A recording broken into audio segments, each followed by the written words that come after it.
Greetings, everyone, and welcome!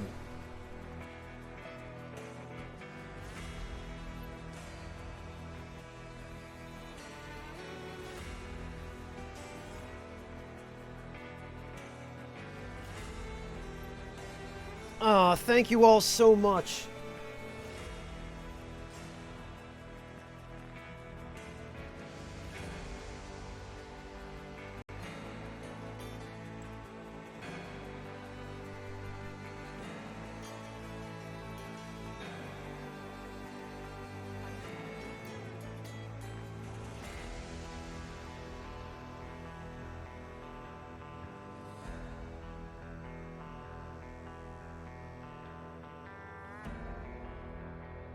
Alright, let me just make sure everything is in order here. Make sure the bounty is started. Dravenus, thank you so much for the resub. Dravenus, after everything you've already done, after you got me that beautiful teapot via Throne, here you are throwing more money at me. Thank you. I really appreciate that. Thank you so much. So, everything seems to be in order. Therefore, welcome everyone. Thank you all very much for coming to join me for what is going to be a somewhat different stream, but I'm actually kind of excited for this, which is not something I say very often. Before anything else, a couple of disclosures. This is a sponsored stream. I found the offer for this on Twitch's bounty board, and it seems that the developers saw me playing Aground recently and decided that on that basis this would be a good opportunity to offer me a key for the game, and based on how this game looks, they might have been right about that. So, Stranded Alien Dawn is a space survival simulator which is developed by a Hungarian indie team based in the city of Sofia, which is a city I really want to visit someday. That's kind of only tangentially related, but here is the website for the developers. You might recognize them as also being the developers of Tropico and several other sim games, actually. They, I believe they also developed the Mars series? Surviving Mars, there we go. And then Victor Vran, Omenta, Jagged Alliance. So, they've got a few games under their belt already. And the majority of those games seem to be sim-type games. So, it looks like that's their specialty. According to their website, they're about a 65-person studio. So, not a small team, but not a humongous one either. And what interests me about this game, and the reason I was willing to accept the bounty, which once again is not something I normally do, I've found very few offers on the bounty board that appealed to me in quite a long time. But what interested me about this one is that it seems to share a lot of the same elements as Aground and Astronauts, and those sorts of things interest me. There's apparently a great deal of management and base building and resource gathering and that sort of thing, and survival. So I'm pretty picky about those kinds of games, but the combination of elements that this one seems to have interested me enough that I was willing to take the bounty and take a shot at it, so... Oh, Rockethead, you're familiar with this dev. They made the first PC game you ever played. Really? Imperium: The Punic Wars. I think I might have heard of that game, too. That one's much older, though, isn't it? So if that's the case, then this studio has been around for a while. Very cool. Hey, Denim, welcome! 2003? Man, I was just graduating high school in 2003. Okay, so they have been around a while. 20 years at least. Very cool. Yeah, I did some basic research on Haemimont Games, but I didn't gather that they had been around for that long or had such an established track record. Well, that's encouraging. I'm glad to hear that. Now, unfortunately, this game is published by Frontier, and so first of all, there was a fairly scummy EULA that I had to agree to before being able to play it, but fortunately those EULAs tend not to be very enforceable. But that aside, Frontier, any of you who played Elite Dangerous will already be aware that Frontier does not exactly have the most consistent track record with space sims. But on the flip side of that, fortunately, Frontier does not seem to be directly involved with the development of this game. They seem to be pretty hands-off, which is a positive for a long list of reasons. So I'm really interested, but what we're going to do first of all, because I think it'll give all of you a better idea of what this game involves than I can by just sitting here on the title screen talking about it, is we're going to watch the release trailer. And I think that will probably be the best way of describing to all of you what exactly this game is. So let me turn down the game audio for a moment.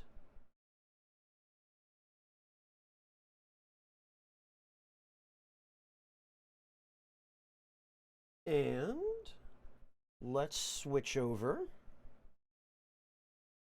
And I'm just going to play the trailer, and this will speak for itself, I think.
Thank you.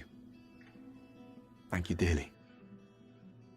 Thank you so much, Decoy, for the resub. Welcome back.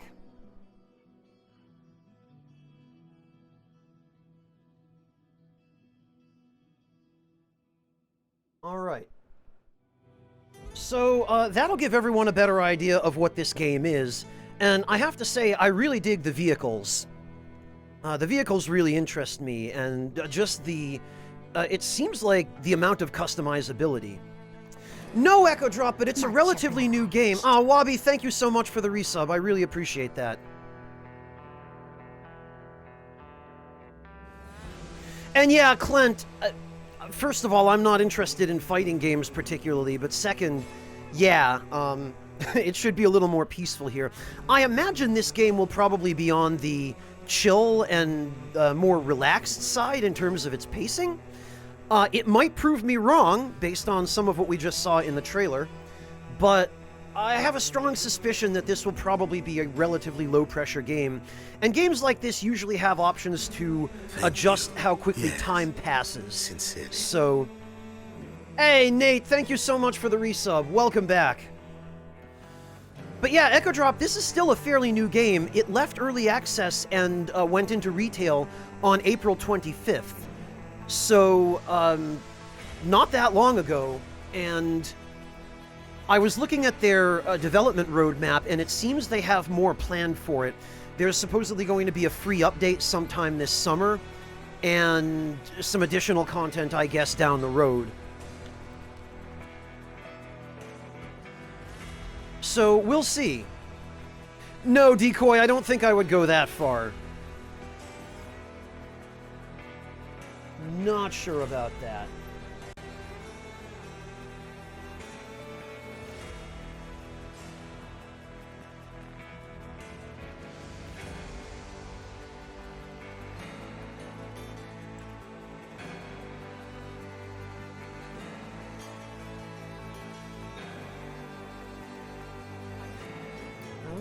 Before we start as well, I also want to give a huge shout out to my friend Tokiori Online, who appears to be here with us in chat. Guys, if you don't know Toki, please do yourselves a huge favor and go check her out.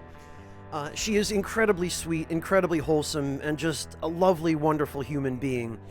And she streams a fairly wide variety of games as well, so you're sure to find something that you like over on her channel. And I think the first thing you'll find that you like about her channel is she herself. So, yes, Toki, I'm going to shout you out because I appreciate you and I'm happy you're here. Yeah, no, Decoy, I've looked at Lords of the Fallen, and as someone who started off in the Souls community, I just can't. I can't, you know? Ah, well, I adore you too, Toki. Thank you. It's a privilege to have you here, and I appreciate that you decided to drop in and grace us with your presence. Alright, now, I am not going to jump into a game like this without at least knowing a little bit about what I'm doing.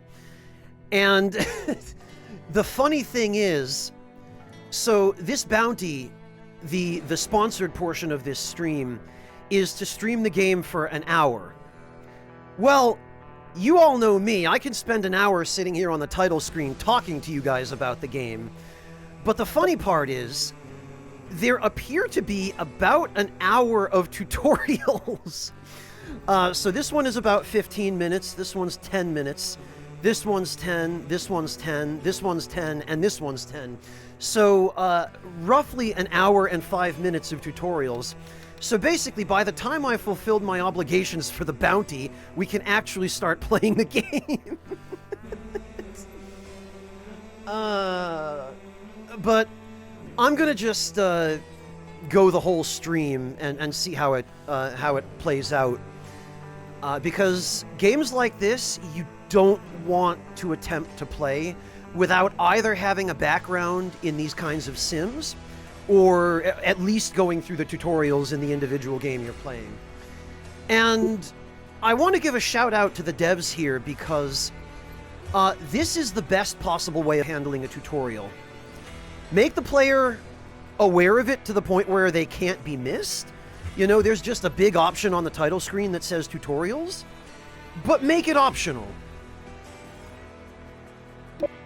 You know, let people do them if they want to, but don't force them down the player's throat.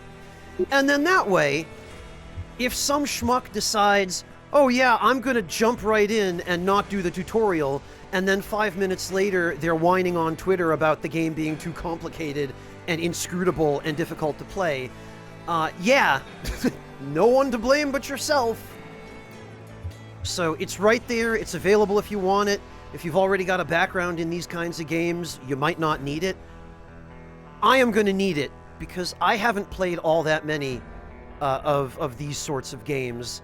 My last one, God, probably SimCity or SimAnt back in the early aughts. Maybe even earlier than that.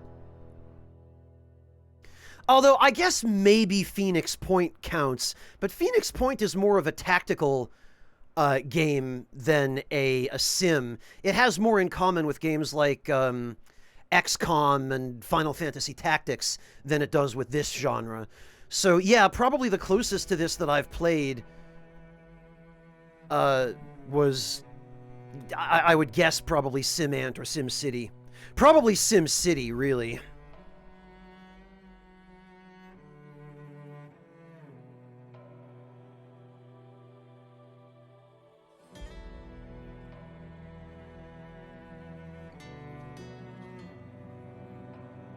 I don't know, Echo Drop. It's still gameplay. You know, the tutorial is still, you're playing bits and pieces of the game. You're just playing something more granular and focused to teach you about what the different mechanics are. Oh, I played the hell out of SimAnt back in the day, Decoy.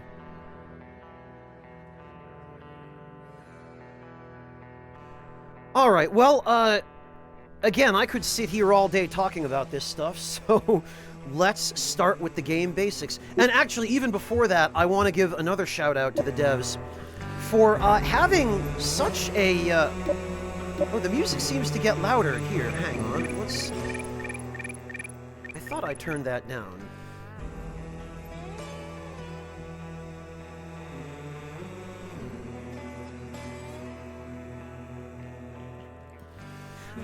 Clint, if you can find a copy of it somewhere, you absolutely should.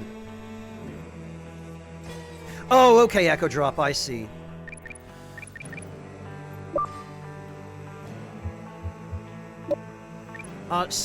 Whoops.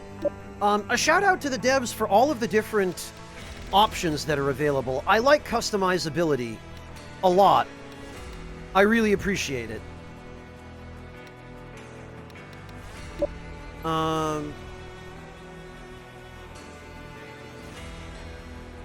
Some of the options appear to have been saved. I might have accidentally hit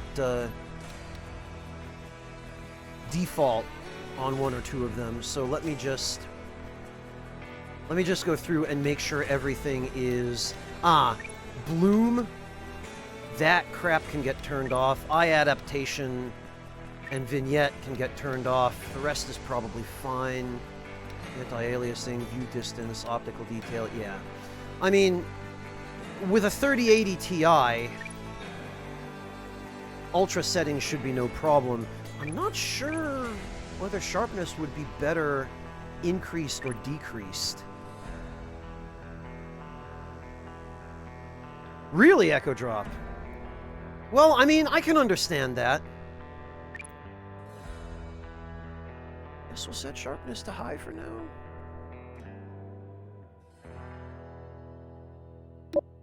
Hey, Ebawera, welcome. Good to see you. Mute when minimized. No. Radio station, no thanks. I am not courting copyright. And the rest of this should be okay. The game does have full controller support, or so its Steam page claims.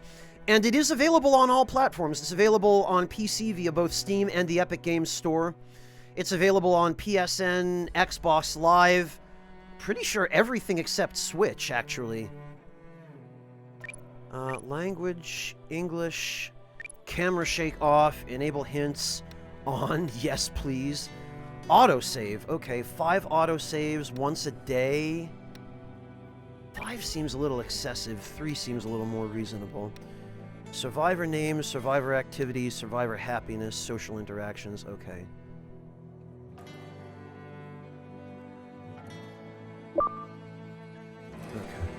Now, let me just make sure those options were saved. Yes, okay, it appears they were. Great.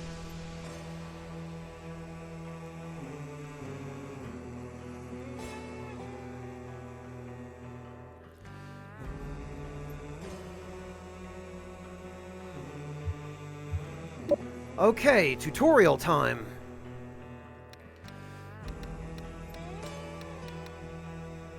This tutorial will teach you how to interact with the environment to collect resources, build a simple camp for the survivors, observe unknown plants and carry out research, and craft new items.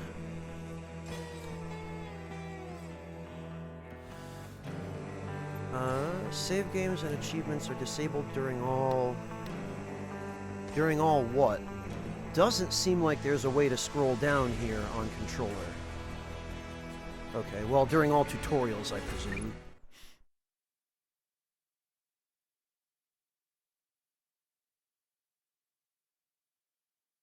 So, let's see what we got.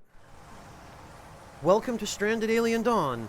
In this first tutorial, you will learn how to interact with the unknown environment and set up a simple camp. You'll take your first steps into research and crafting as well. Ready to take control over the fate of your survivors and guide them to salvation? Let's get started by mastering the camera control. Yes, please, that's important. Okay. Oh! Alright, take your time to look around. Move the camera using L. Ugh! You can interact with objects in the world by selecting them and using the actions on the right of their info panel.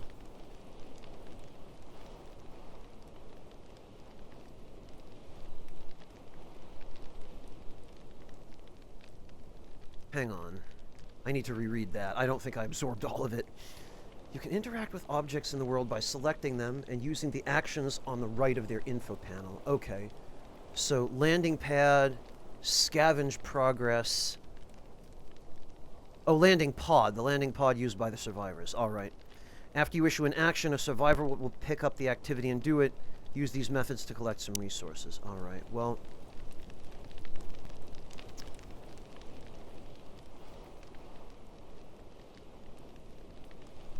The thing is, how do I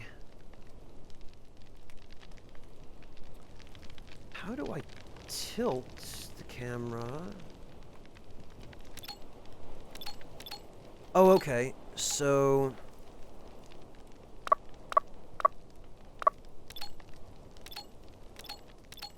left stick or L3 is to switch between survivors.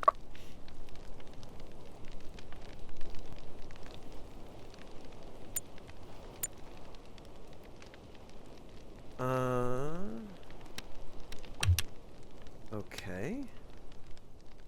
D-pad is to navigate the UI.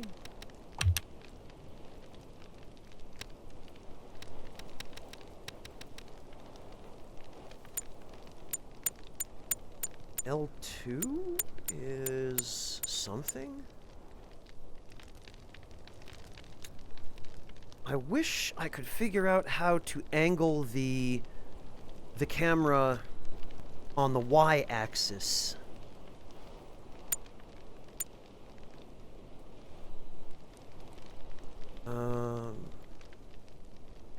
Yeah.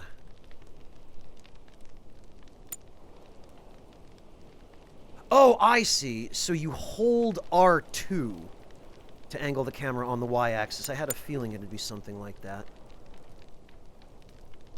And then...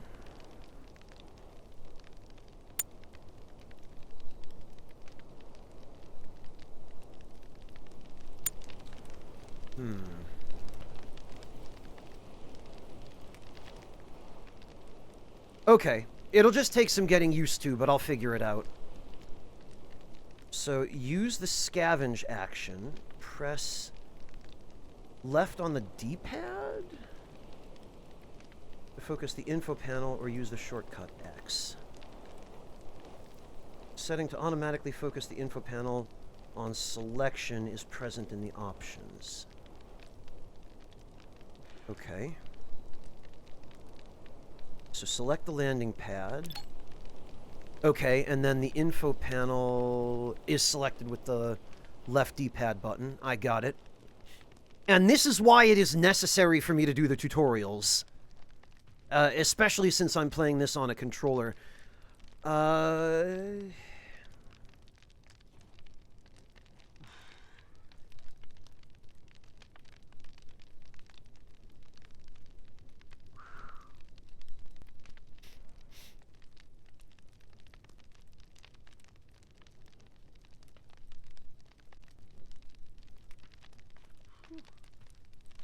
Black and white decoy? I've never heard of it. Well, nah, decoy, the more I do it, the more I'll get used to it. It's just learning a new control scheme. And I'm coming from a ground, and then previously, before a ground, 17 months of Elden Ring while I was working on the guide. So... alright. Use the scavenge action. Order survivors to scavenge this landing pod.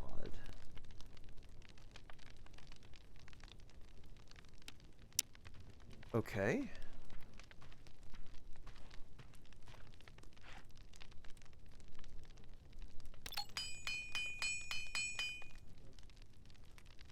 Mental health, total happiness, no risk of meltdown, no troubles. Survivor's determination, survived the crash, decently fed.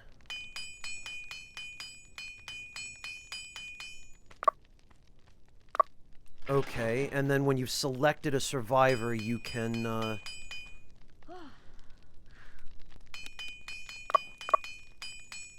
you can switch between their menus.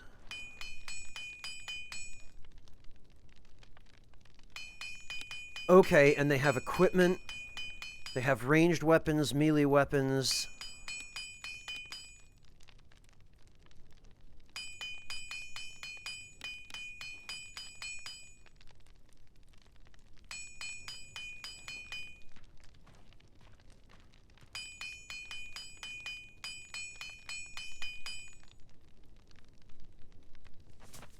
Oh, okay, Decoy. Interesting.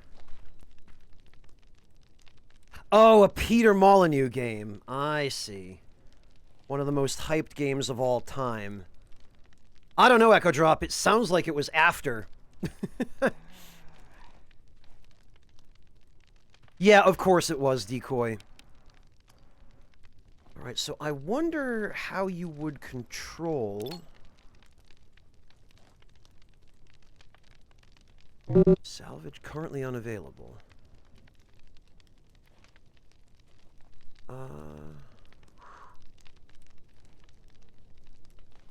Okay. So we've scavenged resources from the landing pod.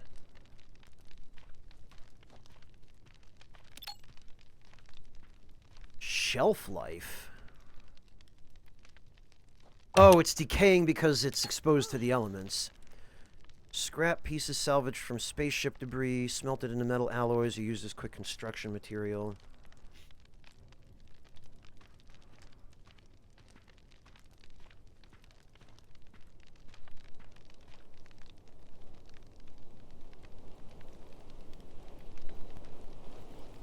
Okay. Scrap metal. Emergency rations. Amount for one meal. Vegetarian, yes. That matters? Wow. Okay. Oh, and that's interesting. By holding the confirm button, you can select an area.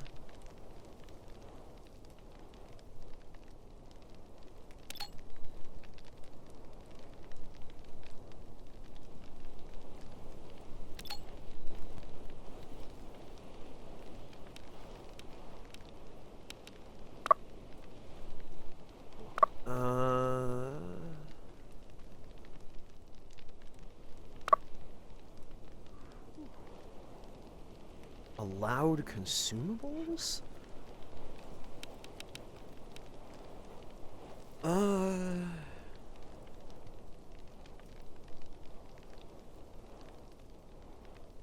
No idea, Clint. I've never played RimWorld. Other restrictions. Instruct the survivor to counterattack when being attacked. Sleep on the ground. Eat on foot. If the chairs are too far? Oh, okay, so this is all stuff that you control. Playing darts.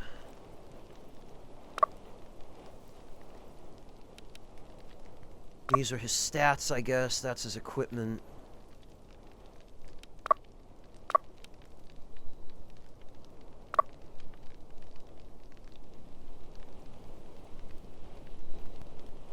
Unrelaxed. Health, bleeding. Okay. Yeah, this reminds me of a whole bunch of different games. No pain. Consciousness, movement, manipulation. Ability to use one's hands. Okay. Temperature, what it should be. Health conditions. Fullness, rest, relaxation. Survivors need to relax and enjoy some entertainment. They'll occasionally take a walk or sit on a chair and contemplate life. Having recreational devices like musical instruments and punching poles or recreational substances like smoking pipes and beer will make them happier. Survivors have favorite relaxations and like doing these more than anything else. Having or lacking recreation variety affects their happiness.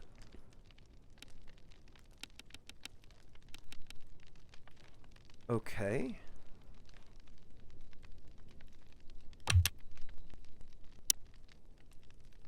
Sleep and rest. Meat lure. Oh, that's construction. Fabrics, cloth, leather, cooked meals.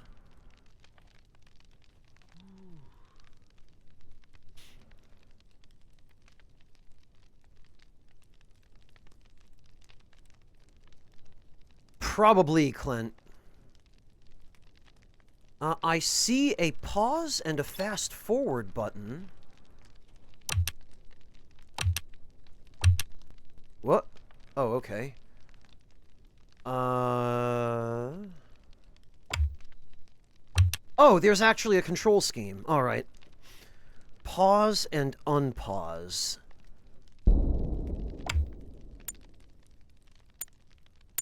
Aha! I have not, Wabi. I'm not the least bit familiar with it, unfortunately. Yeah, that was my intention, Clint. I just couldn't figure out how to do it. But now I know, thanks to this handy controller layout image, without which I would be in much worse shape. Okay, so direct orders menu. Close, cancel, select. Quick action when an object is selected. Built camera, select drafted or armed survivors. Select multiple objects. Okay. And change game speed. I see. Previous category tab. Move camera. Cycle survivors. Survivors and resources. Actions menu. Manage selected object.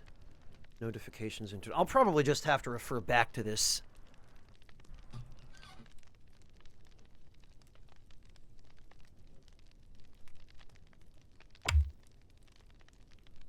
Okay, so mark a bush for cutting. A bush. Pointy red plant. Are these bushes or trees? Small broadleaf tree.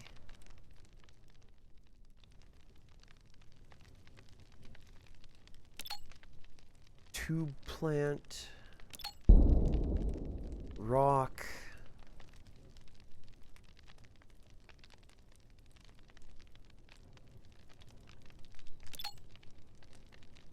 Well, it's not exactly a bush, but bright-leafed plant.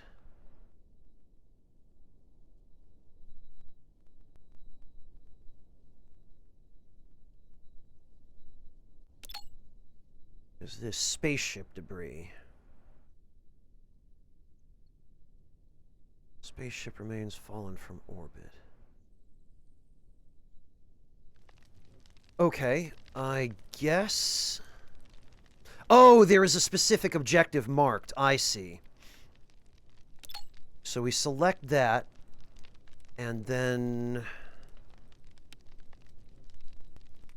we can't observe it, we have to cut it. I see.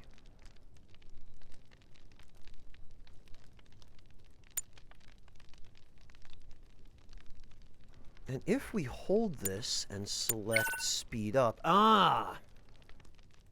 The survivors are only human and get tired in the course of the day. Their default work hours end at 2100 hours, so they They'll start looking for a meal, relaxation, going to bed to spend the night. For the purpose of the tutorial, the survivors will generate their rest faster than usual, but under normal conditions, you can use the night downtime to plan your next day and prepare more activities. Okay, I like downtime. Downtime is good. I mean, there's a pause feature, thank goodness, so I can have all the downtime I need, but... Alright, so sleeping, health, rest. Okay, got it.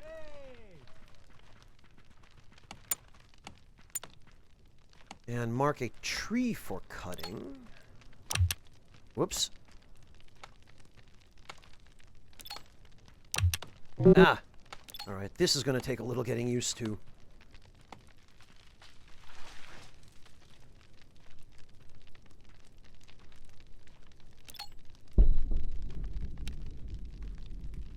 Designate this plant for cutting. And actually, where was the option that said...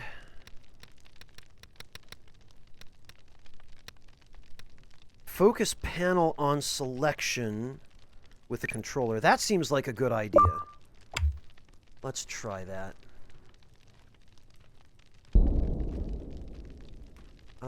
Game speed. Pause the game. Increase game speed. Collect scrap metal, collect stick. Okay, the scrap metal collection must have happened on its own.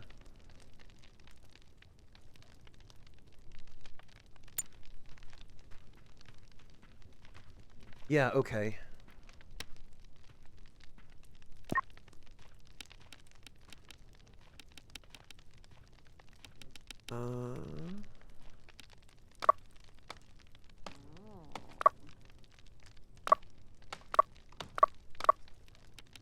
Okay, these are their stats.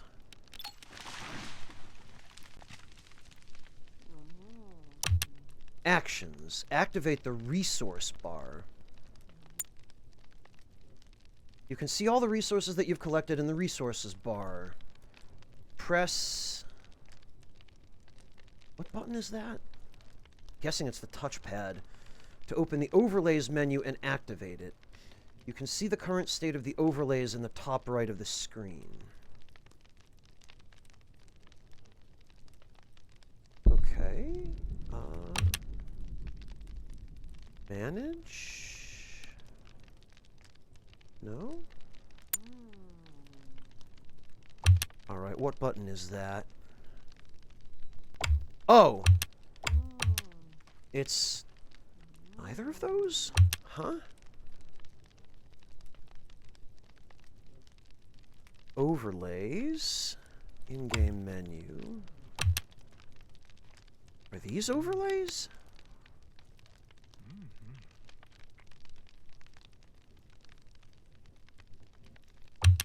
What?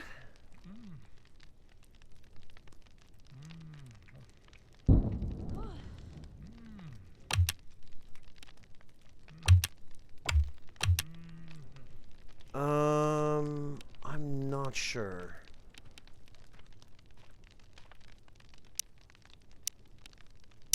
Oh, resources bar? Was that what I... Yeah, okay, that's what I was supposed to do. I see.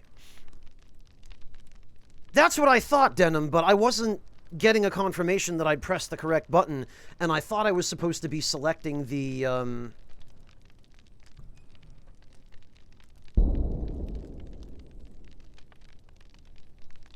little menu tab in the upper right corner of the screen. Building a basic camp where your survivors can sleep and work in relative protection from the elements is essential for their survival and well-being.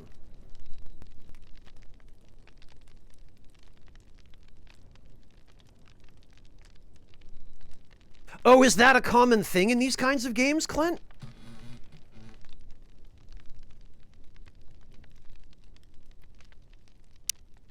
Use the already collected resources to construct a shelter, some simple sleeping spots, and a campfire, which will provide light during the dark hours and heat to warm up the survivors if it gets cold.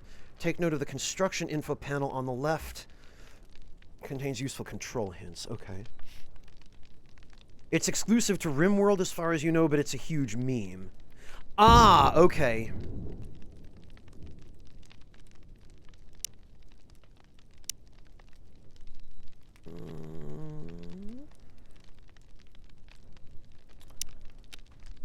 right, so we navigate over to camp.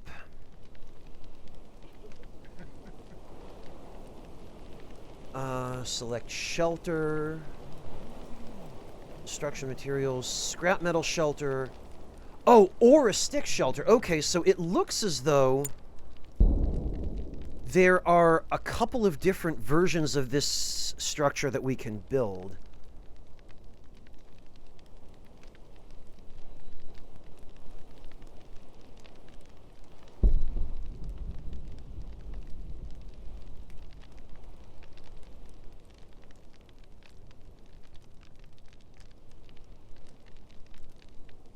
Ah, okay, Clint, I see. Fascinating. Well, hopefully that only has a minor impact on these guys' mental health.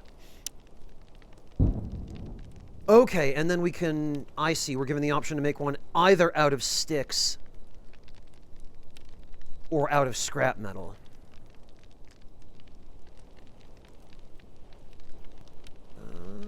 Okay, so we build the scrap metal one. Replace, press A. E to cancel. The underlying terrain is too rough. Choose another place or construct foundations to flatten the area. Fascinating. Alright, so...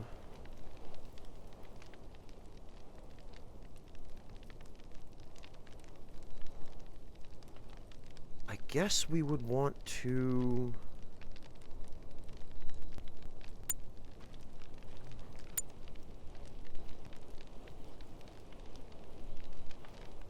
we'd want to put it uneven terrain. Guess we'd want to put it here?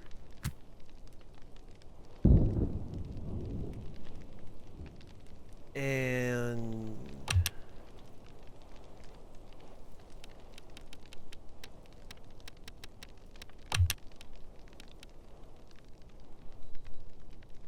okay.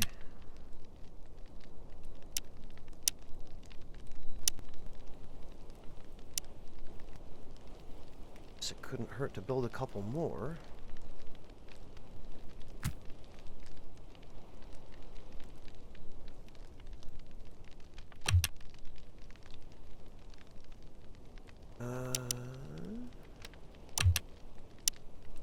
Manage. Alright. Tutorials and hints. Manage the active overlays. Tamed animals, resource amounts.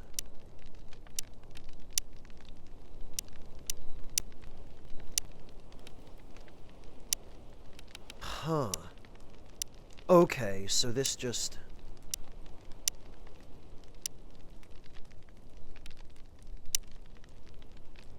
I see. Oh, report bug. That's handy.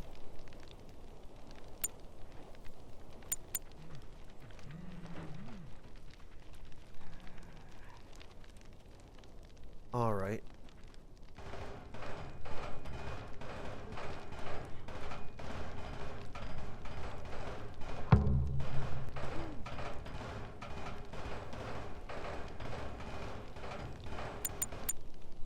Open the camp menu, select and place sleeping spots inside the shelter. Actually,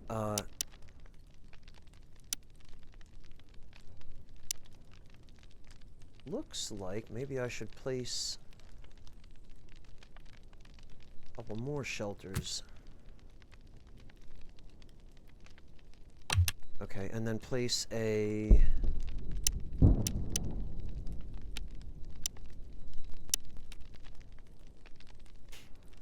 sleeping spot?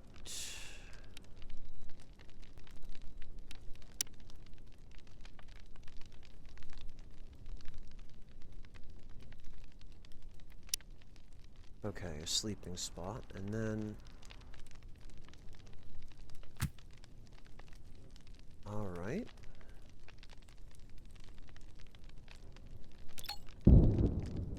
Ah.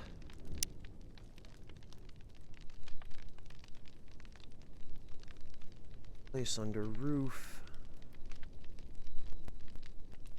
Ah, I see. They have to actually... I gotcha. They have to be finished in order for me to meet that criterion.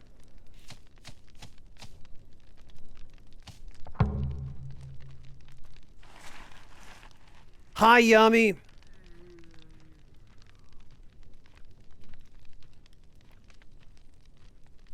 Connor, you bastard! You didn't even finish building the...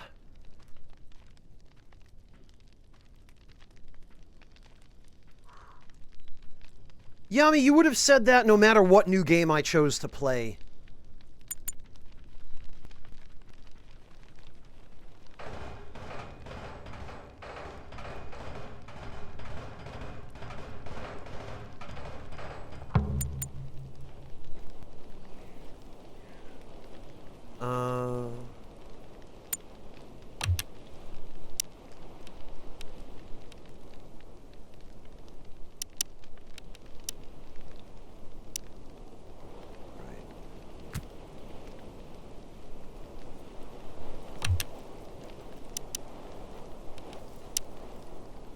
I have to say, I do wish...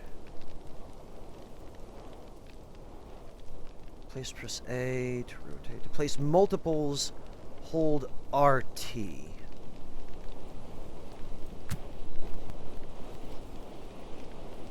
Okay, I see.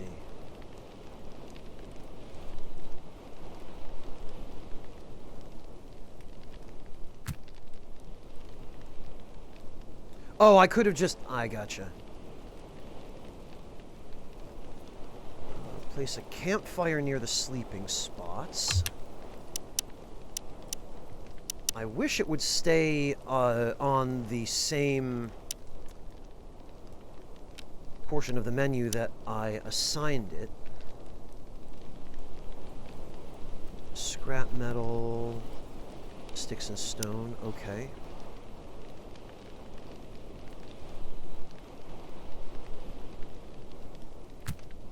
One there, and one there.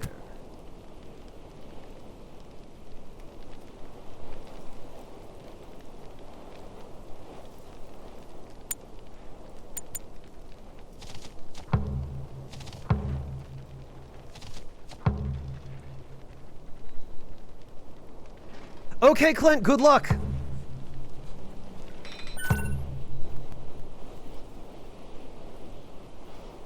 Yeah, Yami, but this is the PC version. Storing resources. Keeping your resources close to camp will speed up future constructions and productions. The simplest form of storage is a stockpile, which is a designated spot on the ground and does not require any building resources. Stockpiles are the only ones that can store large construction materials such as wood or stone, but for now you'll use them for all your possessions, big or small. To protect the resources from the environment, place the stockpile under a roof, in this case, shelter. No, you don't, Yami, but I am so unaccustomed to keyboard controls that it's just easier for me to use a controller.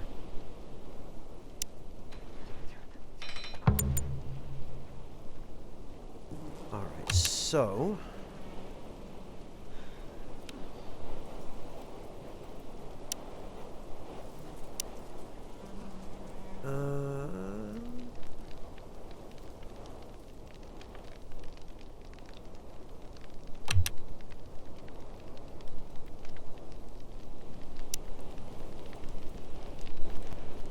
I guess...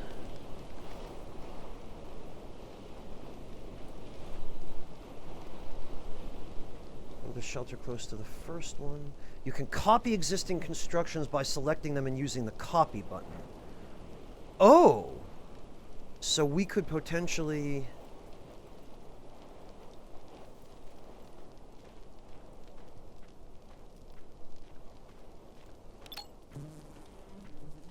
Multiple objects...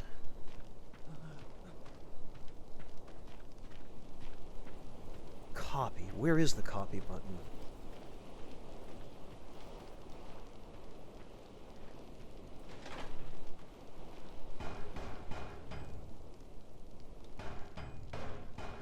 Or can you only select one at a time?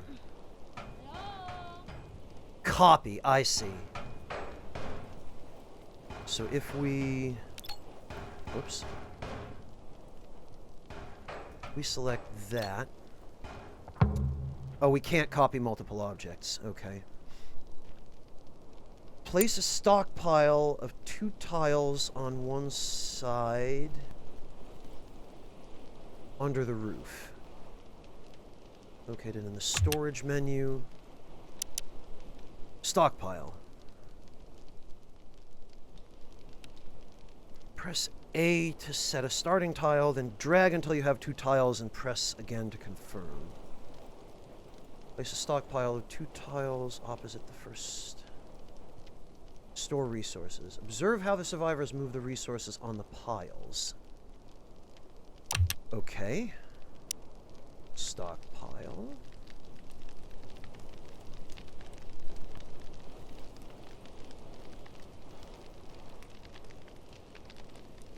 Oh, okay. So you can only... You can only extend it in one direction.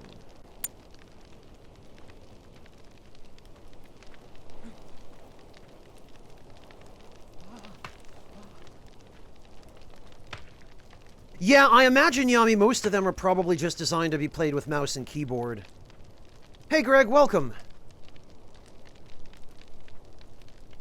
Store resources on the stockpile.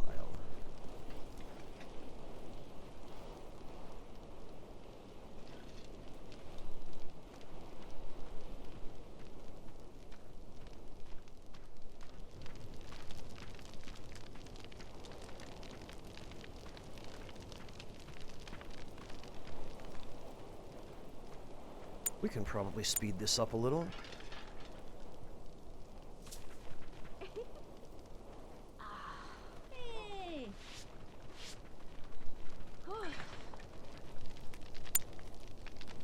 Oh, but they specifically, it looks like, want me to place a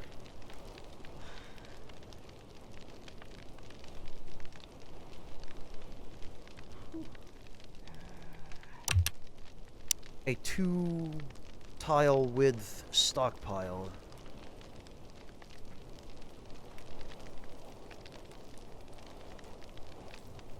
Restricted access to other device. I'll let you know, Yami. Thank you.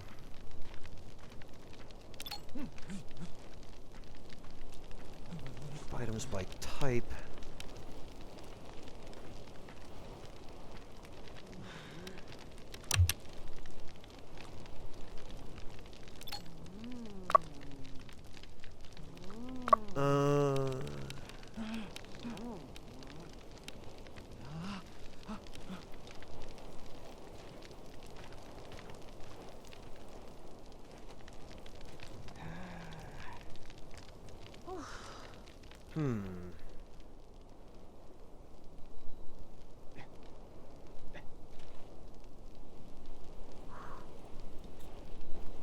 Okay, well...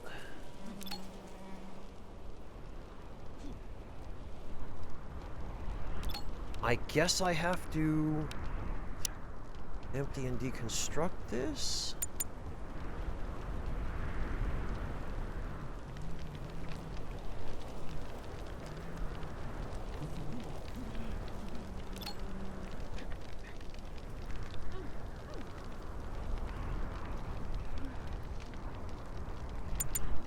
Oh, I can't.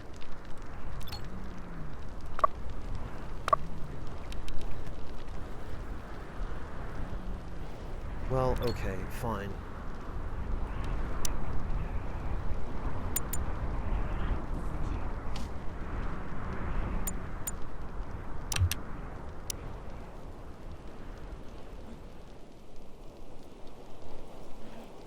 They specifically wanted me to build one that's 2 tiles. Albeit familiar looking, pretty much everything on this planet is new to your survivors. In order to use the local plants or start farming yourself, you'll first have to observe them to find out exactly what they are. Hey, Soul Bishop, welcome! Much obliged. And Magnus! Welcome back as well. The 6 months of Tier 1 from Zaris. Yeah, that's true, Magnus. Arby's jokes probably don't land quite the same here, do they? Another way of unlocking new things is through good old-fashioned research carried out on a research desk. Start preparing for the unknown threats of this planet by gaining more knowledge about it. Okay.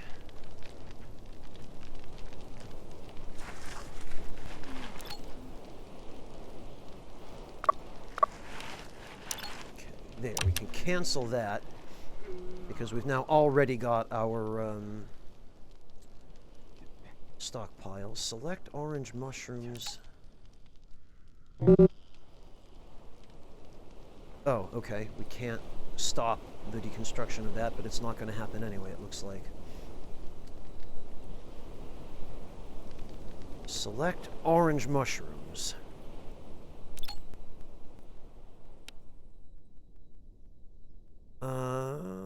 Use the observe action. Build a research desk close to the shelters. The manage research menu and queue weaponsmithing. Science. Scrap metal research desk.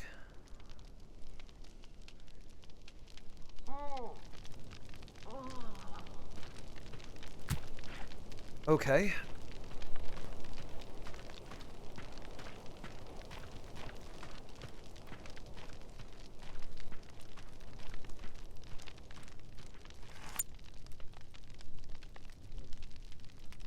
That's all right, Magnus. You're welcome to let us know if there's a game you were enjoying. It might not be for me, but someone else in chat might like it.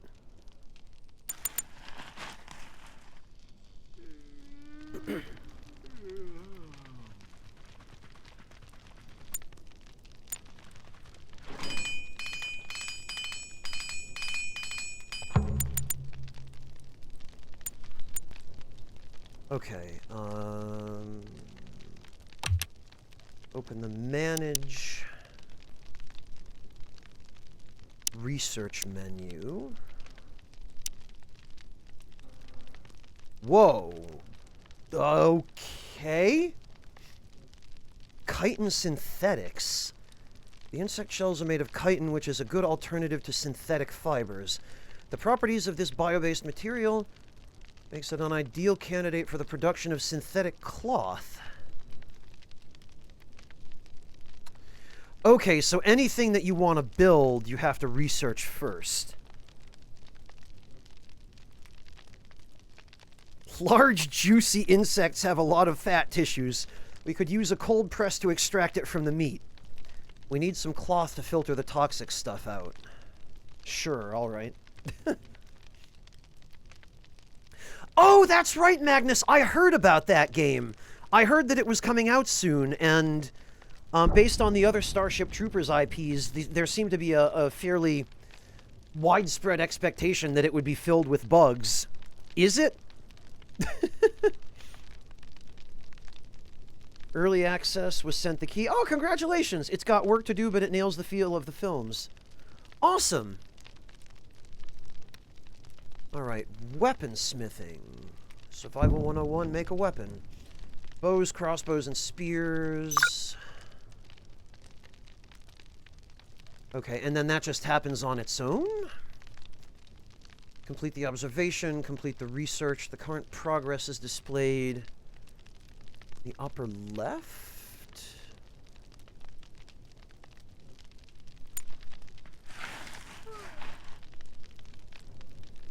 Upper left. I don't see anything that looks like research. Oh, the light bulb, maybe?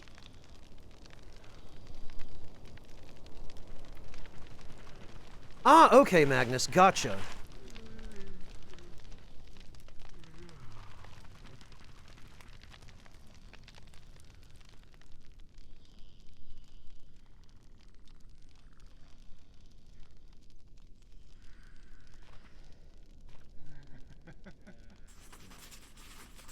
Oh, okay, yep, the light bulb percentage is increasing in time with this research bar. Ah, but then whoever was doing the research just pissed off.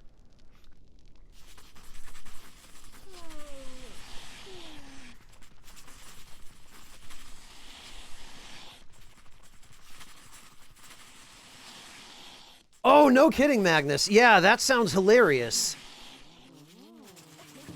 Don't forget to submit a bug report.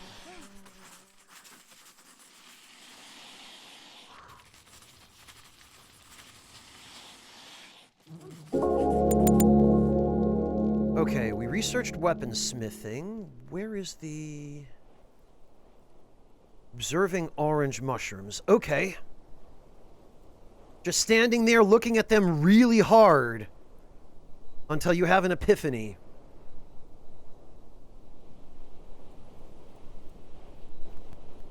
The game won't tell you the last category breakthrough are different every game?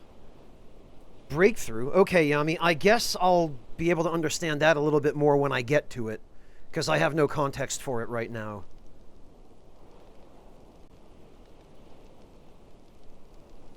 No, programming ones in this case, Soul Bishop. Oh, wow, Magnus, that's surprisingly stable, then.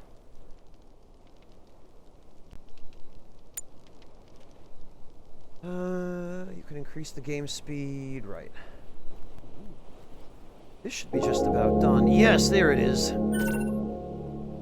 It's time to get some crafting going and create new items. Build a workbench and get familiar with adding and managing production tasks. Note that some tasks may fail if done by survivors with low skill levels. You can set multiple tasks on the same device and order them by priority. You can also set production limits and tweak the allowed ingredients when applicable. In this tutorial, for example, you use cloth to craft a short bow instead of wasting precious synthetic textiles. Yeah, okay. Welcome, Breakfast. Congrats on finishing the dishes.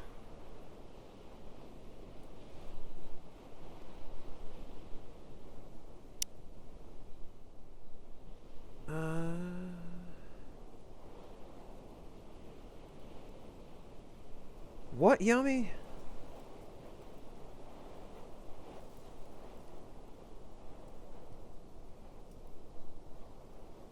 Oh! Yami, that is automatic when a bounty is active.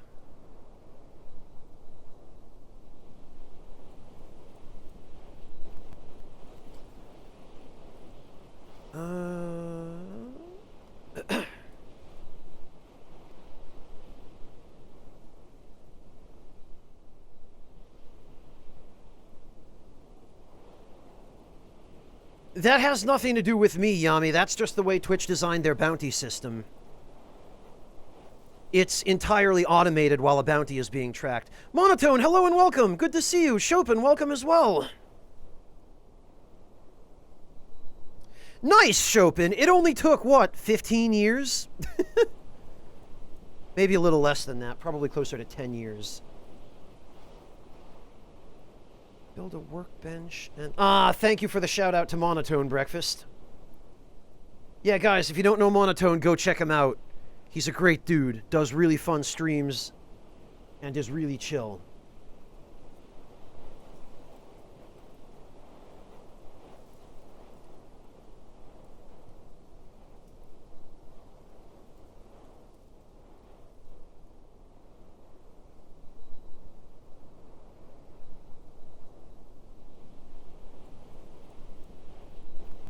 Okay, I'm guessing we're going to be given instructions. Yeah, okay. Harvest at least 20 glitter caps. You can use the orders menu to mark an area for harvesting instead of selecting them one by one. Have at least 10 wood. Build a workbench close to the shelters. Okay.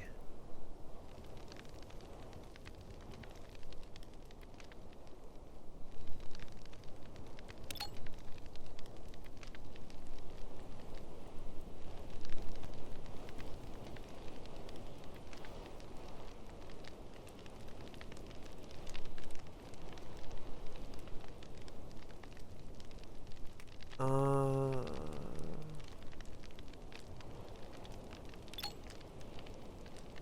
6 glitter caps, harvest. And then 6 glitter caps, harvest again.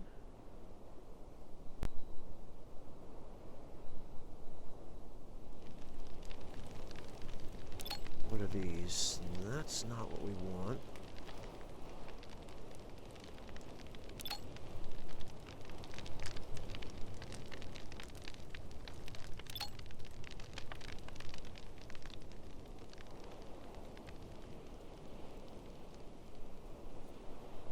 Looks like we don't have nearly enough glitter caps.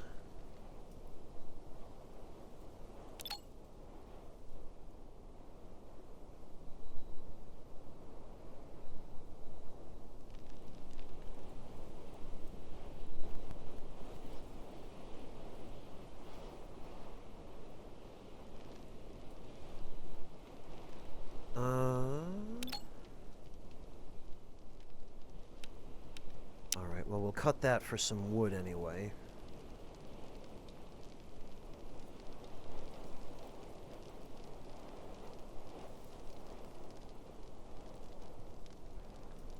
I'm glad to see you rising up to new plateaus, Breakfast.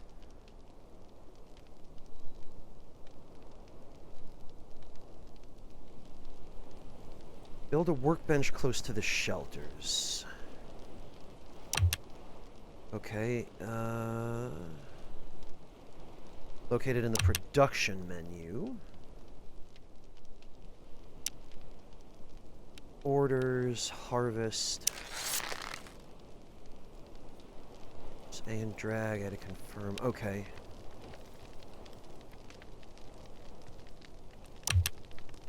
Production, workbench.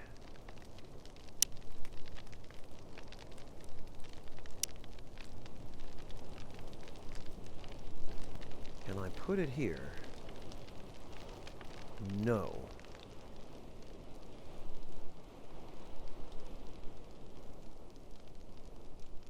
Oh, okay, and it obstructs access, so...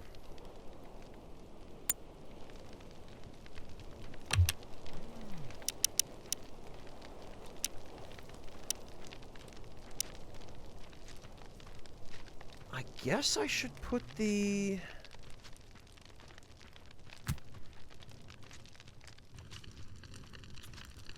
Oh, okay, this expands the...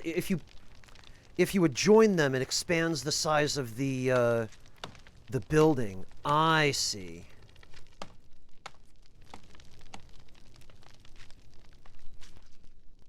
All right.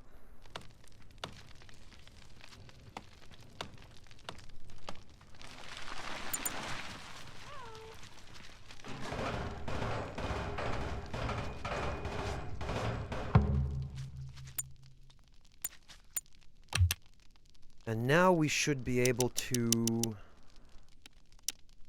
build a workbench.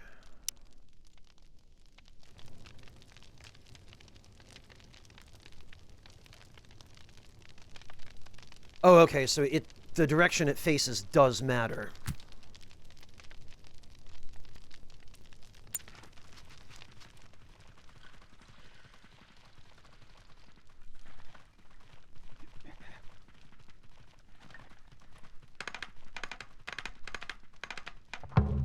Okay.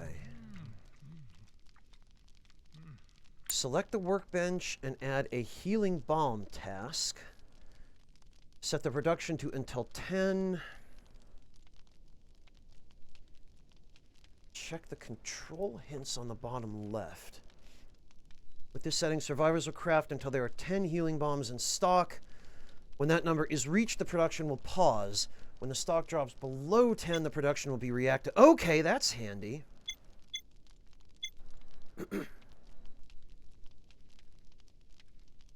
Ah, okay, so glitter caps are used in the healing bomb.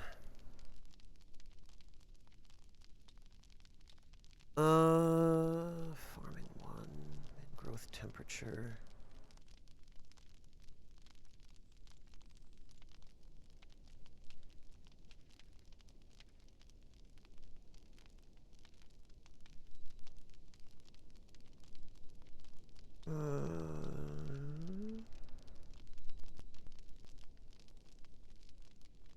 Okay. Workbench and add a healing bomb. Integrity. No tasks have been added, so we go to craft. Healing bomb, glitter caps. Extract antiseptic paste from glitter caps. 10 glitter caps results in 2 healing bomb.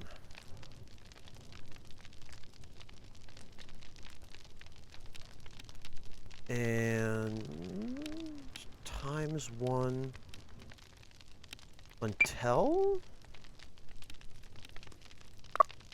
What?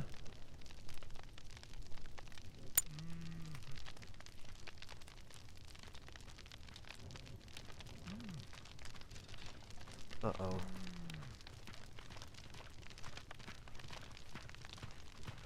Advanced. Until... How the hell do you...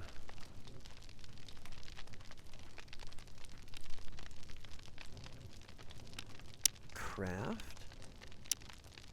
How do you set how many times... Control hints on the bottom left. Set amount. RT?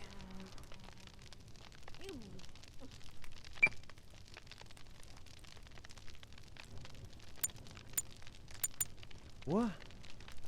Oh, LT and then up and down. I see. Okay. Add a short bow task. Craft weapons.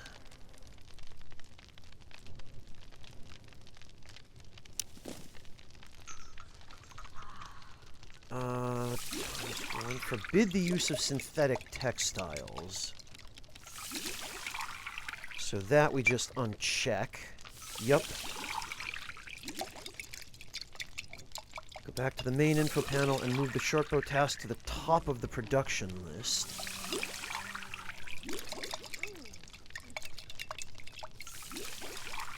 Info panel. Change priority.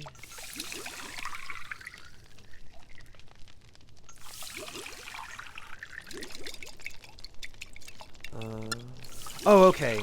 Holding R changes priority.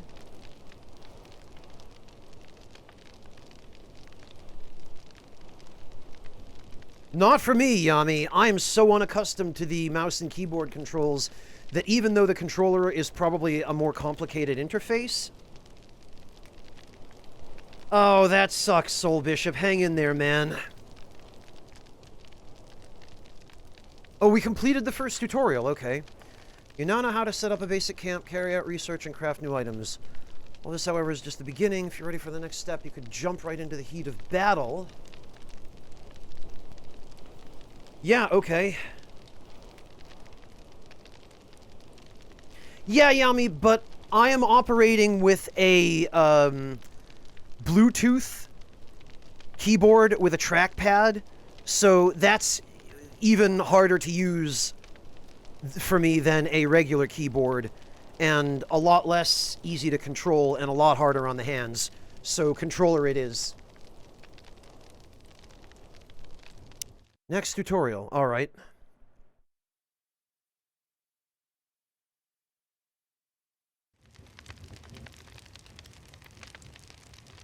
You don't need to understand, Yami.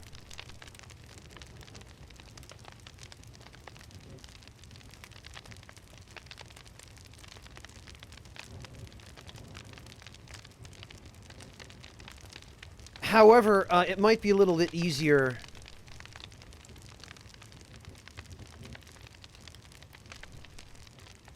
if I just show you.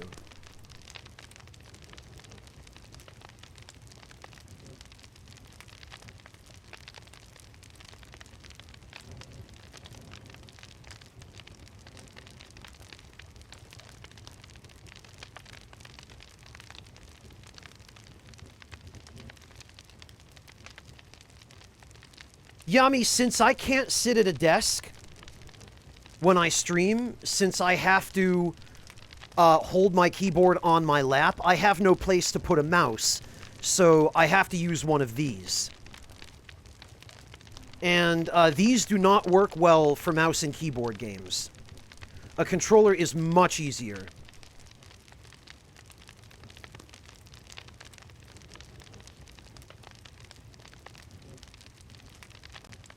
No, I don't monotone, because I'm sitting in a regular office chair that has no arms. So I have nowhere to put a keyboard but in my lap, and I have nowhere to put a mouse at all. Denim, a gamer cube will not fit on the chair that I'm sitting on. It will hang off the sides. I benefit nothing from having a gamer cube in an upright office chair. Those only work when you're on a couch.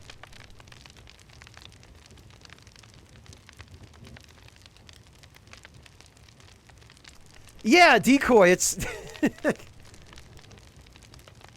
I can't help but find it a bit amusing. Nah, it's less cumbersome monotone, and I need to be able to move the keyboard easily. Like, I can't be trapped under a gamer cube anyway, because I need to be able to get up and move.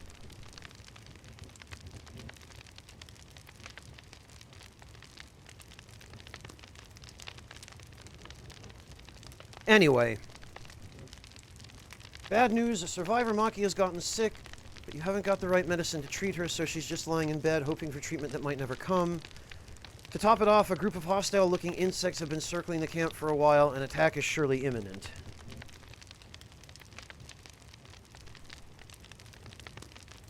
It's not about how I want to, Decoy. It's about this is pretty much the only way I have access to.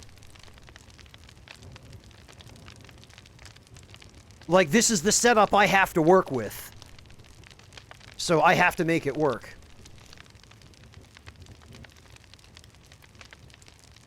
Like I said, I don't have a desk in front of me to put anything on. So I have only what I can fit in my lap, and what I can hold in my hands. Let's deal with the combat situation first. Check the skills of all survivors to find the best one for the job, then equip them with a weapon.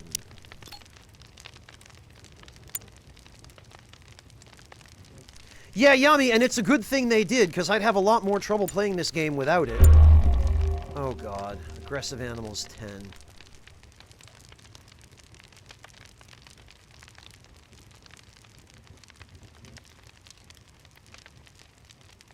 Well, exactly, Decoy. I have friends who play Souls games with a mouse and keyboard. I don't know how they do it, but I don't get on their case for it. To me, that's a challenge run.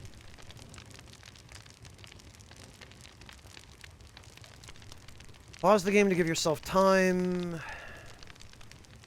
Select Raka and open the Skills tab.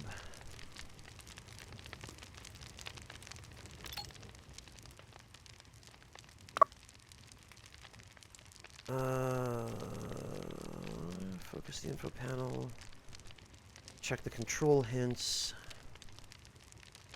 Combat 0. Find and select the survivor with the highest combat skill. You can select survivors from their portraits by pressing up. You can also cycle survivors.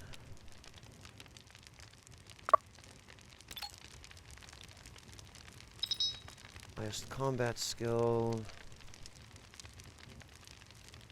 Have Connor selected. Open the inventory tab. Select the melee weapon slot and equip spear.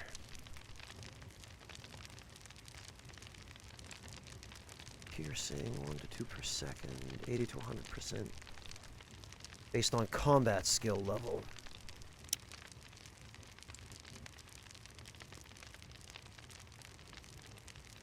Select the melee weapon slot and equip the spear. Wait, didn't I just... Wait, what?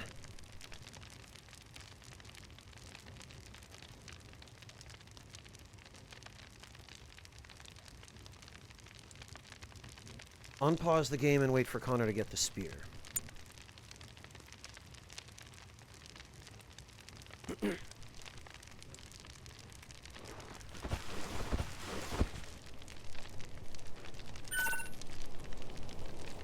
What's going on with the UI, Decoy?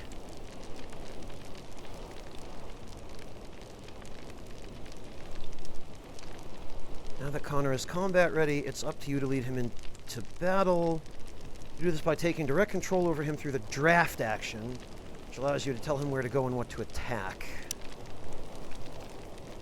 Keep in mind that survivors that are not drafted will flee from danger even if they are equipped with weapons. Drafted survivors won't do anything unless you instruct them to. Most common actions are not available while drafted. Okay.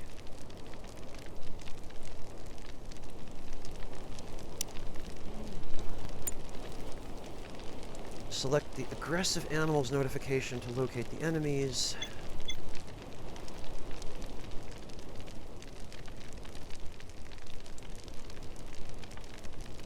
Well, thanks for that. Oh, Decoy!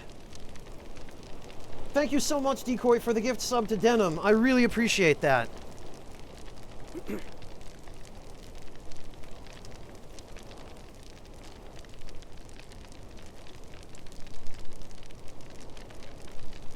Decoy, I'm not sure what you're talking about.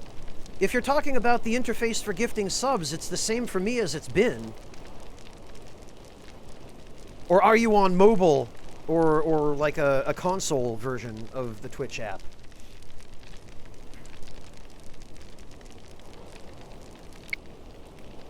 Okay, overgrown insect.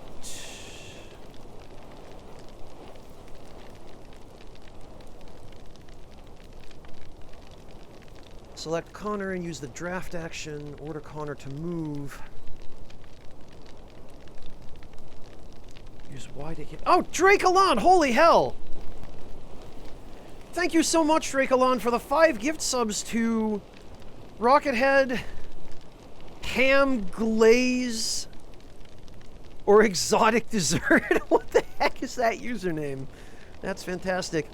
To Azaria, Debriki Shaw, and Blabber. Thank you so much, Drake. I really appreciate that. You can't just gift a sub to someone in chat quickly like before. You have to search for them in the gift shit? You could just... Decoy, I don't know what's going on, but I still have the option to click on someone's username and gift them a sub. I don't know why you're not getting that option.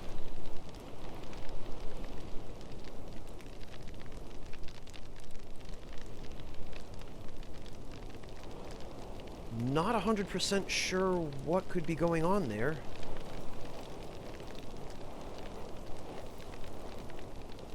The following animals have noticed the camp and are preparing to attack in a couple of hours.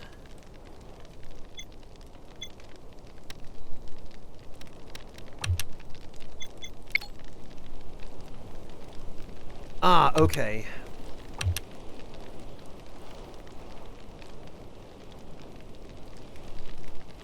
Wait, what?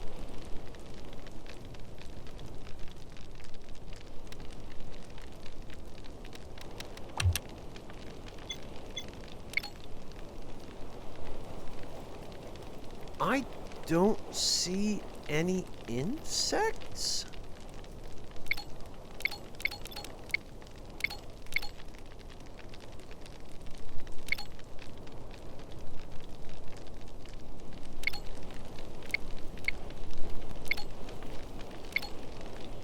Oh, now I do. They're hidden by the tube plants.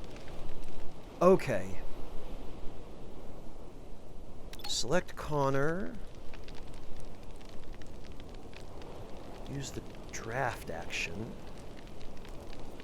Take direct control of the survivor.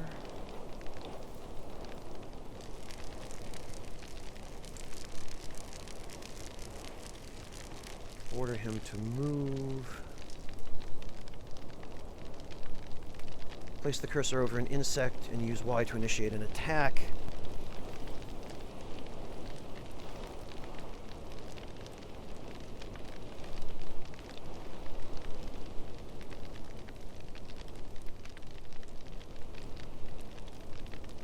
Decoy, what web browser are you using? Oh, Chrome. Yeah, I don't know. Let me see. Decoy, it could be that you were trying to gift a sub to somebody who was already subbed.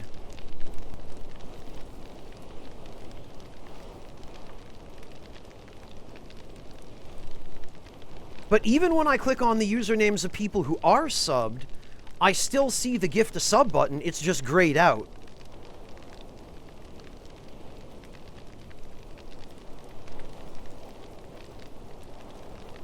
So I don't know what to tell you, Decoy. I'm sorry. I'm not Twitch staff, and I'm sure as hell not Twitch tech support. Wait, where are those bugs? Okay. Order Connor to move. Use Y to indicate where you want him to go. Place the cursor over an insect and press Y to initiate an attack.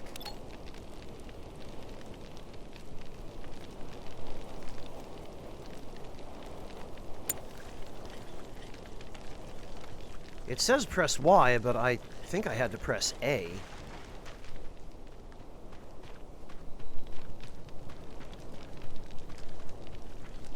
Oh, there he goes.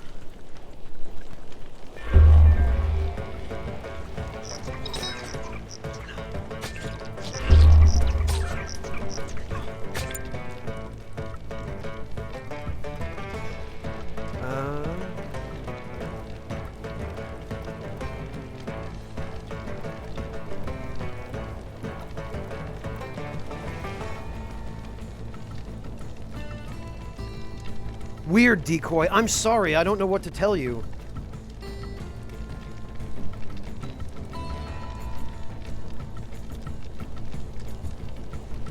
Maybe some extension you're using is causing a conflict.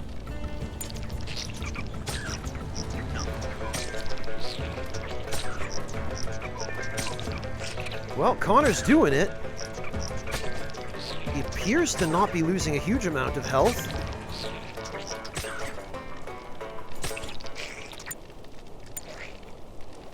Moderate pain.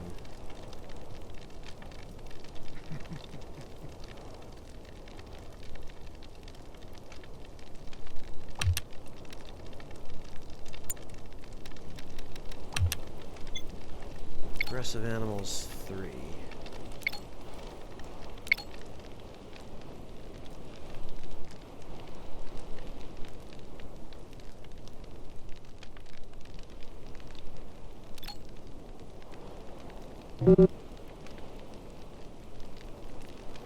Okay. Connor.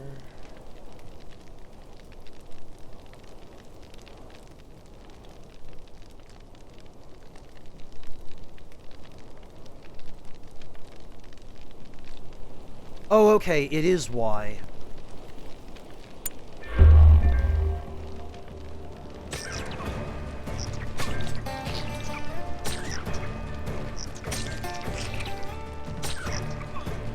Okay, and then he just auto-attacks any hostile units remaining. With the danger out of the way, it's time to turn your attention to healing the sick and injured. For the purpose of this tutorial... Oh! God, what did someone just buy? Thank you so much.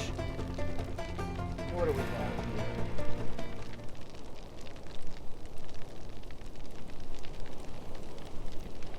Somebody just throned me.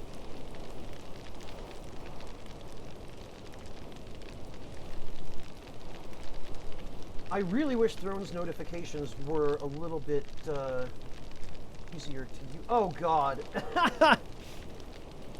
Okay. Someone just gifted me some ramen.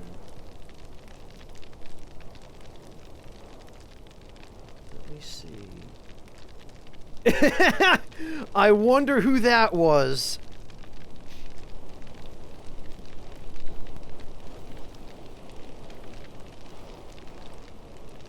What 3276 just gifted me Wait, 3276? That doesn't sound right. What? Well, whoever that was, because I don't get notifications in my notifications tab through Throne, because Throne's notifications don't work quite as well as I wish they did at the moment.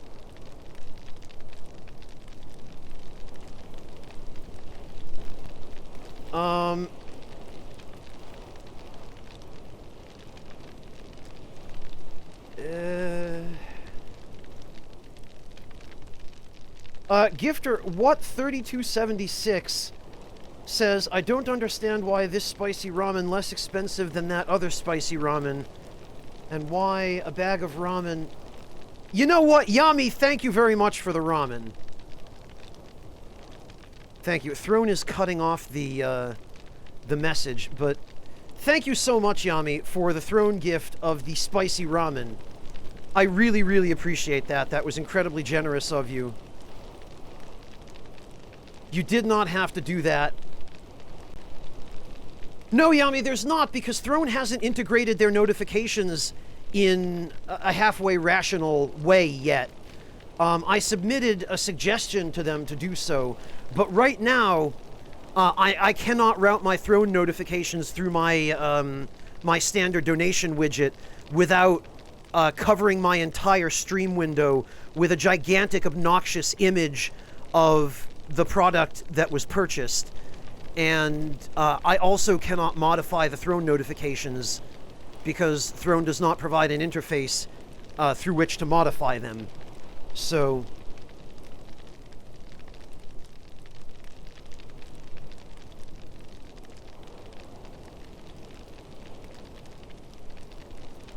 Well, Yami, if you buy them in a store, but this probably also, in fact, I'm quite certain it also includes shipping fees.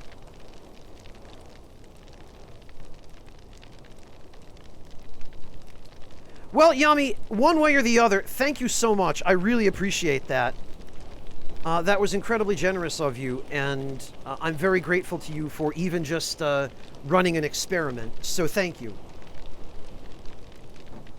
Thank you very, very much for that. That was very kind of you.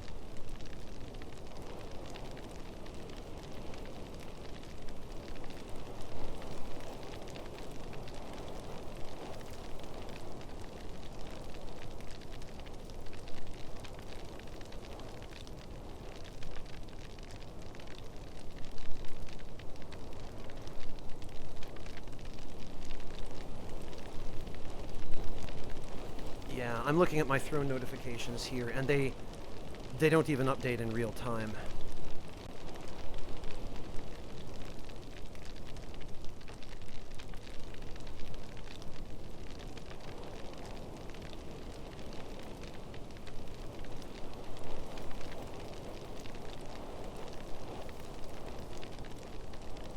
Not on Throne, Miscreant. I don't believe Throne charges a service fee. I believe Throne's revenue comes from advertising rather than from any additional charges on their transactions. And in fact, that's one of the things that originally drew me to Throne, was the fact that they don't charge that. But Yami, it's also just a more expensive kind of ramen. And it's a case of ramen. It's not just one bowl. It's a whole case of it.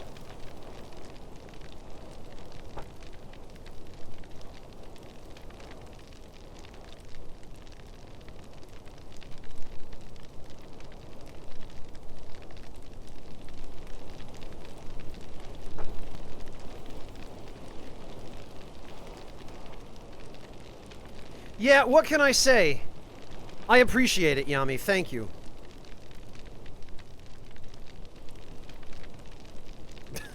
I don't know what to tell you, Yami. You're, I forget how many are in the case, but it's a fairly large case. But, Yami, I hope you don't regret doing something kind for your broadcaster who is here to do his best to entertain you and provide you a diversion from the fact that the rest of the world is kind of on fire. I'll let you know, though, Yami, when it comes in.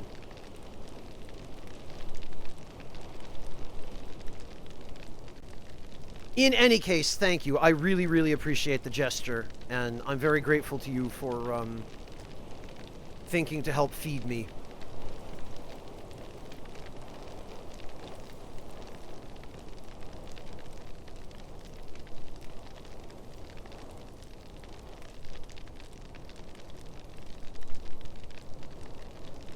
What am I doing here?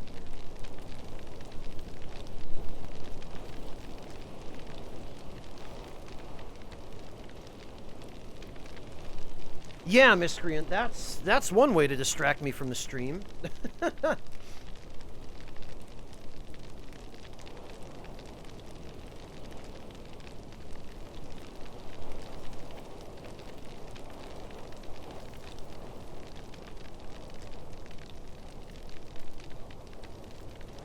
I'm sure it will be, Miscreant.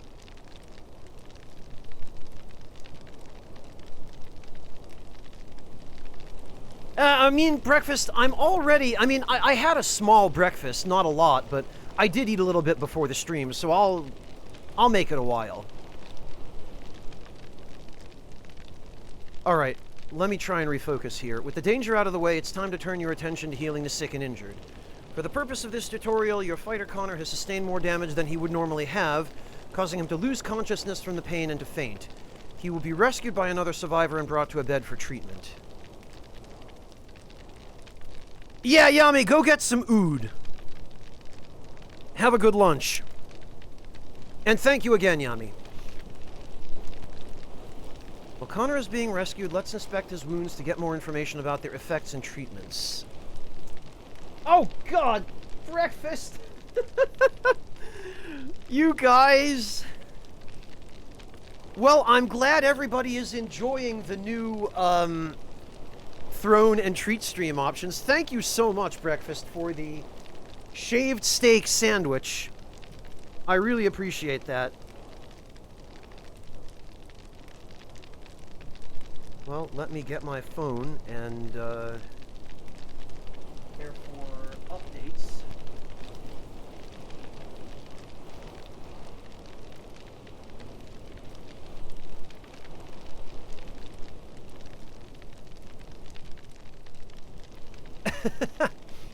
No, I'll keep streaming, Yami. I'll just take a quick break. Breakfast, seriously, thank you. I really appreciate that. You're way too generous. Especially after you just sent me food the other day as well. Seriously, man. You guys, I am humbled by this degree of support. I really don't know what to say other than to thank you all from the bottom of my heart.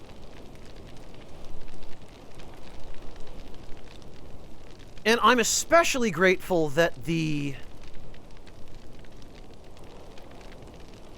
new options for providing support to the stream have been food related, because food is something that you guys can be absolutely assured will go to good use and not be wasted on me. Not that other forms of support are wasted on me, but feeding a hungry spy is a good turn if I've ever seen one. Seriously, Miscreant, thank you guys. Well, Breakfast, I appreciate your frugalness there. I don't even remember what the difference is between the two.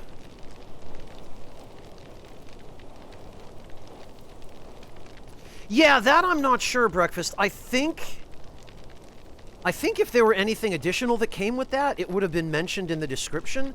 But the problem with TreatStream is they have some really weird arbitrary limits on what you can and cannot include in an order. And they say that there's a limit per order of $25.99 US, but they don't appear to enforce that limit consistently. And, like, sometimes they'll allow you to add sides to an order, and other times they will not. Kankez, I cannot tell you that yet because I'm only on the second tutorial. I haven't actually played the game itself yet. I'm still learning how. You've arrived fairly early, but if you stick around, we will find out the answer to that question together. That's the best I can tell you at this juncture. I'm sorry I don't have a more concise reply for you. But, yes. What I can tell you so far is that it looks very interesting. I mean, I'm not complaining about that, Breakfast. I'm perfectly happy for the support, but I do also want to try to do my part and actually play the game a little bit for you guys. While Connor is being rescued, let's inspect his wounds to get more information about their effects and treatments, then get the sick Maki up from bed to do the actual treatment as she has the highest healing skill. Well, that seems counterintuitive.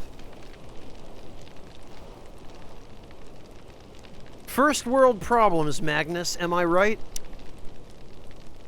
Well, excruciating pain. Connor is basically dead.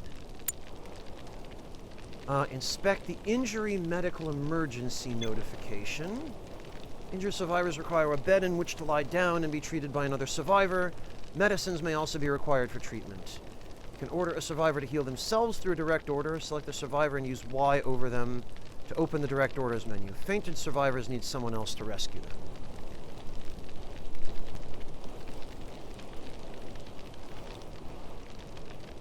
Oh God, Magnus, I can't even imagine. Go to... Inspect bitten off flesh or superficial bite for details. Bleeding, 5 per hour.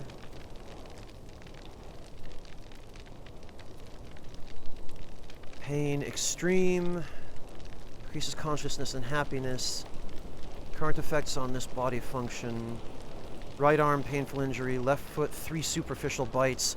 Right foot, bitten off flesh. Left leg, bitten off flesh. Left leg, superficial bite. Holy hell! He went from fine to basically death's door. 0% consciousness. 69% movement. Painful injury, superficial bite. Pain. Pain and movement. Pain, bleeding, and movement.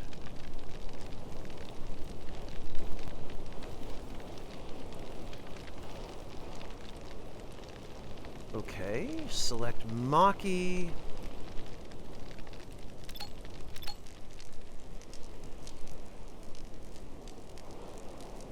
And use the wait for treatment action? Now that you've instructed Maki not to wait for treatment, she will get up from bed and take on activities as usual. While she's getting the needed medicines and treating the injured Connor, let's try to find a way to heal her too. You only have healing balm and bandages, which work for injuries but can't do anything about illnesses. Would take time to research and produce a new medicine, so your hope is to find some first aid kits which contain everything needed to treat almost every health condition. So we scavenge them. And increase the game speed to pass time. Mark the landing pod for scavenging, acquire first aid kits, and wait till Connor is healed.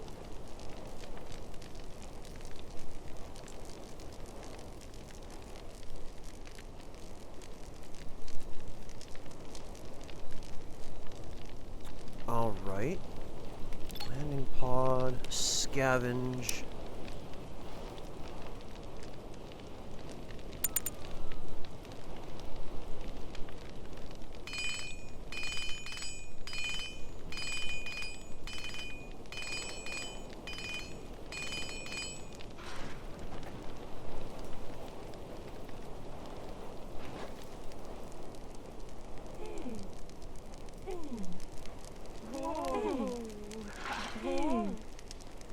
Bite treated.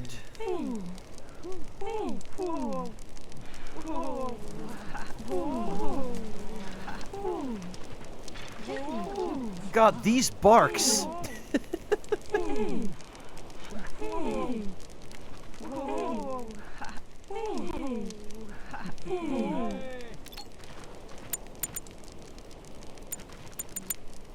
Okay, select Maki and use the wait for treatment option.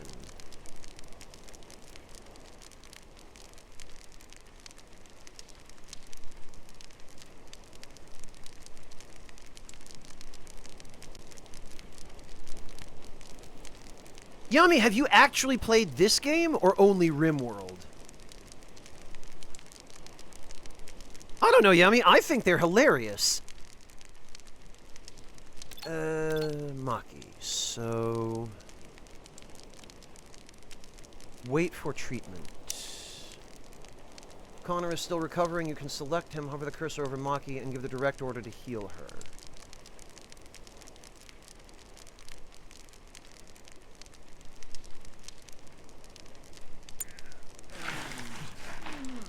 Waiting treatment. Oh, okay, he's, it looks like, going to do that automatically.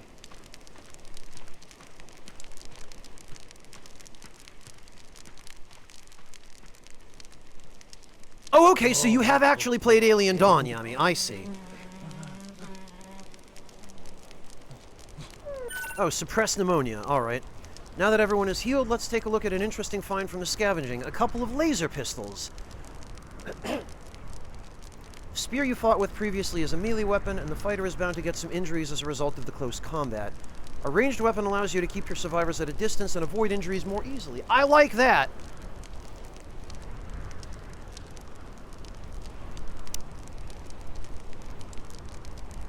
He did, Clint, but he did not make it clear that he'd actually played Alien Dawn. I thought he was going off of his RimWorld experience. Survivors can equip both a melee and a ranged weapon and will switch between the two depending on the distance to their target.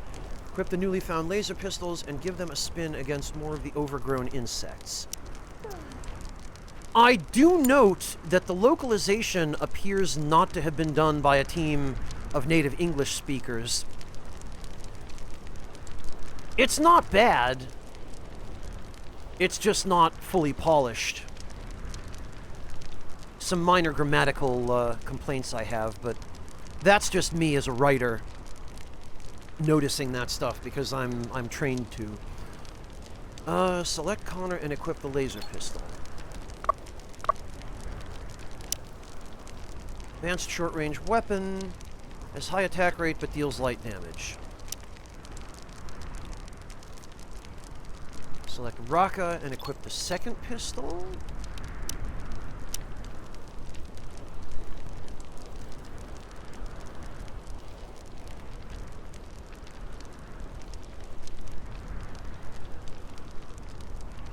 Well, Clint, you at least made it clear that you had played RimWorld. Oh, good. Aggressive animals.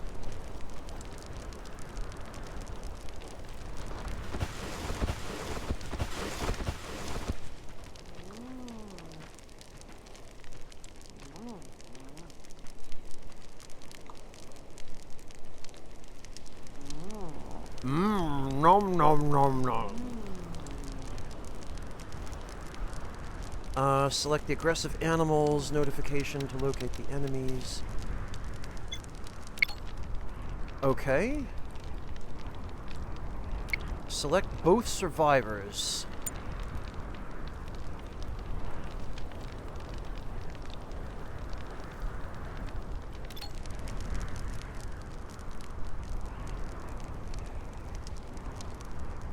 Right trigger and Y. Oh, okay. You can just do that anywhere, I guess, and then take direct control. Order them to attack the overgrown insects.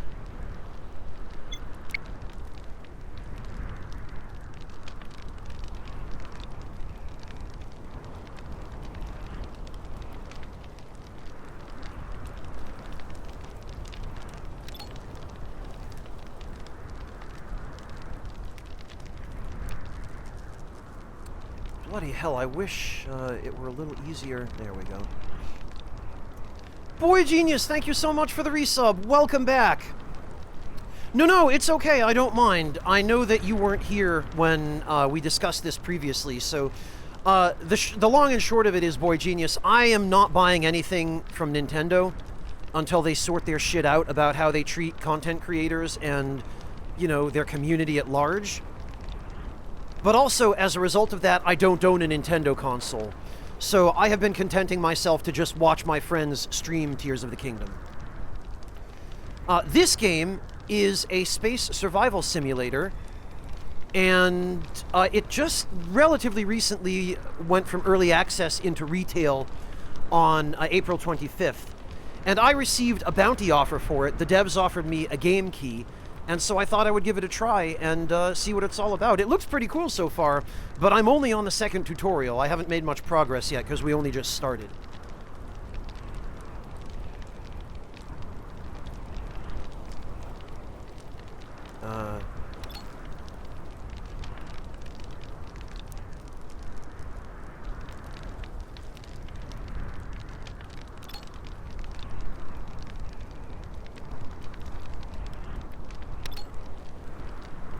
What?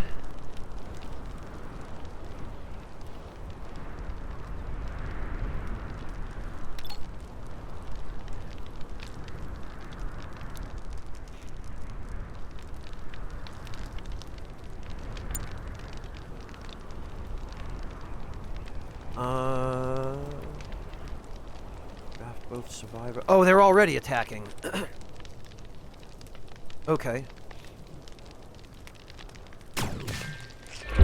Oh!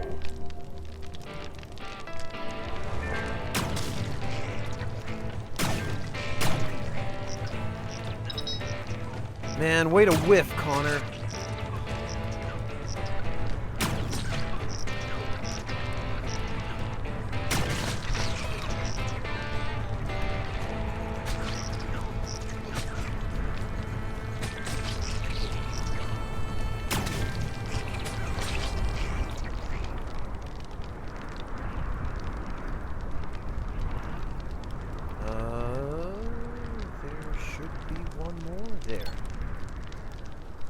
Shelf life. Okay.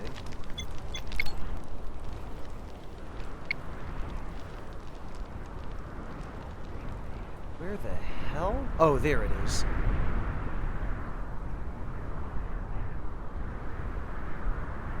Dirty clothes. There we go. Does AI fail to fire? It looked like it fired once. I think it just missed, Clint, didn't it? Or did you see something I didn't? You now know how to lead your survivors in battle and take care of their wounds. If you'd like to learn how to monitor and take care of the happiness and relaxation of your survivors, as well as how to custom manage their activities and schedule, yeah, we should probably do that. Oh, the bugs AI. I gotcha, Clint.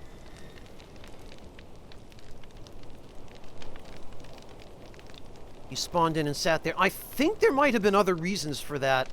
I get the impression that they don't initiate the attack until you attack them. But maybe I'm misreading that. Because that one bug was also further away from all the others. Maybe it was considered part of a different group. And by aggroing the big group, the hostility didn't transfer over to the one straggler. When you go on the attack, sometimes they sit there because you don't drag all the horde, only those in it. Oh, okay, so I was kind of right then, Yami. Gotcha. Alright, well, next tutorial.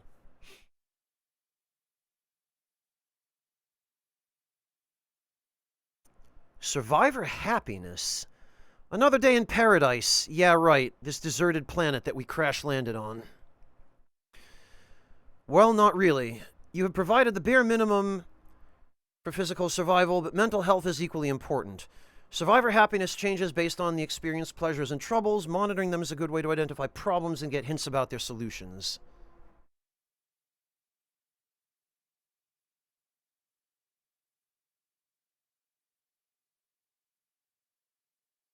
So kiting is a thing, Yami. That's going to be interesting, because it doesn't look like kiting is going to be a convenient thing to do here with this control scheme. The current happiness of each survivor is visualized in blue in the background of their portrait. Oh, okay. Well, that's handy. Not with pistol. Oh, you get sniper rifles later on. Okay. You'll also see newly acquired pleasures and troubles as floating text in the world, but your go-to place for anything happiness-related will be the happiness tab in the info panel of each survivor. Take a look there to see what can be done to improve the conditions in the camp. Okay. Well, it can't be that different, Yami. Select a survivor. Open the happiness tab. Insufficient food variety. Check the control hints for how to change tabs. A setting to automatically... Yes, okay, we've got that. Alright, now what?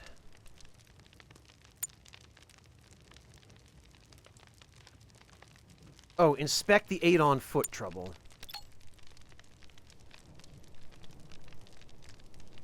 Table with chairs. Have you heard of those?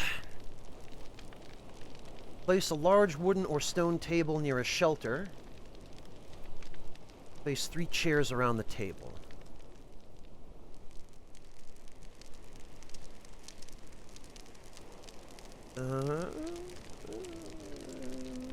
Okay.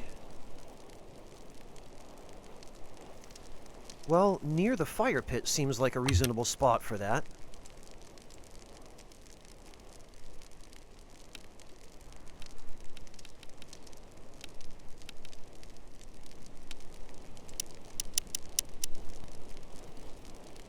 Oh god. That's a big menu. Large table.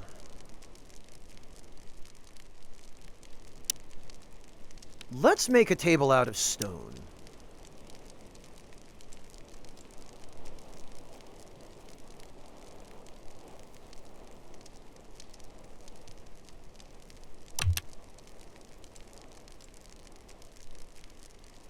That way we can have a C.S. Lewis moment. Place 3 chairs around the table. Oh, check that out! It even,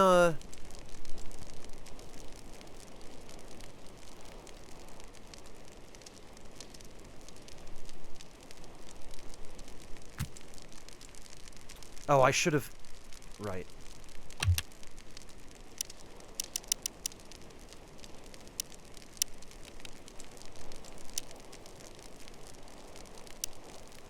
Okay, and then you hold RT to put one there. There we go, and 3 chairs.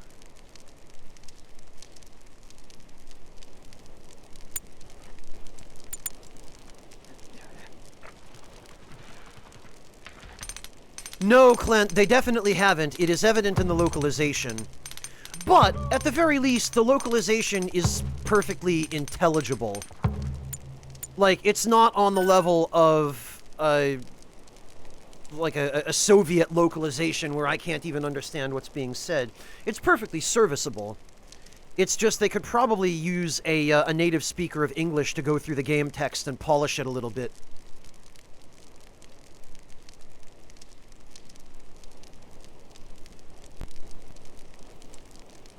Yeah, Yami, this is the same studio that develops Surviving Mars.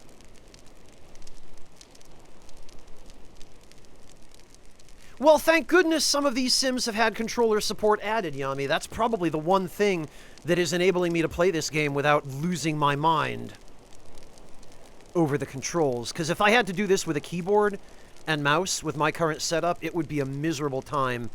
And my wrists are not ready for that after 17 months of typing for the Elden Ring strategy guide.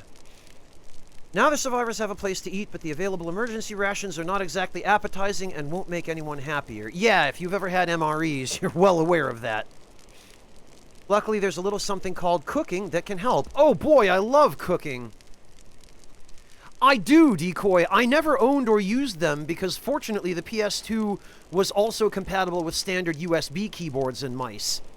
But yeah, back when I was playing Final Fantasy XI, during the first few years when I played it on the Japanese servers, or rather before it was released in the West, that's what I used.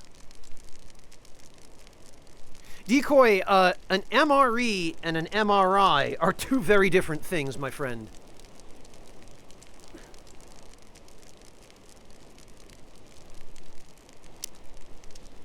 One trick is to cook the rations to bring out their flavor. I mean, some MREs have heating packets that are packaged with them. Meals rarely edible. Yeah. Meals rejected by the enemy. Incredible. I love it. Oh, gotcha, Decoy. Yeah. MRI is magnetic resonance imaging. It's a type of medical scan that's used to detect brainwave activity. MRE, in American military parlance, stands for Meals Ready to Eat. It's the name for emergency rations.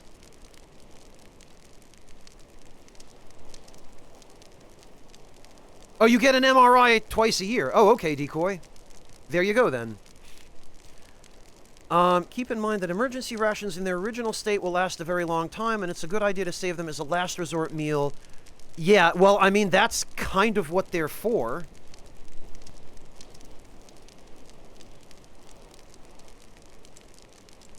Meal really inedible. There you go, breakfast. Select the stockpile and inspect the emergency rations. Notice how they don't list any happiness effect. Stockpile.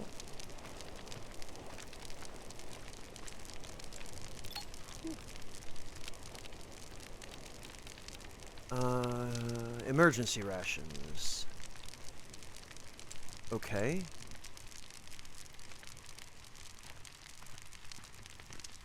Indefinite shelf life under a roof. Cool. And actually, first aid kits also have an indefinite shelf life under a roof. Yeah, wow, alright. Stuff does not last very long when exposed to the elements, but under a roof is apparently enough to preserve it indefinitely.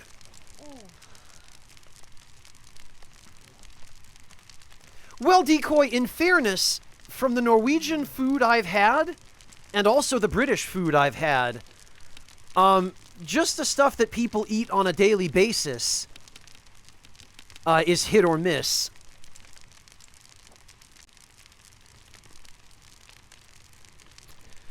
They're not really any better here than they are in most other countries, Decoy. MREs here are still pretty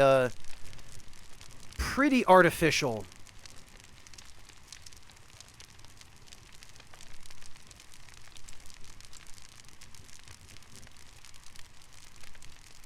Alright, select the campfire and add a cooked emergency ration for production. Use the quick recipes action. Notice how the recipe lists a happiness effect of 6. Okay. Well, there's a lot of commonality between our cuisines, Decoy, but yeah, everyday stuff tends to be pretty, at least in my experience with Norwegian food, it tends to be pretty basic and Spartan. We certainly share our love for bread. We share a fair love as well for meat. And, to a limited extent, Germany also shares Norway's appreciation for fish. Although I suspect that in my particular case, my love for fish also comes from the Swedish part of my background. Okay, Clint, enjoy! Alright, quick recipes. Grain porridge. Veggie soup. Meat soup. Cooked emergency ration. Quickly boil an emergency ration? Ugh.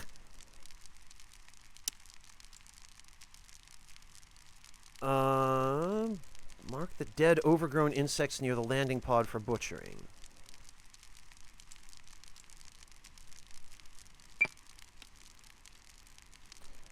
Use the orders menu to mark the area with multiple corpses. Okay. Ah! Or we can probably just select and highlight them.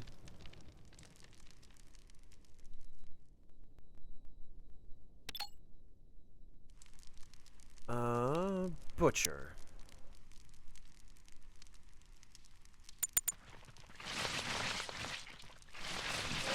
Hey, Gossamer, welcome. Good to see you. Yeah, Goss, this is a game that I was offered a key for, so this is a sponsored stream. And it is a space survival sim, so I'm trying it out for the first time. It's actually fairly recent. It just oh. Thank you very much, guys, for the shout-out to Gossamer. I appreciate that. Although, Gossamer, you haven't streamed in a fair while, have you? I miss your streams. I hope you're able to find some time to stream again sometime soon.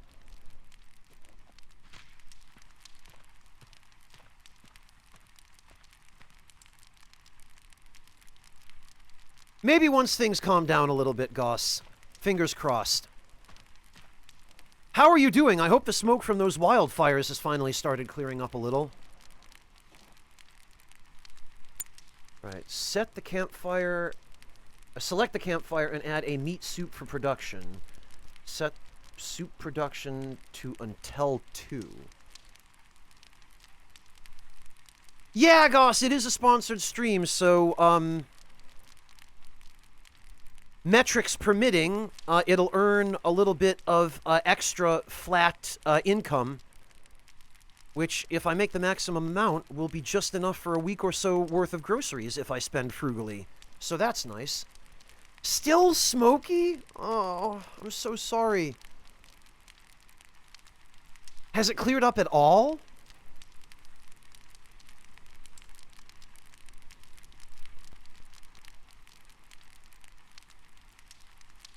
Alright, campfire, meat soup, until 2? Back to the main info panel and move the soup task to the top of the production list. So that's L2. No? R2? And then up. Okay.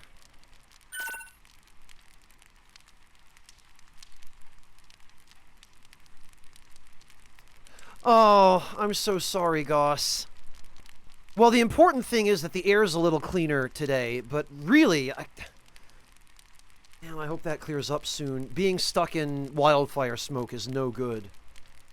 I hope you and the schnoofers are okay.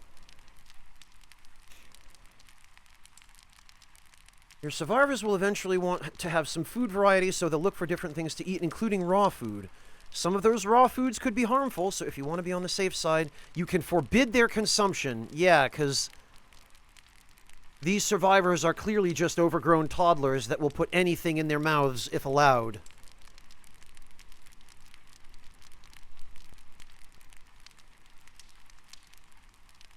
Yeah, Goss, let me know if there's anything I can do. I mean, there's limited stuff I'll be able to do, unfortunately, but I'll do what I can if, I'm getting the hang of it, Yami. The tutorials are really helping. Like, if I had just jumped into this without doing the tutorials, I would be having a miserable time. So I'm really glad that it was made very clear at the start where these were and how they could be accessed. Oh, Clint, did you watch Yami stream this game or something? Did that happen to him? Somehow that's on brand. Yeah, Denim, exactly. Like, what are we dealing with here? A daycare? Colonists are actual brainless toddlers. Yeah. Yeah, that tracks. Select a survivor and open the restrictions tab. Forbid the consumption of raw food. You can copy and paste restrictions from one survivor to another. Allowed consumables, raw food. Okay. Ensuring a steady supply of cooked food is of the essence, so relying solely on scavenged rations and occasional hunting is not recommended for the long run. Oh, you do, Yami? Okay. So that's why you're always complaining about me stealing your viewers on my own Discord server. Survivors have already observed the local glitter caps and gained enough knowledge to farm them. Their harvest is particularly useful because it can be turned into healing balm or quick veggie soup. Or maybe healing veggie soup. Let's place a farm. A survivor will plant it immediately. 5 times 5 glitter caps field. Soil loam. Okay, yeah, loam is nice fertile soil. Place a 5x5 glitter cap field. When placing farms, you'll see a color-coded grid showing how the chosen plant will fare in the underlying soils. For glitter caps, choose a place with loam close to the camp. It will ensure the best growth conditions.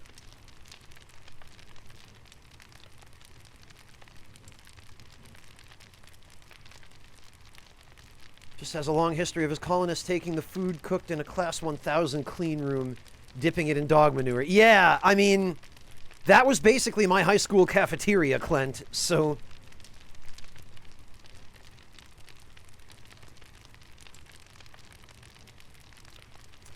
Yeah, fair enough, Yami. Although I have to say, I really appreciate that this game has inbuilt mod support. I appreciate that the devs are community-minded enough to be willing to say, yeah, you know what, guys? Go nuts. Here's native mod support. Enjoy. Like, that's really cool. I already really appreciate this dev team.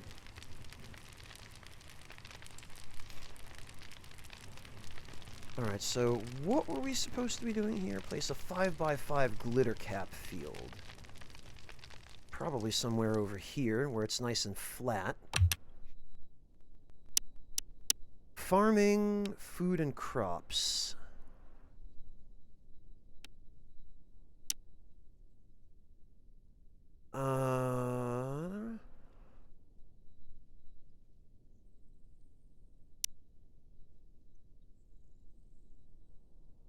Okay, what soil types are available? Loam, gravel, sand, infertile soil. Oh yeah, because it's contaminated from the crash.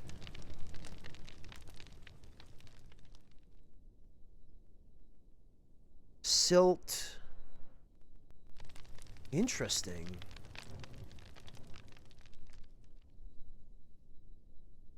Blocking objects, okay.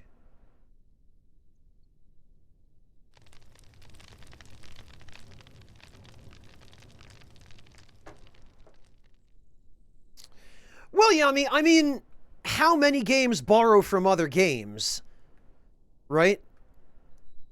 At this point, nothing is original. I mean, you can't make a game even completely independently. Like, if you were to lock a dev team in a sealed facility for 5 years to make a game, apart from the fact that they would probably murder each other long before that 5-year period was up, if you were to lock them away and keep them on a complete media blackout and force them to make a game using only ideas they came up with themselves, the game that they produced at the end of that 5 years would still have a whole bunch of stuff in it that resembled other games, because a whole lot of stuff is just intuitive and common sense, and there really isn't an awful lot of originality left for people to use anymore. At least not in this medium.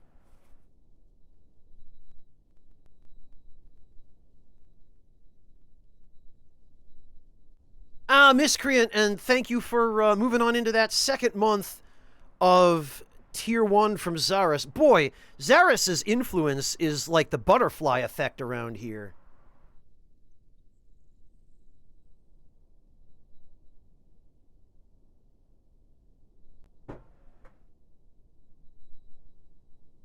I'm just talking in general, Clint. I'm not specifically referring to mood debuff for eating without a table. I mean, sure, I'm sure that was lifted specifically from RimWorld. I'm just saying that that's one tiny example in the midst of an entire game. You know? Sure, other games are going to influence new ones. Pre-existing games are going to influence ones that are being made more recently.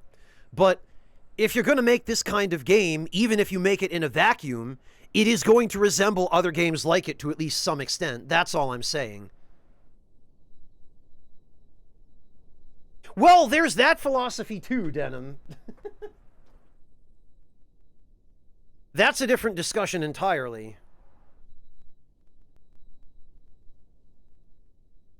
And thank goodness for that, Chopin. I thought we were going to be able to avoid that, but I guess not.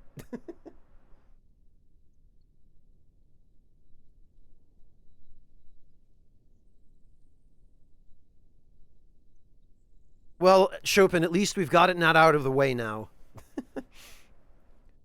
Okay, what are we doing here? Glitter caps. We probably want these to be... Yeah, we'll put them out here. 1, 2, 3, 4, 5. 2, 3, 4, 5.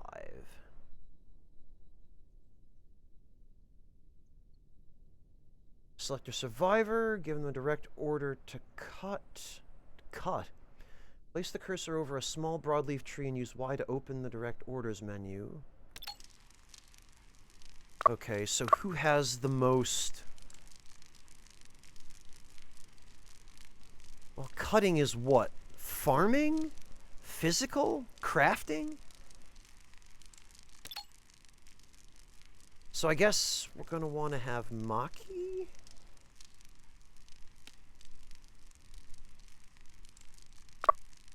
Place the cursor over a small broadleaf tree.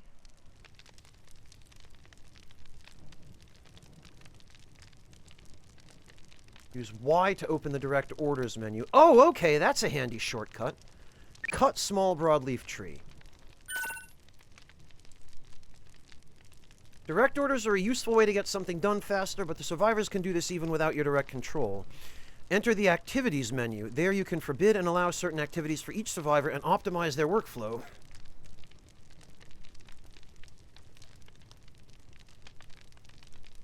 Well, that's my point, Yami, is, yeah, it's going to have similarities, but it's not a carbon copy. They didn't just clone, RimWorld. They clearly polished things and made a few changes of their own. I mean, I say clearly as though I have any experience at all with RimWorld to be able to compare them. But, you know.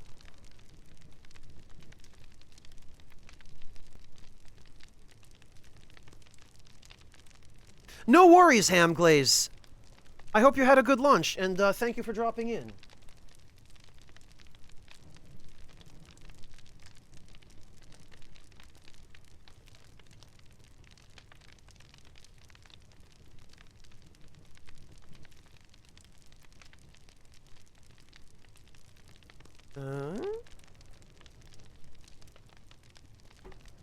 Inspiration is so unashamedly there.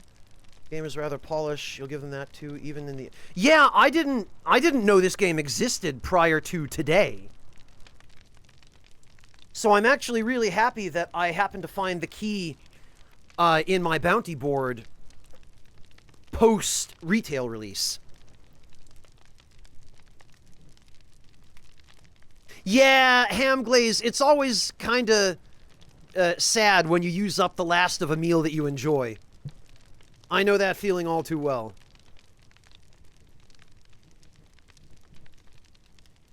Semi-secluded isolate? What do you mean, Decoy? You're talking about how I've been working on the Elden Ring guide for the last year and a half and haven't been keeping on top of new game releases? Because that's true.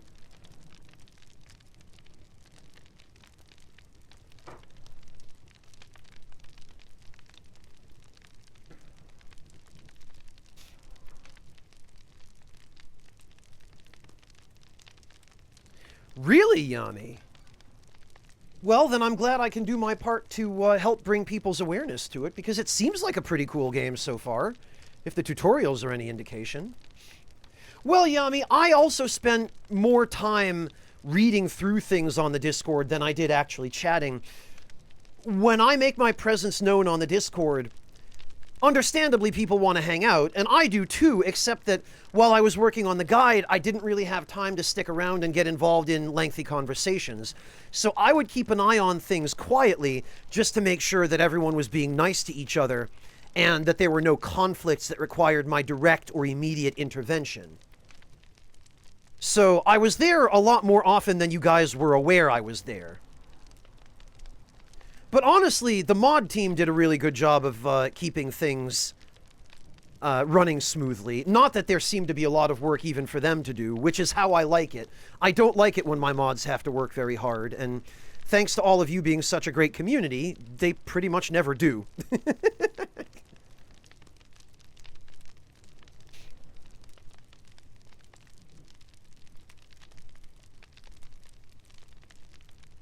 Well, more just being a silent observer, Nate. You know how it is.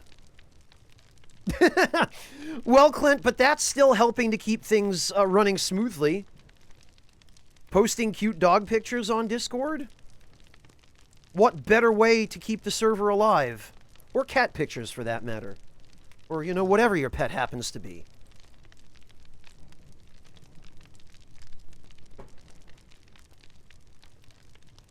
I mean, as long as you're not in illegal possession of an endangered species or something.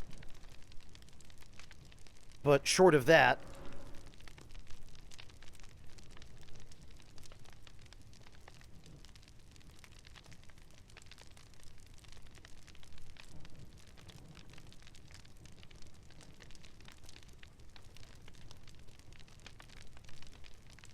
Alright, now... What about this managing activities? Enter the activities menu. Oh, and there it is! Breakfast already obliging us with what I'm guessing is going to be some adorable pet pictures. A jungle panther. Oh, this is... I have a feeling I know who this is. Yup! That is a ferocious-looking jungle panther, Breakfast. I have to say, the pygmy jungle panther is a really adorable species. Look at that fur ball.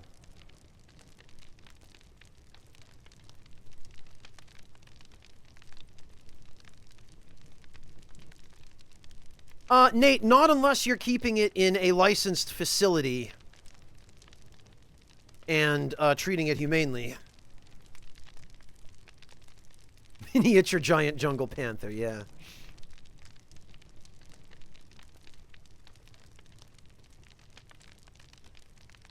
Yes, I've seen Decoy.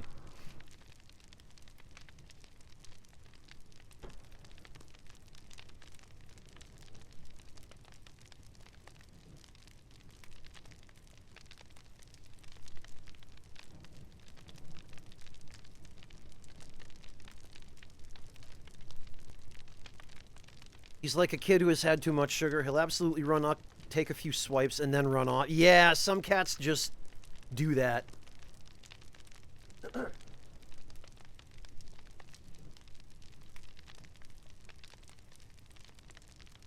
Okay, you can also turn off the simple priorities and assign a priority number from 1 highest to 5 lowest to each activity. Activities are then chosen and performed by the survivors from left to right. So if there are several with the same priority number, the leftmost one will be done first. Oh god, wow, okay. That's pretty complex, but I also appreciate that degree of control.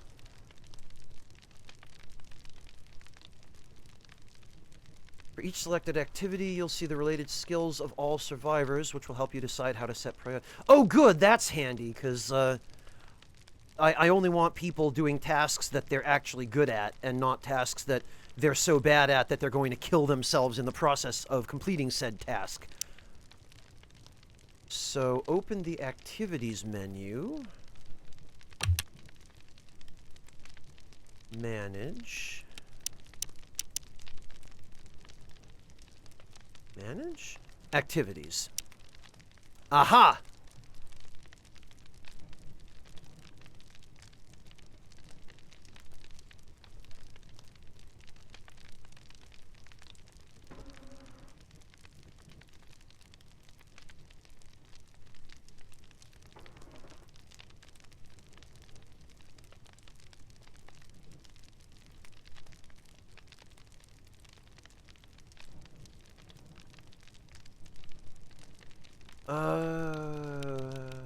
What are we supposed to do here? Forbid the cook activity for the survivor with the lowest cooking skill.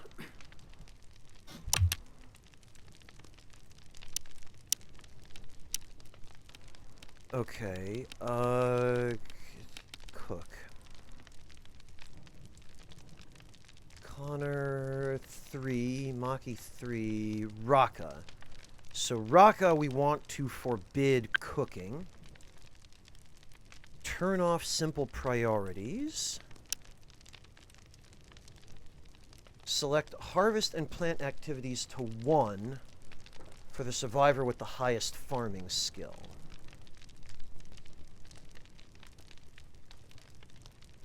Harvest and plant. Harvest and plant activities to 1.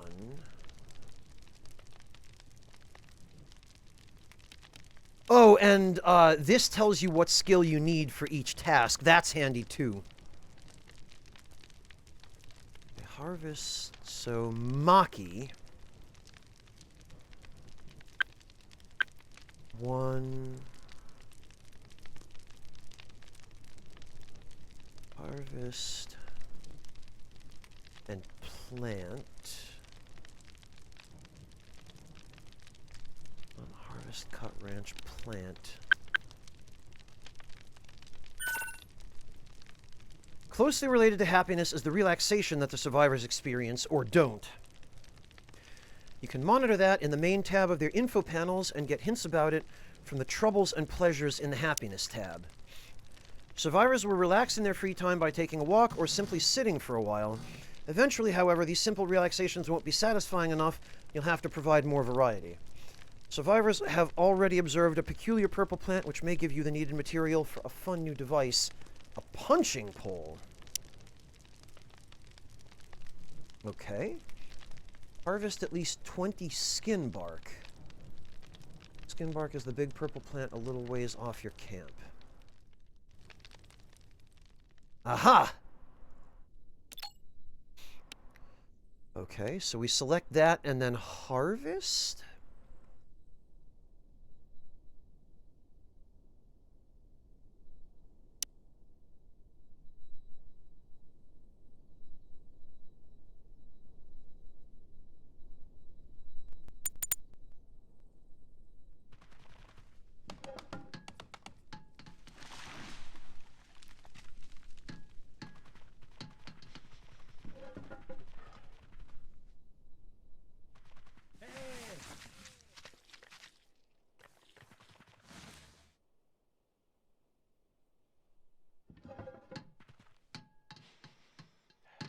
Okay.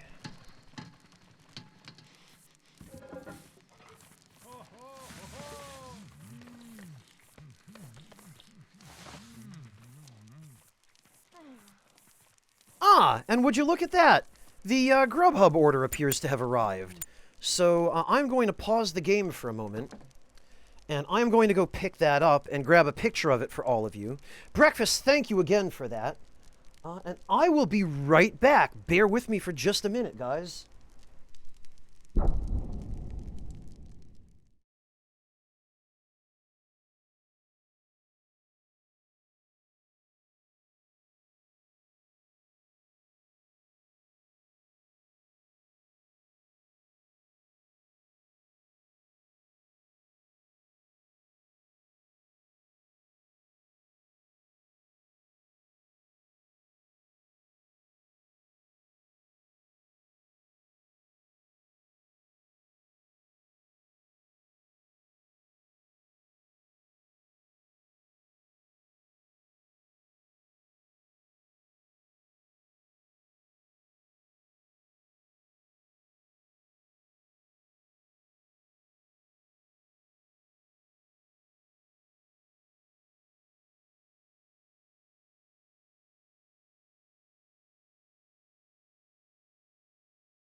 All right, I am back. Thank you all very much for your patience.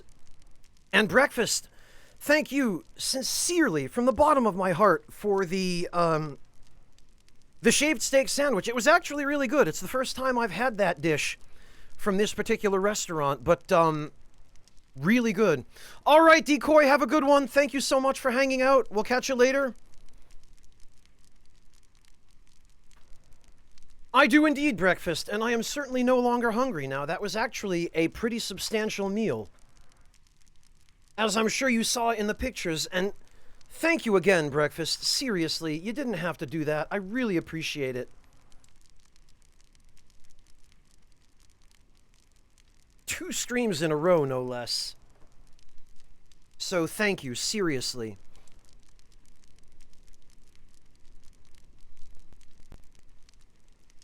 All right, I had to take a minute afterward to wash up because that was the type of food that there is no delicate or dignified way to eat.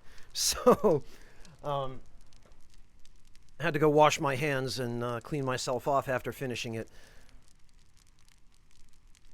It did breakfast and some potato chips as well, and even some lettuce to put on the sandwich, which I did.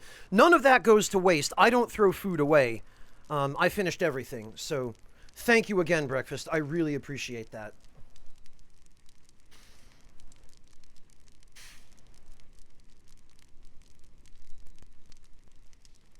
Yeah, Nate, I understand.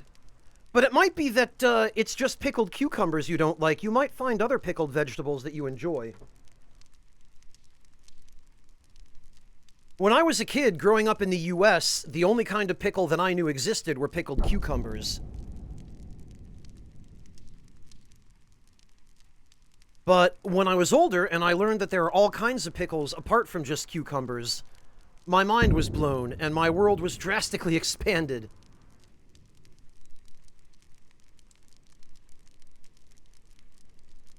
That being said, not everything is for everybody, so I understand one way or the other if you just hate pickles.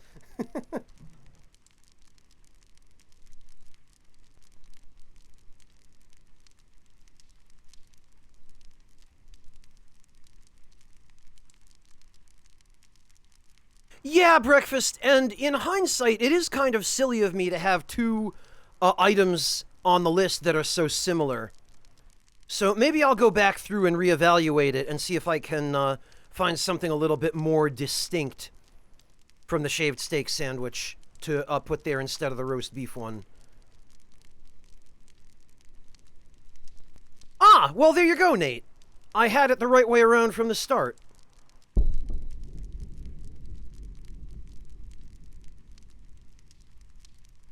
I'll tell you what, though, Nate. Let me see if I can find it.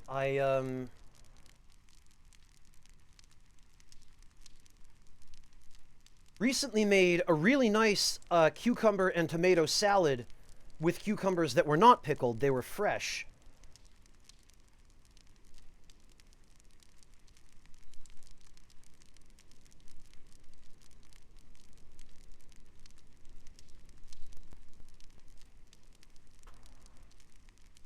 Here we go.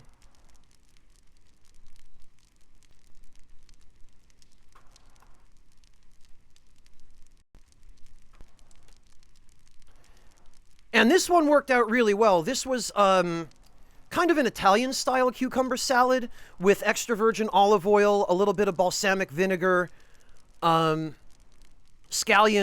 dill, fresh parsley, and fresh basil. And that was a really nice salad. I'm tweaking the recipe a little bit when I make it again. And I actually just yesterday did some grocery shopping to buy more ingredients so that I could make it again. I bought a bunch more cucumbers. I bought more cherry tomatoes, more fresh dill and parsley. That was really good. Fresh cucumbers are nice and mellow and mild and refreshing. And then the tomatoes add a nice little touch of sweetness without having to put in any extra sugar. The balsamic, I used actually a balsamic reduction, not just straight vinegar, to reduce the acidity. And even just a few drops of that are enough. And then, you know, a pinch of salt, little bit of fresh cracked black pepper, extra virgin olive oil. It's a really nice combination, especially for a summer dish. It's just really, really refreshing.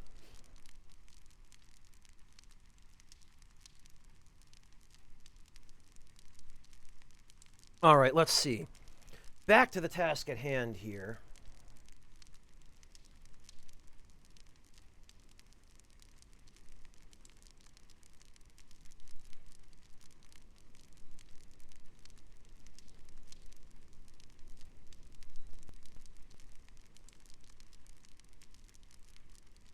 Oh, I was wondering why it wasn't progressing. That's why. Because I have to unpause it.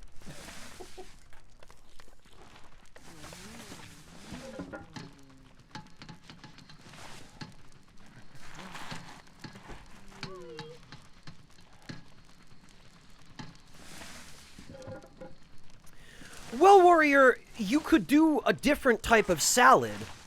One of my other favorite salads is caprese, which is just cherry tomatoes, ciliegine mozzarella, extra virgin olive oil, salt, pepper, and fresh basil.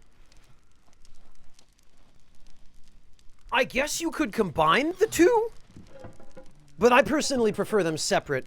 I think the cucumber salad works a little bit better with just the tomatoes and the cucumber, and caprese works a little bit better with just the caprese ingredients.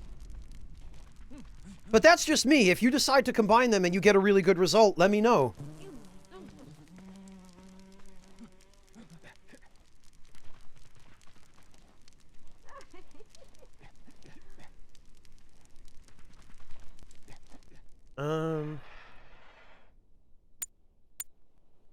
Oh, I think...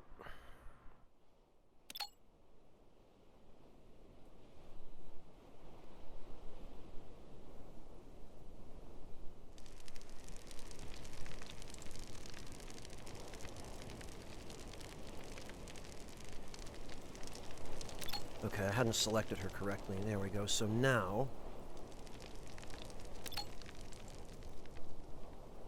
we can go harvest more of these.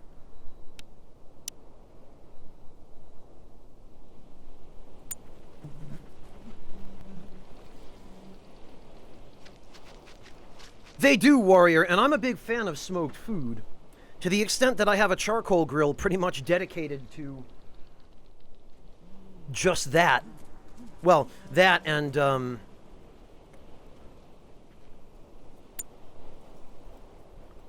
grilling, obviously.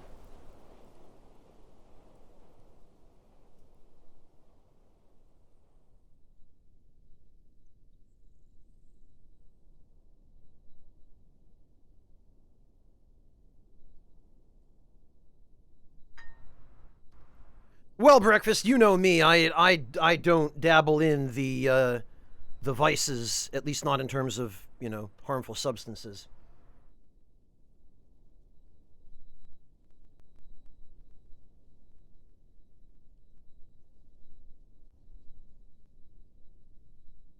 Probably my biggest vice is just good tea and good food. So, all right, what are we doing here? Select the workbench and add veggie leather? Veggie leather. Okay. We're just making leather out of carrots and potatoes now, huh?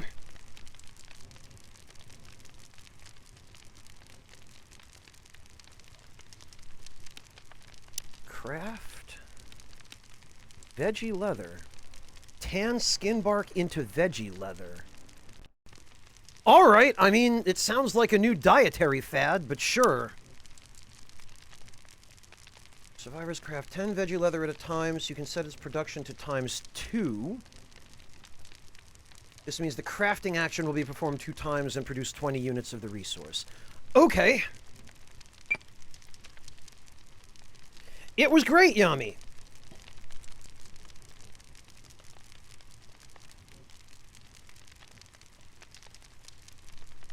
Well, not even drink breakfast. I don't drink alcohol. I just drink tea. And sometimes juice.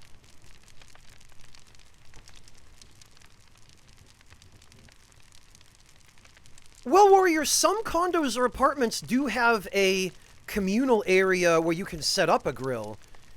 It's just usually not directly adjoining your unit, which sucks.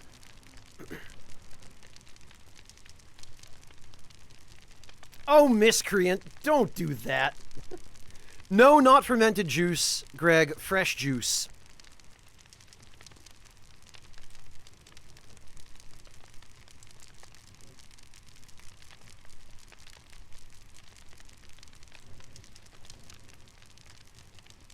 Alright, what are we doing here?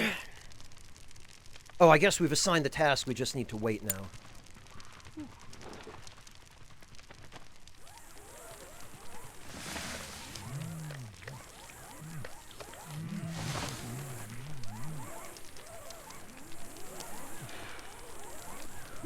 Hey, whatever works, Yami. I'm not knocking it.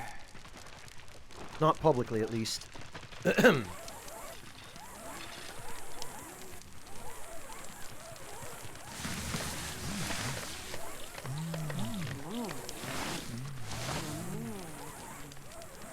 That's 10, and that's 20.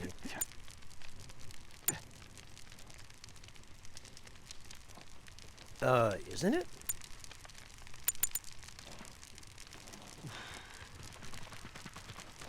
Did I not set production to 2?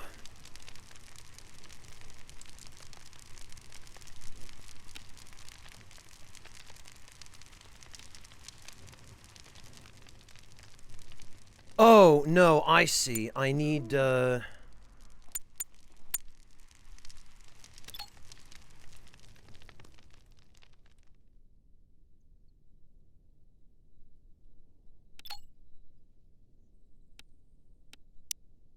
need more leather.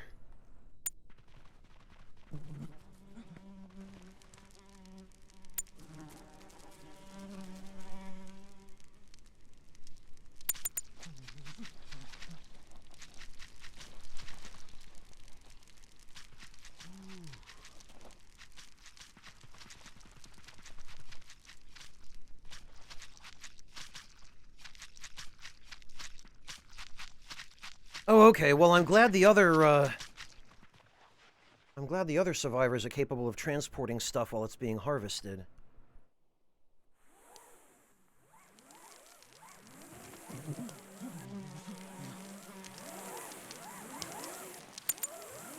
There we go.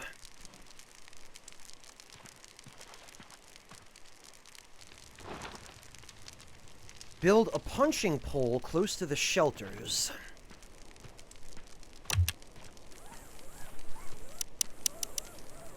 Leisure punching pole. Hay, wood, and leather.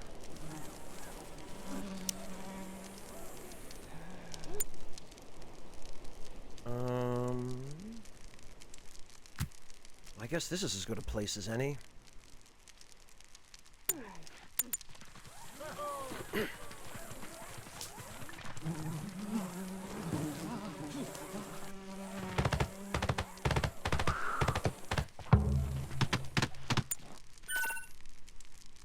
Having the means to relax doesn't always mean that the survivors will have time to. Depending on the activities and orders that you've set for them, they may only have the time to grab a bite and go to sleep. This is where the schedule menu comes into play. There you can customize the daily timetable of every survivor and allocate dedicated relaxation hours if you see the need to do so. Don't be afraid to experiment with different combinations to find the one that works best for your current situation. Okay. This is probably a fairly common system among management-type games, but the first time I've ever seen or interacted with it was in Ostronauts, where it was pretty much identical to this. Okay, so this is the schedule menu.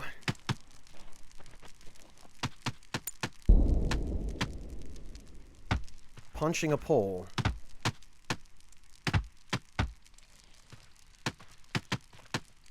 Man, they're really going for it.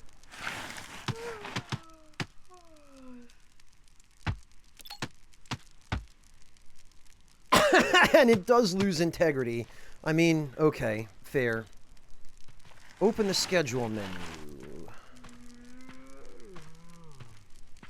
Select the relax option and mark 2 hours of your choice for each survivor. If you want to set the same hours for all survivors, you can use the copy and paste options. So I'm guessing... Okay, manage...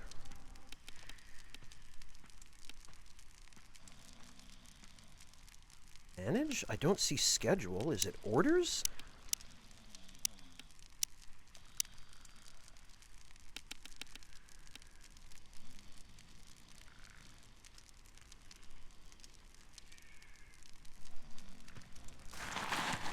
You wish, Yami. I'm not running a sweatshop here.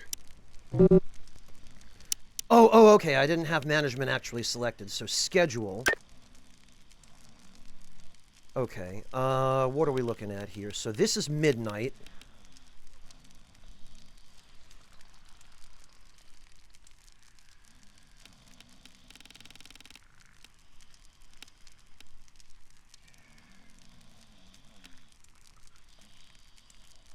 $2,100 hours is 9 p.m. So if we...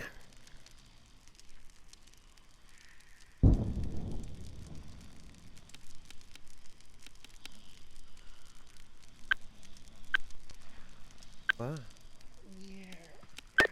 Oh, okay. So... There we go.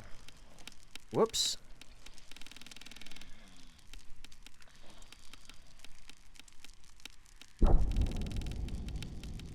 Okay. It looks like a lot of it was already set to work, so... What do we have here?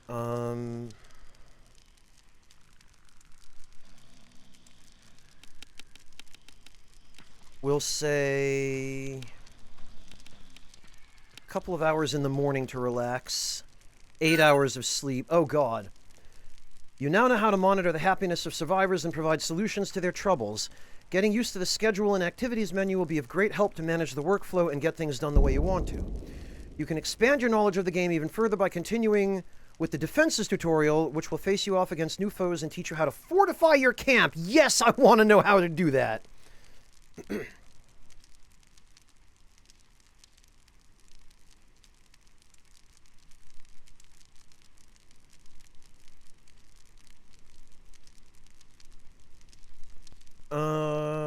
Next tutorial.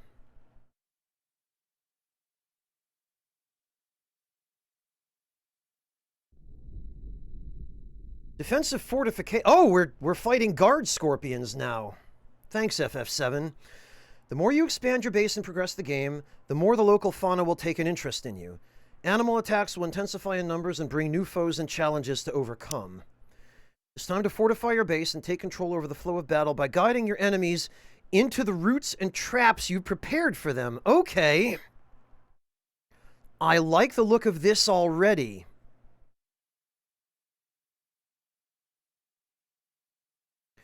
This tutorial will give you an example of base defenses, but don't be shy to experiment with your own layouts afterward. All right. Yeah, Clint, I'm already... I have a basic level of familiarity with the tactic that they seem to be implying that they're teaching here. But I'm interested in how it will play out in a game like this. Place the last stretch of 5 stone fence tiles to complete the enclosure. Everything you need in this tutorial is located in the defense menu? Okay.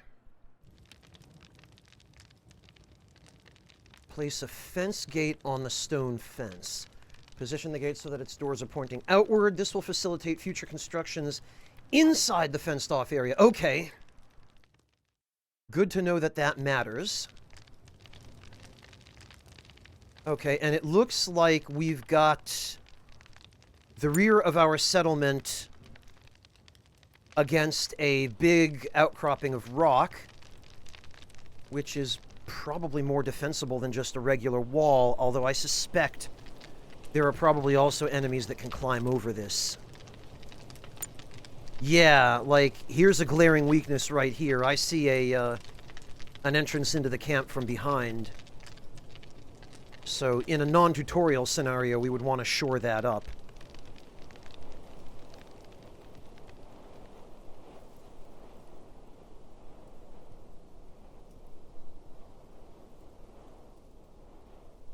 Oh, I'm sure, Yami. I don't doubt that there will be flying units that will just go right over the walls.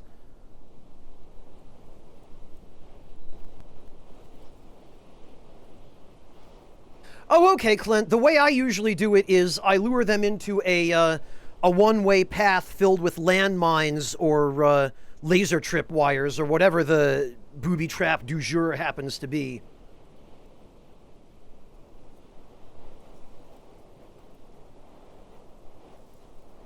Well, Clint, just because it's simple doesn't mean we won't be able to utilize some fun shenanigans. I'm sure there will be a variety of different traps that we can use for that purpose.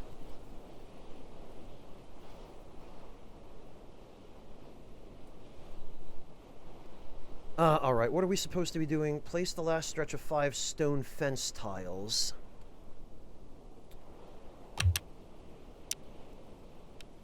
Fence, stone.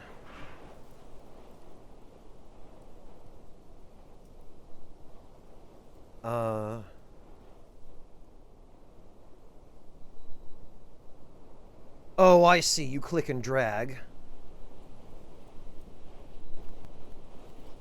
Okay. And place a fence gate on the stone fence.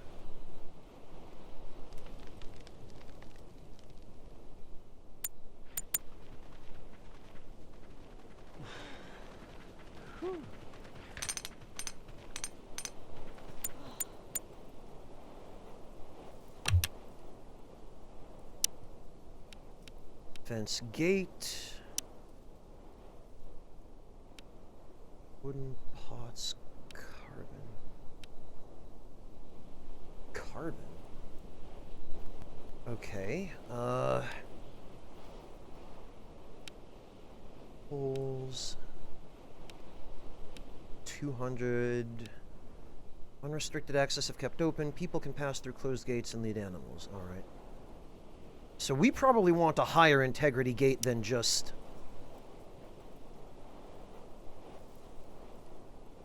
Okay. Oh, no, but the game did specifically tell us to use a fence gate. Oh, no, I guess these all count as fence gates. Never mind. Yeah, Yami, they did suggest... Well, they pretty much outright said in the Steam literature for this game that they intend to add more down the road. You've completely fenced off your camp, and any attackers will head towards the only openings left, the gates. You can order survivors to close and open them in order to influence the path the attackers will take, but keep in mind that if there are no entrances available, the animals will target and attack walls and gates trying to make their way in.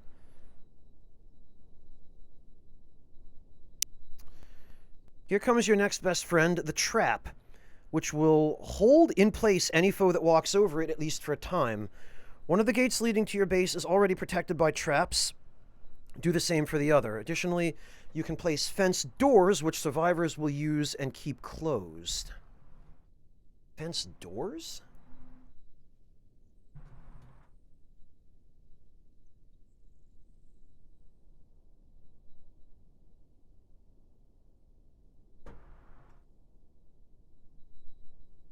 Yami, does RimWorld have a more complex way of handling this? Are there more, is there a larger variety of traps in RimWorld?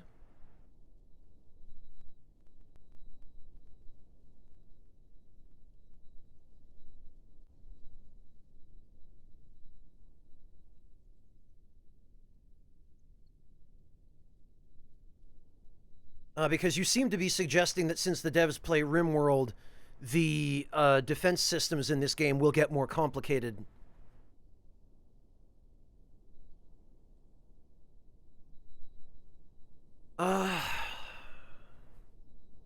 Okay.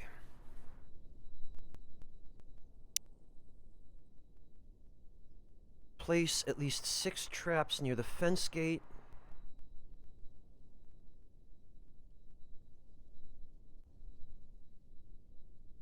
And place at least one fence door on the stone fence. Okay, traps. Okay.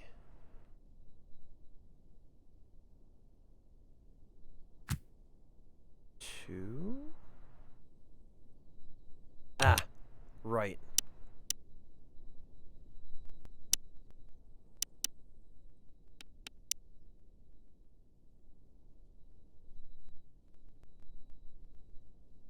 Three.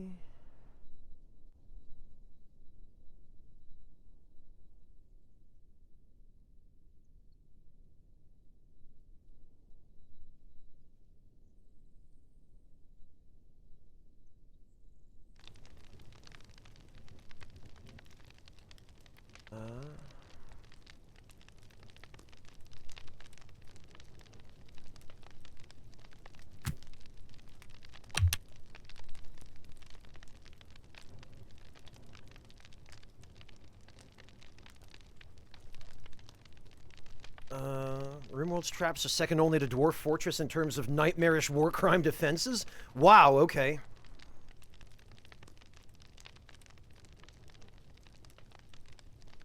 Rimworld is 2D and it's got robust temperature mechanics. The community of Rimworld came up with some interesting trap design. Oh, okay, Yami, I see.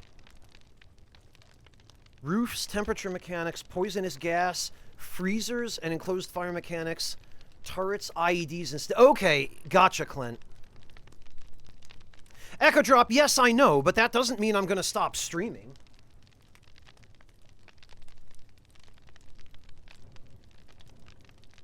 Don't you think I keep track of those things myself, Echo Drop?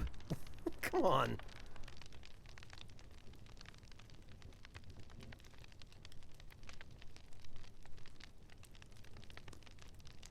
Casket of Armadillo Trap?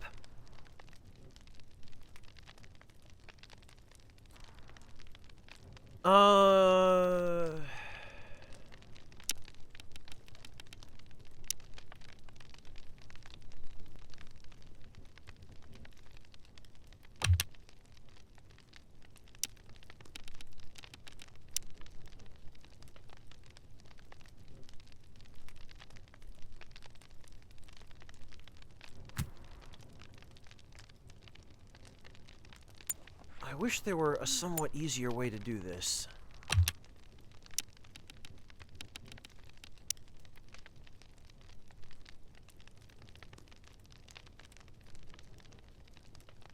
Come on. Too far from required object? What?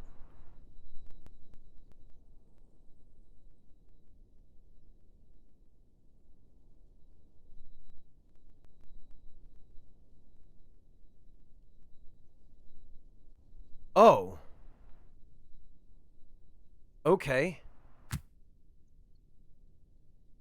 So, I had to place them closer to the gate. I gotcha. Place at least one fence door.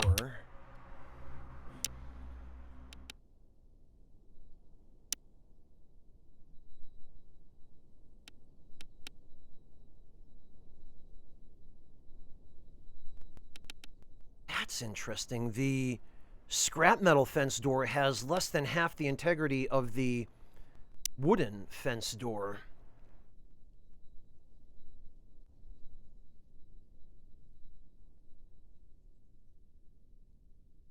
On the stone fence. Okay, well...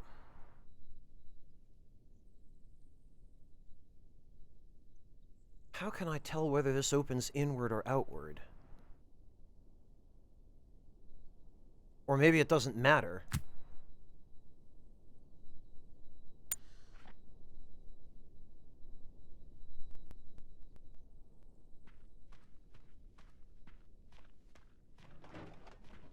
Oh, okay, Yami.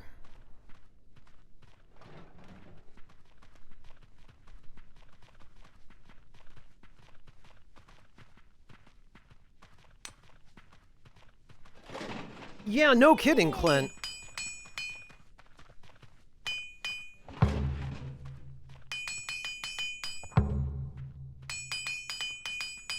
Yeah, whereas, a whole bunch of logs are definitely going to be, sturdier than some corrugate aluminum.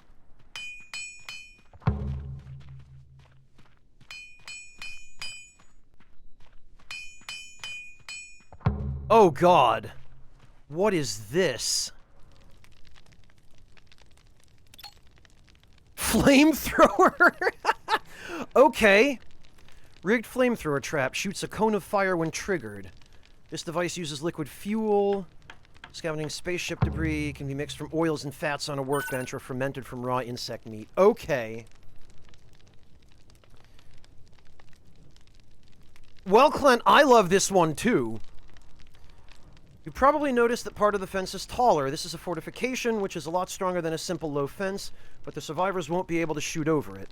To rectify that, you can place towers on which survivors can climb to shoot from over taller walls. Select a wooden fortification to check its integrity.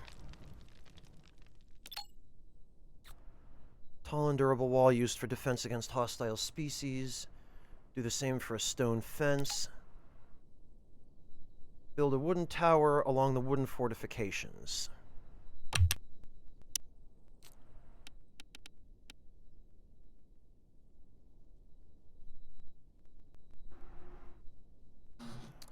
Elevated shooting platform. Drafted survivors could use it to shoot above fortifications and fences. Okay.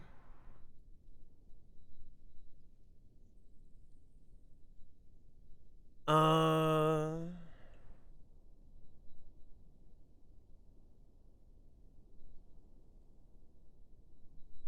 50 wood...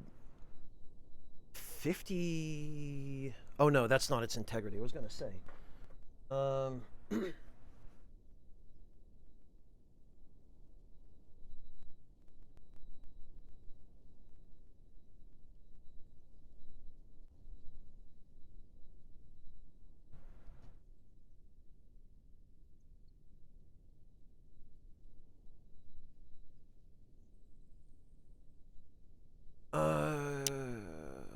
So we want...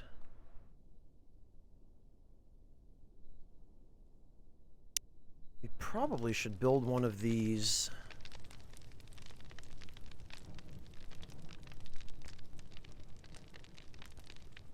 Can we build it on the corner? Oh, we should build them on the corner. And I should have built a second one.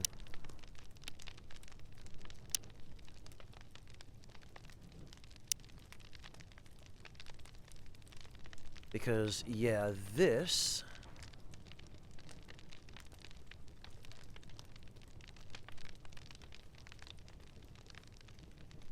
Oh, okay. We can't adjoin them.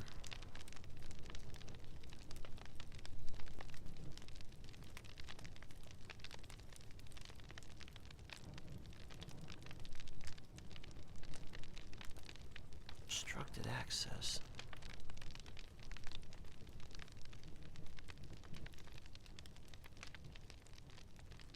Okay.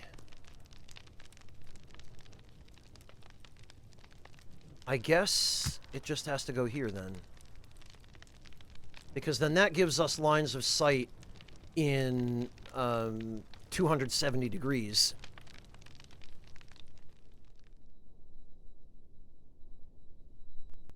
Still getting used to the camera controls, sorry.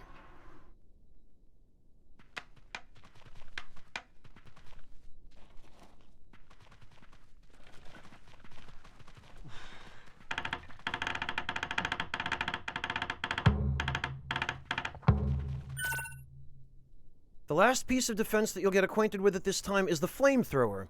It is an automated contraption which uses liquid fuel to shoot a cone of fire when triggered by an animal in front of it. It works great in combination with the traps, which will immobilize the attackers while the flamethrower is roasting them. Take a look at how the existing flamethrower is placed near the wooden gate and build another one near the fence gate.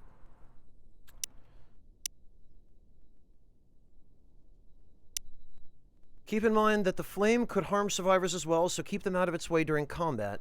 Normally, the flamethrowers won't get triggered by survivors, so they'll be safe for the rest of the time. How do we keep survivors out of the way?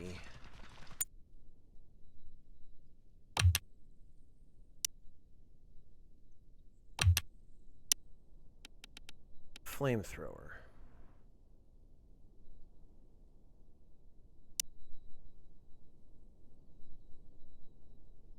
Okay, so these are placed 1, 2, 3, 4,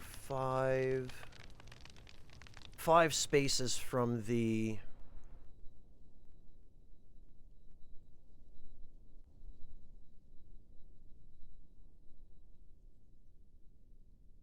what? Obstructed access?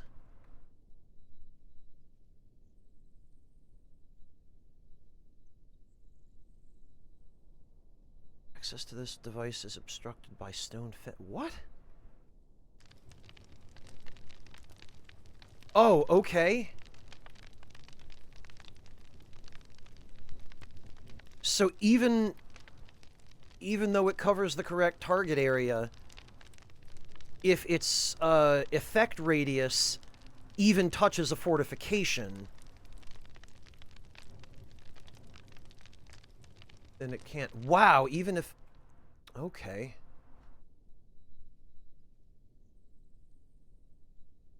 Oh, but here is fine. Well, that's weird.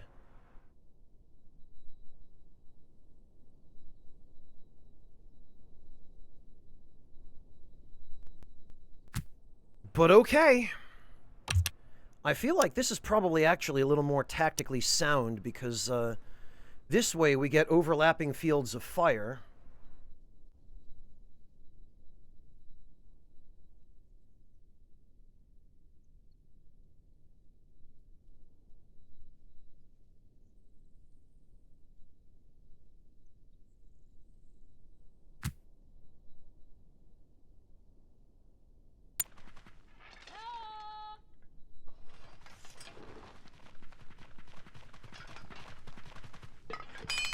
No, Yami, the fence gate was highlighted, so we were being told that there was a conflict with the flamethrower having the fence gate within its target radius. It's time to test your defenses. Follow the next steps to fight off an incoming Scarabée attack. Move and reposition your survivors as needed in the course of the battle and try to keep them safe from harm. Close the big wooden gate. Select the gate and use the close action. When you do, the action isn't instantaneous. Someone will have to go close it manually. Close. Aggressive animals to locate the enemies.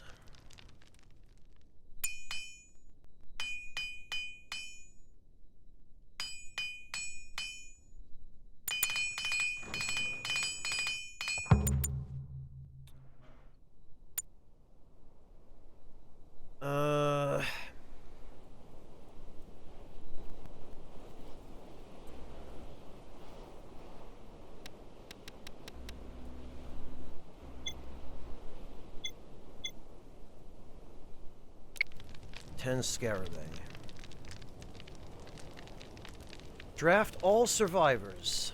Hold RT and press Y to select all armed survivors, then draft them. You can order someone to climb the wooden tower and position the rest along the stone fence.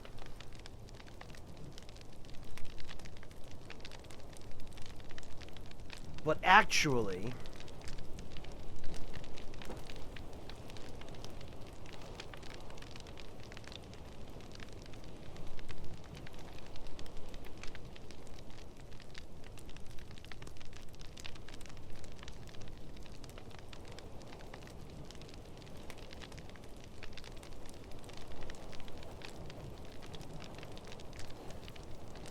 So, 3 survivors, draft all of them, order someone to climb the wooden tower.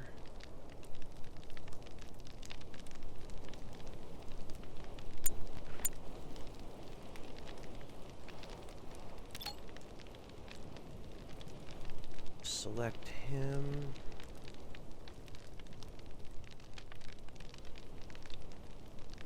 Have him climb that tower.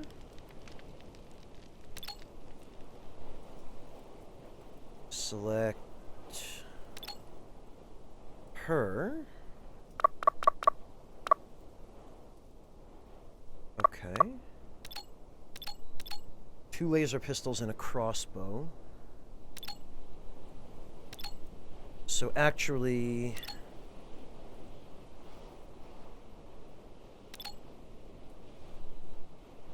what's the range of this weapon? 15 meters and 15 meters. Okay, so their range is equal.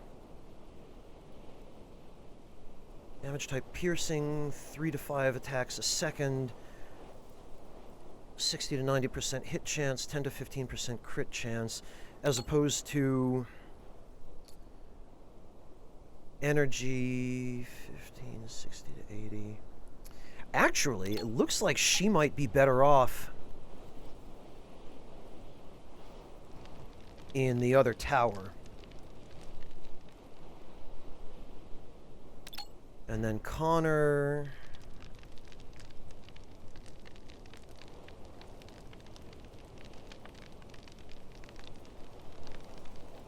Connor can, I guess, take cover there? I'm guessing what the red spaces here are supposed to indicate is cover. I'm hoping that's what it is.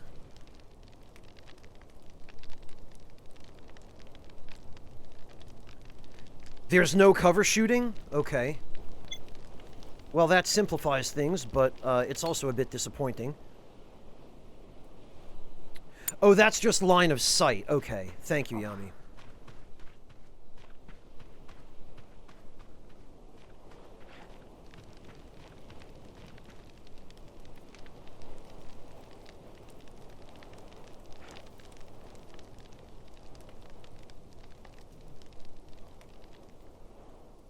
This isn't XCOM? Alright, I mean, I have limited experience with XCOM as well.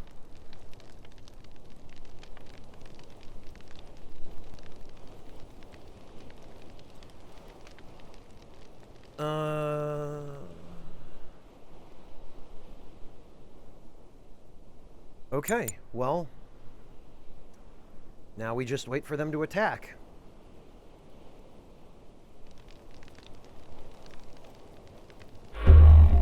There they are.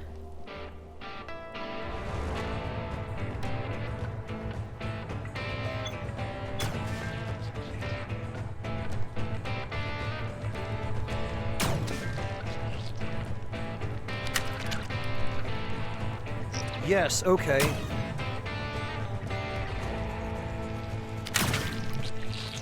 Excellent. Oh, this is gonna be good. Ha! Incredible.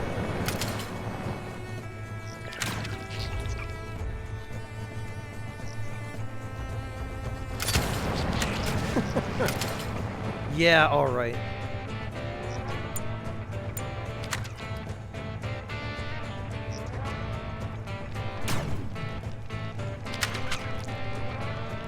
Yeah, the dual wall towers were definitely the right call.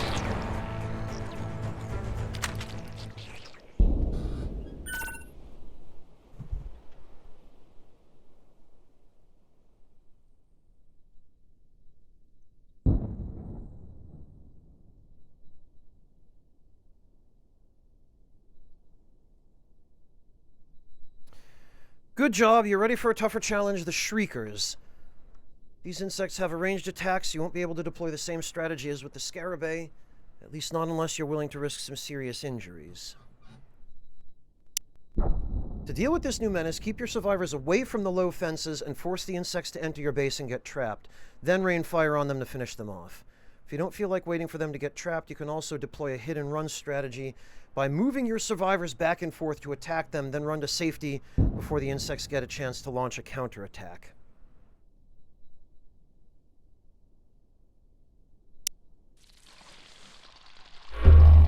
Select a drafted survivor. Place the cursor over a gate and directly instruct them to open or close it. This is one of the few actions that are available while survivors are drafted along with moving and attacking. Close the fence gate and open the wooden gate.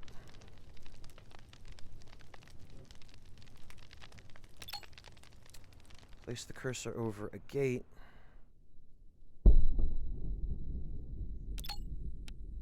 Okay.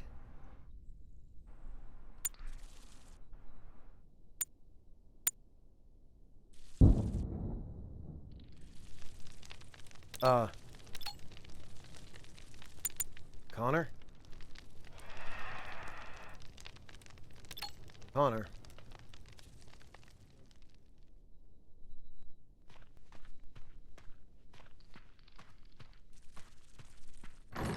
Oh, thank goodness. I'm glad that, that he can't get caught in the traps.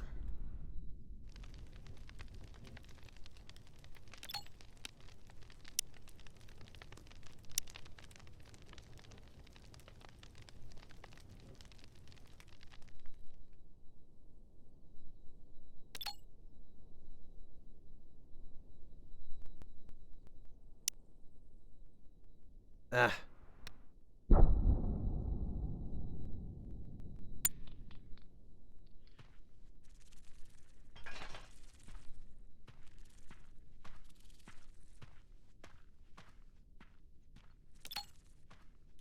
Waiting to be opened. Okay.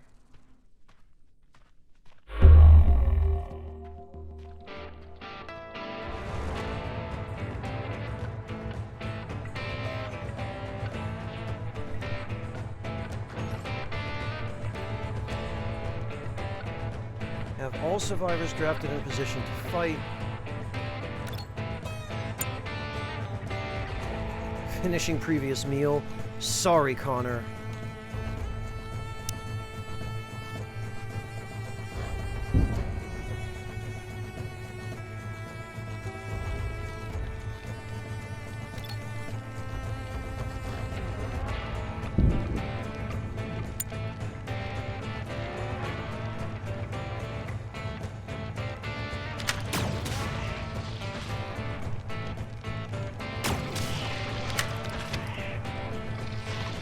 Nice, so they're missing because we've got cover.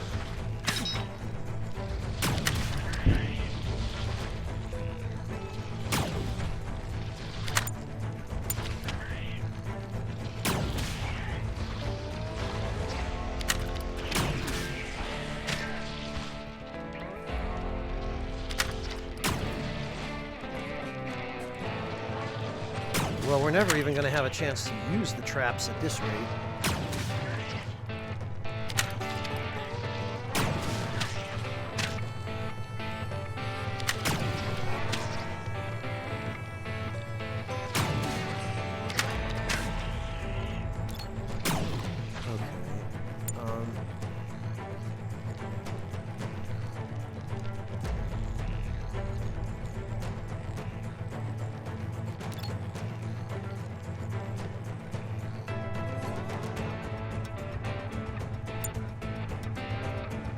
So we're going to have them retreat.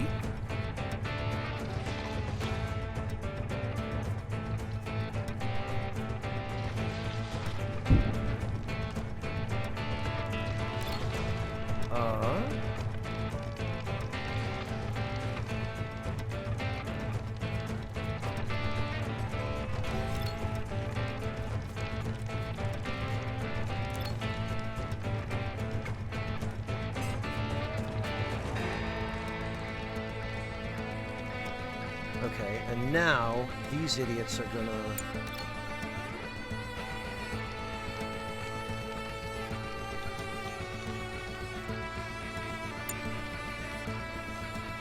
They're gonna walk in and get torched.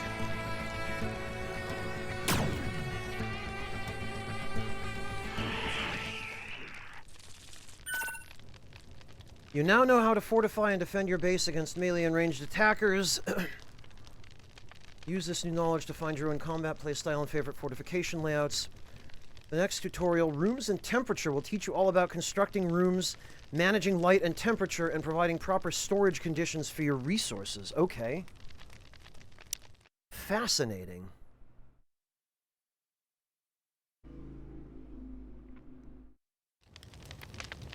Life in the camp is not easy nor comfortable, especially with the changing of seasons. Building a proper house has many advantages, but it's a slow process which requires a lot of resources. Luckily, you have everything you need in this tutorial, and construction times have been drastically reduced. There are several things to consider when building rooms, the most important of which are insulation and size. Build it too big or too small or too flimsy, and regulating the temperature inside will be tricky. This tutorial will give you some useful examples and pointers. You'll start by building a room and moving some furniture inside it. You can also deconstruct things that you don't need anymore. Use the provided foundations to build upon. Place the door and window of your first room on the 3 walls away from the soil floor. You'll build another room there later. Door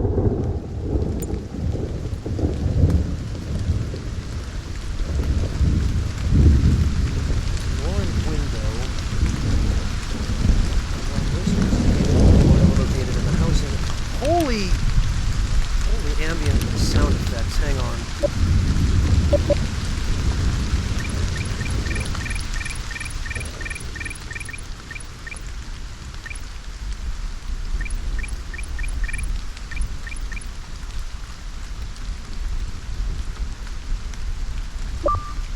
There we go.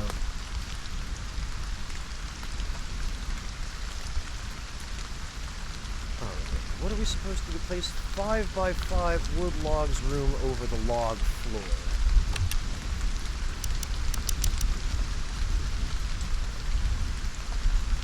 Room, okay. 4 walls, floor, and roof. Wood. So we click and drag.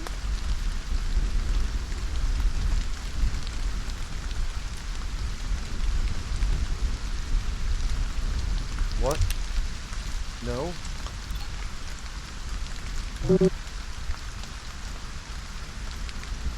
Blast it. Cancel.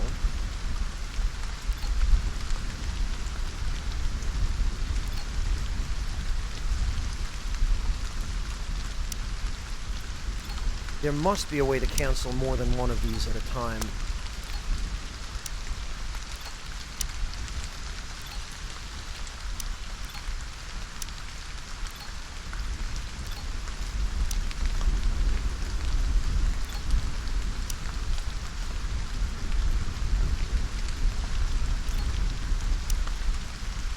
What?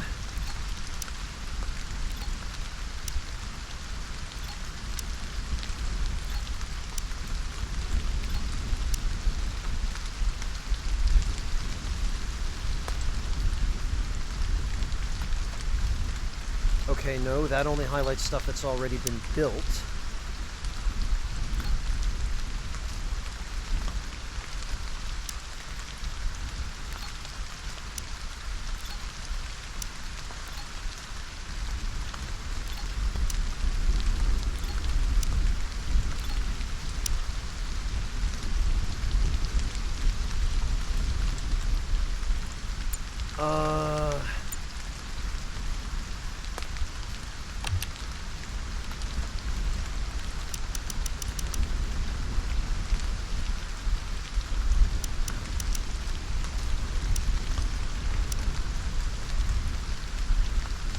Start placing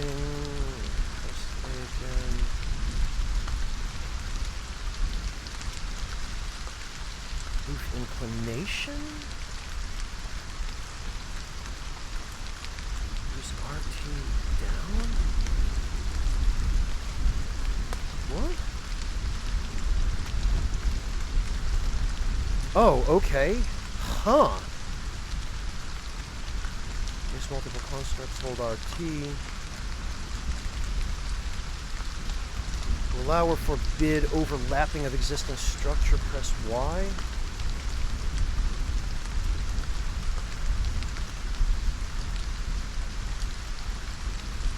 There we go, okay.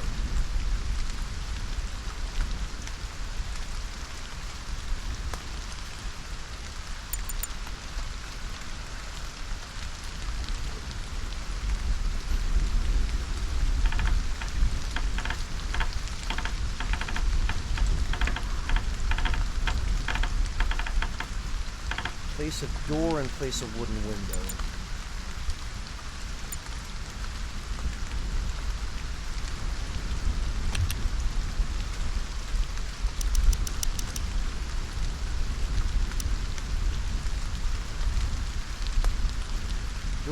Door.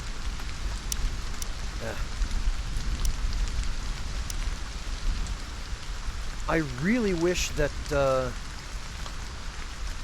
there were a memory option for the cursor, so that the cursor in each menu would stay at the last place where you left it.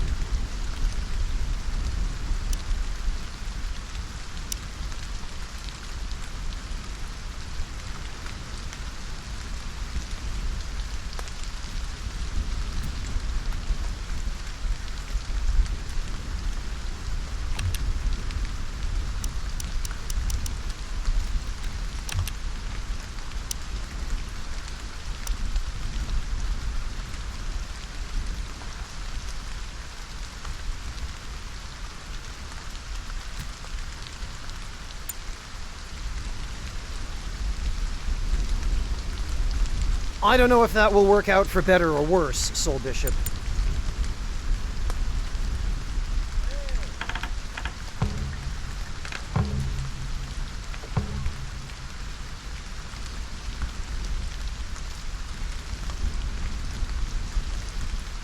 Select the metal bed and move it inside the room. Metal bed, okay. Move?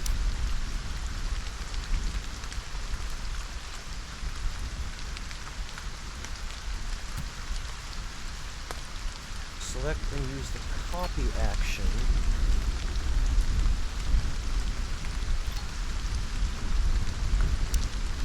Copy action to place 2 more beds next to it.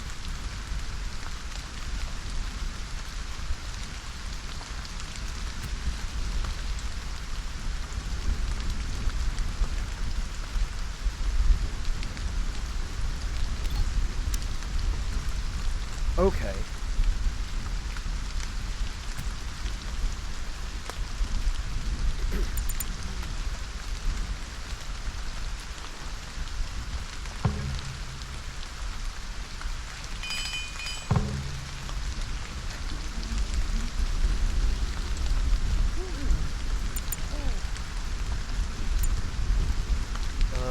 Deconstruct the sleeping spots. Okay.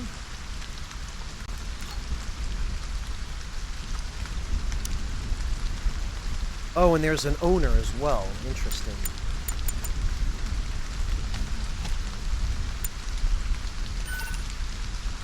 Survivors will be happier to have their own private rooms, but for now their shared bedroom will be enough. Let's see how it will fare during a cold snap. Make a point to check the temperature outside and inside the room. You can see the readings in the upper left corner of the screen. Move the cursor in and out of the room to see how the temperature changes. Of course, a room with open windows won't be that much better than the outside. You'll have to close them and provide a source of heat. You should also check the temperature tolerances of your survivors. They're listed in the main tab of their info panels as well as in the equipment tab. You can craft season-appropriate clothes that change the heat and cold tolerances of the survivors. The bad weather persists for longer and interferes with their work outdoors. Okay. Select a survivor and open the inventory tab to check their equipment and temperature tolerances. Close the room's window. Close. Close.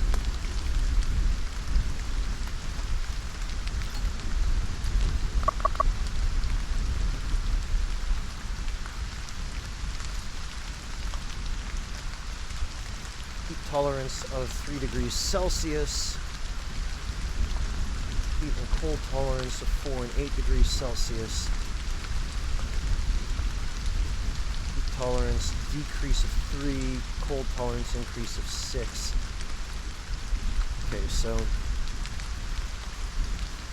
minimum cold tolerance is, or rather maximum cold tolerance is -7. Maximum heat tolerance is 41.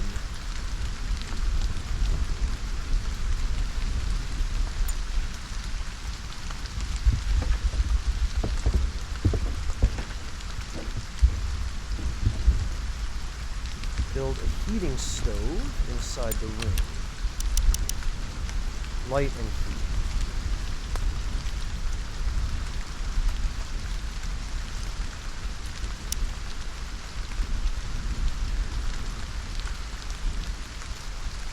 Well, ordinarily, that would be in a corner. Sadly, we cannot face it diagonally. And we probably also want it as far from the doors and the windows as possible, so we'll put it along that wall.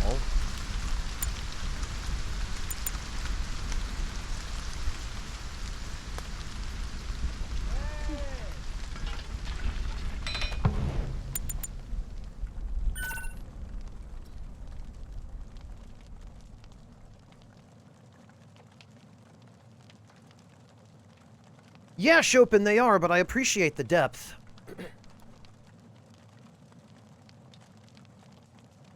Efficiency looks cursed. Your favorite was seeing the keyboards of all the top WoW PvPers. Oh, I bet they were a nightmare. 9 out of 10 of them pried off their A and D keys, so they would never be tempted to use anything other than the mouse for maneuvering. Jeez.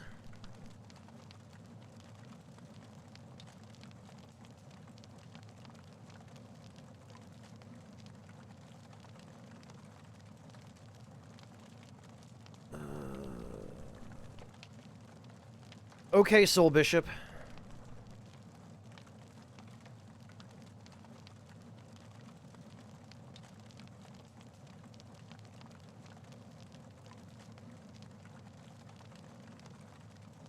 Now the room is better insulated and heated, but closed windows mean no light, and your survivors are not big fans of that, as you can see in their happiness tab. Considering that they'll use the bedroom mostly to sleep, you could leave it as it is, but as they're currently huddled inside for warmth, let's give them some light as well. You can always extinguish the lights later, or forbid refueling if you want to save fuel. Okay. Build at least one torch or oil lamp inside the room. This isn't a recipe for disaster.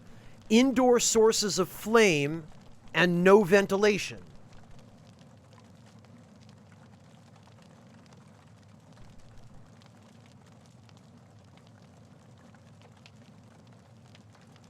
I'm sure that'll be fine.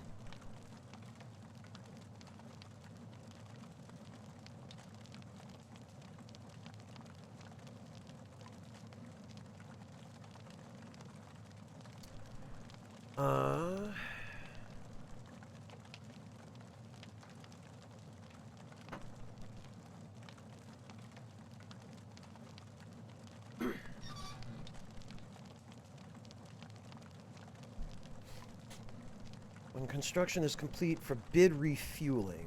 Okay.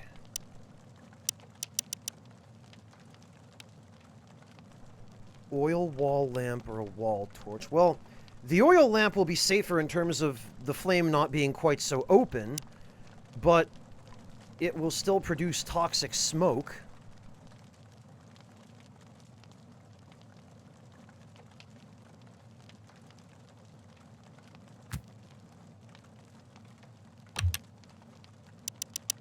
And once again, I need to remember to use the craft multiple.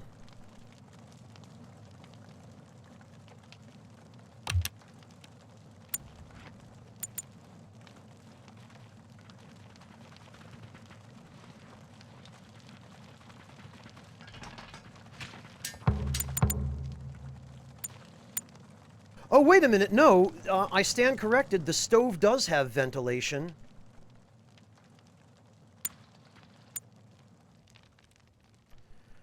Although for some reason I cannot see the roof. I wonder if there's a way to display roofs.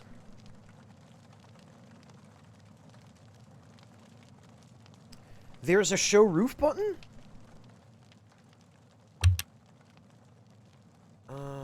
Tilt camera, hold. See that house on the top right? I don't know how you can get to it. Ah.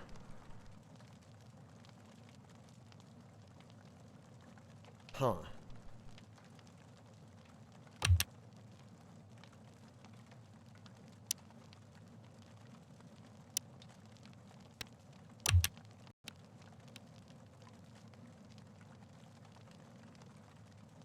Uh...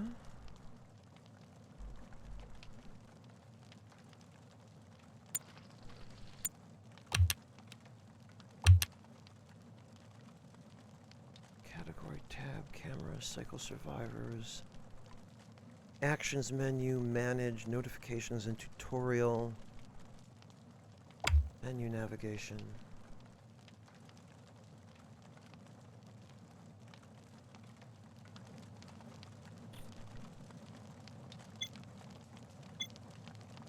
Outside temperatures are 20 lower than usual during this disaster. Try overlay with option button.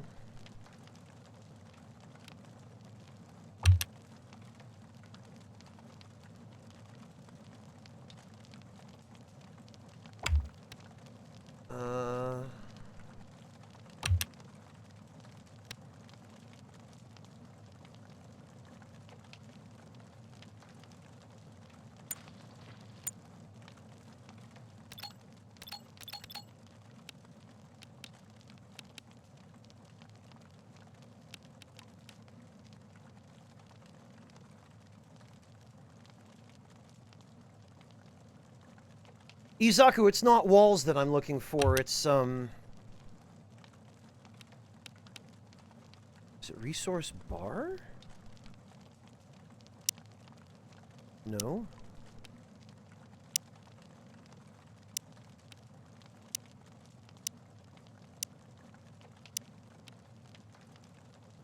Hides the front walls and roofs. Oh! Okay, so you actually don't access it through the menu in the upper right, Yami. It's all done through here. I see. Thank you, Izaku. Yeah, I guess that's what that was for. That wasn't entirely clear, but we got it. Thanks to help from chat.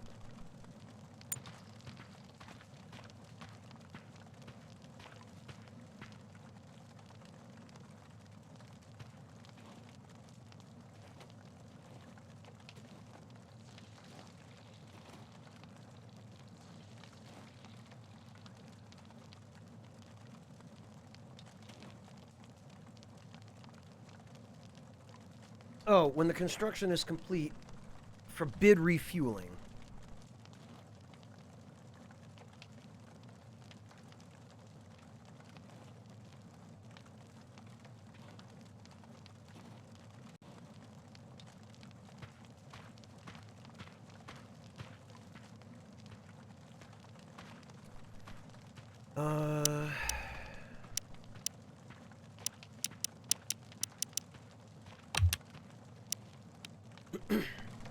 Okay, that'll be a lot easier.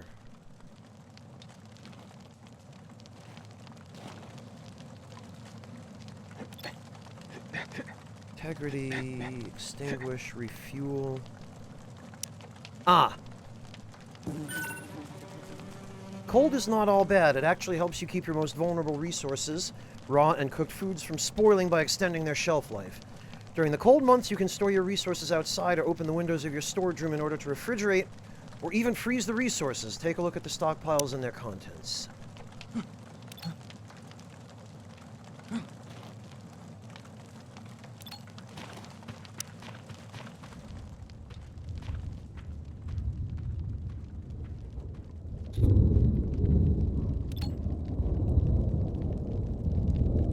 Roll over an edible resource to check its current status and shelf life.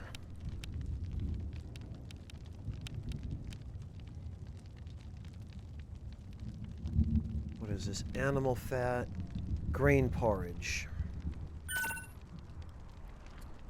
Your last big task is to build a common room and move all remaining furniture inside so that your survivors can work and relax indoors.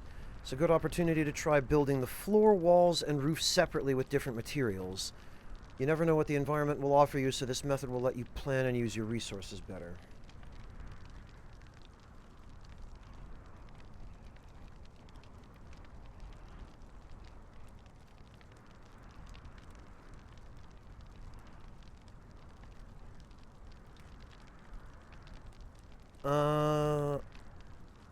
Alright, bye then, Echo Drop.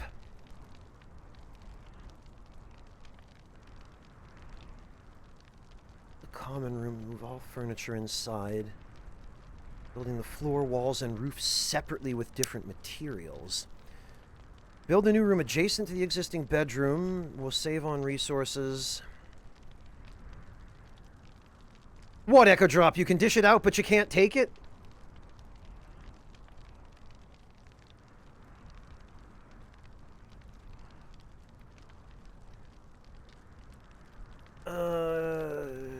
Allow faster access between the rooms and facilitate temperature control. Deconstruct pieces of the rooms and move furniture as you go along if something is getting in the way. You can have the Mayo Echo Drop. Finally, you will construct a new storage and move some resources closer to the rooms for faster access. You can allow and forbid the storing of individual resources and/or groups in each storage. In order to manage the flow of resources, try to keep storages and production devices close. This will shorten your delivery times.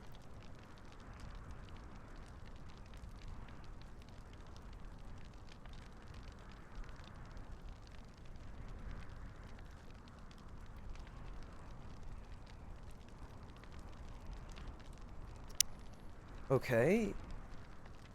Encircle the soil floor with stone walls. Place a hay roof. Place a doorway connecting to the bedroom.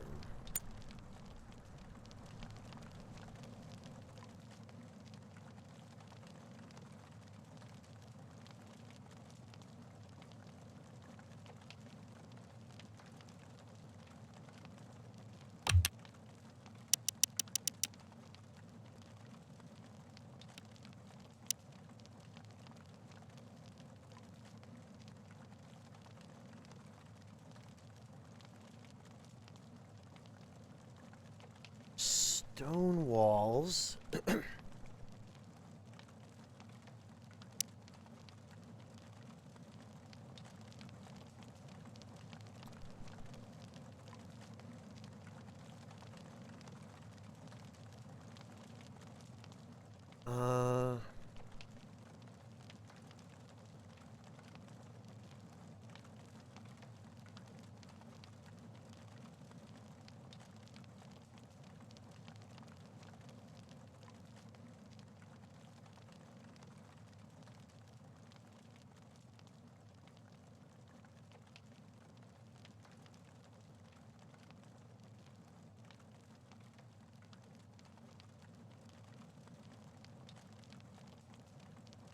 Okay.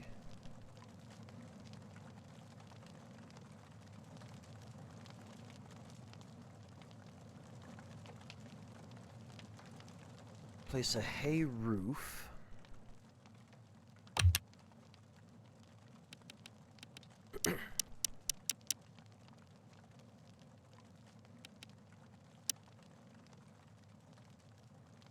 Awful thermal insulation.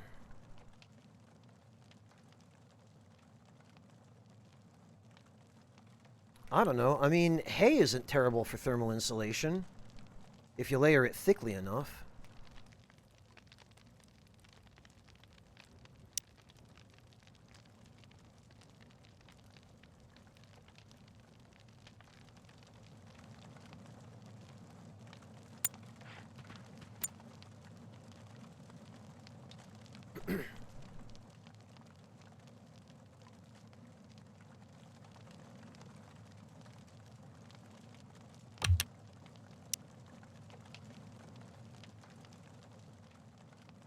Okay, so...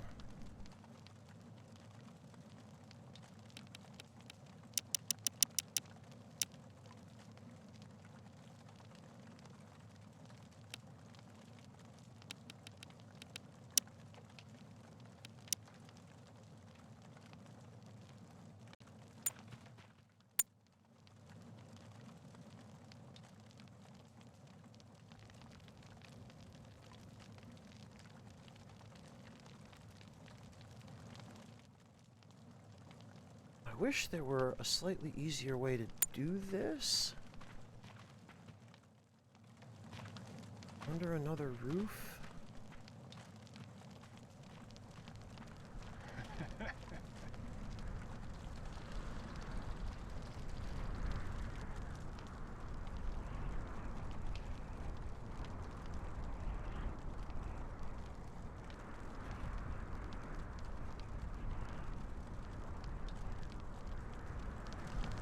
Like that?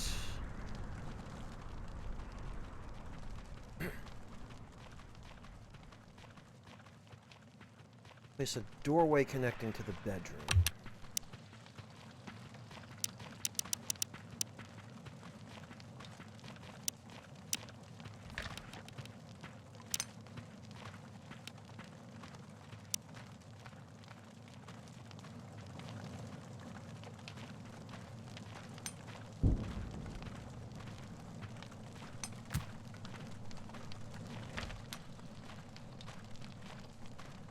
Deactivate the rooms overlay.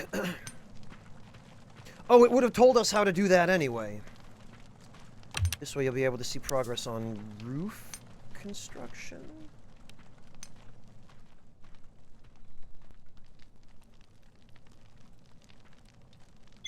Complete all construction.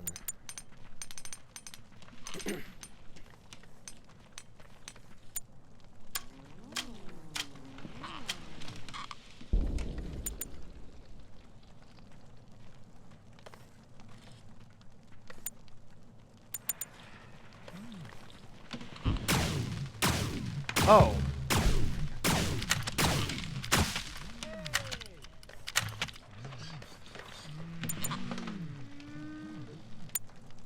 I was going to say, what are they shooting at? But it appears to be a target.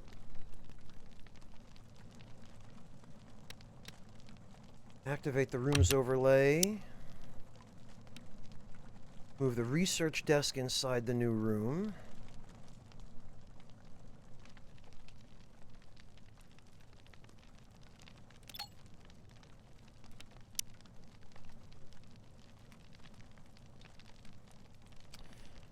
Meemaw the Geeky Granny, that's a fantastic username, first of all. Can you rename the people? I do not know the answer to that question. I'm not 100% sure. I suspect probably not.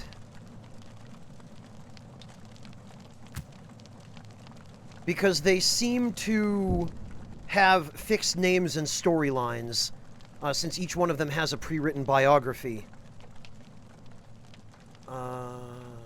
Move the workbench.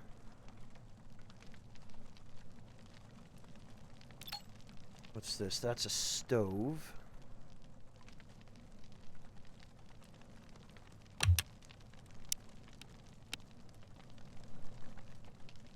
You know what?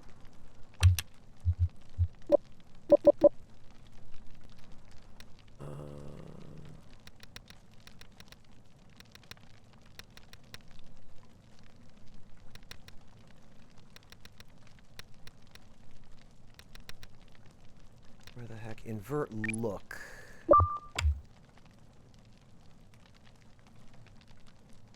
There we go. That's a little easier. Wait, no, that's not... That's not at all what I wanted.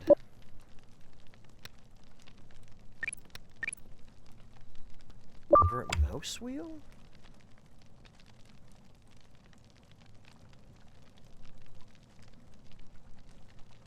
Is that it? Maybe.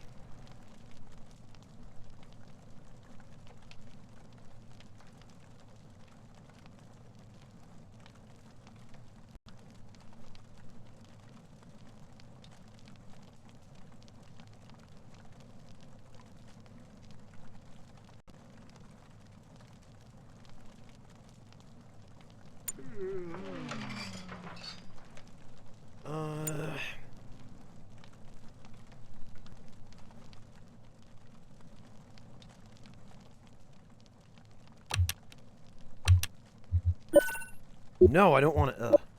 Okay.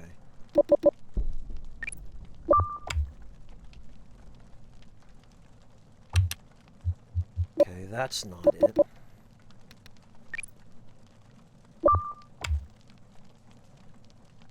No, oh god, that's not it either.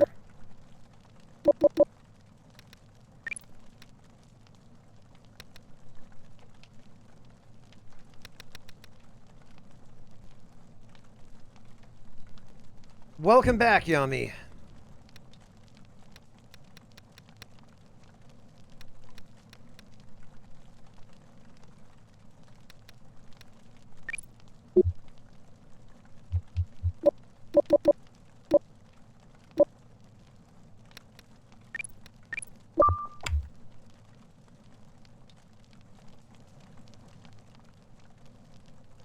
Okay. Ah, but inverting look also inverts the zooming out and zooming in. God damn it. So, all I want here is to invert the up and down controls while holding R2. I do not want to invert the zooming in and zooming out controls with right stick up and down, but selecting the option that gives me the inversion I want also gives me another inversion I don't want.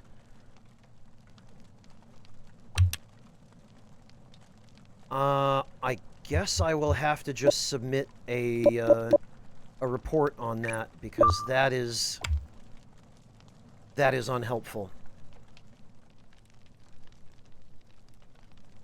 Alright, what are we doing? Move the research desk inside the new room.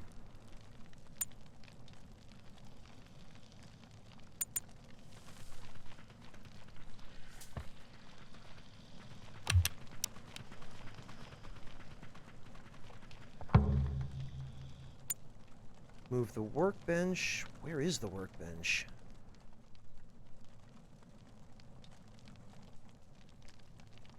What?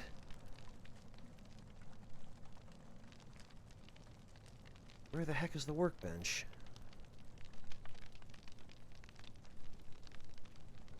Oh, there it is. I was looking for a,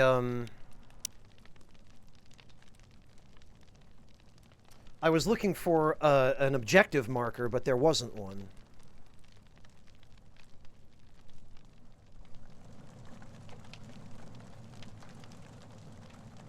Okay, well, we'll put that there.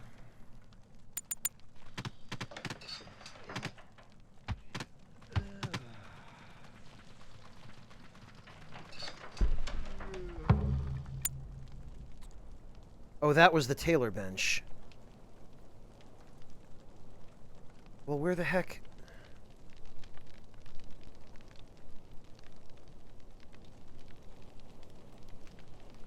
Oh, there's the workbench.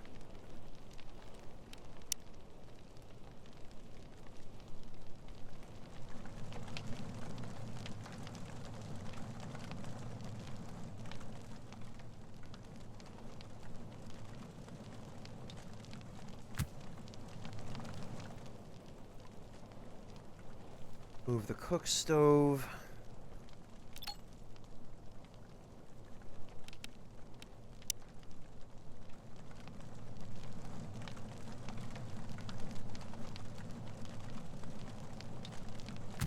Guess that can go there.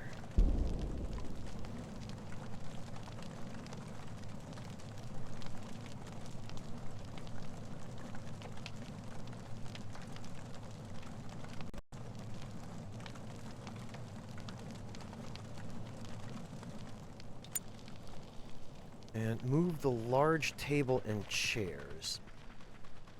So I think if we select these... Yes, okay.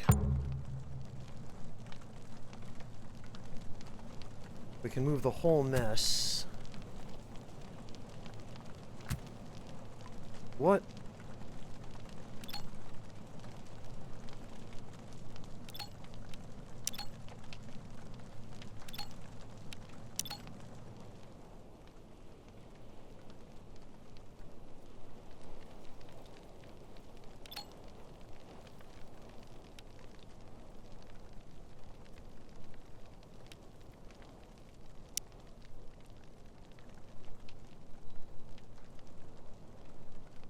Move, place in a room.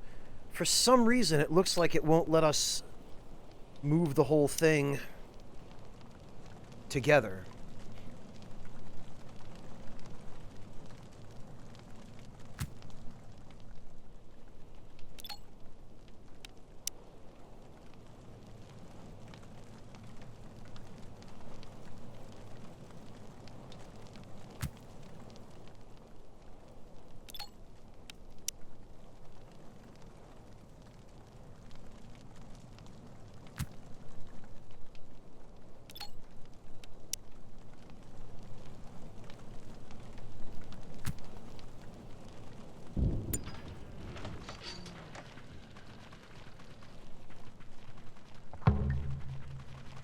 Yeah, Yami, it is.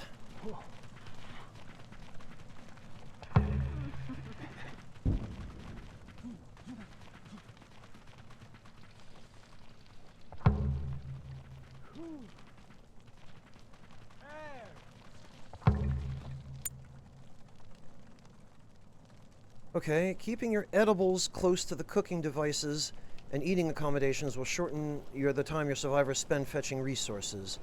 Construct storage shelves of at least 3 tiles close to the rooms. What about in the rooms?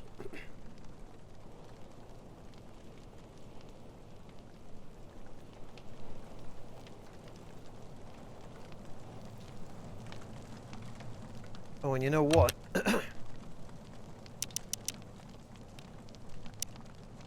It would really help if we could freaking see in here.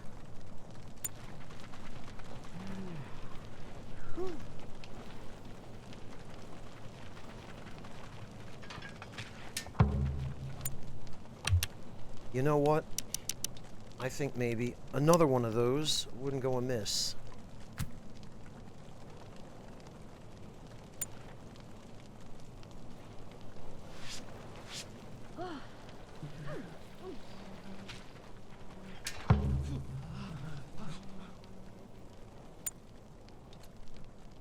Storage shelves.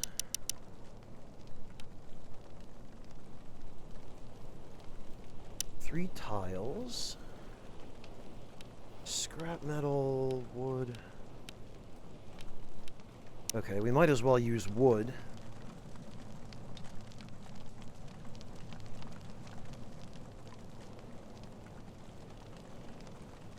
Yeah, you know what?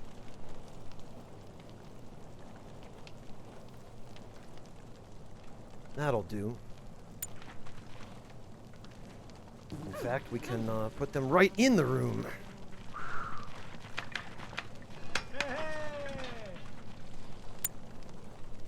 Select the shelves and open the restrictions tab. Deselect all groups except raw food and cooked meals.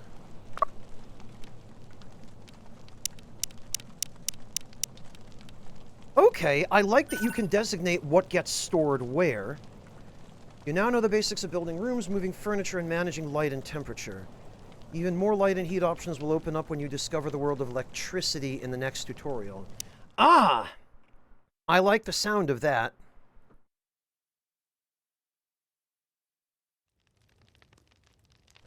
It's time to take things to the next level and learn how to set up electric grids. Electricity will improve the life of your survivors in many ways. It can provide better sources of light and heat, as well as precise temperature control. It will also power up new devices and defenses. Let's start by building a freezer to keep your resources fresh regardless of the season and outside temperatures.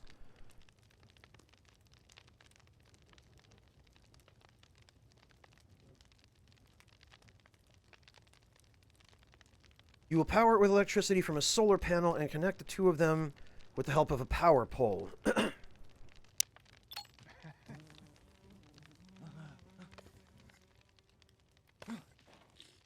Oh, okay.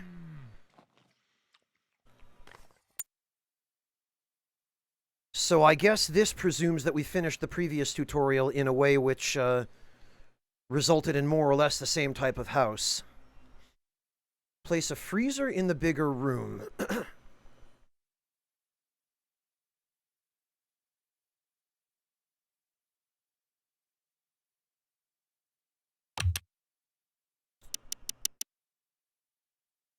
Storage freezer. Whoa. Okay.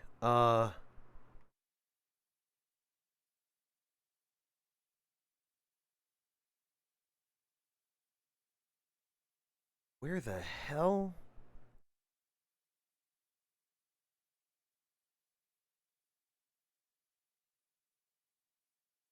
I guess along the wall?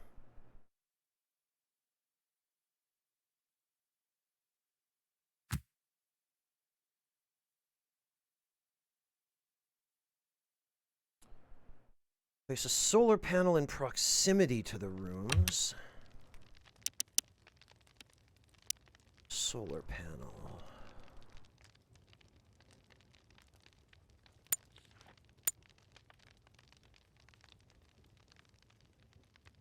Can I put that on a roof?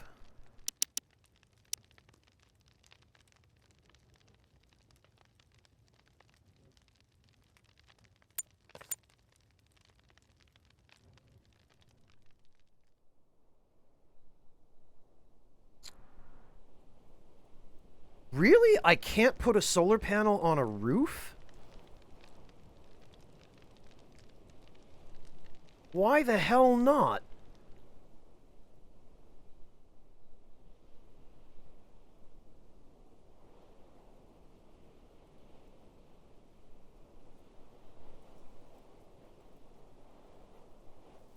That's bizarre.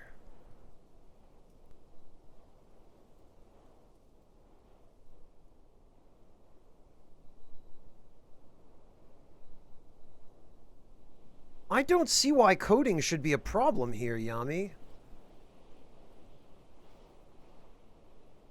Well, we want this on the sunward side of the building, so... we'll put that there. And that there.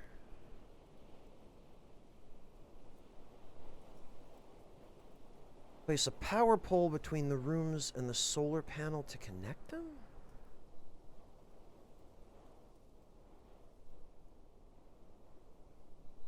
I don't know about that, Echo Drop.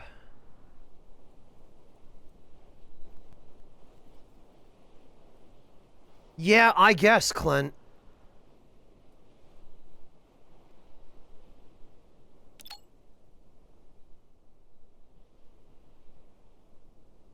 I mean, it's silly that you can't put a solar panel on a roof, because that's usually where it would go. Unless you have a huge open lawn, but...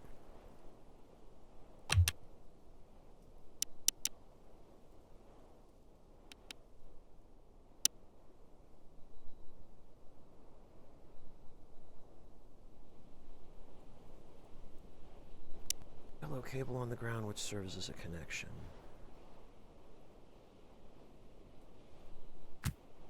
There? Okay, I guess that counts.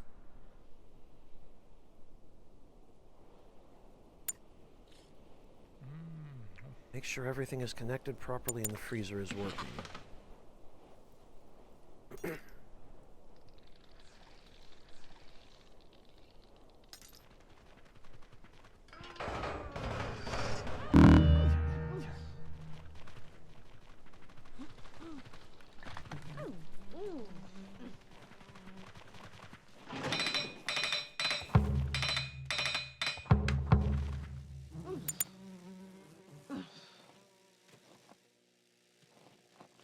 Edit the storage shelves restrictions. Forbid raw and cooked meals so they get moved into the freezer. Allow fabrics, leather, electronic components, and crafting materials so they get moved from the stockpiles closer to the rooms. Okay. Add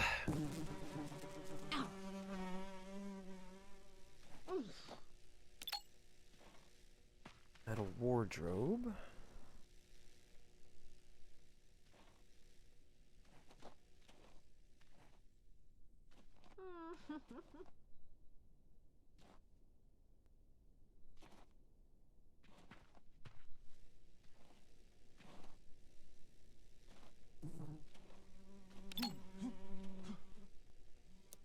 Storage shelf. Oh, okay.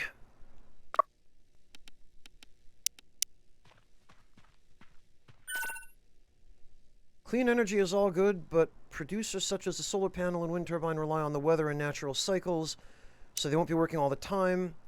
Can deal with that by storing any excess electricity in a battery and using it when the producers are not operational. Good, I was gonna ask if that was something possible.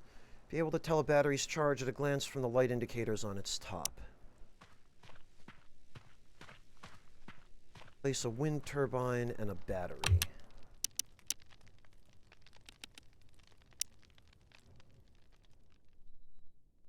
Okay, yeah, once again,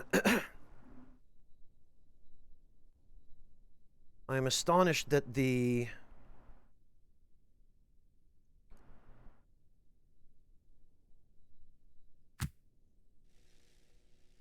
wind turbine cannot just be mounted on a roof.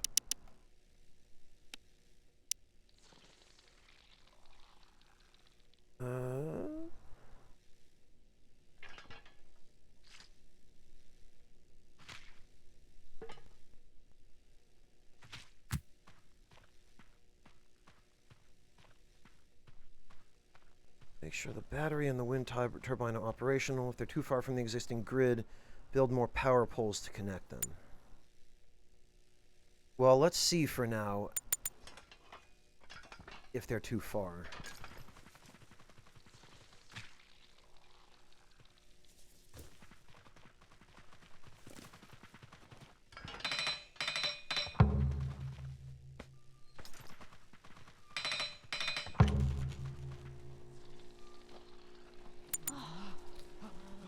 Okay.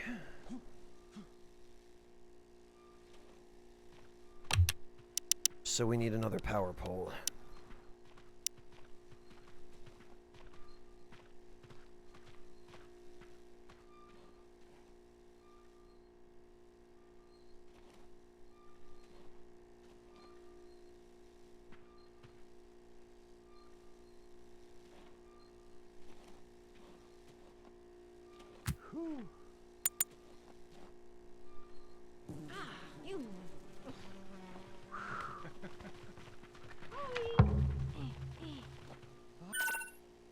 Okay. Sometimes the stored electricity will not be enough to cover the downtime of the producers. In such cases, you can automatically activate other producers to help make up the difference and to make sure the batteries won't be dried out. In the next scenario, you'll build a diesel generator which uses up liquid fuel while producing electricity. As you may want to use this resource sparingly, it will be beneficial to turn the generator on only when the stored electricity is below a certain threshold. You can do this by setting up a low battery sensor.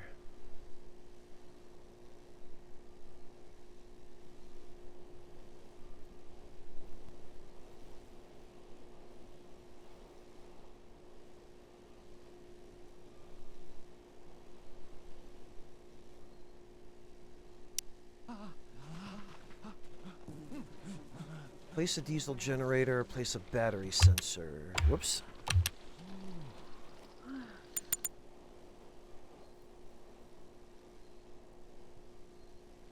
Yeah, that is really weird, Yami. I guess I'll just submit some feedback when I have a little more time.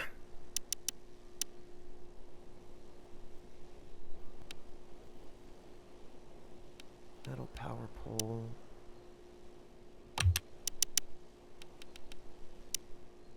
Diesel generator.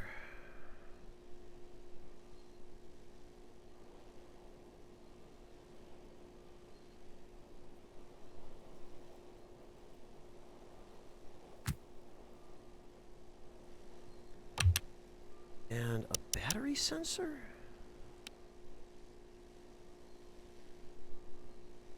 Activates when the power stored in the grid is below a given threshold.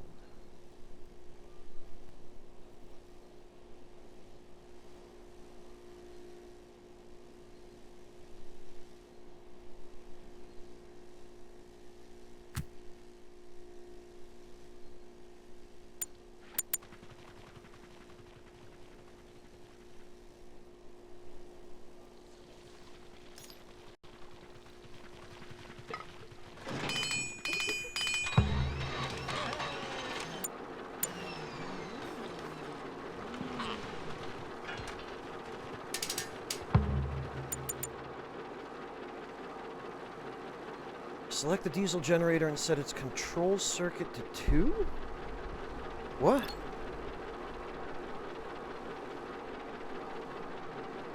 Control circuit. Select the circuit to control when the device is turned on. Oh, okay, that's flagging them so that each device gets controlled by a separate circuit.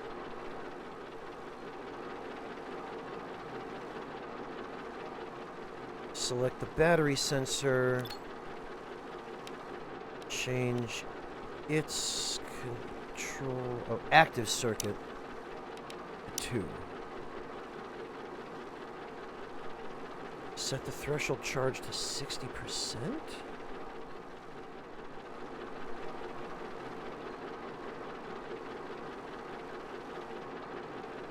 What? Oh, okay.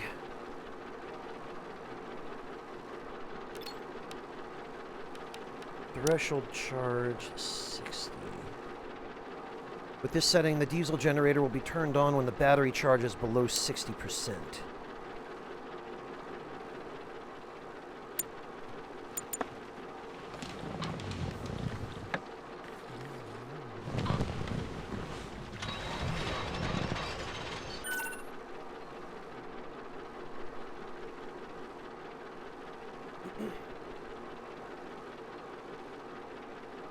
With a steady power grid ensured, you can safely start building more consumers. Try the air conditioner, as it will allow you to select and maintain its chosen temperature. Take note that if there is a big temperature difference between the outside and the one selected for the AC, it may not be able to make up for it, especially if it's placed in a bigger room. In such cases, you can build more AC units and get them to work together toward the same temperature goal.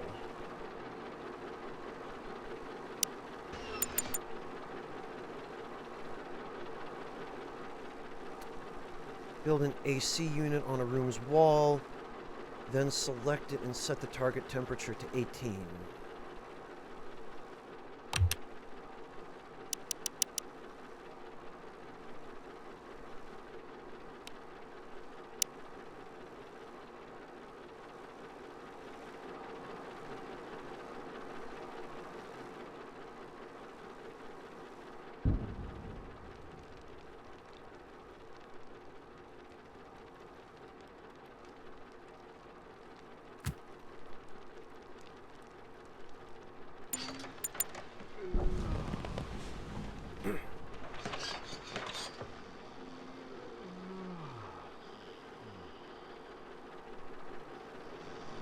Oh, everyone's asleep.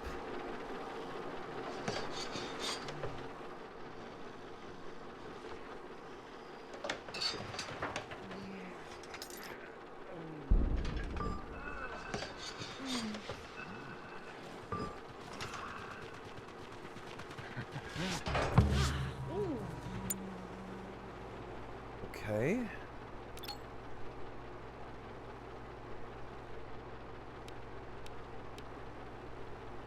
Control circuit. Target temperature. Oh, it's 18.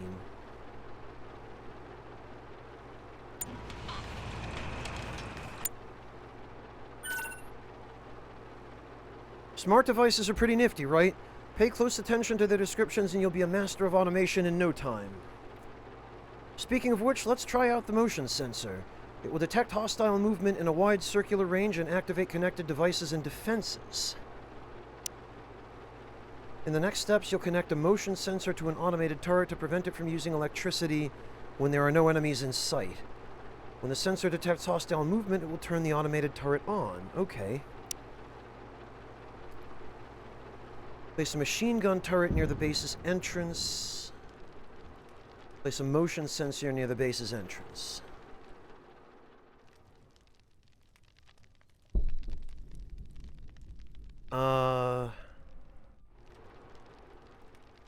Oh, I guess that's this.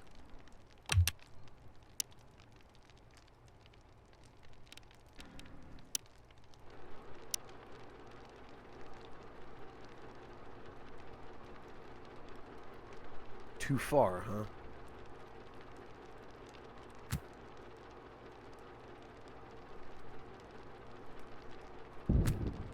Oh, okay, it needs room.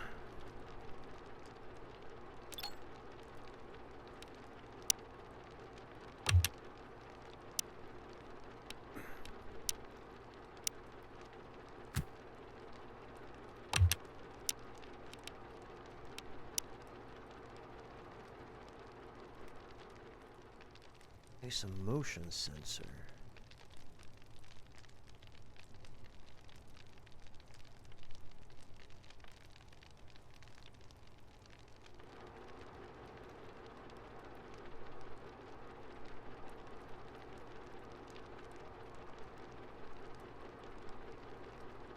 area blocked? Too far? What? Okay. Where the hell am I supposed to put this? Here, I guess.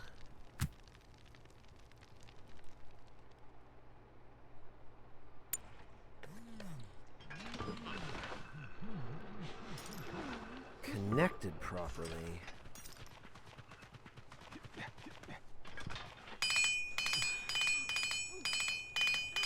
Oh, blast it, I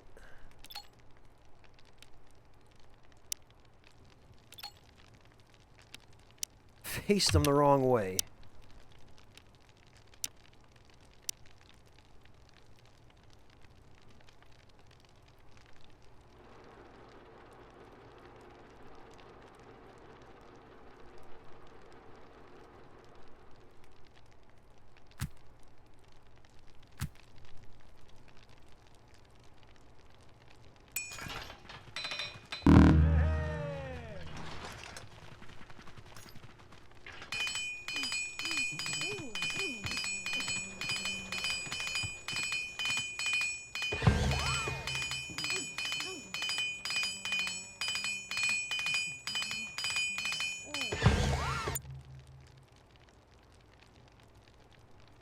All right.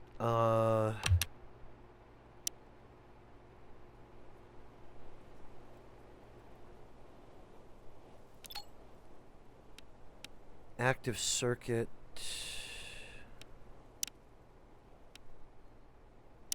One.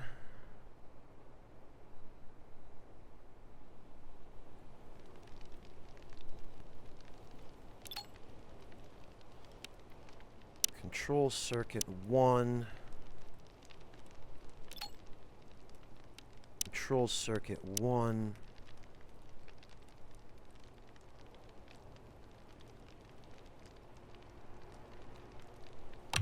And I guess we need to run power over here.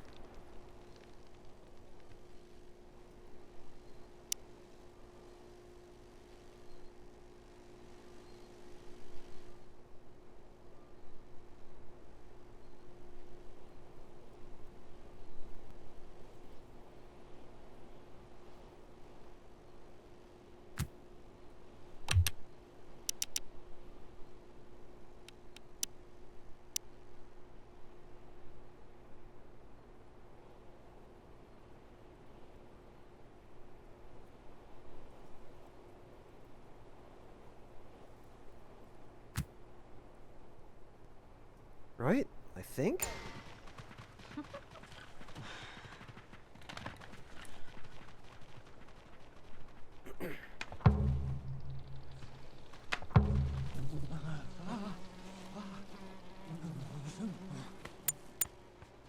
No? Okay, so...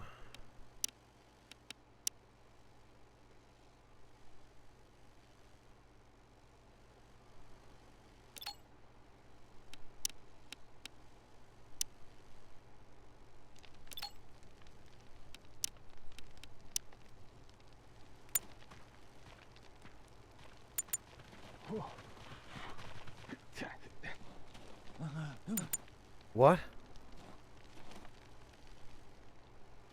I'm not sure what I'm supposed to do here. Everything is powered. I think. No, it isn't. Okay. I see the problem.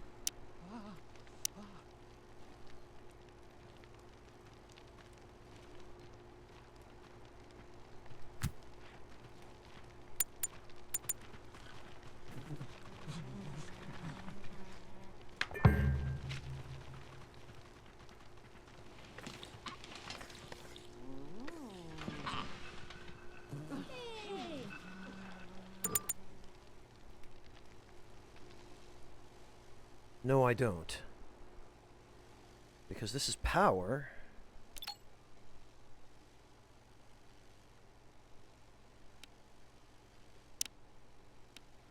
Do they need to be on their own circuit?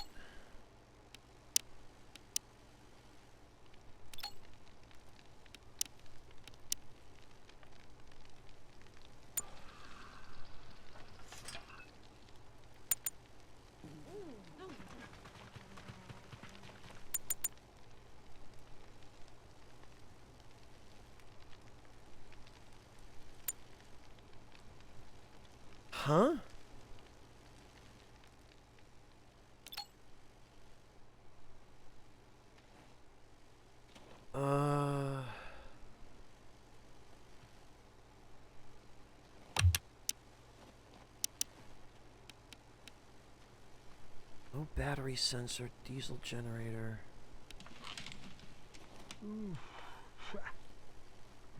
Power stored in the grid is below a certain threshold.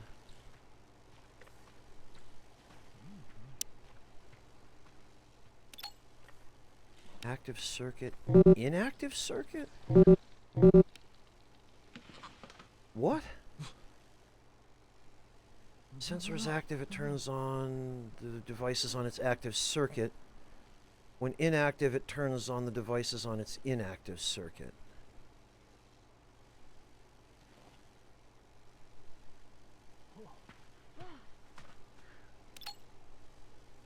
What, Yummy? No, I set the control circuits for each turret on 1. Not clear on what I'm supposed to do here. So, if the sensor... When a sensor is active, it turns on the devices on its active circuit. So its active circuit is 1, and both the turrets are also on circuit 1. So that's how it should be.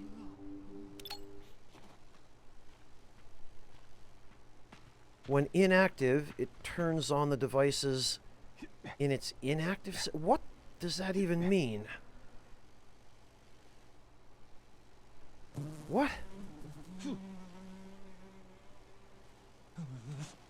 Well, I can't assign the turrets an inactive circuit.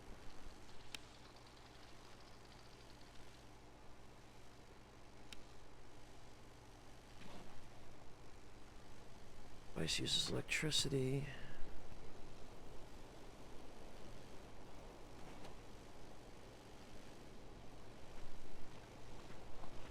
Unpowered devices 2.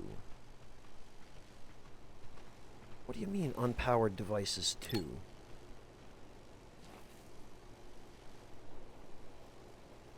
Okay. Hey, Angle, welcome!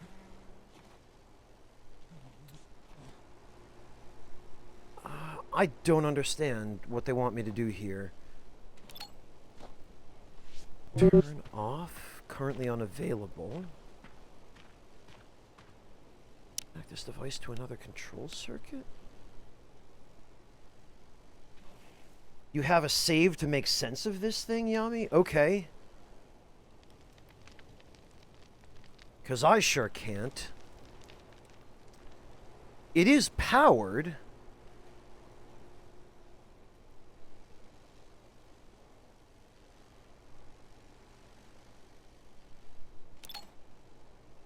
And they should be on the correct circuits.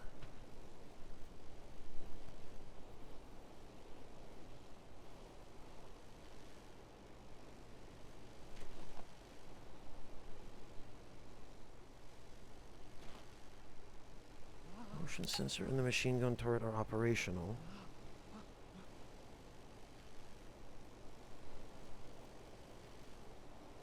Status is on.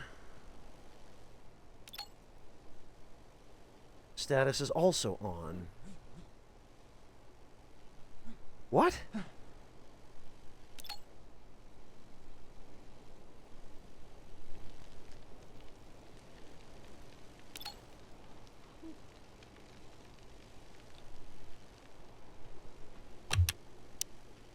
What am I missing here?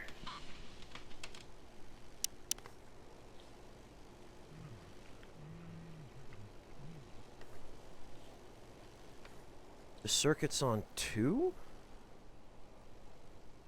What, set the circuits to 2 for the sensor and the turret? Active circuit to 2.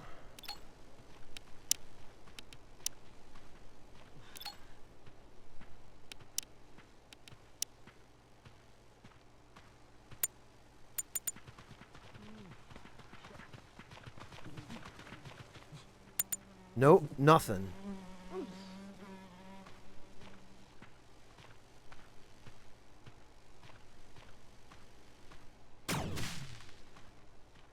What? Who's fighting? Oh, they're target shooting.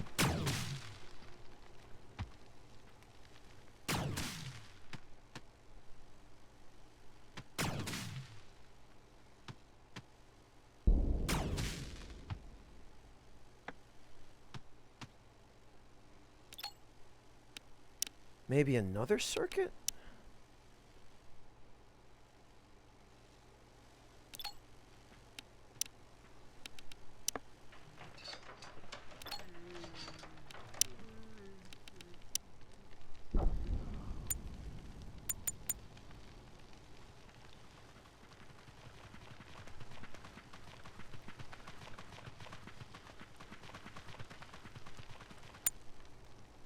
What?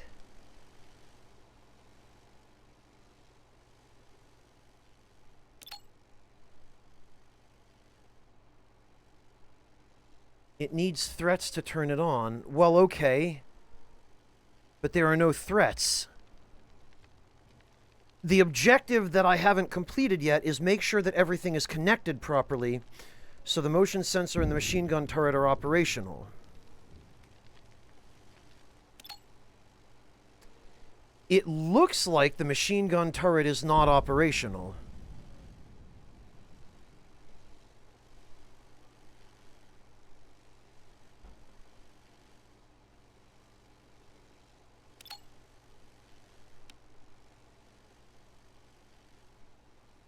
Inactive circuits on 2, none for active. What?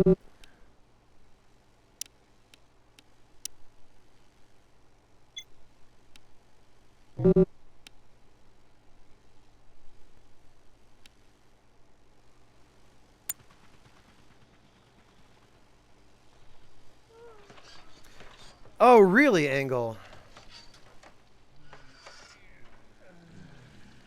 Yeah, because... oh! What? How? Why? What did that even change?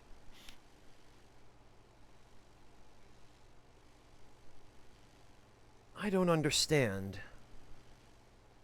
So, in order for the motion sensor to only activate the turrets when there's a threat, the motion sensor has to be on an inactive circuit. It can't have an active circuit. I don't understand.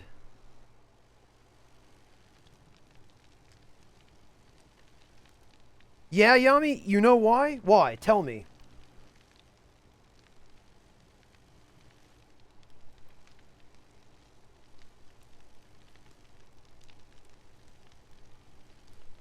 Yeah, Angle, someone has to manually reset the circuit settings on these devices. The sensor is not sensing anything, so it's turning the turret on. What? Yami, I'm sorry, but that wording isn't really very helpful. Select the turret and set its control circuit to 3. Select the motion sensor and set its active circuit to 3. Select the turret and set its control circuit to 3.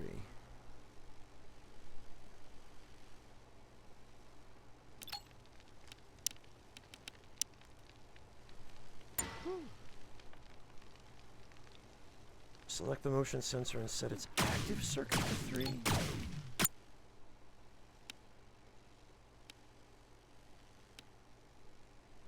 Active circuit to 3.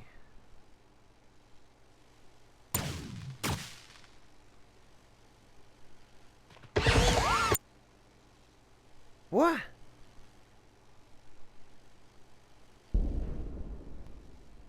Select the turret and set its... oh, okay.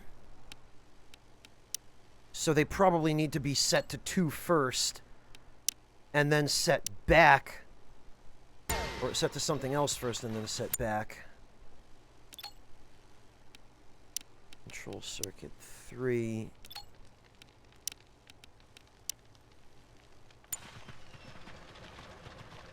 Okay, yeah, to fulfill the conditions of the tutorial. That's silly. That just makes it more confusing that I had to set them and then set them back just to set the flag. Observe how the turret will turn on when the motion sensor detects hostile animals.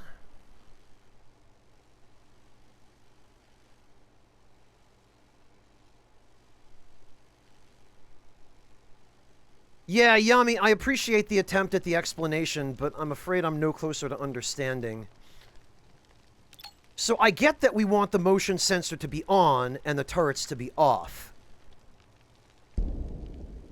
And that when the motion sensor activates...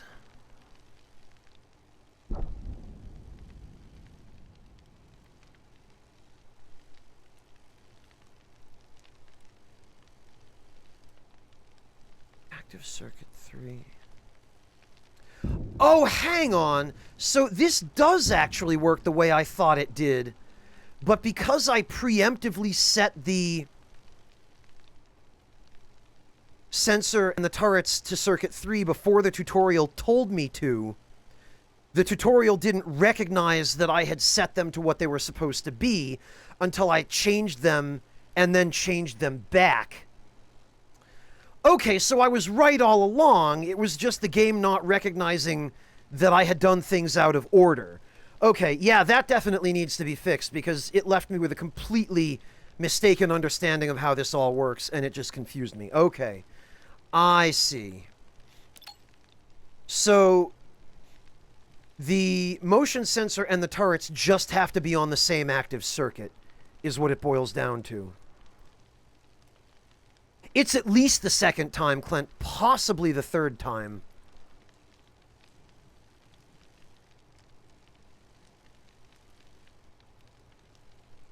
Yeah, okay. Alright, I get it.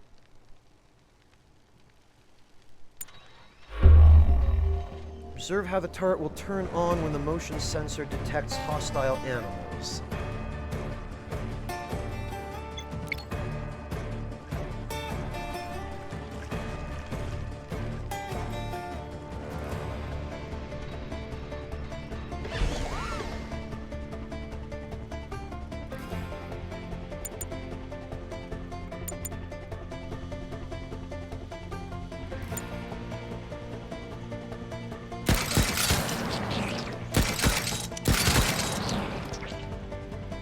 Okay, yeah.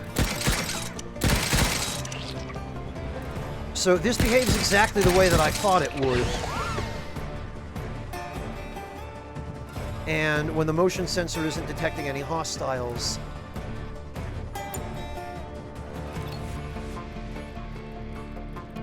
Oh, wow, okay, and you can see its detection radius here. So I could actually even put that motion sensor somewhat closer to the center of the camp to prevent it from being damaged.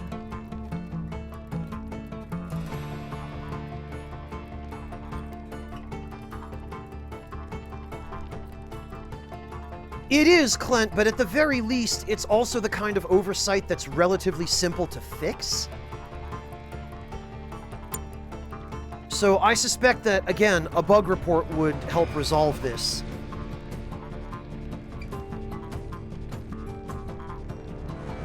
Yeah, exactly, Clint. I suspect the devs probably just didn't account for this. They didn't think that people might preemptively fulfill tutorial objectives before the tutorial specified those objectives.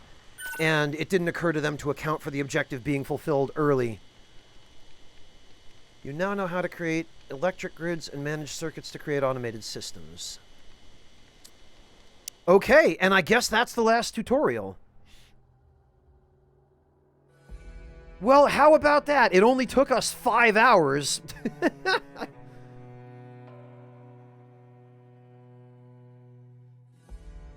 Thanks, Yami. Now we can play the game. Freaking cool. Alright, scenario, crash landing. Oh, okay. While en route to the Outer Worlds, the passenger ship Alien Dawn suffers a catastrophic hyperdrive malfunction and starts breaking apart in the orbit of an unknown planet. Up to 4 passengers reach one of the emergency landing pods. This is the story of their survival. Their mission, find a way back to civilization. A small group of outcasts buy a one-way ticket to the uncharted territories of the Outer Worlds, where they plan to set up a small trading outpost. Up to 3 passengers land on the planet with all the money that they had. This is the story of their enterprise. Their mission, acquire enough galactic coins to buy the planet? Okay. Team of adventurers, scientists, and soldiers is sent to a heavily infested planet where they must construct and defend a core communication relay which will enable interstellar communication in the sector. Up to 6 team members are dropped on the unexplored world. Far from the civilized galaxy, this is the story of their struggle. Build Ansible Relay 499. Yeah, way off, Echo Drop. Although, the tutorial estimates were assuming that you'd be playing this game by yourself, and not that you'd be streaming it.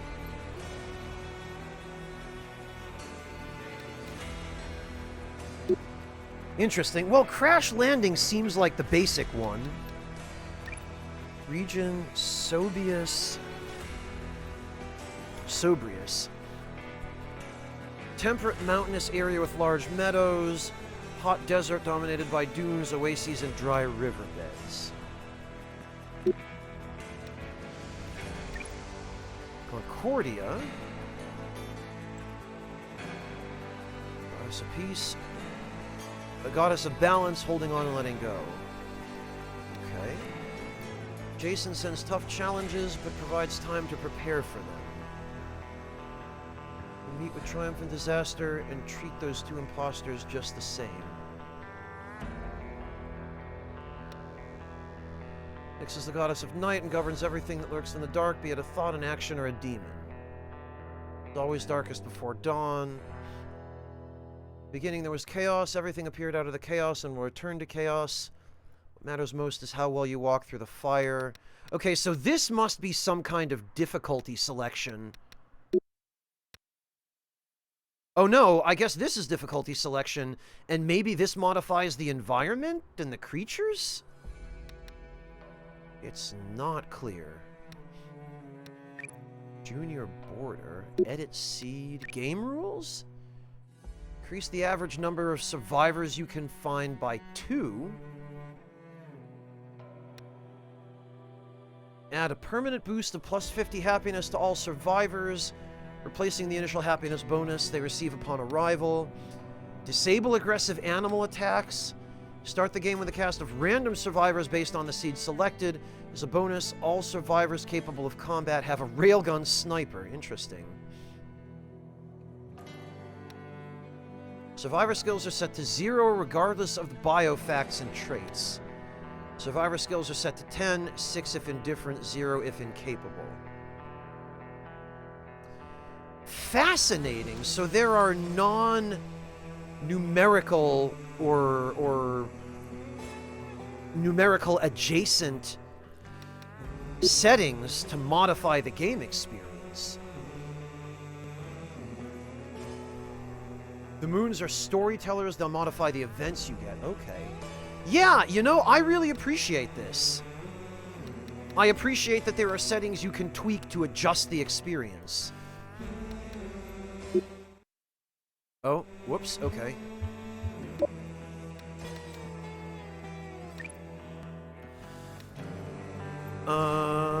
Starting resources. Okay. Not very familiar with the survival management genre. I am not very familiar with the survival management genre. Players already familiar. Players that are looking for a real challenge. Players who wish to push themselves to their limits. Medium seems to be the default balance, so I'm gonna stick with that for now. Voice sing, okay. Hello, Odessa, welcome!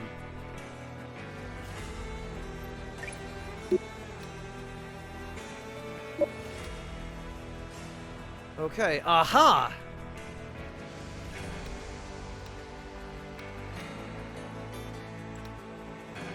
Oh, uh-oh.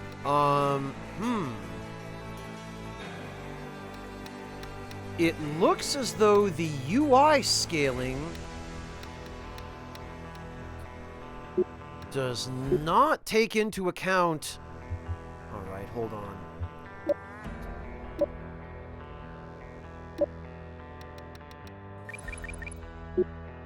Okay, let's see if... Oh, right,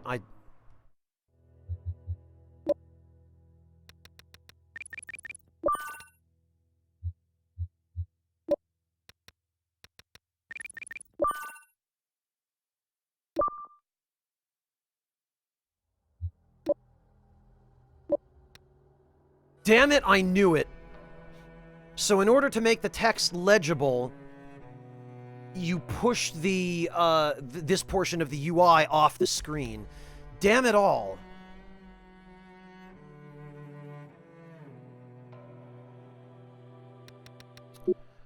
Okay, that definitely needs to be reported.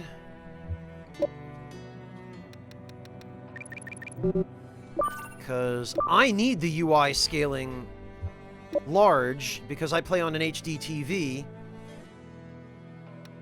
that does not have native DPI scaling, and...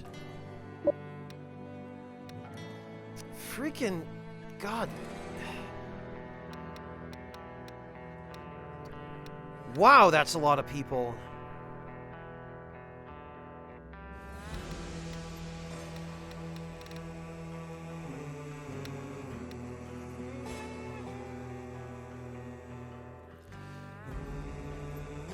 I guess, Yami.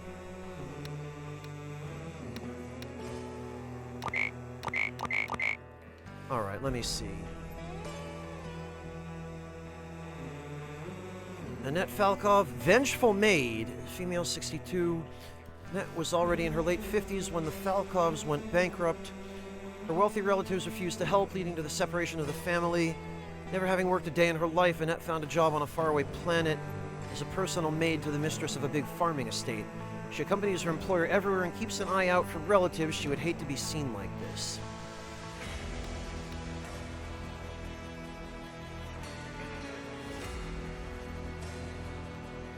Okay, and then you can tab over to scroll up or down. Hey, Nightshade, welcome! Good to see you!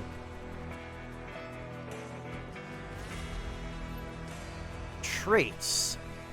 Tries to calm others down regardless of own opinion of them, has increased chance to succeed, makes others happy by cheering them up, movement speed decreased 25%. Okay. Physical strength and accuracy of the survivor affects targeting speed and chance to hit in combat. Ability to construct enduring structures affects construction speed and the likelihood of construction sites to fall apart. Allows the construction of more advanced buildings. Efficiently cook complex recipes. Experienced cooks can produce more complex food items quicker and with less chance to overcook the meal.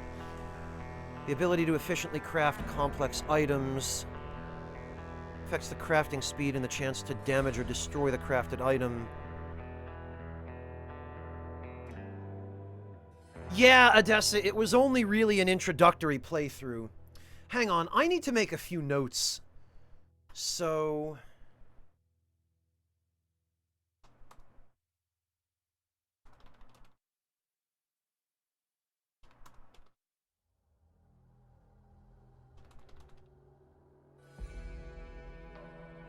I need to take a few notes here on the bugs that I'm going to report.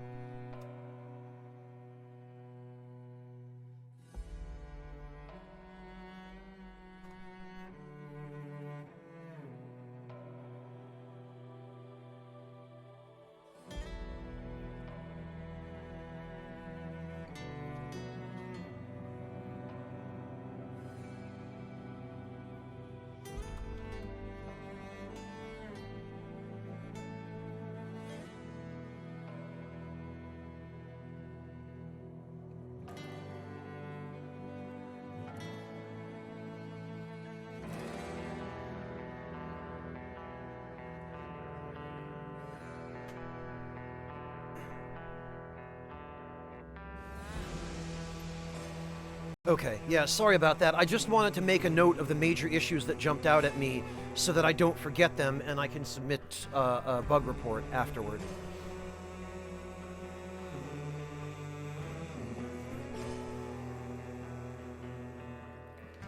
Well, exactly, Clint, and I want to at least get some sense of what each of these people's skill sets are. Carter Groder, career criminal. Carter grew up in and out of prison. He likes to say he's been a wanted man all his life. There was an attempt to remove his criminal tendencies via electroshock therapy, but it did not catch. Jack of all trades and master of none, he typically defrauds tourists of their excessive wealth. He likes to drink and is happy to laugh the days away. Fast learner, learns skills twice as fast. Skills? The tutorials didn't mention anything about learning skills. Needs to relax twice as often, requires higher variety of entertainment. Doomed cyborg bodyguard. Connor got his job as a bodyguard more or less randomly. After losing his eye in a fight, he had to cope with impaired vision or accept a prosthetic substitute. He embraced the technology and became a perfect blend between a human or a machine. After replacing only one eye, the migraine started soon after the makers of the implant went bankrupt. He realized that the implant is a ticking bomb. He has a year, maybe two. Oh, God.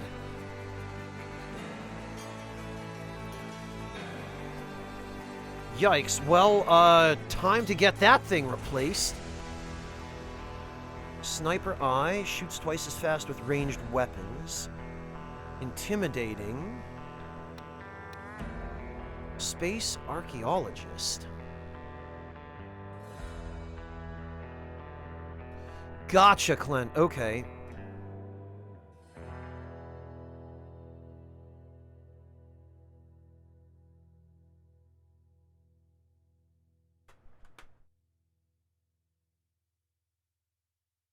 I see.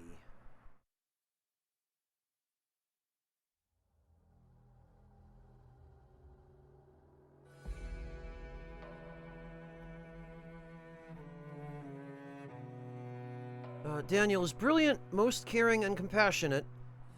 The type of person who would give his own life for someone he doesn't even know. He wanted to help people so much that it tore him apart when he could no more make a difference.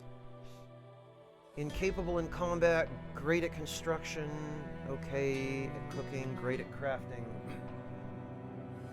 Has occasional insights that boost the current research progress, will not fight or hunt in any circumstances. Reckless journalist. Edmund never did back down from a fight as a kid, no matter the size of the bully or how bad they would mess him up. In his ongoing stand against the bully, he became an investigative journalist, exposing people who others avoid writing about out of fear of their own lives. Attempts to silence him are nothing new, and each one adds an inspirational story to the journal of his life. Inspirational writer, relaxes by writing short stories that inspire others. Rests twice as fast, gets hungry faster. Okay. Amber Griffin, Spec Ops Commander. Okay, super good at combat. Daughter of a broken family, Amber emancipated herself hyphenated. Yeah, okay. Definitely could use another pass on the localization, but I'm sure that'll happen with time. Finished college and joined her first Spec Ops operation team. 20 years old, her sharp intellect and fast reflexes. Comma. Soon won her the nickname Akira, meaning bright, clear, ideal, as well as multiple promotions. Officially on a well-earned vacation, unofficially on a secret mission. She's now traveling to a planet on the very rim of the known galaxy. Tactical Commander increases the hit chance and crit chance of everyone in 50 meters by 10%. Wow. Occasionally improves the combat skill of others. Not bad. Exotic cuisine chef. Okay. Emmeline's career in the culinary world started with a series of viral videos of her hunting down and cooking rare game. Once she gained popularity, she left the dangers of the hunt to her employees and specialized in preparing the gourmet dishes. Makes even the simplest dishes taste exquisite. Has permanently increased happiness.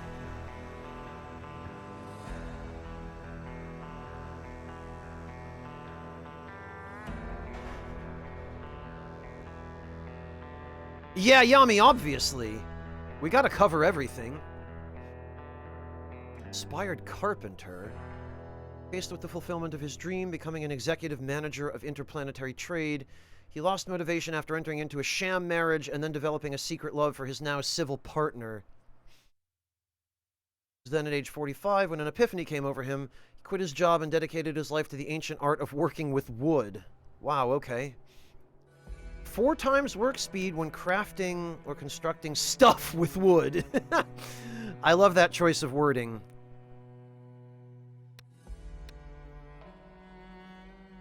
Royal heir. 5th in line for the throne of a backwater kingdom, Han never expected to rule his home world of Playa. He didn't care at all. For him, monarchies were long since outdated, but he liked the comfortable lifestyle and the simple things that came with the fortune, like hunting on alien worlds for legendary beasts. Master Hunter, 25% chance to deal kill shot while hunting prey, 100% while the prey is unaware. Wow. Entertainment junkie. Zoo Planet Defender? Oh, okay. This must be a reference to one of Frontier's other IPs.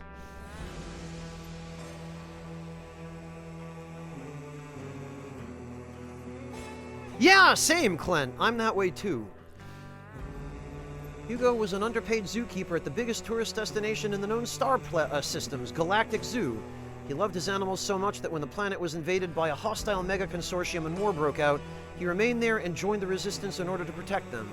A renowned veteran, he now travels through the stars on his journey to learn all about the species the cosmos has to offer. Okay, and of course he's interested in farming. Animal tamer, never fails taming attempts. Farm teacher, occasionally improves the farming skill of others, gets hungry quicker. Jack Davies, discharge general. Alright. After hundreds of combat missions on dozens of worlds, Jack the Colonel Davies remains modest, quite self-effacing actually, the type of person who likes people to think he is not as smart as he really is. He's an incredibly strong leader whose blatant honesty has made him disregard the chain of command one too many times. Occasionally improves the combat skills of others. Honestly, not a bad-looking pick.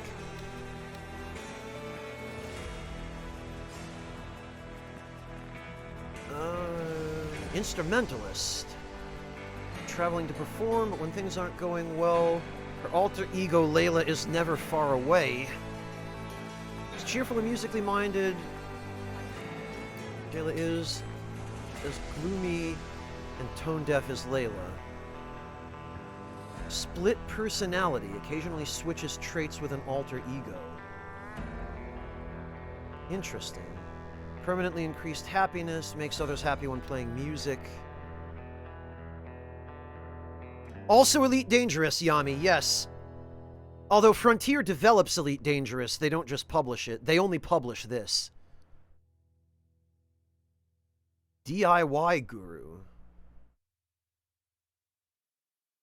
From satisfyingly gross slimes to intricate jewelry, there is nothing that the talented Kana can't make from regular household items and cheap craft supplies. Her book, Change Your Life with the Magic of DIY, became a bestseller. Kana has millions of followers on social media, eagerly awaiting her latest tips and tricks. Inspirational writer, vegetarian, okay. Holistic physician. She's a teenage fashion model with good prospects, but her life changed drastically after battling stress and chronic back pain. She quit the modeling work and studied medicine, determined to apply a holistic approach to her patients and make sure that everything in their lives was taken into account. Light eater, impeccable healer, okay.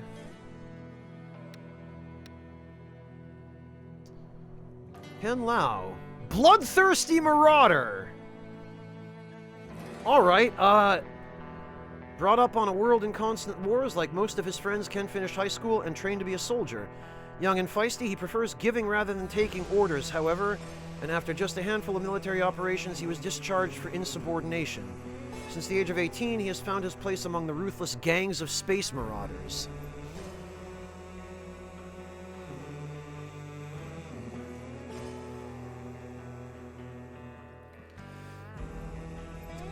Sounds like someone I want defending my settlement.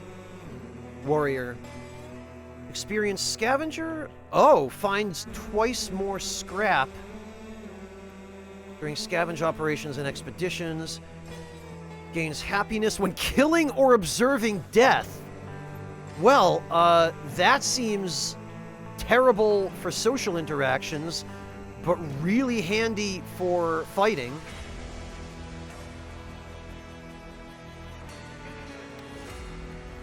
Alright. He's in.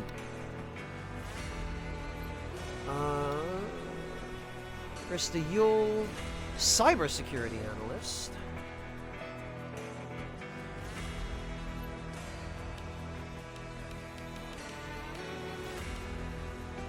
Oh god, there are more skills.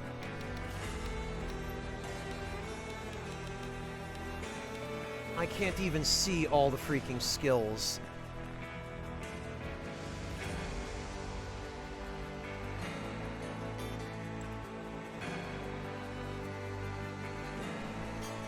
Ugh, god damn it.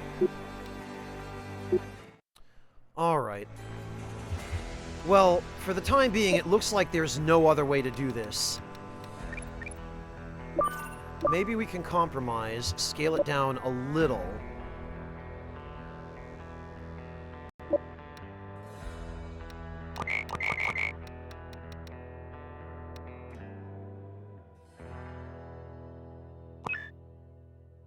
Yeah, okay, so this at the very least. God.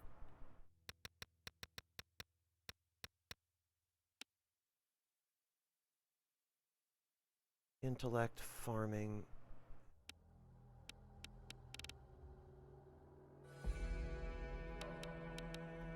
I really wish the hovers did not obscure the menus beneath them? Alright, I guess I'll add that.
Okay, I've added a note to my bug report notes about the cooking hovers.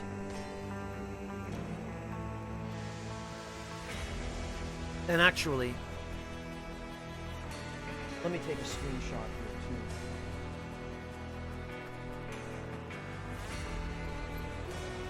Just so that I can submit this properly.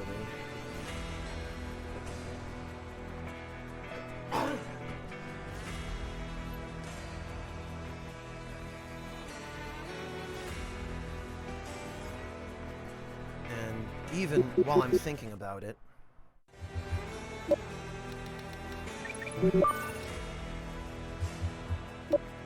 Let me just quickly...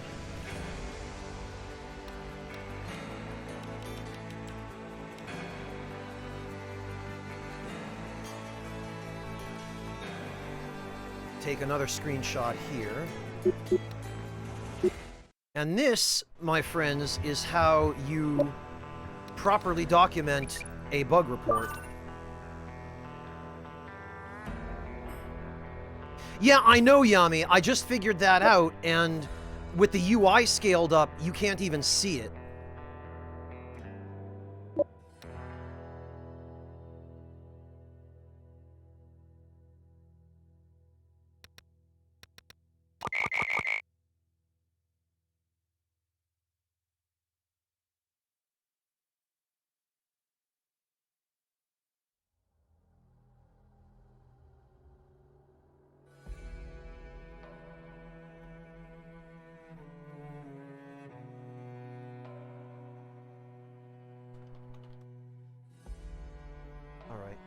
Just updating my note here.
Okay.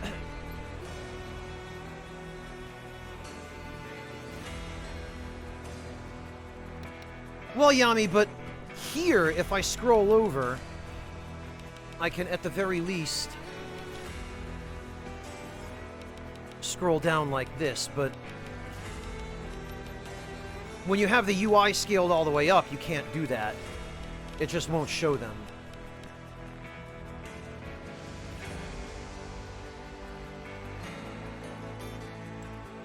Alright, well, anyway. Ah! Okay,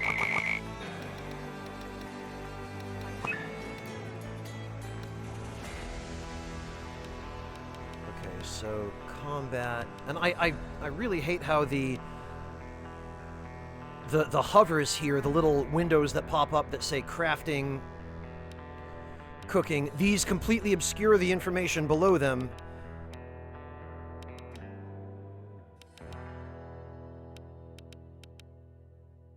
Physical, intellect, healing, crafting, construction, combat. Well, he's not hopeless at anything.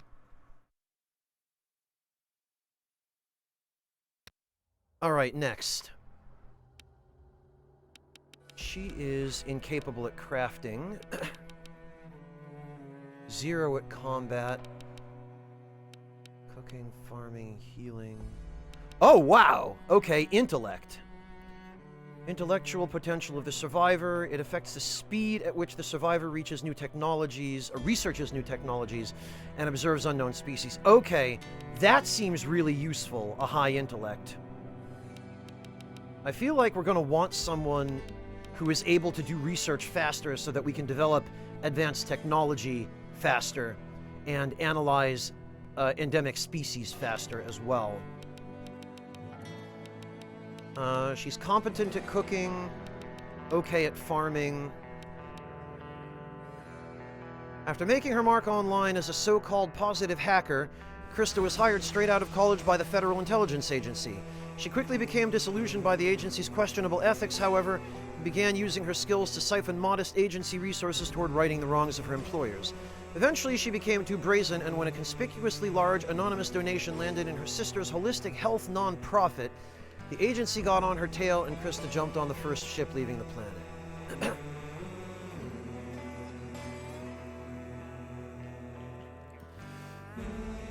I've noticed, Yami, and Clint already explained those fairly concisely, I think. Genius has occasional insights that boost the current research progress. In addition to having super high intellect, okay. Will not do crafting tasks, movement speed is decreased by 10%, that's fine. Sister of Katina, sister of Paulette. Right. Yeah, you know what? She's in.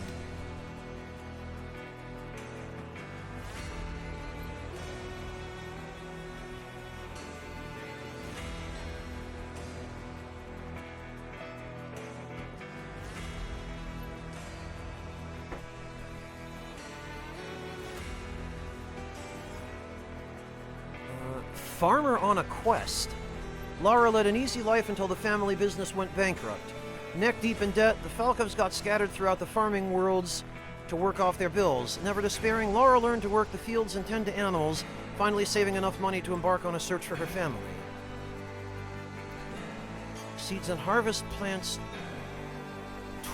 Seeds and harvest plants. I think what they meant was sows and harvest plants. Twice as fast, 25% more movement speed and manipulation efficiency. Okay. Construction, cooking, farming. Okay, nothing remarkable. Maki, a veterinarian. Spent her childhood in the Onda's lively family ranch where 4 generations lived and worked together. She would often hide from the noise of everyday life by visiting the animals and taking care of them. She eventually got a veterinarian certificate which allowed her to practice on all neighboring farm worlds. Maki became the first of her family to travel the stars. Natural curiosity, has a chance to field observe unknown species during expeditions. Rest twice as slow. Yeah, I know that feeling. Whoops.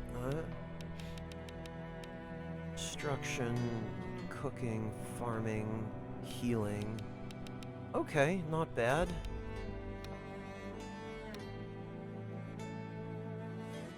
Enlightened one?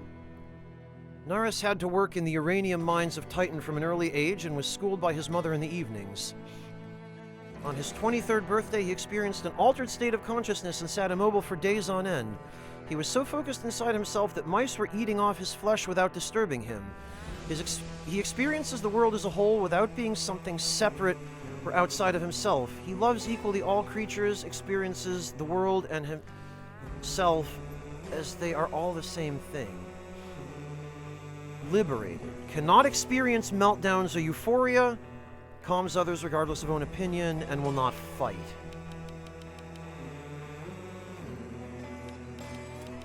So he's a good healer. Physical ability. Okay.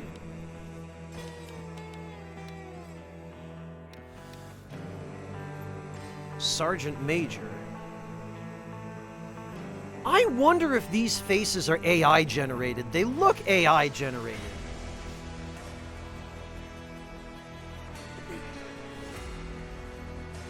Damn right, Yami.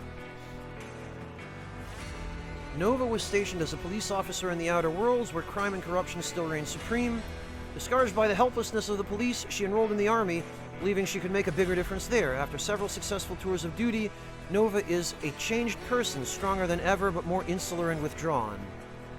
Cannot experience meltdowns or euphoria, will not do research or observation tasks.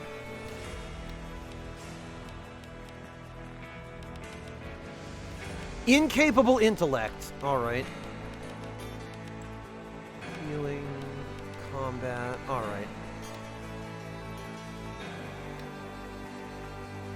Runaway housewife. The eldest and least favorite of 3 daughters, Paulette left home early and married a wealthy but domineering lawyer who always put work first.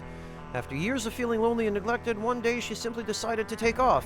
Her family never understood why she left a man who provided for her financially and did not welcome her back home.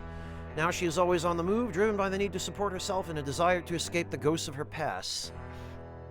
Neurotic personality. Manipulation efficiency is increased by 50%.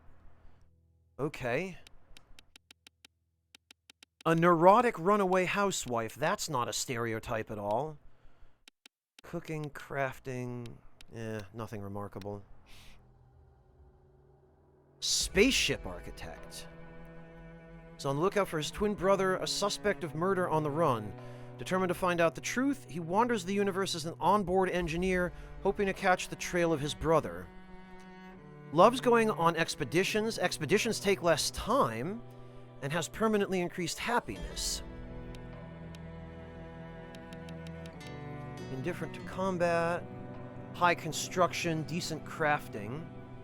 Decent intellect as well. Yeah, he seems like he'd be good to have for expedition purposes and for building. he actually has a fairly well synergized skill set.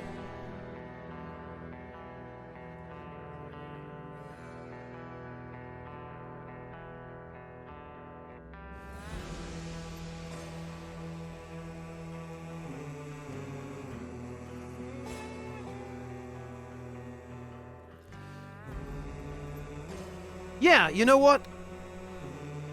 Quinn's in. Raka-cha, city builder.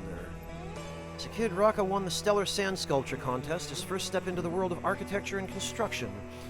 Fascinated by unusual materials and methods, he designed and built ash villages, ice fortresses, and entire organic cities, merging with the surrounding nature. He personally picks his materials and is always on the lookout for challenging construction projects. Constructs structures and devices twice as fast, permanently decreased happiness. Okay.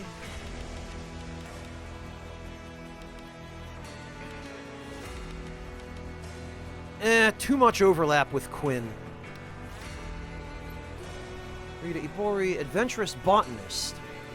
Lively and strong-willed, Rita always had an interest in plants, so it was no surprise that she graduated top of her class in xenobotany.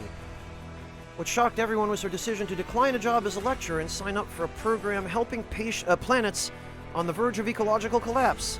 This would take Rita to all sorts of weird places around the universe, something that she greatly enjoys and treasures. Decent at combat, natural curiosity.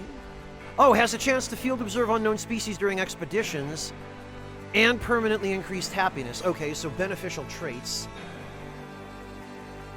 Yeah!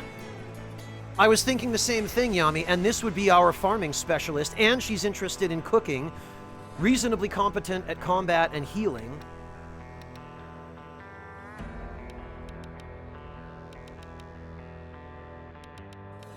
Decent intellect.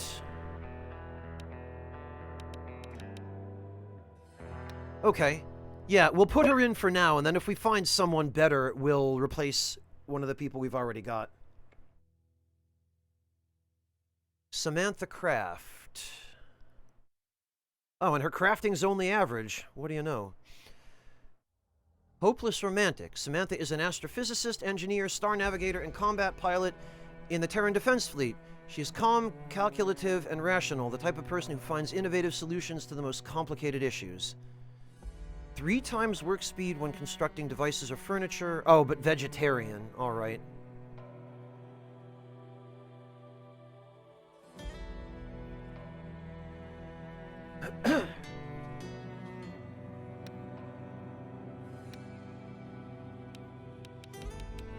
Combat, intellect. Yeah, there's a fair bit of overlap here as well. Let's see. Corporate spy, huh?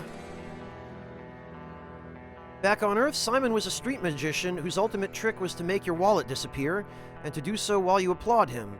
Once he robbed some suit that spectated one of his shows, only to find them later waiting for him at his place. Turns out he was a big shot in a major pharmaceutical company who wanted to make him the offer of a lifetime. Now, with 5 years in the corporate spying biz, Simon is heading back to Earth, to HQ, for the first time since then. Circulating in his bloodstream, an experimental vaccine he stole from a competitor. Wow, well, that's one way to steal a vaccine. My God. Okay. Plus 100% health, recovers health twice as fast, so it basically turned him into Wolverine, I guess. Bleeding is permanently decreased by 5 health per hour. Wow. And fast movement speed. He seems pretty good. Combat, cooking, crafting, high intellect. But he's not as good as any of the others that we have at any of the things that he does. Hey, Lord Louise!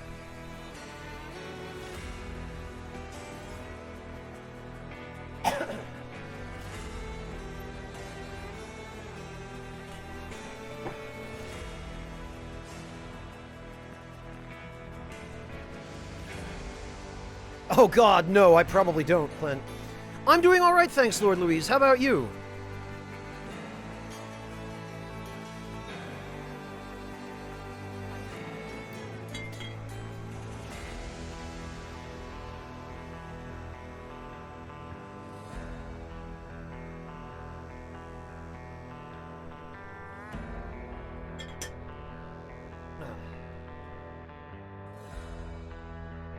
Yeah, Yami, that means we're doing all right.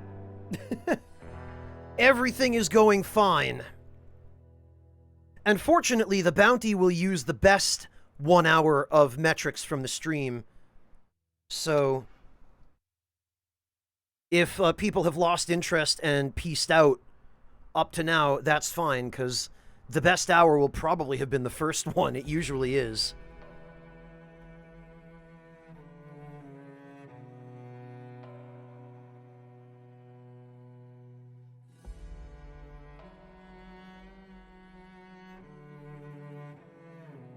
Alright,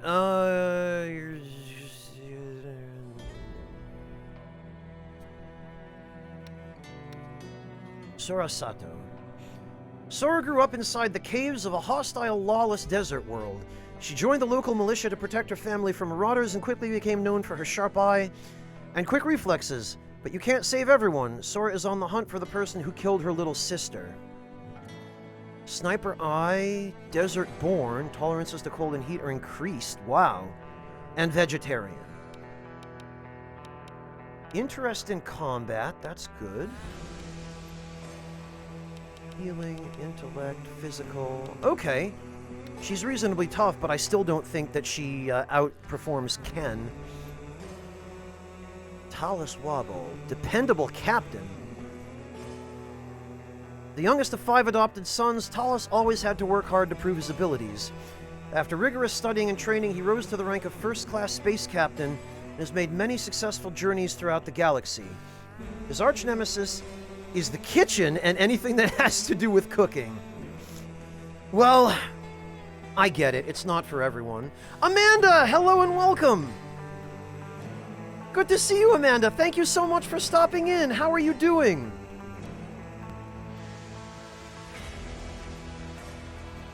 Guys, I think a shout-out is in order here.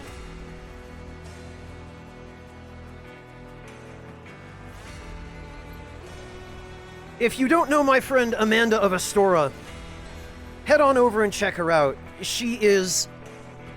It's funny we're talking about engineering and various other adjacent disciplines at the moment because Amanda is an electrical engineer and also streams a variety of games on Twitch. Mostly up to now, I think it's been FromSoft titles, Amanda, as we were discussing yesterday, but she's branching out and playing some other games recently as well.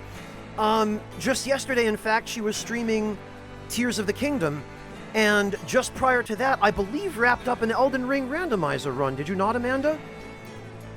But she is super chill, super fun, unbelievably kind and sweet, and adorable, and just has a really nice, chill community.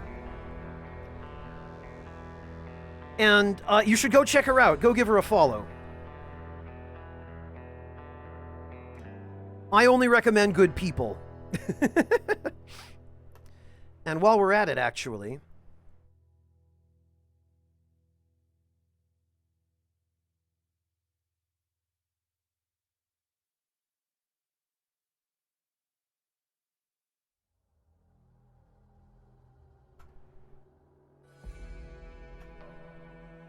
There we are.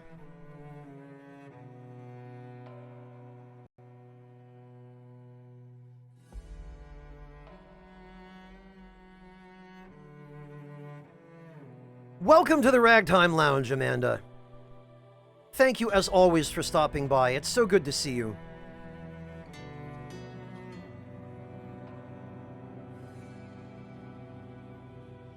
It's my privilege, Amanda. No worries. I am trying out a very new space survival sim called Stranded Alien Dawn. I had to look over my shoulder at OBS to actually read the title of it because It's so new that I only found out about it today when I saw a key offer for it on the Twitch bounty board. Apparently, since I'd been playing Aground, the developers decided that I was a good candidate for the key. Of course, we've been streaming this for almost 6 hours, and I've spent the entire time just doing tutorials, so we are only just now actually starting the game, so you haven't missed anything at all. Oh, I'm glad you liked the fridge, Amanda. That was my community's idea. That was a community request, that emote. No, it is out, Lord Luis. It just left early access into retail on April 25th. And yes, I do, Clint. This is the first real space colony simulator I think I've ever played. Aground has elements of that genre, but Aground is actually a much more approachable introduction to it than this. It's vastly more simplified and much more streamlined as well. So this is, I guess, maybe the natural next step, I would say, in that progression. Yeah, Yami, Aground is more of an RPG with elements of space sim and elements of management. So it's much closer to familiar territory for me. Whereas this is definitely more of a step outside my usual. Well, maybe compared to RimWorld, this is streamlined, Clint. But you've got to remember, this is my only frame of reference for this genre. Other than the little bit of overlap from Aground.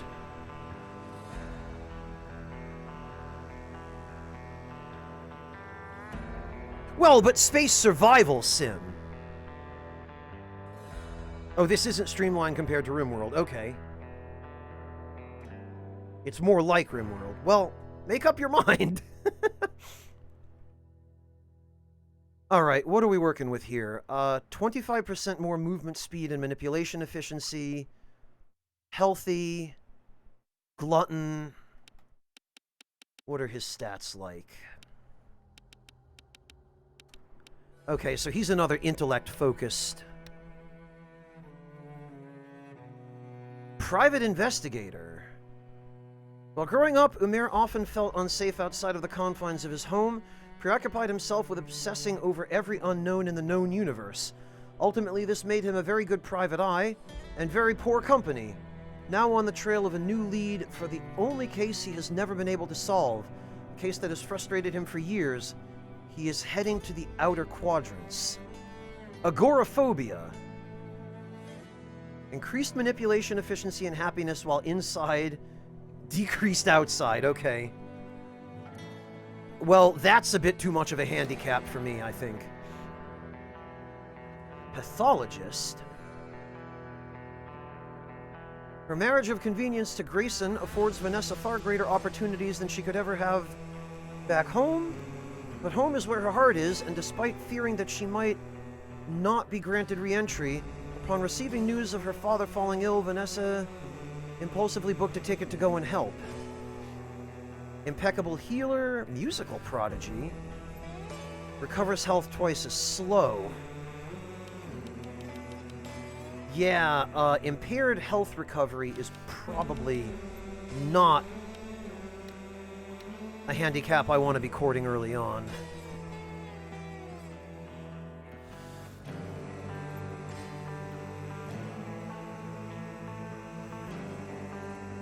Okay, Clint, that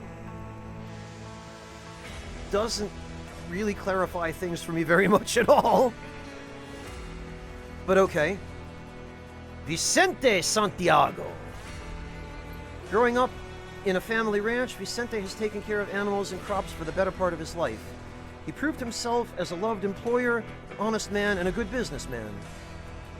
Cheated by disloyal partners and broken by greedy banks, he is now traveling to the furthest reaches of the galaxy while hoping to find a family, to set up new traditions, and to build a new ranch.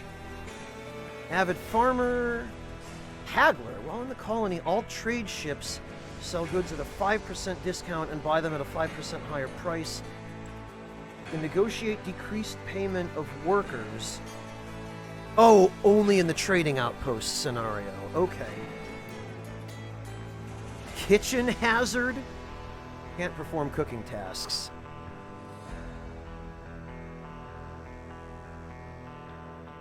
Oh god, Clint. Farming. Physical. Okay.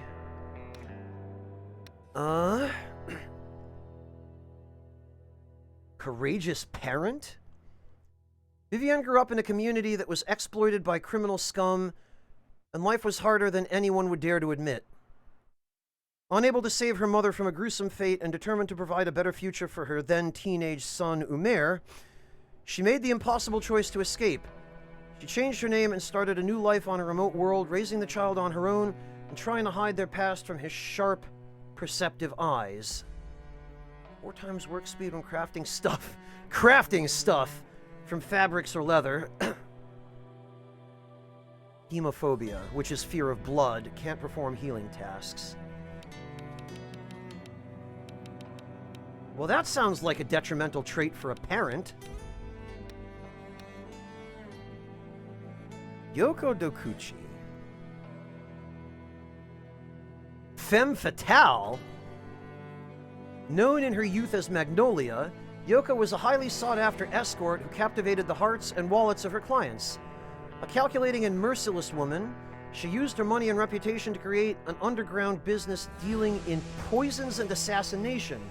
Her operations were eventually discovered, but Yoko proved to be hard to catch. Crafty teacher, proves the crafting skill of others. Oh, and bloodlust. Okay. And of course she's Ken's grandmother.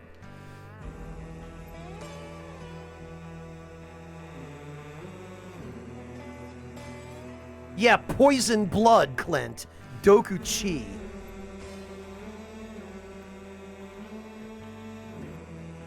Incredible. So, what does she have going for her? Cooking, crafting, healing, oddly, despite being an expert in poisons, although I suppose it's also true that healers are the ones most likely to bear the knowledge of how to kill. Oh, could be, Clint. Yeah, surprisingly terrible at combat, Yami, although not indifferent to it. I have to say, I do really like the non-standard archetype here. Usually, if a character is a femme fatale, they're in their prime. It's not often that you see one in their senior age.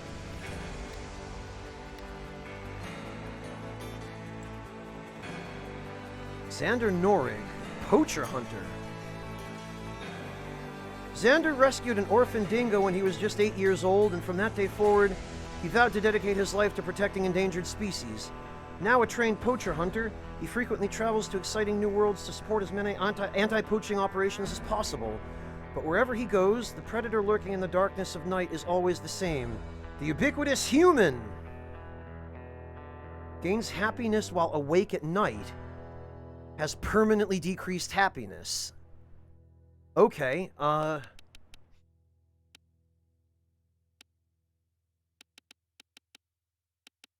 he's kind of an all-rounder. Yeah, you know, I think I like the team I've got, but what we're gonna do before we confirm is we're gonna freaking go back to UI scaling and turn that back up.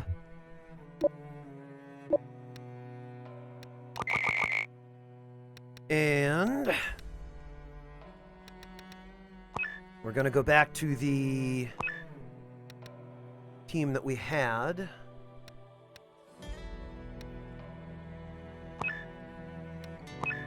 Whoops.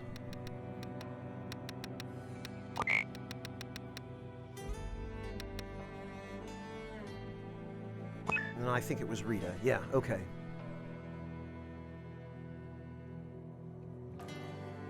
And actually, while I'm here, I'm going to take one more screenshot for the bug report. Yeah, I believe he is, Yami. There we go.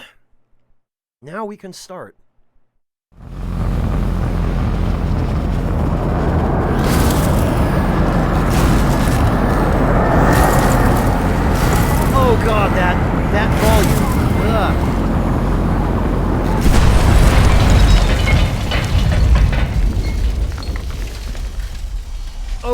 pause.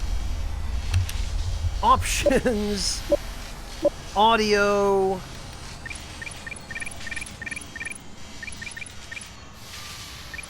Ambience. And maybe the UI.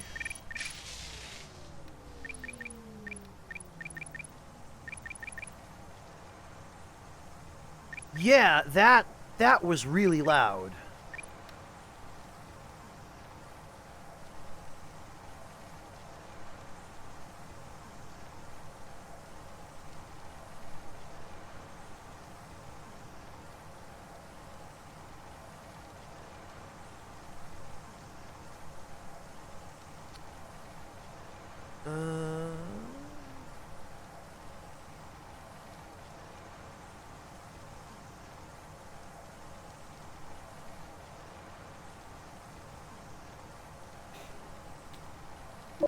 And what was it that, Oh, right!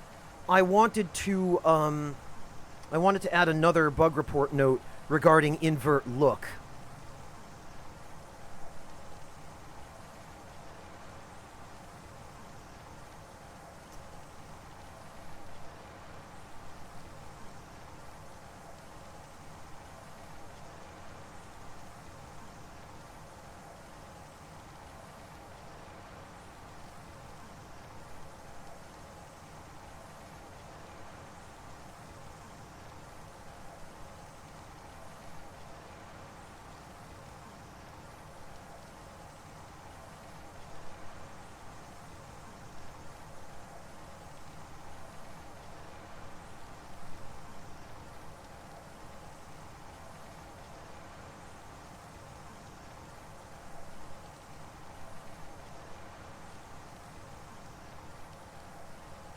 Alright, I have added it to my notes.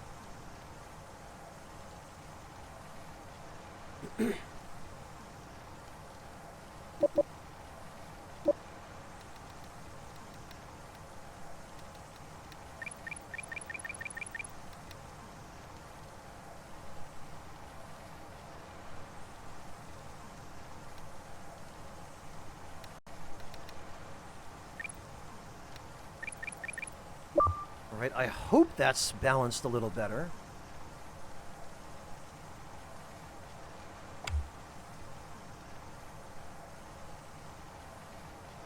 Okay, Ken is trying to calm down Rita. Rita is crying. Understandably. Hint, getting help. Hints are turned on to provide help when needed. Meltdowns occur when the happiness of a survivor gets too low and stays like this for a while. During a meltdown, the survivor becomes completely uncontrollable and presents a specific behavior, like food binging, hiding in a room, or becoming catatonic. You can attempt to knock out the survivor and interrupt the meltdown with a direct order.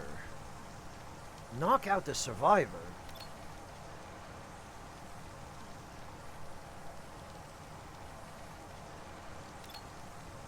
Trying to calm down Rita.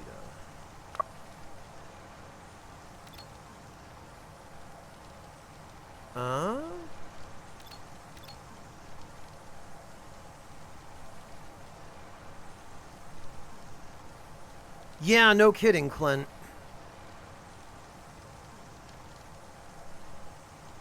Okay, well, understandably...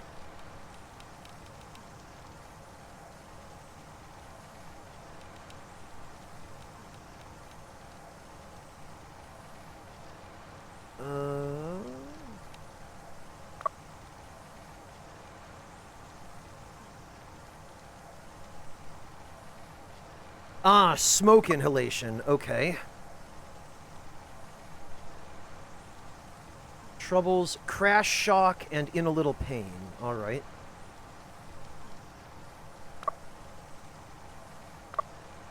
What about everyone else? In a little pain. In a little pain.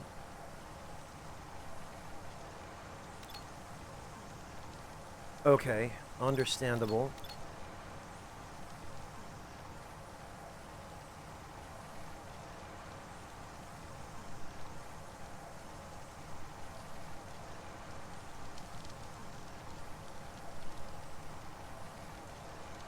Okay, well,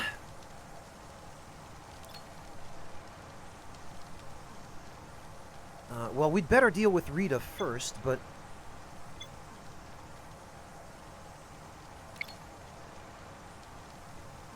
Okay. So how do we intervene?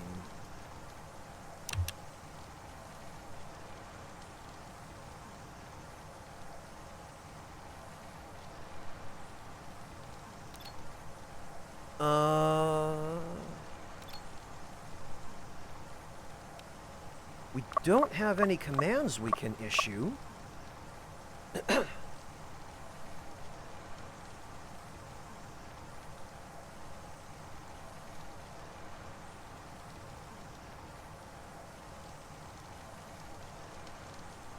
Okay, well, first of all... Orders... Manage, okay. Expeditions... Activities... Okay, so...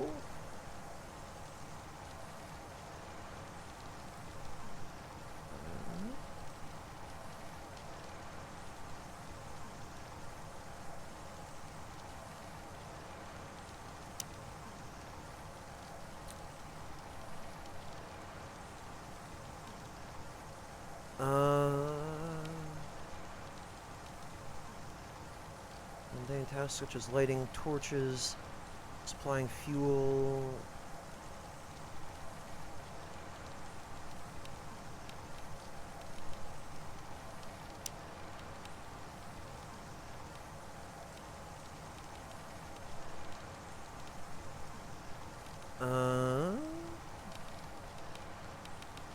Okay, that's fine.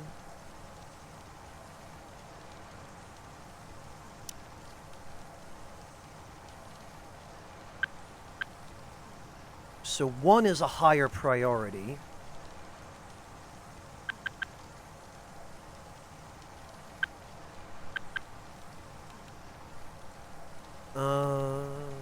Hunt.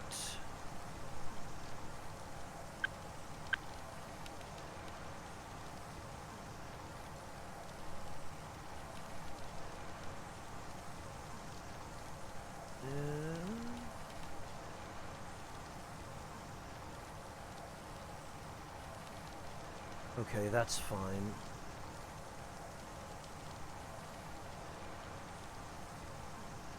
Farming. Rita should have that on priority 1.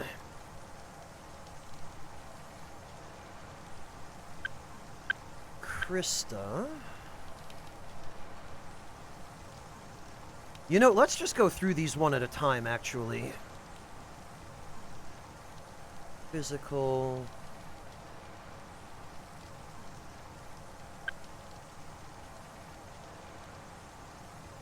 Quinn Windu, yeah.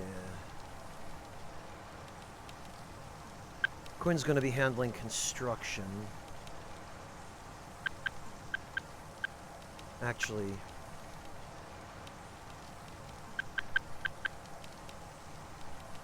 one thing at a time. Ranch, plant, scavenge. Priority 1. Mine. Priority 2. Cook, no. Craft, priority 2. Tailoring, priority 2. Assembling, priority 2. Observing, no. Researching, no.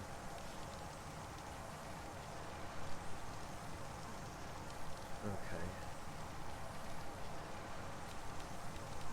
So that's good. As for Krista, handling, construct, hunt, harvest. Rita can take care of that. Cut, ranch.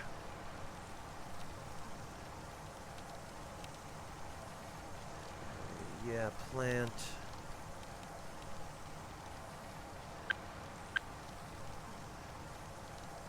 Yeah, that can be a lower priority.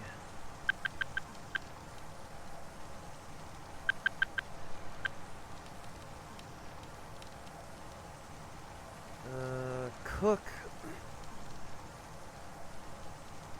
Well, cooking isn't going to be great, but observe, priority 1.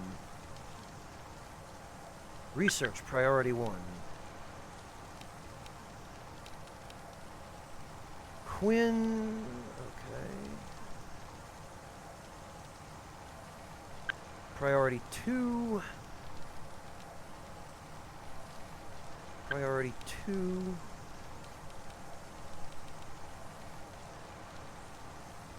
Assemble. Priority 1. Crafting. Priority 1. Crafting. Priority 1. Cooking. Priority 4. Mining. Priority 2.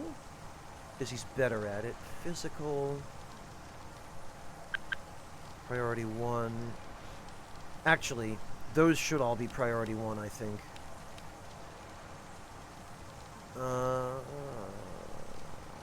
Yeah, priority 1.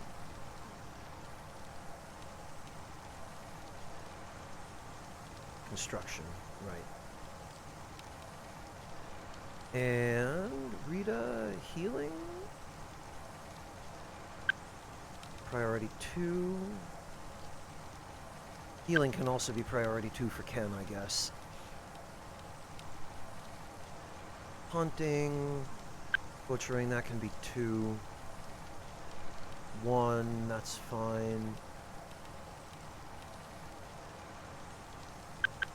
1. 1.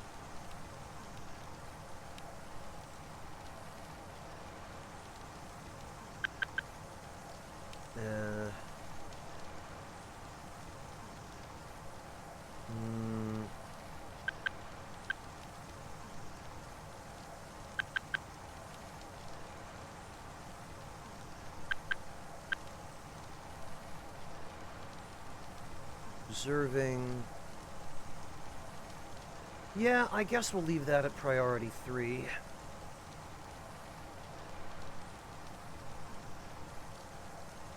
Researching, we can also leave at priority 3.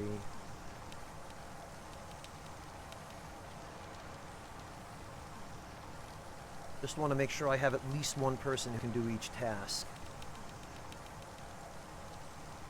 Okay, good.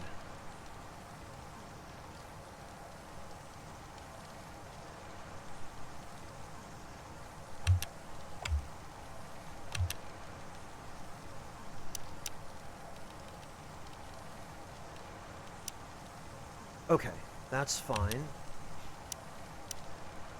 Now we need a schedule.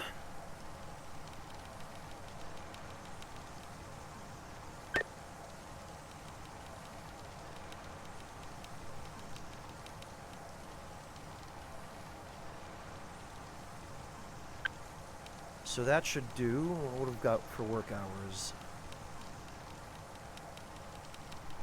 15 work hours.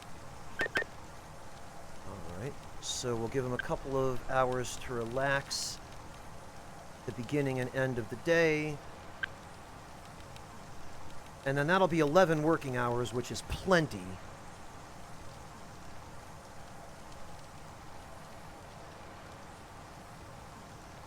Alright. And now we'll save, so I don't have to do that all over again.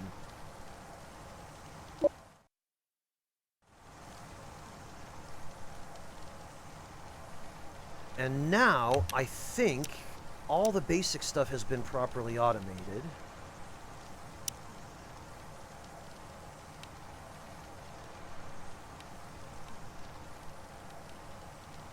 So, for the time being,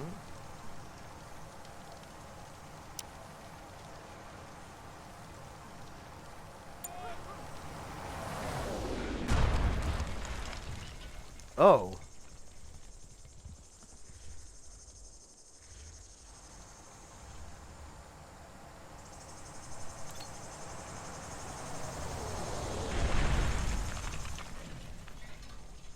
Okay.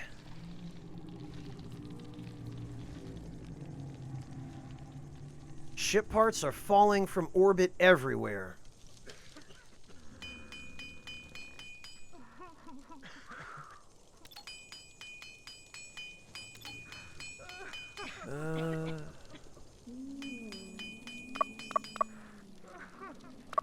How do I have one of these guys comfort Rita?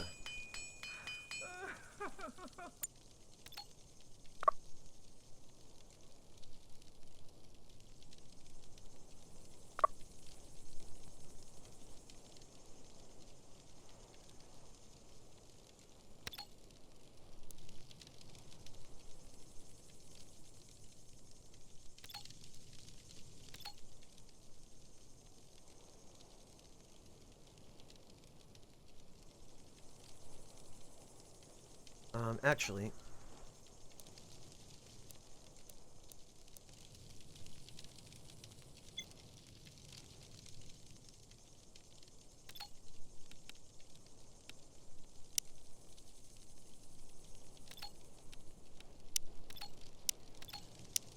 let's prevent them from eating raw food right away.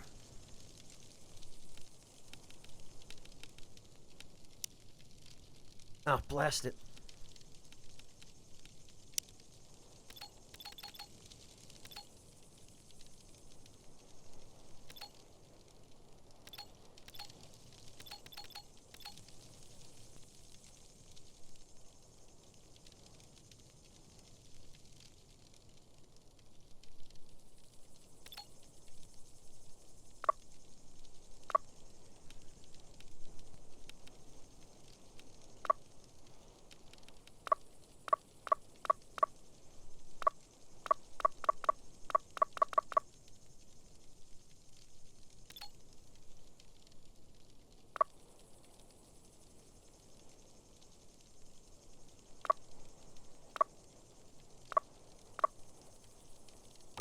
Actions. Orders. So butcher, hunt, attack, harvest. Button mine.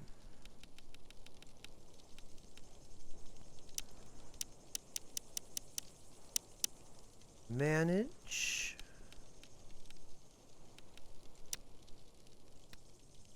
Oh God.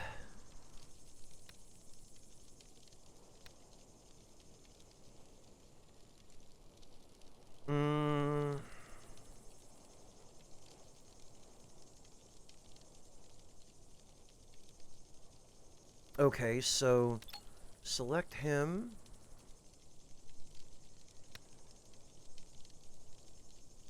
Try to knock out Rita. Dear God.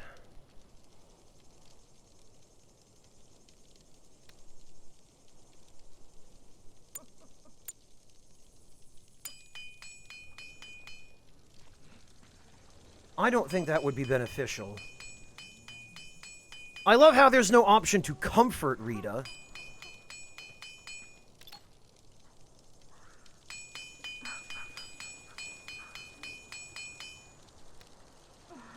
I was looking for an option to comfort or reassure Clint.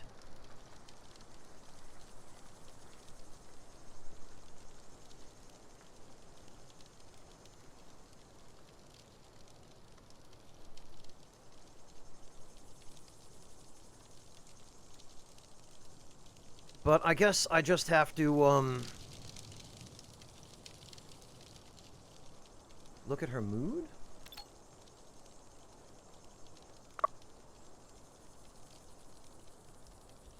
Her mood is not great.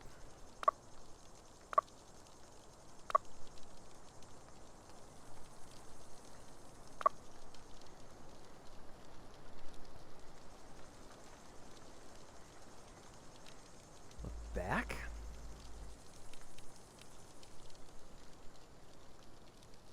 Her mood is above the pip. Happiness? It's not quite, but I guess it is getting there.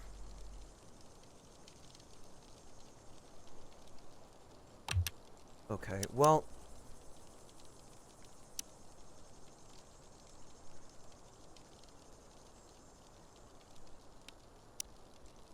I hate to have to use, shelters for the moment, but... Oh, look at this! We have a nice little, water source there.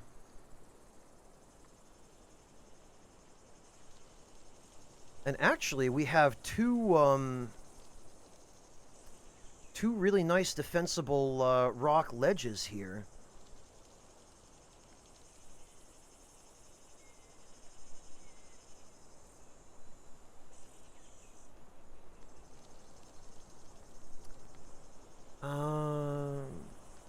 But the resources are over here, and we're going to have to travel further to pick them up.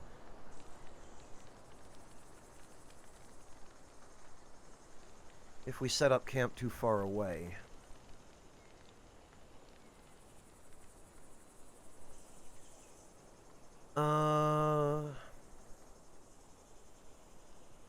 Ideally, I would like to build right next to a water source.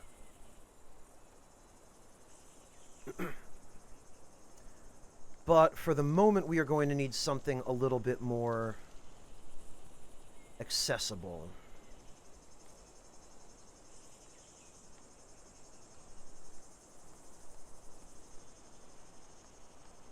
So for the time being,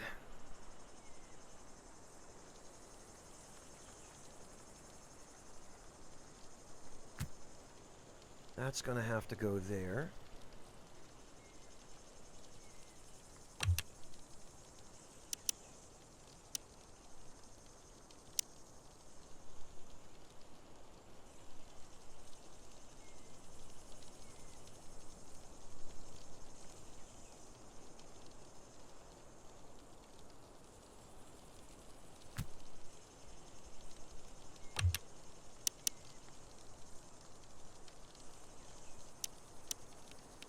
A grave? Jeez.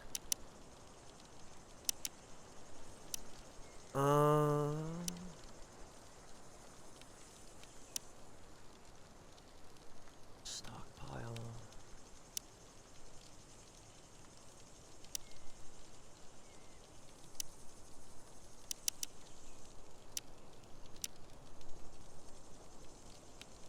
Shelter. Oh, that's it.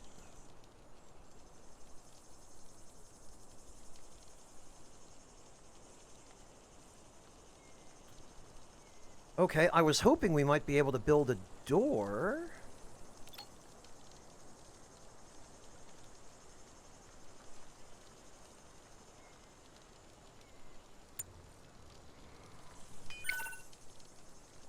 Hints such as this one will be displayed throughout your game whenever you might need a hand. Turn them on and off from the gameplay. Yeah, no, that's fine. I'll leave them on for now.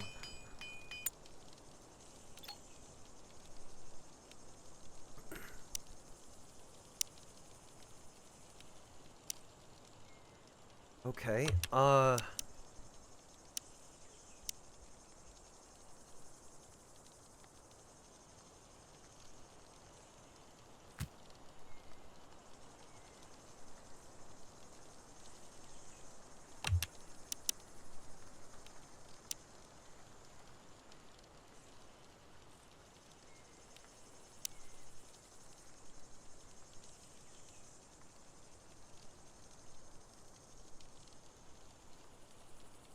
okay. Blast it, I keep forgetting. You have to...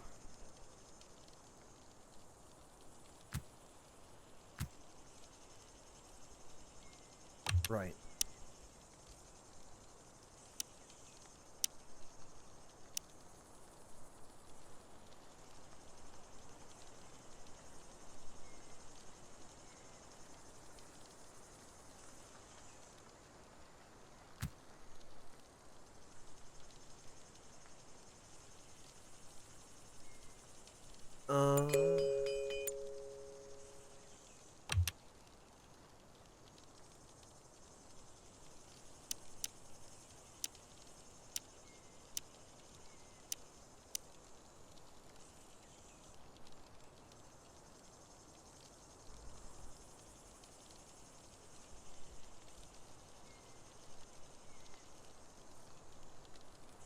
uneven terrain.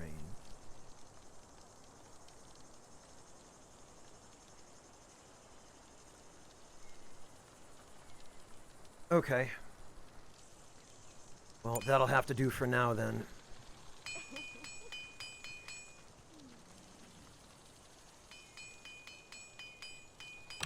And while they're doing that...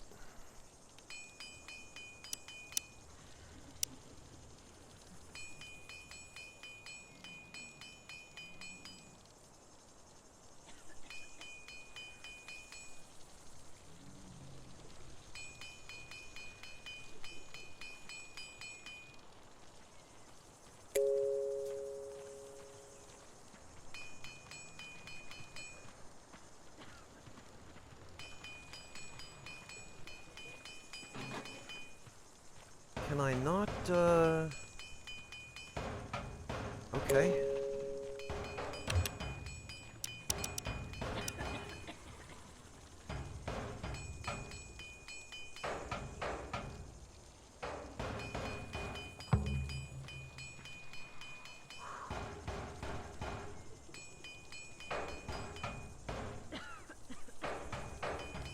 So that'll be the stockpile, I guess.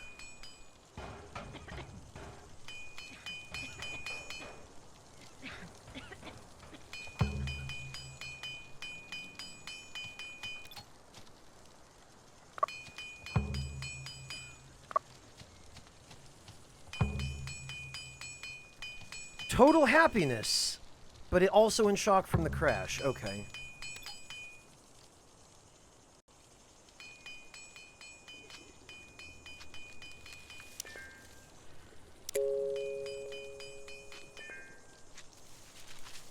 What?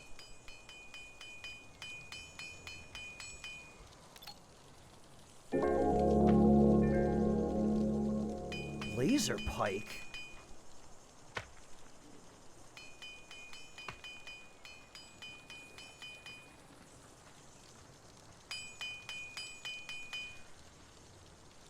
Okay.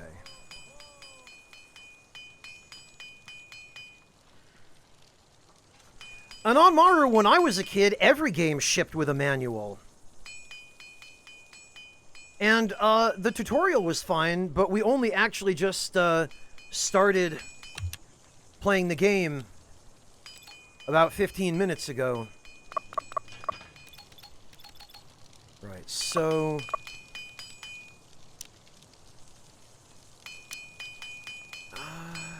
wait, what? Ken should have the laser pistol. But we also scavenged a laser pike? Okay.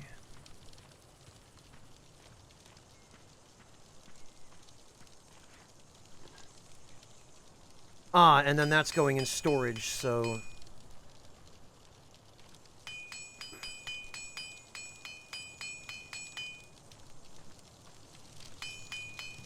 Yeah, Lord Louise, exactly. And also, I love how Ken can just stand in the fire from the crash and not get burned. I'm sure it's fine.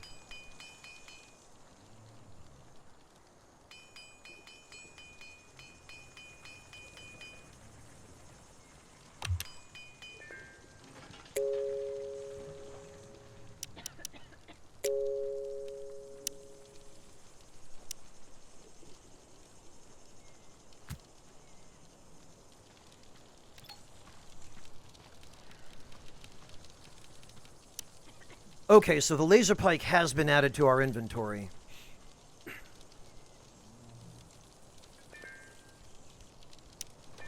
There we go.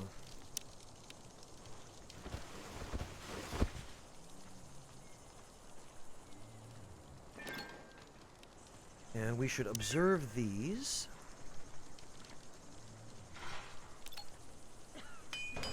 Stone, mine that.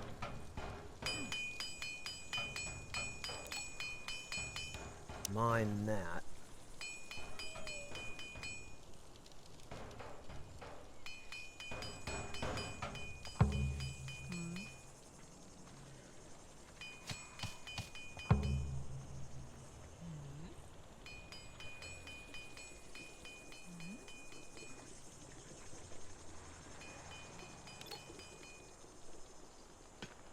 6 rock chunks. We'll set that to mine.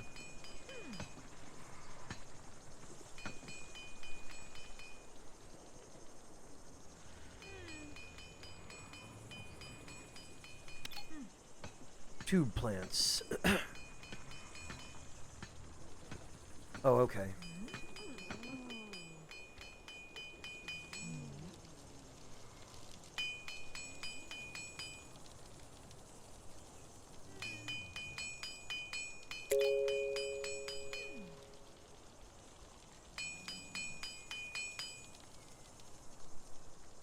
Cut stone, alright.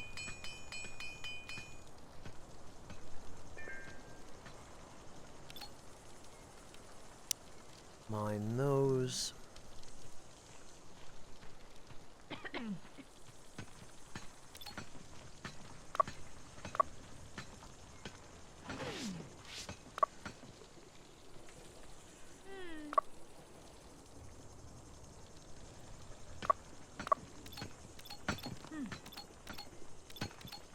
Okay.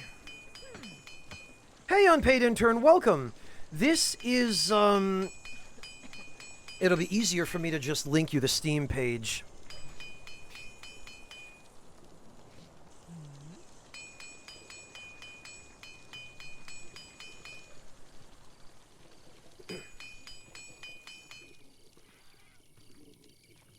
Because they do a better job of describing it there than I can here. Ah, whoops, sorry. There. But it's a space sort of colony survival simulator.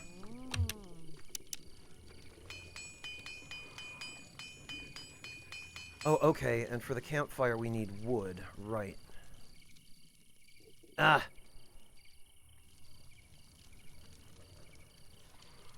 Oh my god, this control scheme.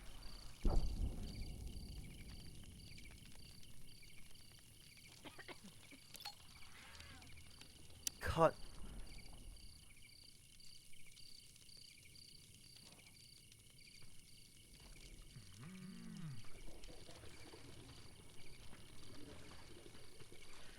Not for games that I care about, Miscreant, no.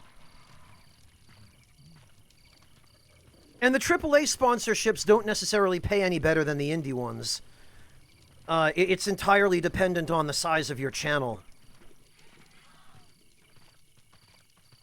Honestly, Miscreant, I don't remember if you were here when we discussed it, but I honestly find myself caring less about AAA games now than about indie games, because indie games are just more interesting to me. AAAs are just all trying to be the same thing. They're, so many of them are just trying to capitalize on the popularity of Souls, or they're just, you know, doing things that are pretty much the same. Whereas indie studios are doing things that are more creative, less restricted, more interesting.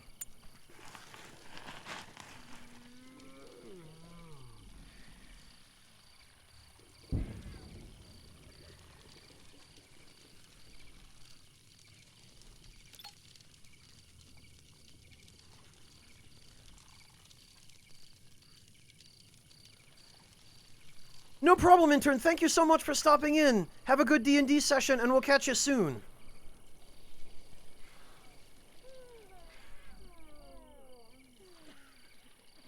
What the... Rita, why are you... Sympathize with Quinn's fears of the dark.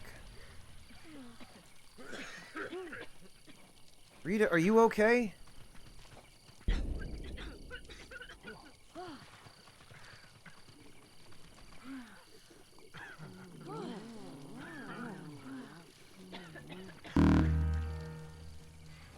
Insufficient storage space.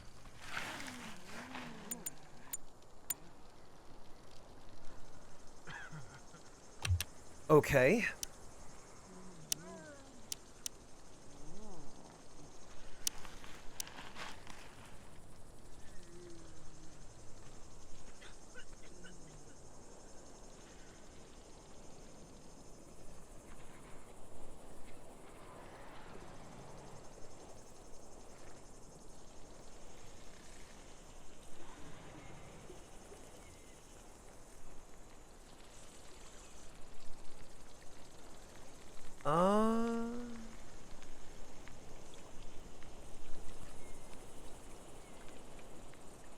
These things look a little weird, but maybe not potentially hostile.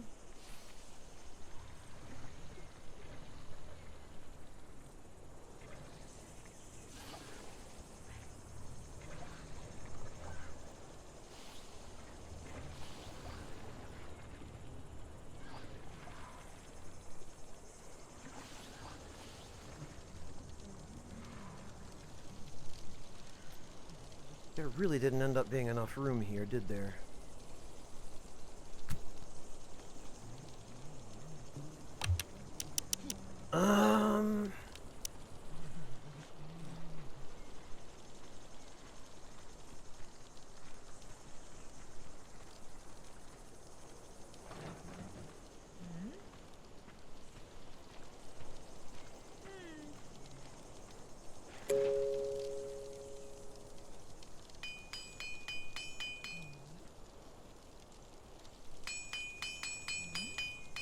Okay, if Krista is idling, then...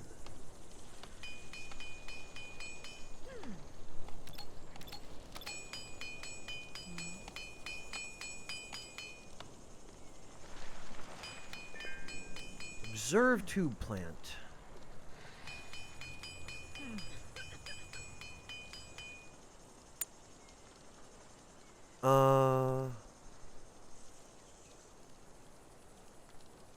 What? How? Oh, I wish the selection were a little clearer.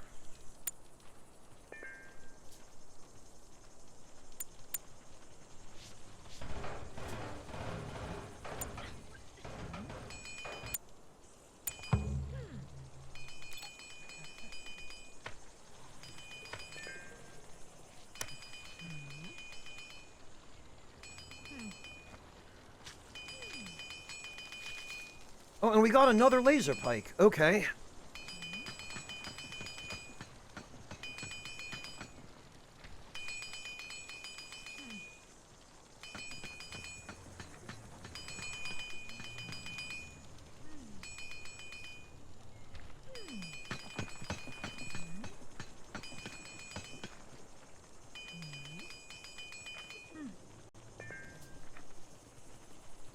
And another laser pike.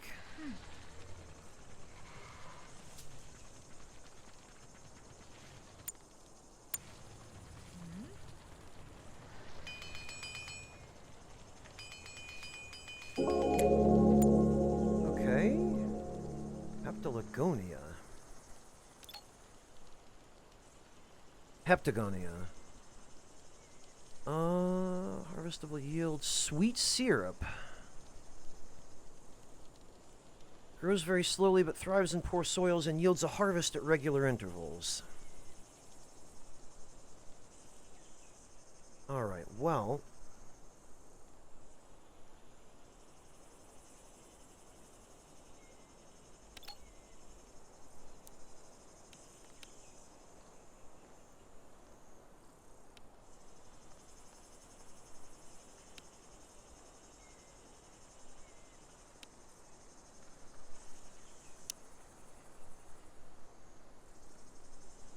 Alright, we'll harvest all that out.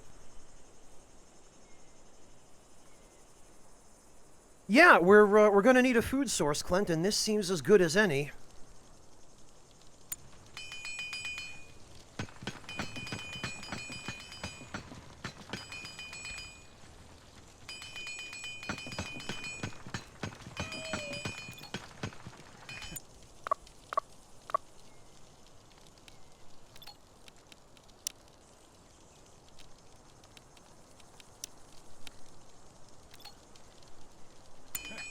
Okay,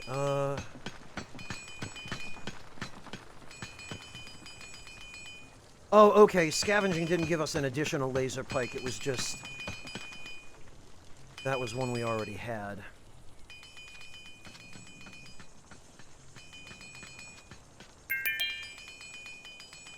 Physical 4, excellent. Oh, liquid fuel? Okay, so we scavenged that from the pod.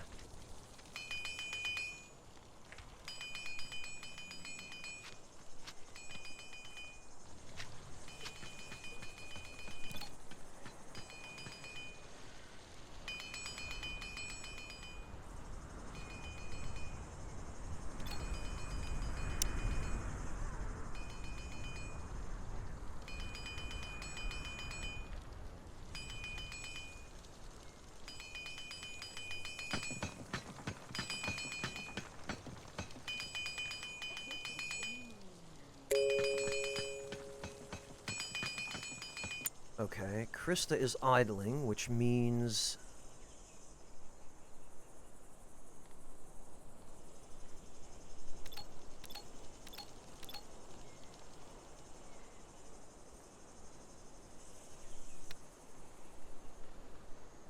Flat-headed animal...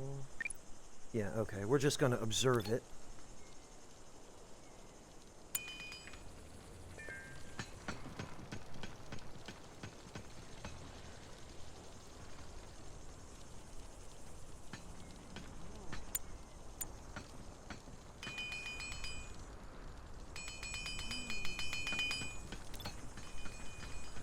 I think that's what I'm doing, Yami.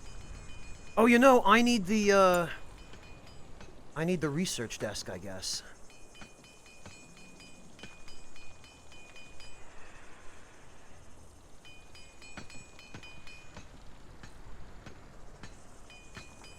Okay,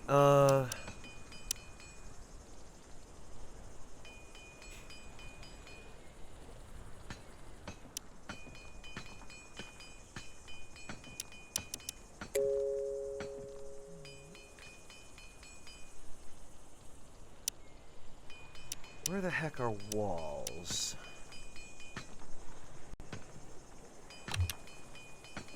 Defense.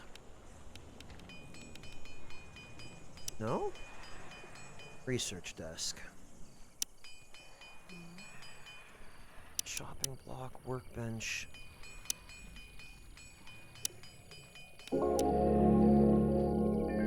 Draka, alright.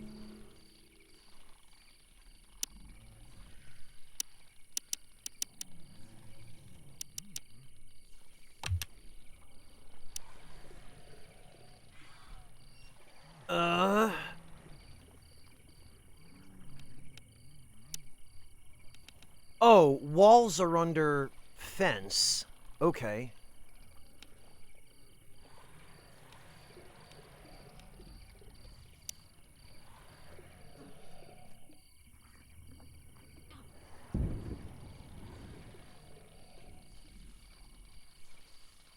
Nice, Clint.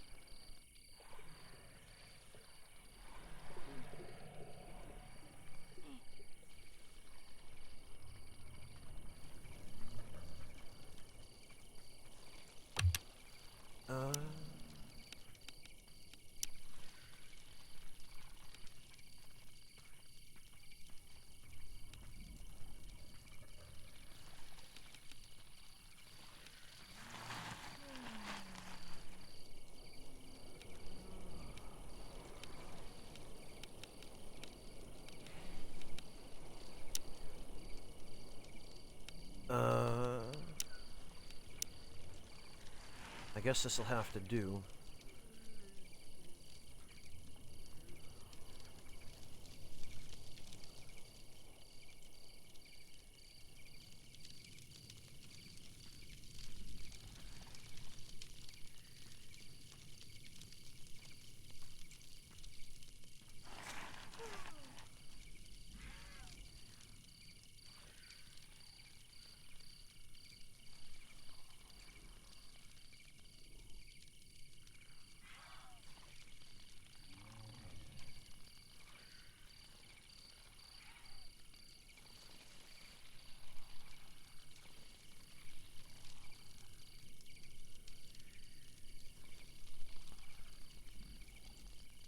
Wait, what?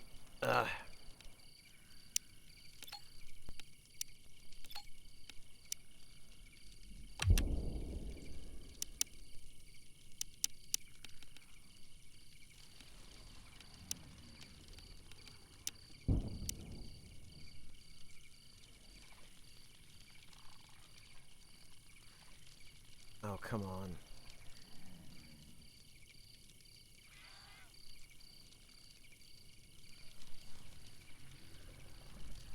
Uneven terrain.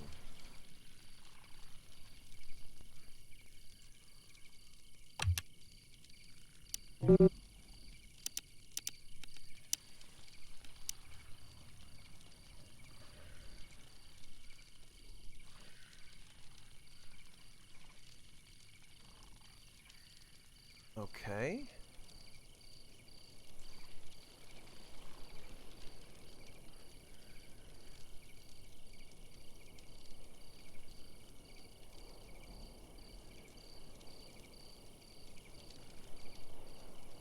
Oh, the terrain here is too uneven.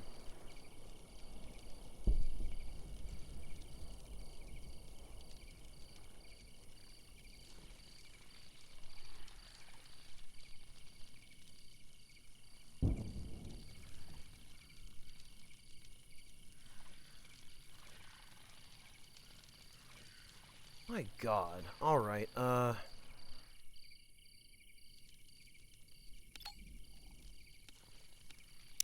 okay, so that's how you cancel multiples.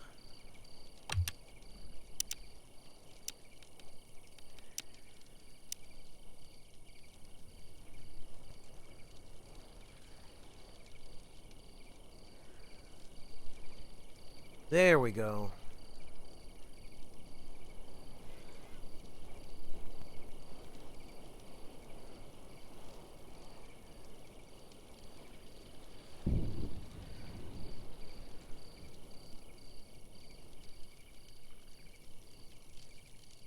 Sheesh, okay.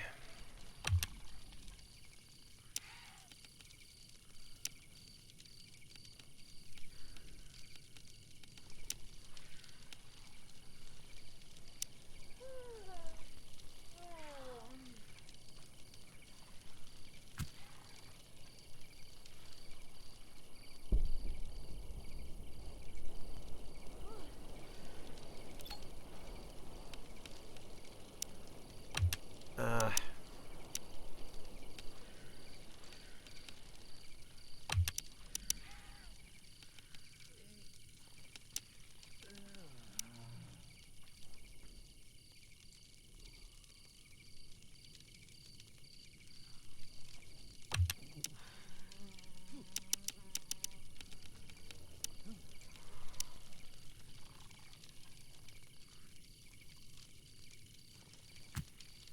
There. Okay.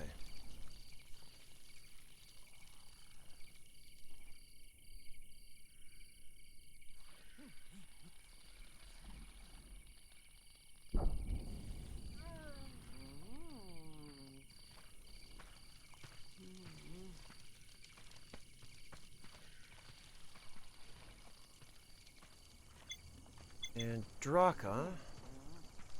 Unusually passive, high chance to retaliate. Okay. Patterns on the back of that animal with the big flat head are very similar to those of the small drak insect native to my homeworld, so I felt like naming it Draka. Much to my surprise, it seems to be a peaceful herbivore. The elevated position of its eyes allow it to keep watch for predators and danger while feeding. If cornered, it can defend itself with its long, strong forelegs whose claw-like endings seem quite intimidating. Taming of Drakas. Okay.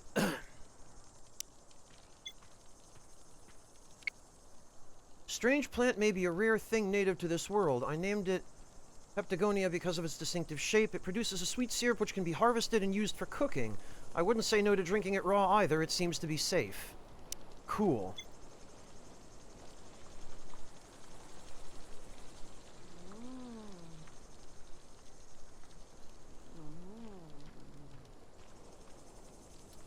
Yikes, Clint.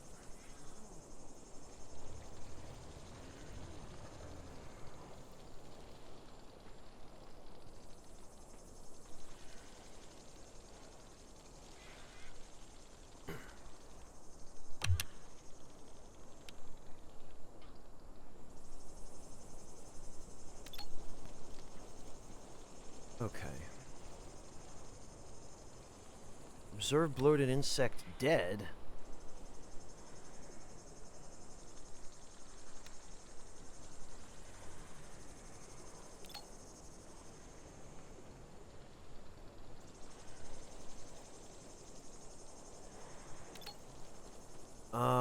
Okay, well...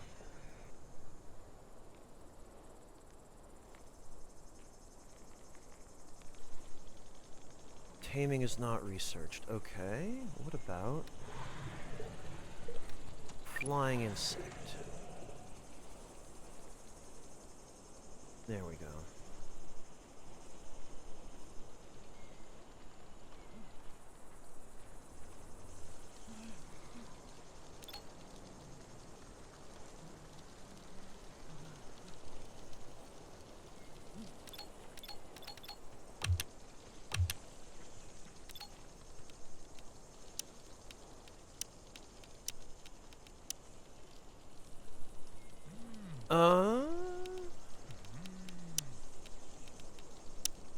Yeah, I really wish the cursor would stay where you leave it.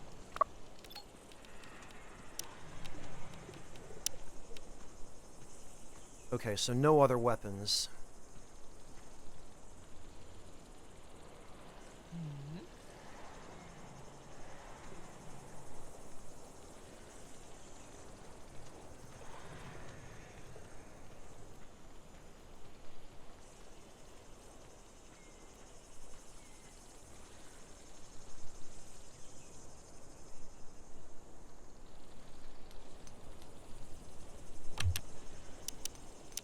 Okay.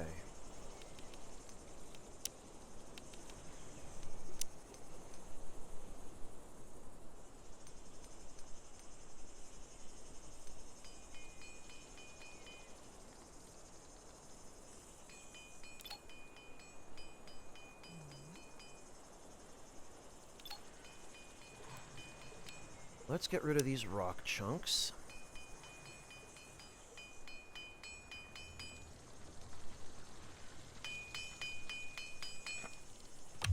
And let's... Humming fly, okay.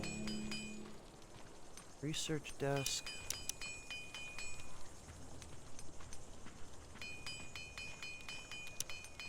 Science. Oh, okay, we need some wood.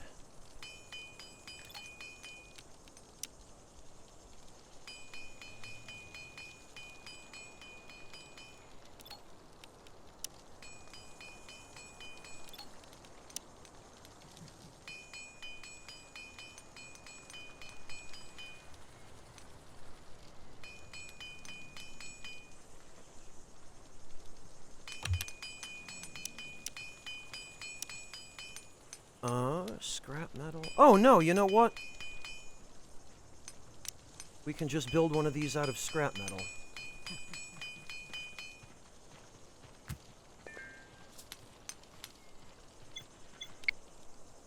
Despite its somewhat menacing look, the big flying insect seems to be peaceful and easily scared. I decided to name it Humming Fly. It's worth noting, however, that in the rare cases when it gets enraged, it attacks from afar and can fly over obstacles.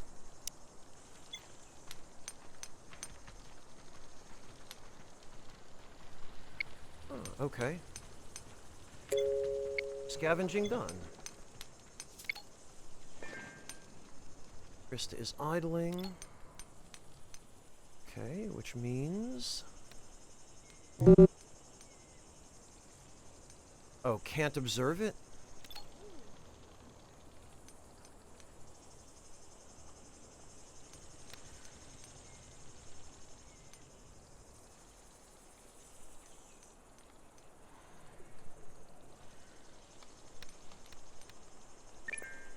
Okay.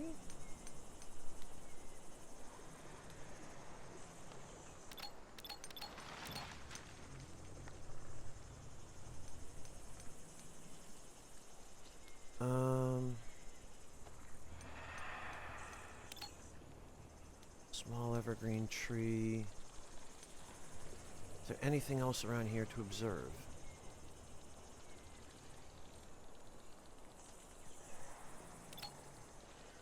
Peculiar bush.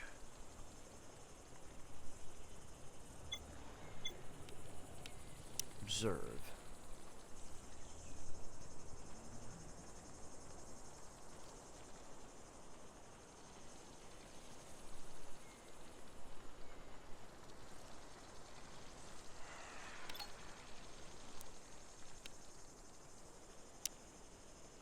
All right, we'll harvest those.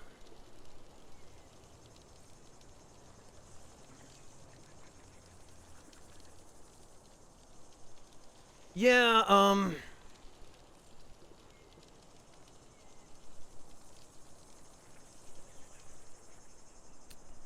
gonna try to avoid using bugs for food if I can, although most of the creatures here seem to be pretty insect-like.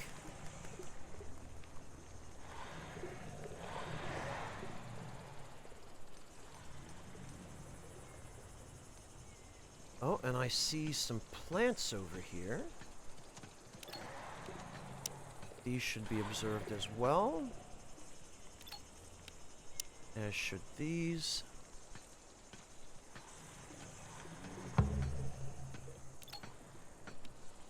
Bright-leafed plant, as should these.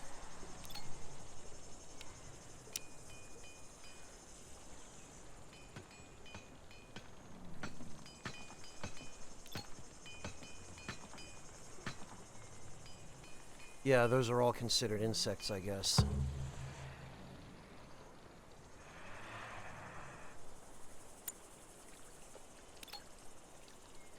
Poultry meat, red-feathered bird. Okay, observe.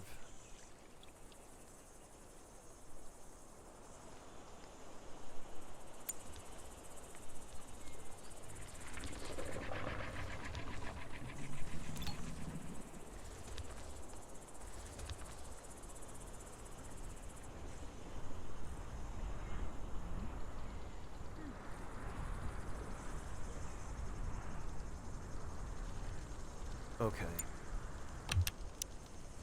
Science, research.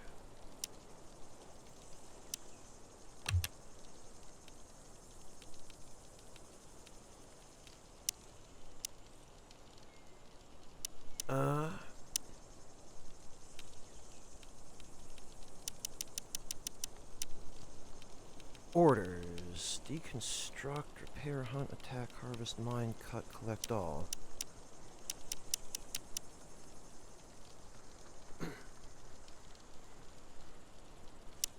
Manage? Research. There it is.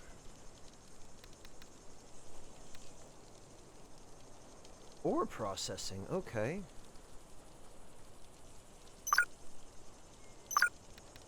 Okay. Lightning rods. Animal taming.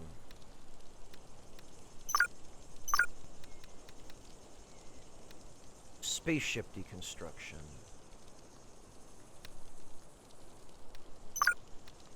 Construction basics. Ore processing. No, actually. Weaponsmithing, wooden fortifications, tailoring.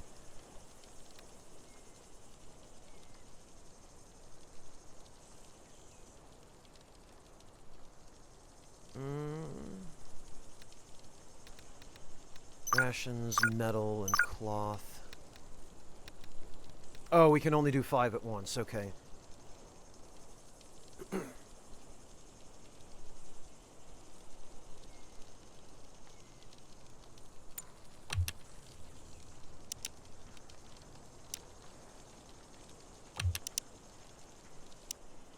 Expeditions.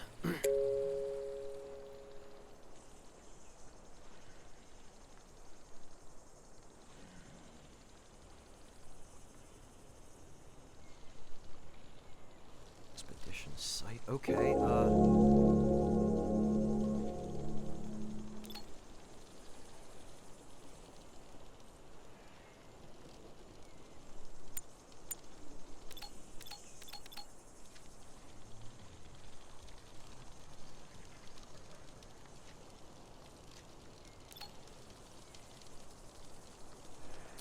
so we can't salvage it any more than it already is.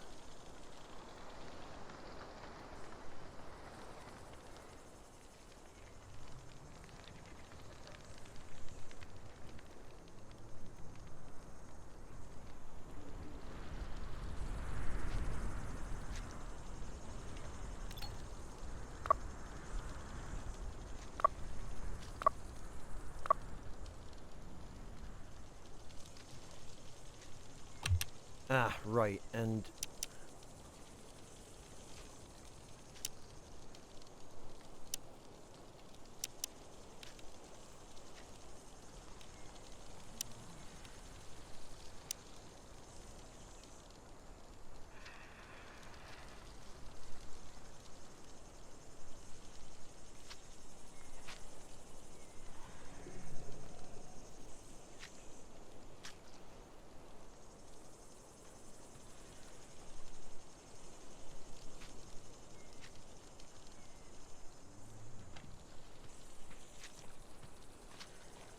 too rough. Oh, foundations.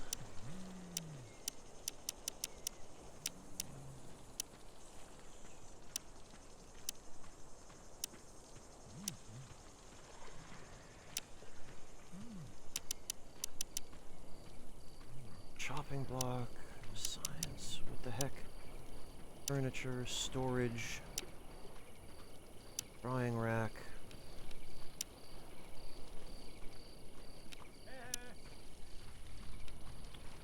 Camp.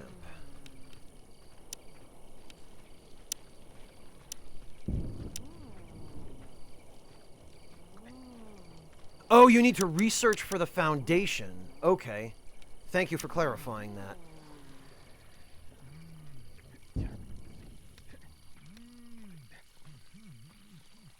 Okay, I see.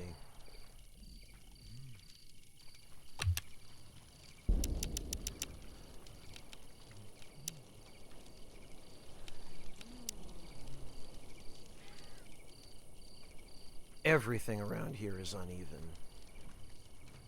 Even the stuff in yellow is uneven.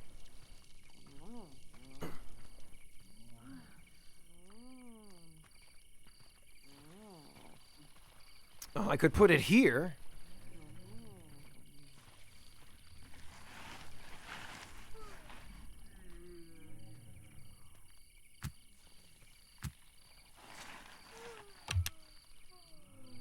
Okay, this'll have to do for now.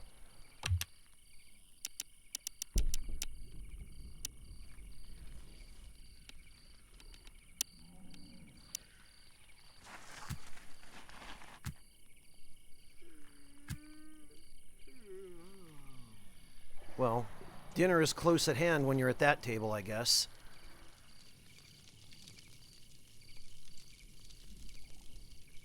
It's not bad, Neo Shadow. It just has a fairly steep learning curve, which I am still navigating.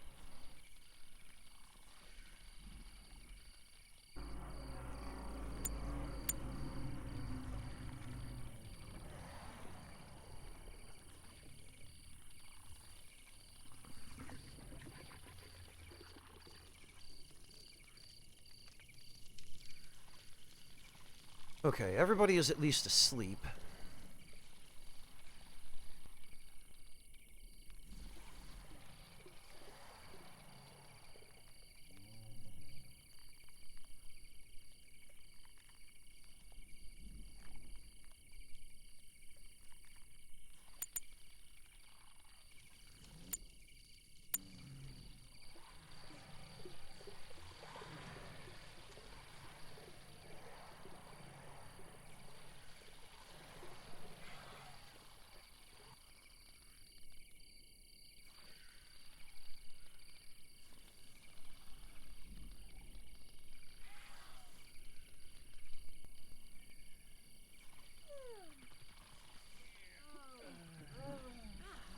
Okay, well, disturbed sleep.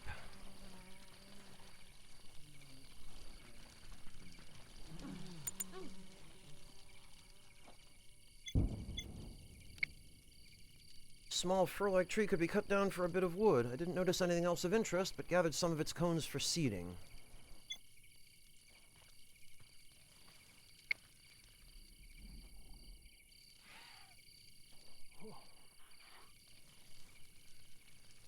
Whispered to Ken that the crash was intentional.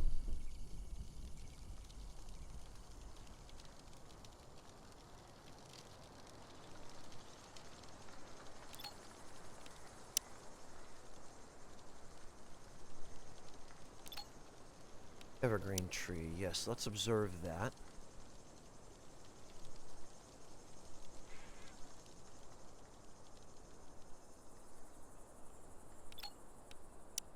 Cut those.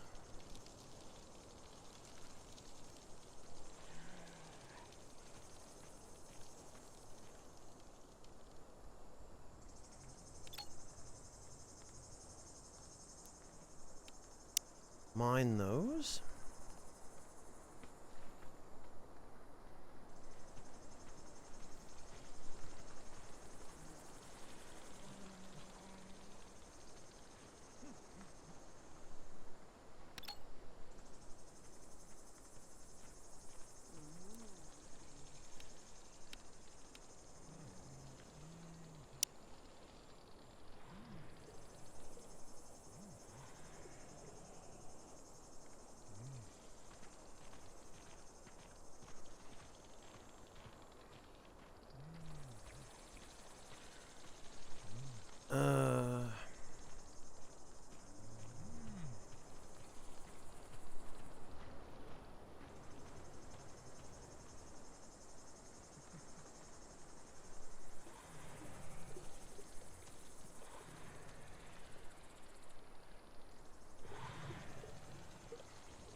Yeah, you know, I think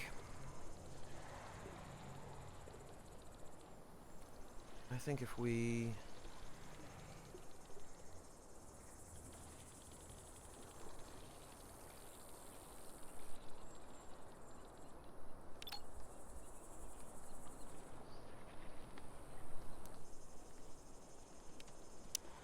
get rid of those. We can build something a little more stable over here.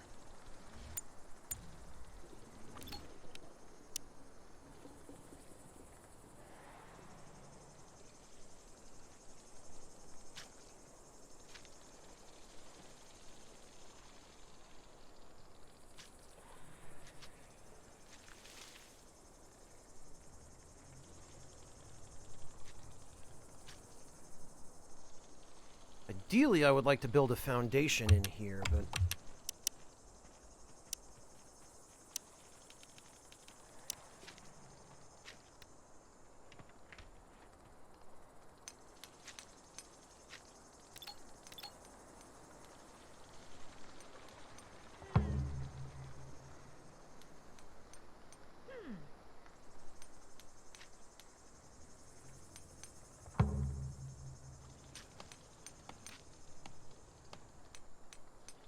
research animal taming. Yeah, somebody else can observe that tree.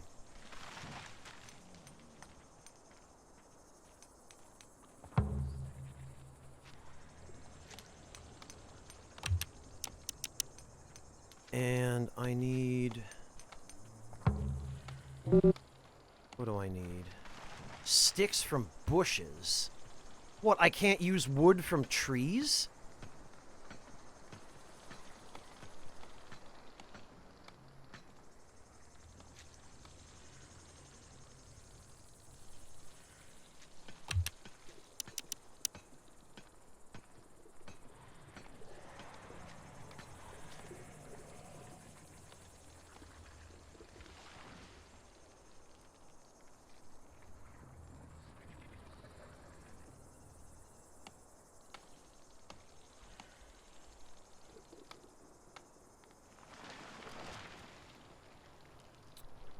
I don't know, not to make a campfire, Clint, I don't think. You'd think that wood from trees would be good enough for campfires.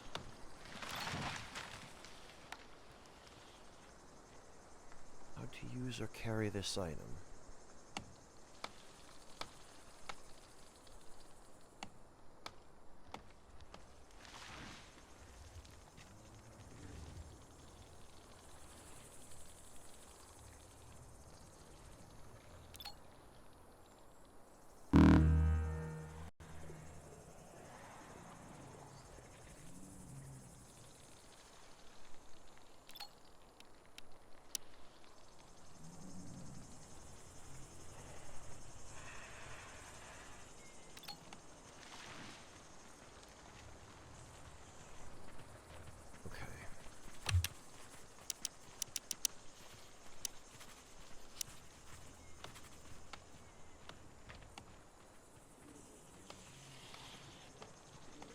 Oh man, I love how it stretches.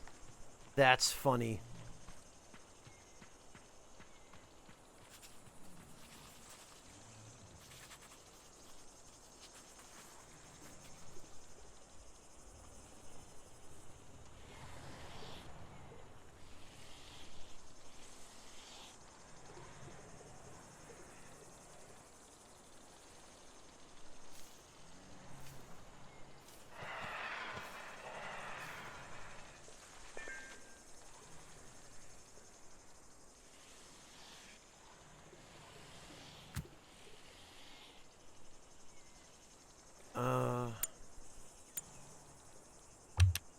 Whoops.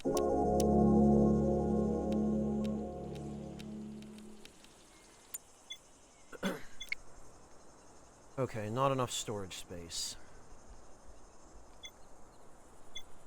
Animal taming.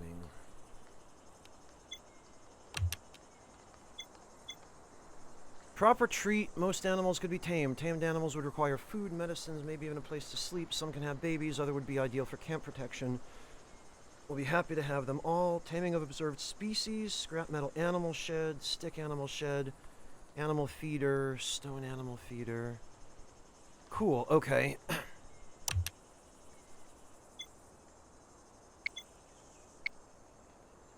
All right.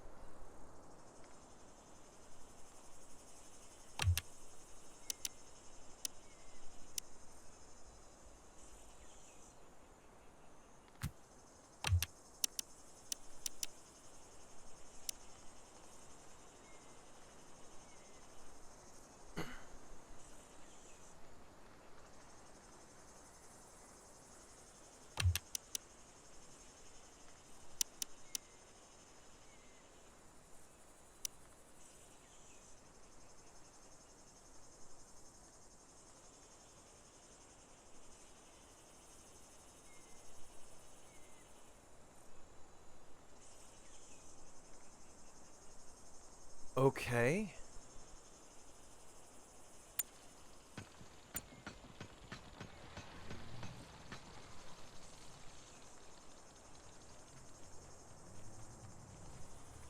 All right, hang on.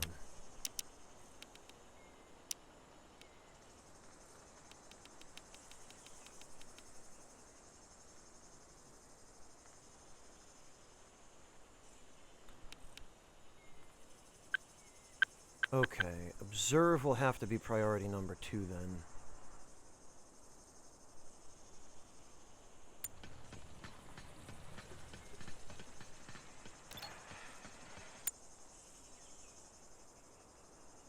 And I will have to set her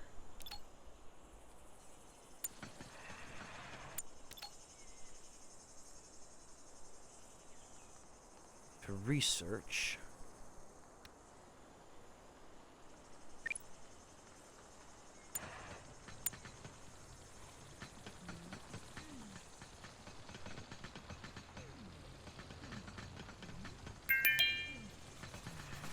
Can reach physical 5, very good.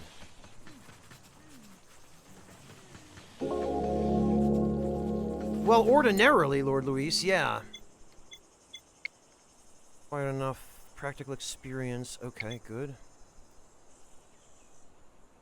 Coniferous nature of this tree allows it to remain evergreen and survive extremely cold weather. They tend to wither in hot climates. Expected to find pine cones or some nuts, but it looks like this tree reproduces through growths on its trunk, which eventually explode. Mind your eyes and send seeds in all directions. I chopped off some of them for future planting. Okay.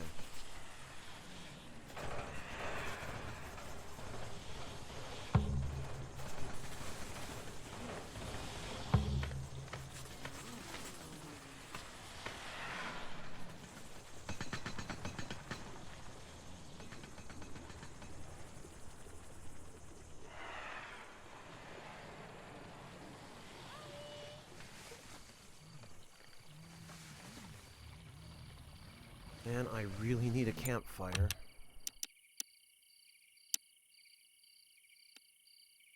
There we go.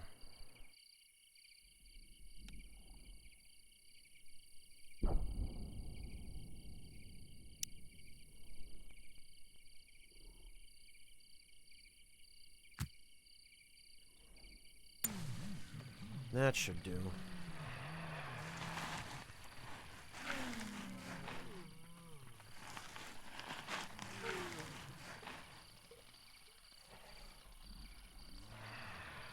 Well, no campfire, I guess.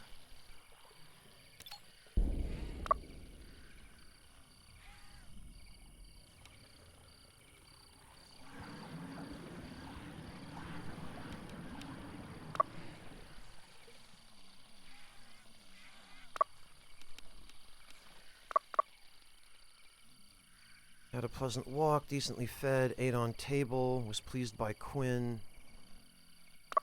Oh, okay.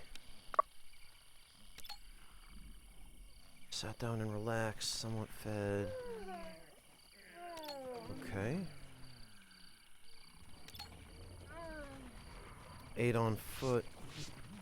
It's dark. Okay.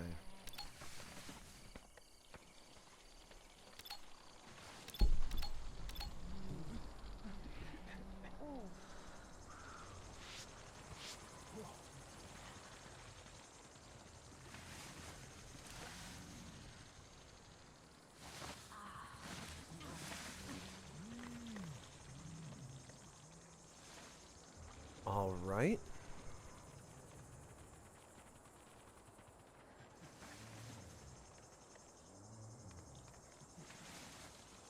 Well, at least they're using the table. Jeez. Hey, Golthrax, welcome. Good to see you, man. How you doing? Research insight. Okay. Well, good. There's the campfire.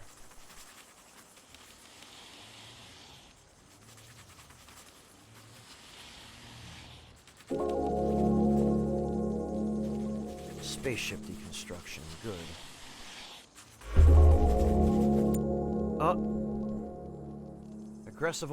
Aggressive animals 16. Ah.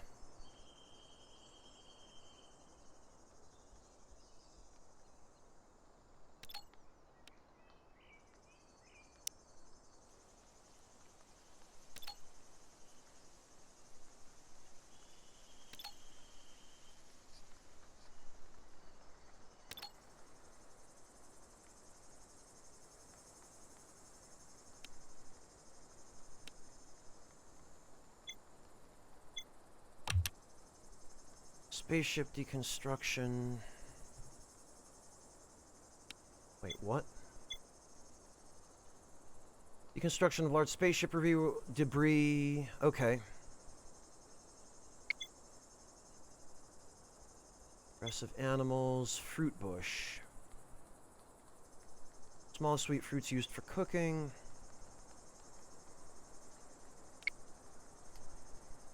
This peculiar bush gives small sweet fruits. I'm sure they could be eaten safely as they are used in cooking. Maybe even in winemaking. Okay. Go to?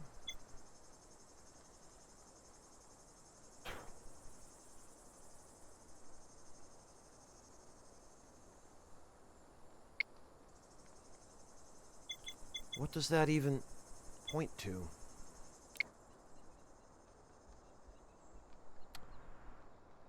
Okay.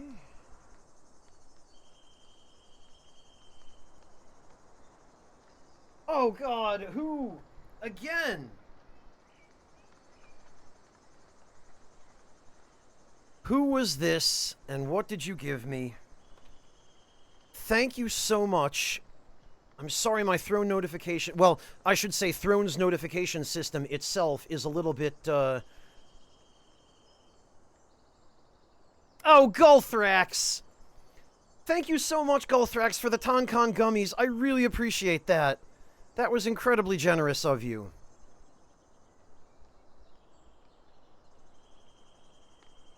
Thank you so much. Aw, jeez.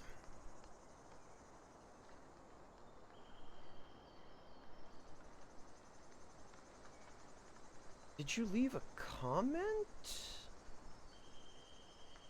Let me see.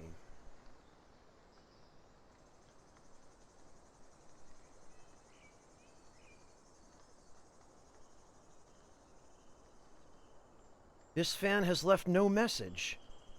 Oh, alright. Well, Golthrax, thank you so much for the throne gift of the Tonkan gummies. I really appreciate that. I've really been looking forward to trying those.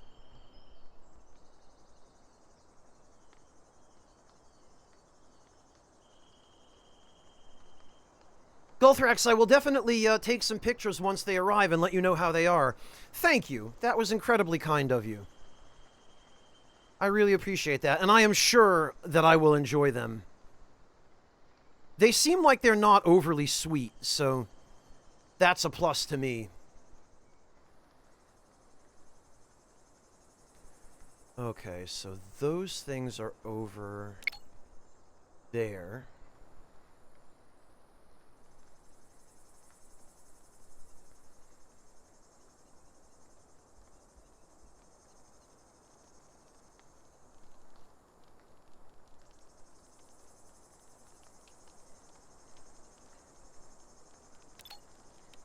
Well, Krista's not going to be fighting anyway.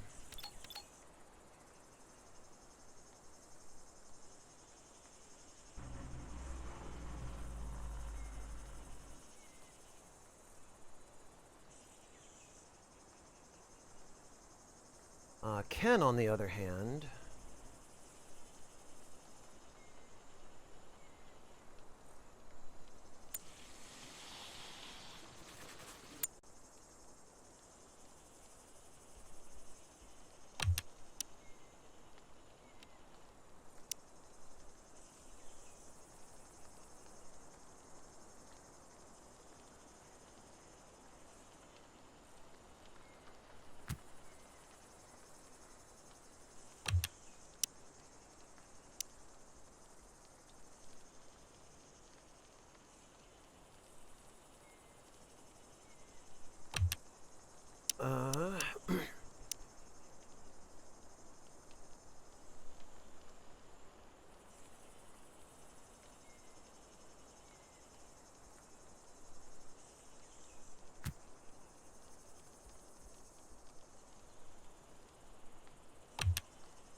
Alright. Trap.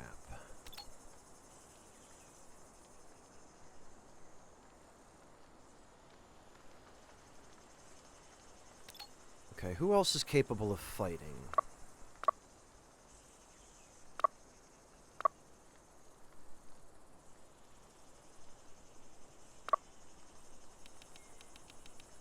Combat... no... Okay, Rita.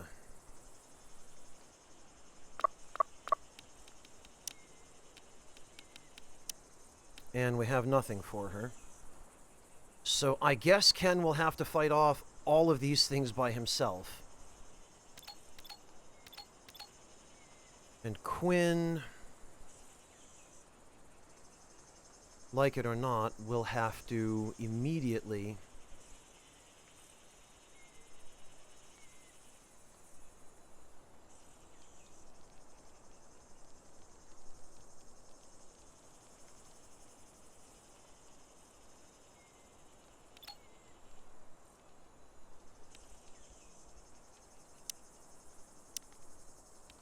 construct these.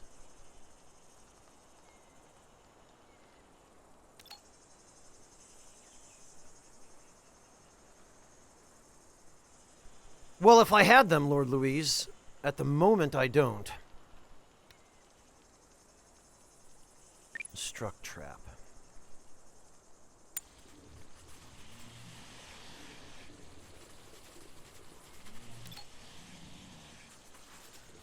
Cause for celebration.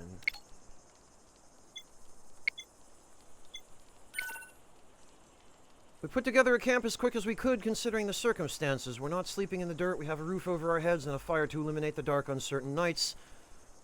And the most important, we have survived. To us, this feels like an achievement worth honoring. We can gather around the campfire and celebrate being alive. That would be great, except we are about to be attacked. Oh, damn it.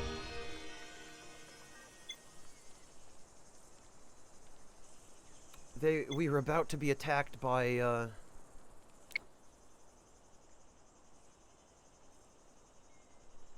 16 overgrown insects.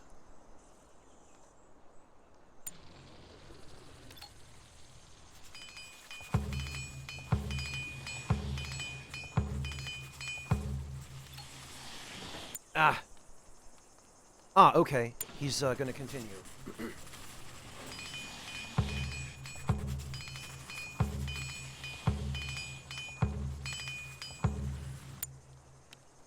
And actually, I'd probably better build a few more.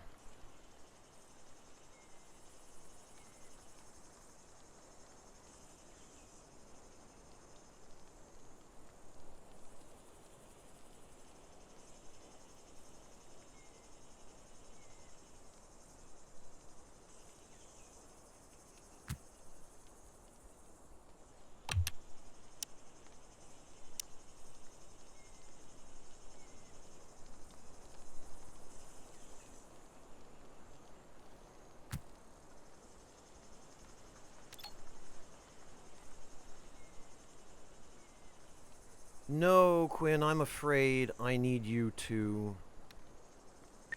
to build these. Right now.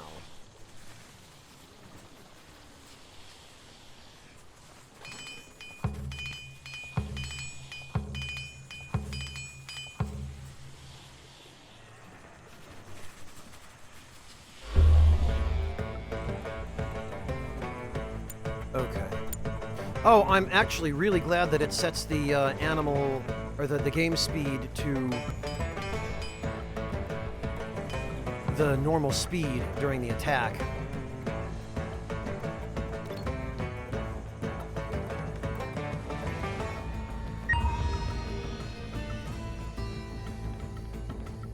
No, oh, Ken.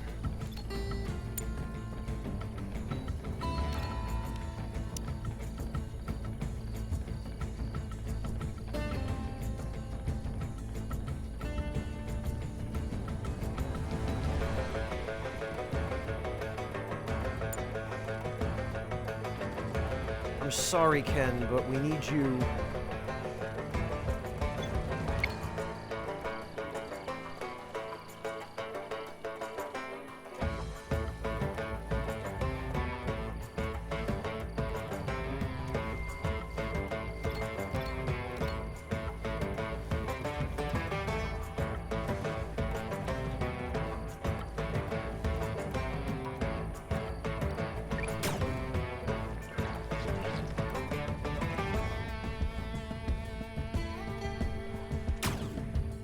Oh, God.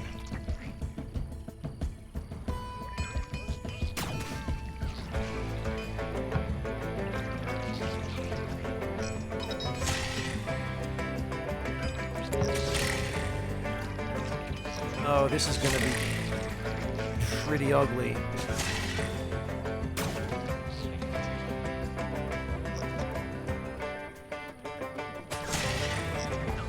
Well, that other creature seems to have just wandered in. I guess we killed all the, everyone else was off celebrating, and here we are fighting. The food for taming hasn't been discovered yet? Okay.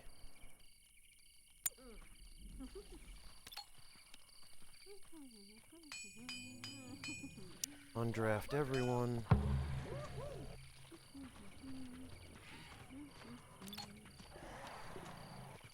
Observe.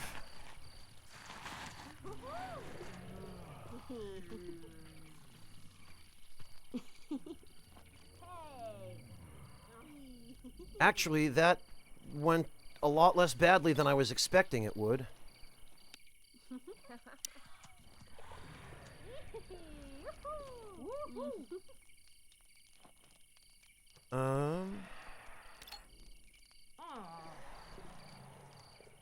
How is Quinn doing? Oh, he's recovered all his health. Superficial bites.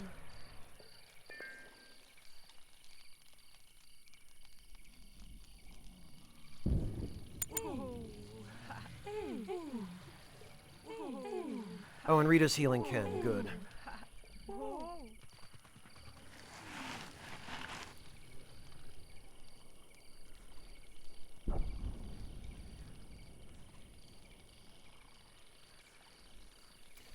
Well, we should have plenty of food with all of these stupid bugs that just got owned.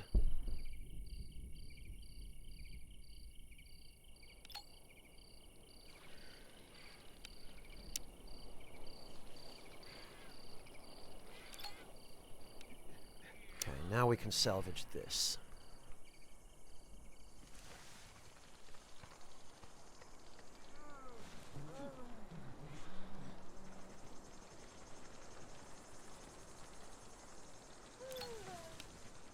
Quick recipes, cooked emergency ration.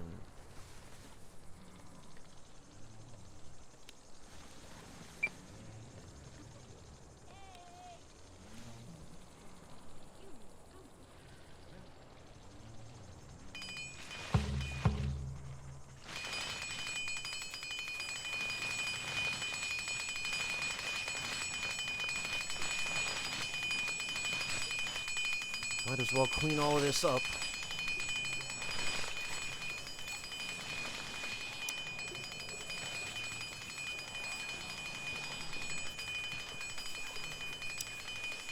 Eat soup. There we go.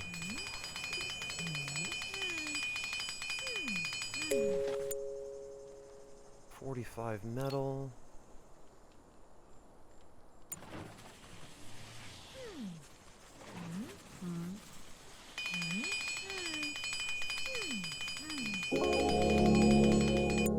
Scarabée. Scarabée Swarm Warrior. Scarabée compensate their lack of strength with sheer numbers.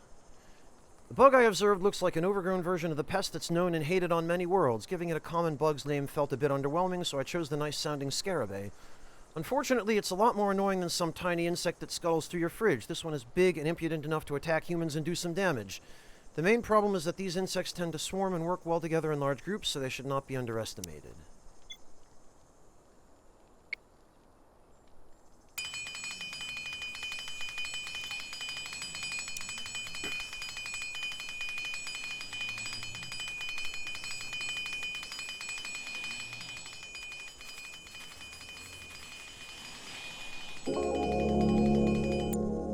Construction basics. There we go.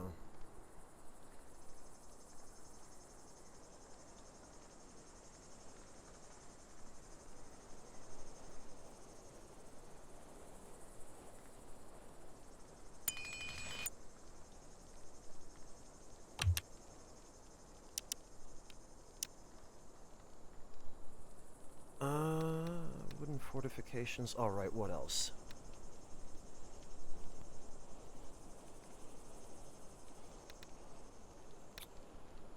Metal refinement, insect fats, and emergency rations.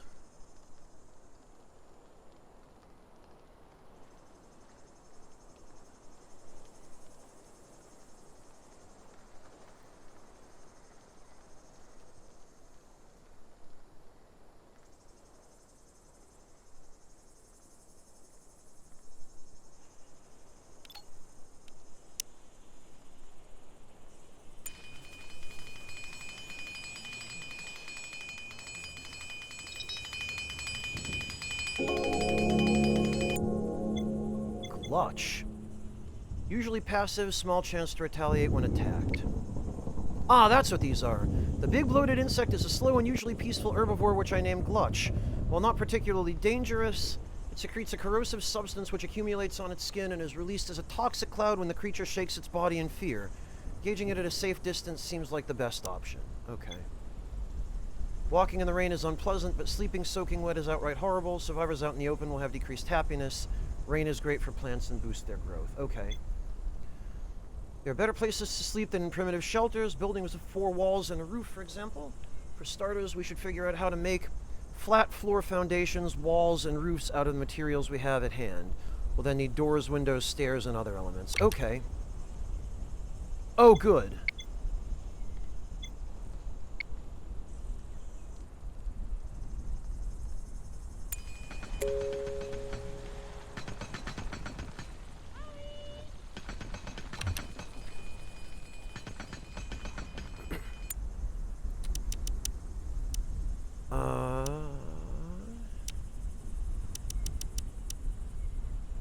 Housing. Yes, okay. Flooring.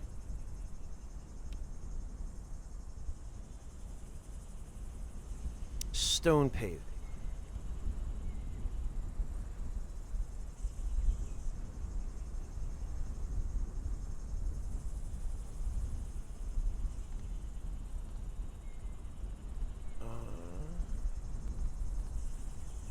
Wait, what? Housing? Room? Scrap metal? Floor. Oh, there we go.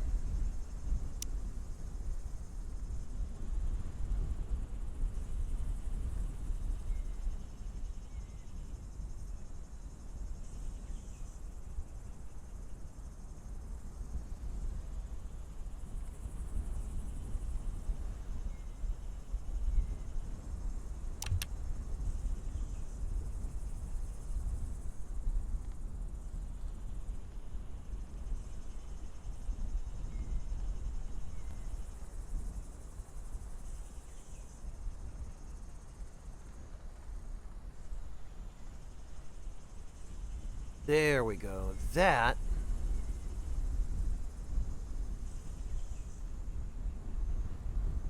Locking objects. Unauthorized placement? Okay,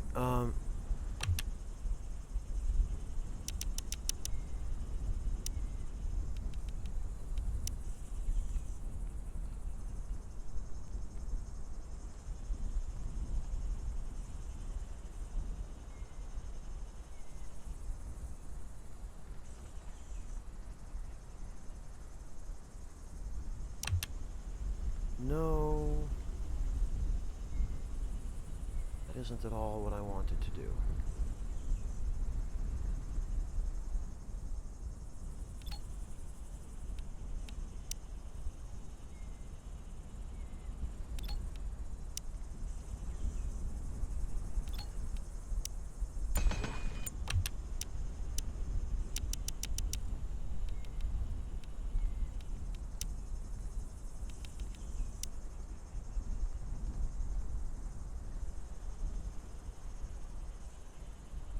Okay, yes, I want to expand this.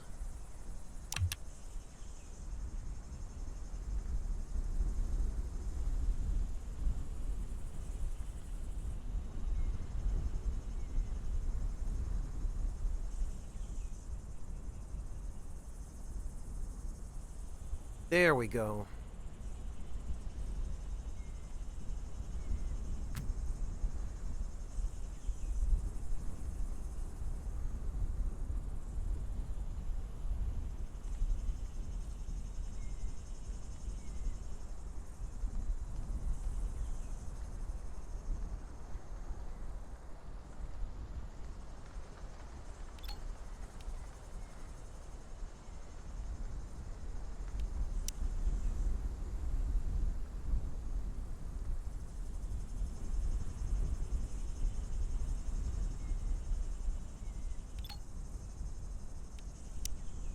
And we'll grab those, because what I ideally would like to do is have dwellings that are up above ground level.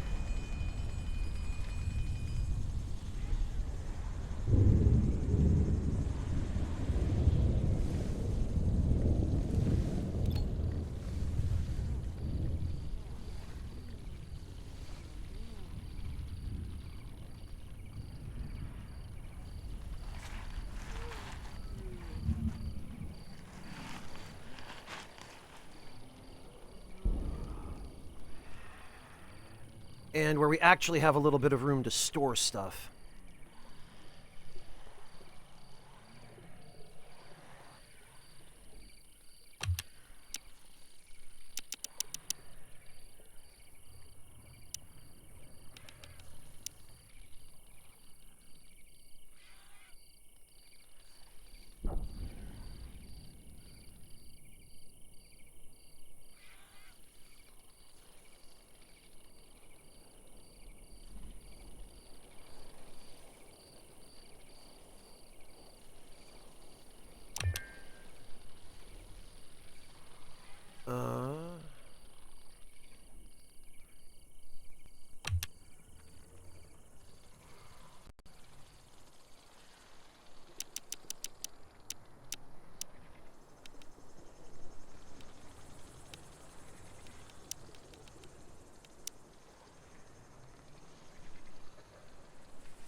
Researched weaponsmithing. Oh, CPU cores. Production of advanced devices and weapons. Scavenged. Oh, that is a CPU core. Okay. Resources are missing. 270 stone. Weaponsmithing.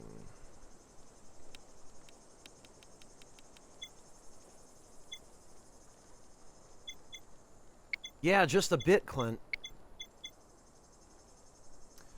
Bow, crossbow, and a spear. Okay.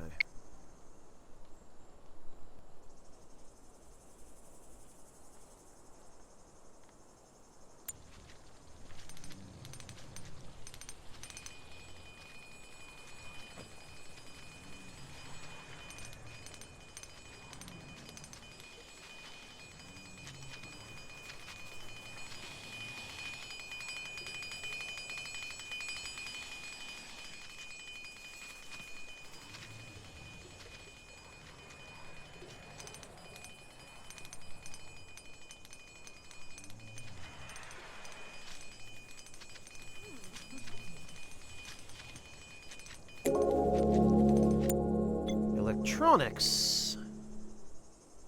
Very good. And actually, research on ore prospecting. Hey, amateur, welcome.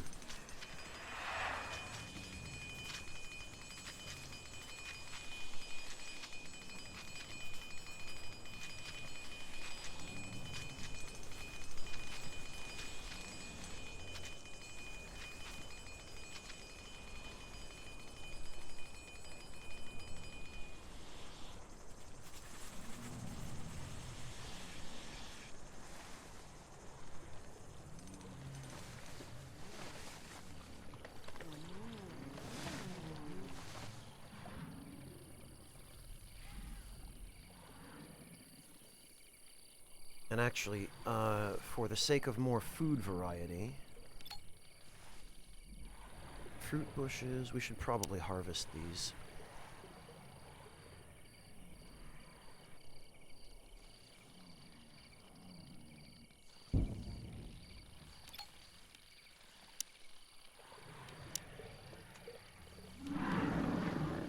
Oh, you know what? And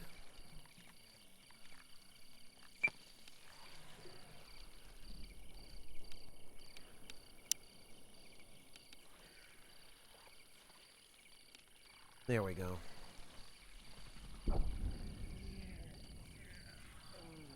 That way we'll have a little more...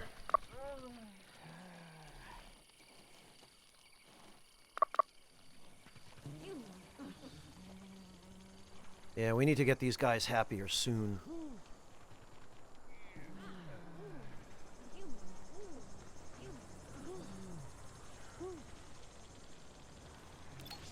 Oh, this guy's caught.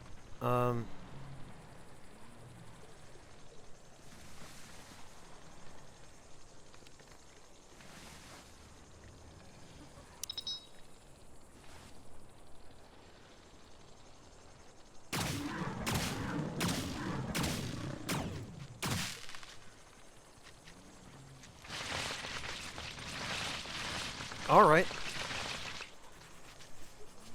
49 red meat. Red meat? Okay.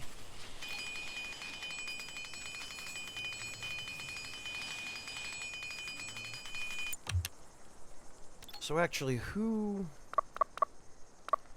is halfway competent at cooking? Krista.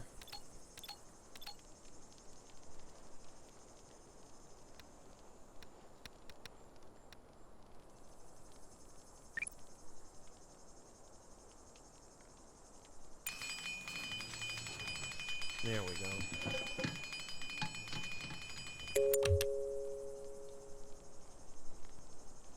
Scavenge 120 what? Metal, okay.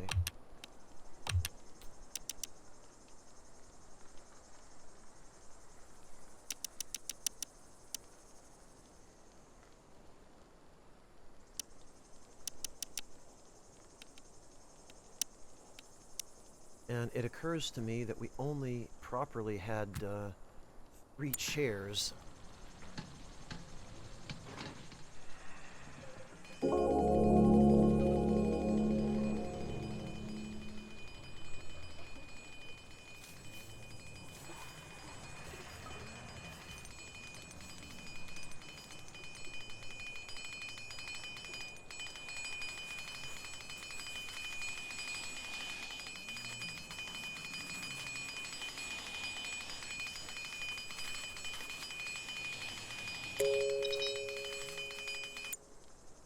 Oh, insufficient fuel, okay.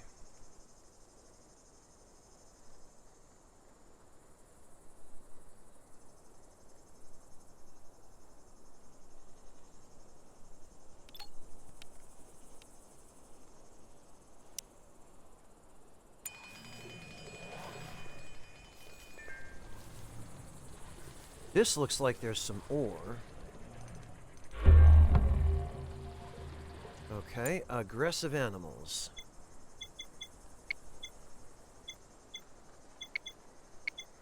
Hunter without ranged weapon. Right.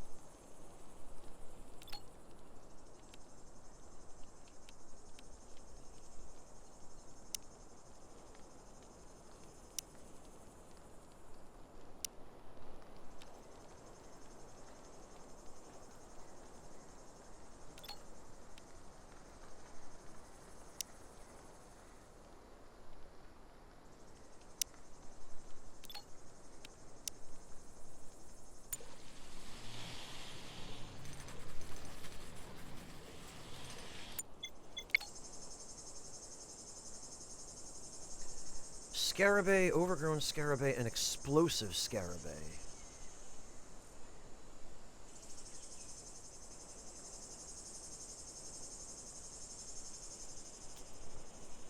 Okay.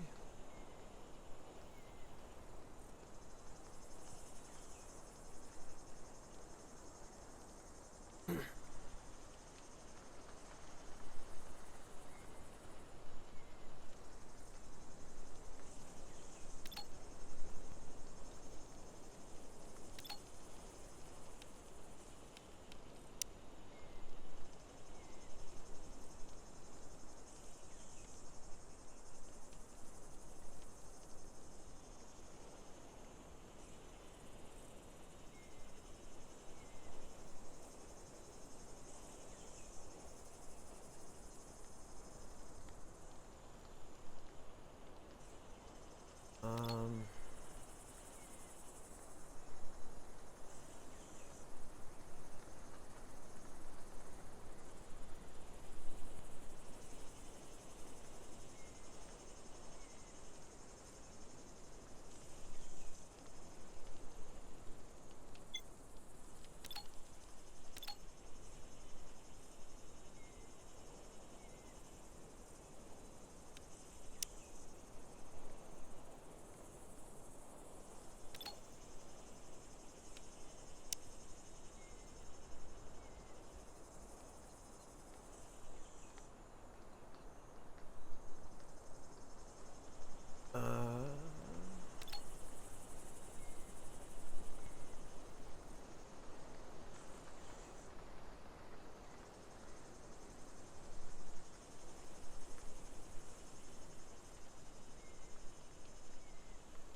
I hope he can climb that.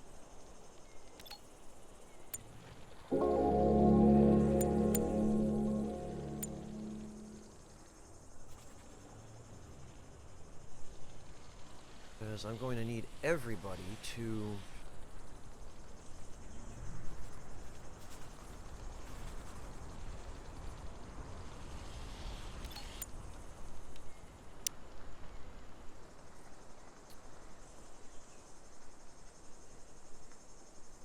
come hang out here where it's safe. Floofin, thank you so much for the resub. Welcome back. Great to see you. Really appreciate that.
Yeah, that should do, because what we need is for Ken to have a good vantage point from which to shoot.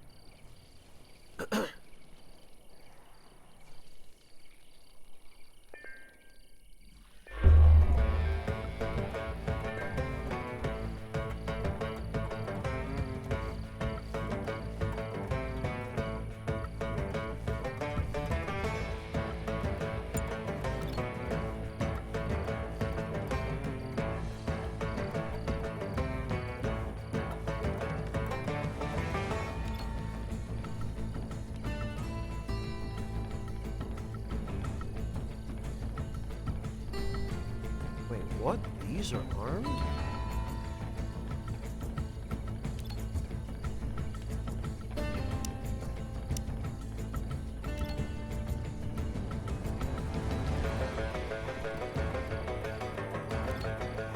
Oh, he can't because he's drafted. That's fine.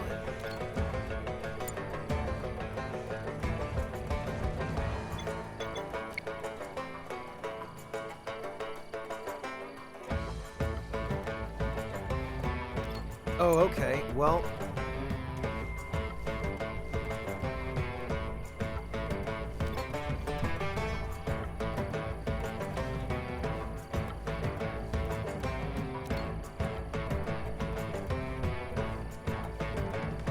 I guess the bugs are just going around the outside now.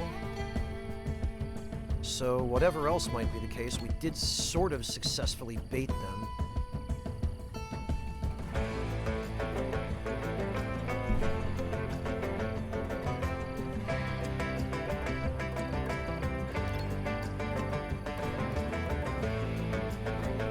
Let's just hope we have enough time to get everyone in.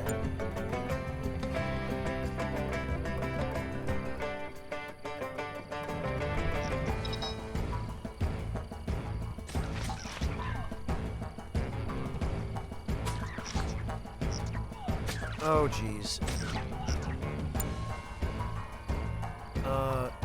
No, we were a little late.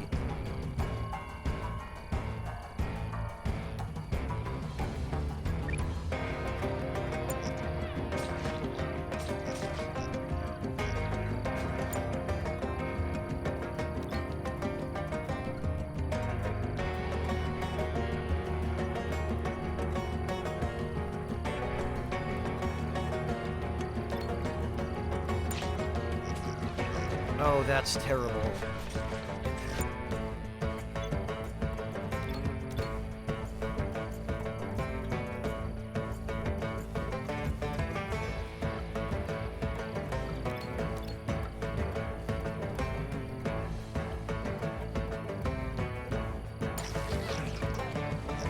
If we could get out of here, that would be really helpful.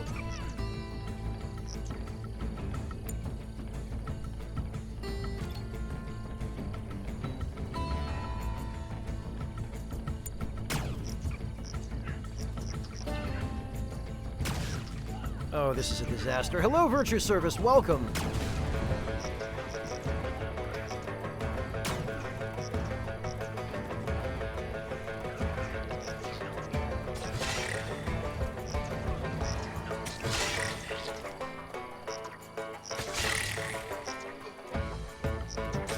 Maybe I should have gone with an autosave.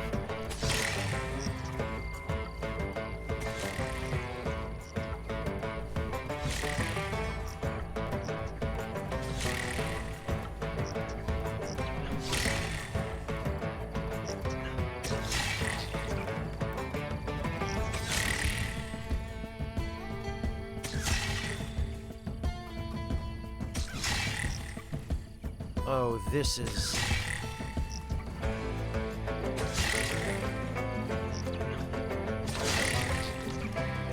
Oh, and of course.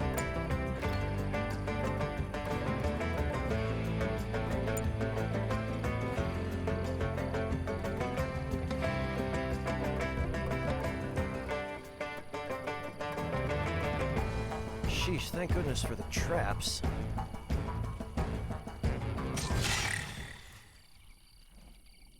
And that's everyone.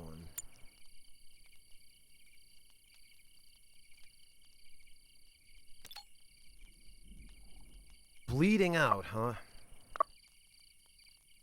Low mood, risk a meltdown. Okay,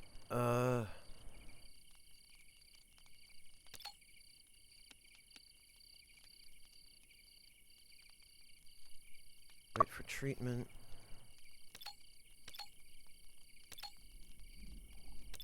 Well, Quinn made it out at least.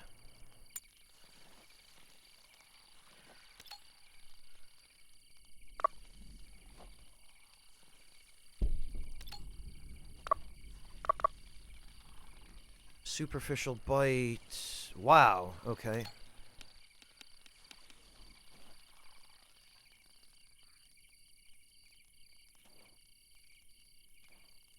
Bites.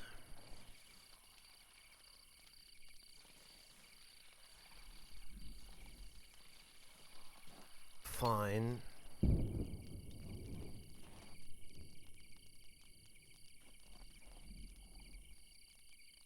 Okay.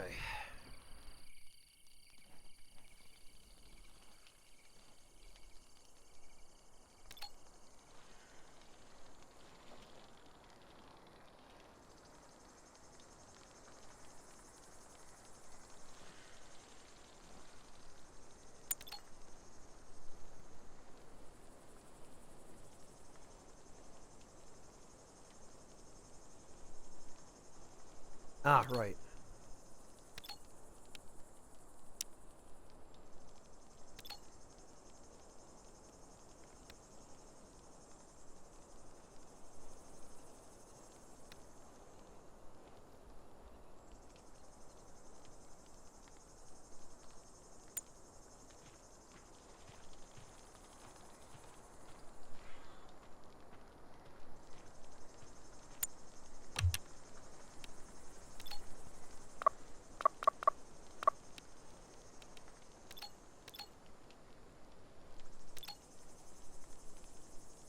Okay.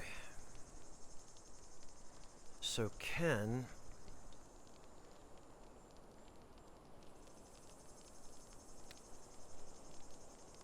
Heal self.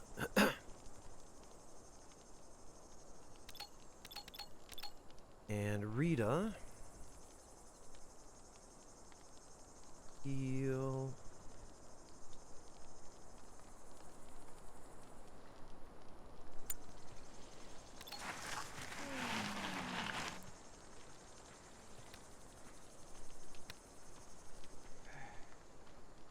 Heal self.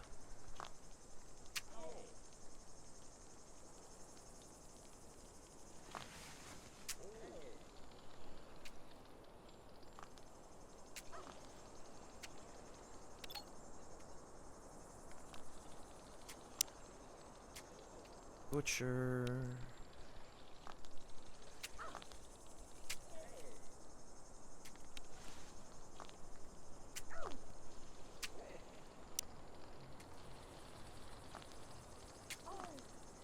There we go. Well, that was rough, but we made it.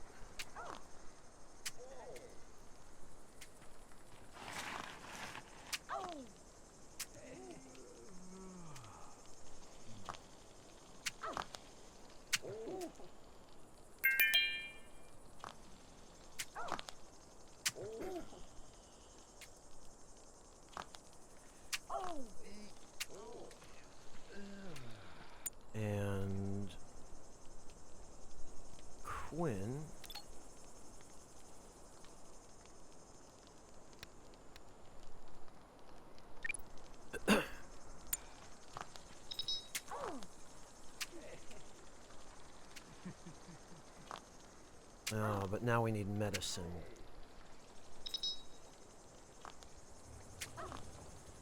Oh, and now Rita is ill.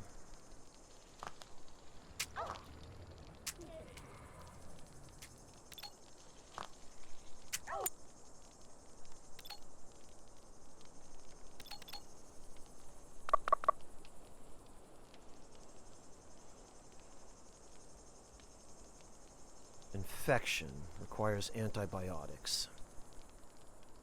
Hello, Ed.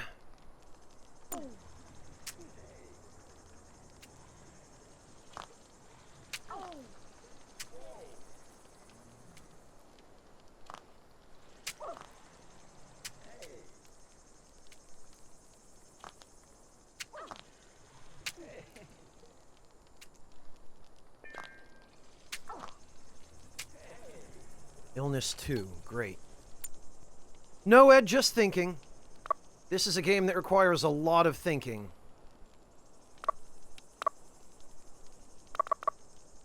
And monitoring.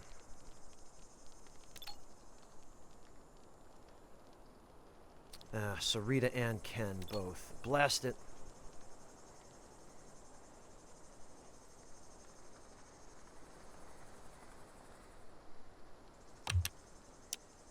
Science. Alright, hang on.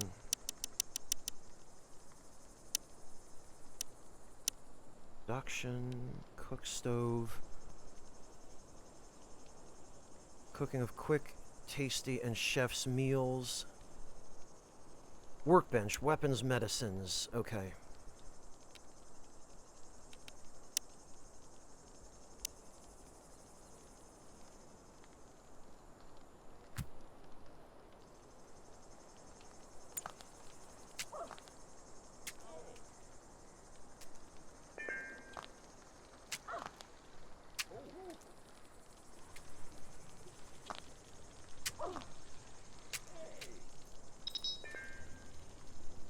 Risk of meltdown. Great.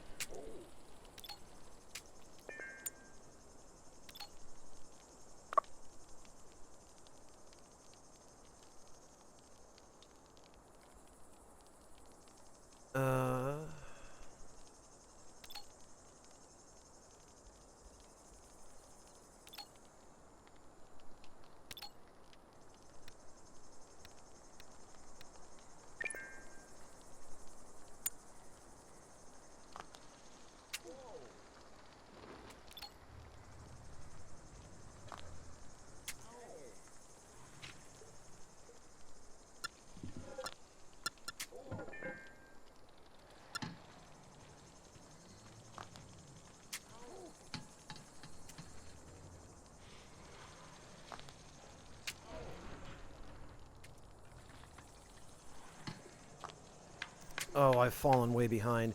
Yeah, Clint, I am definitely going to need to figure out a better way of doing this.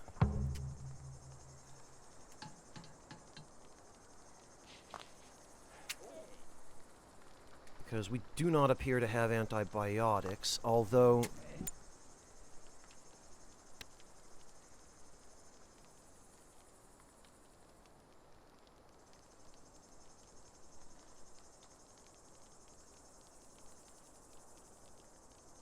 First aid kits.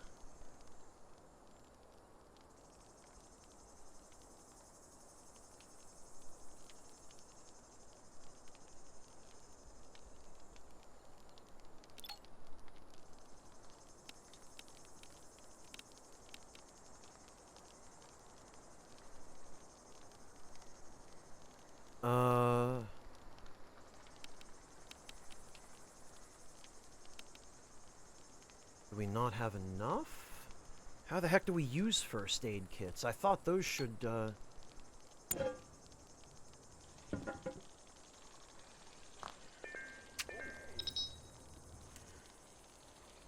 And Ken. Well, this went tits up fast.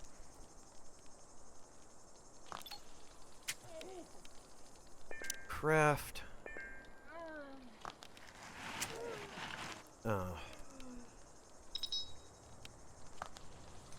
Can't treat. Great.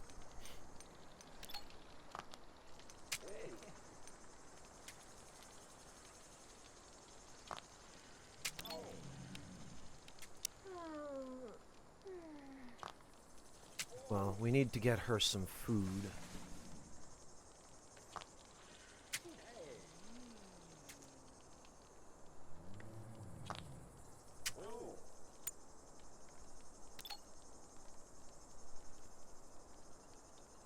Okay, well...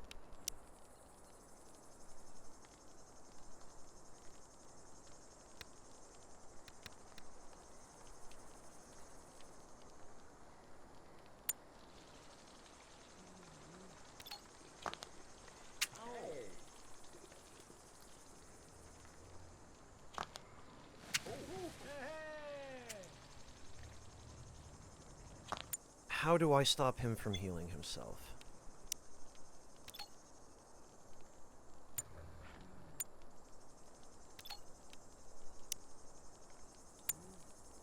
There we go. Okay, that was a little janky, but sure.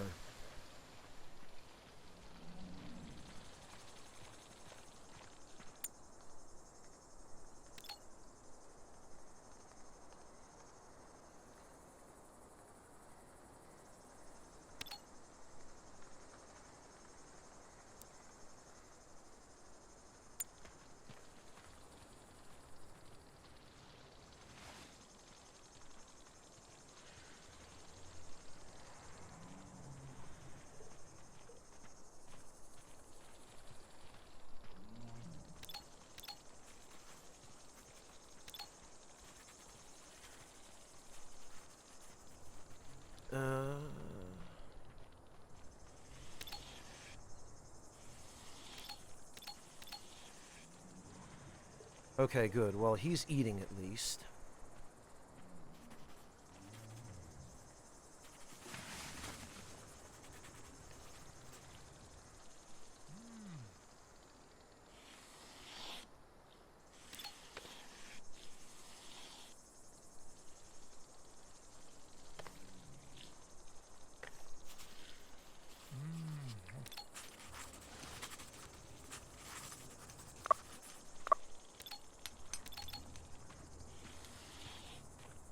Okay, good. He's doing better.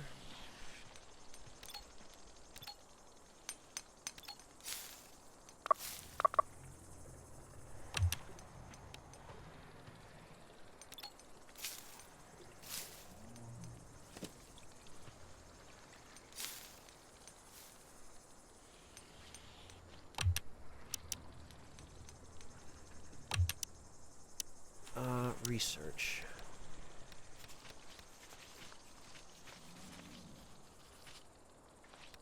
Winemaking? Some fruits, we can test their properties by placing them in a fermentation barrel. Actually, that would give us alcohol, which we might be able to use as an antiseptic.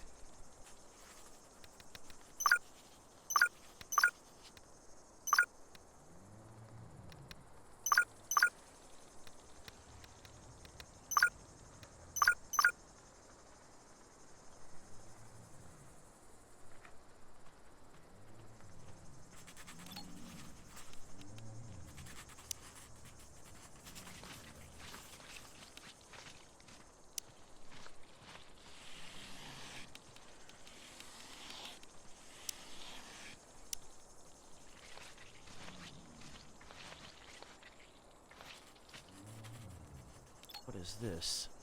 Raw insect meat.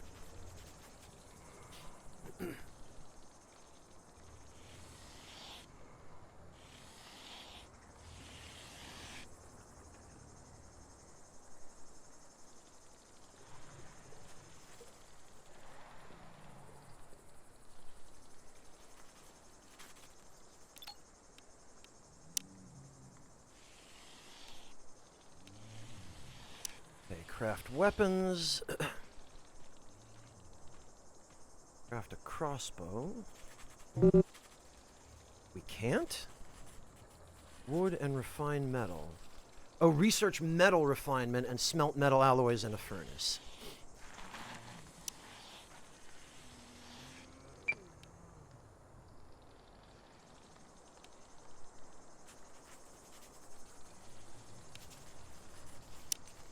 Craft weapons and a spear.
Yeah, Yami, because the structure isn't done yet. It's not usable.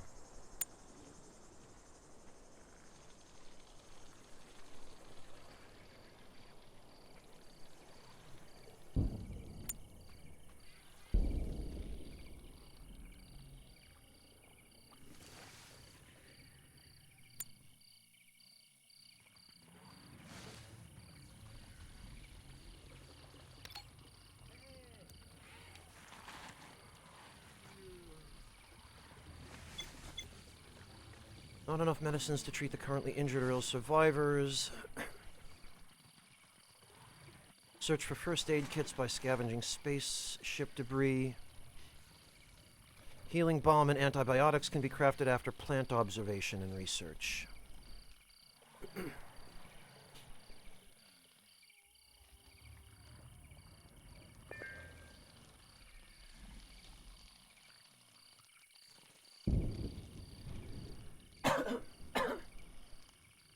No other issues, Yami, since the ones I ran into with the UI.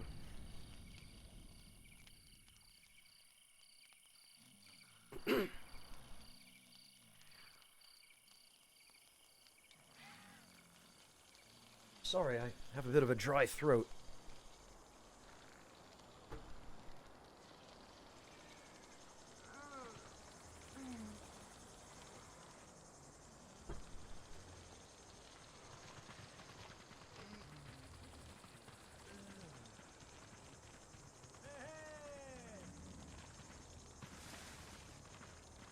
Oh, I see what you're getting at, Clint. Yes, I gotcha.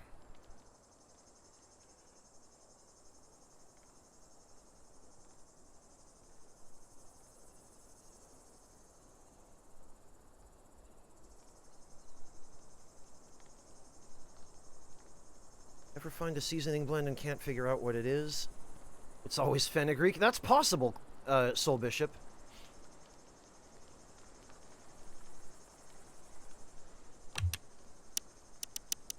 Alright, well...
Oh,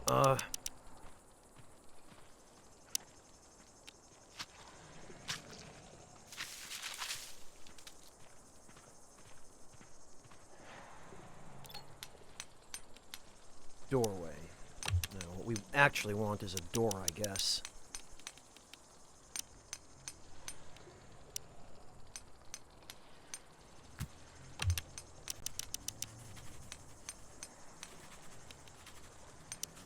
Roof.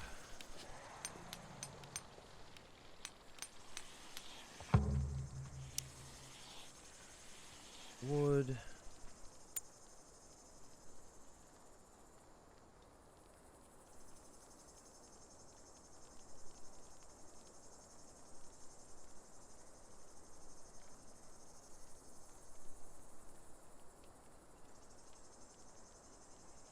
Overlapping foundations? What?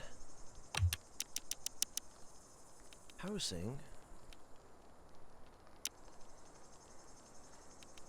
room. Oh, blast it all.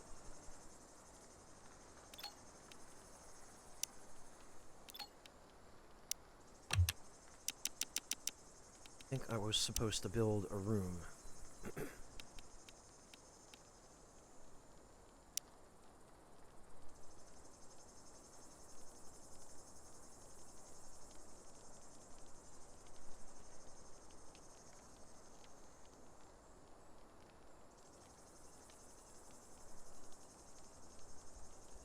Bloody hell.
I've been alright, thanks, Ed. How about you? Hello, the Lore Father. Welcome. It has been a while. I have been incredibly busy. I've been working on the official strategy guide for Elden Ring for the last year and a half. Yami, I built here so that these gigantic rocks would provide protection and shelter, and would limit the ways in which enemies could get in here.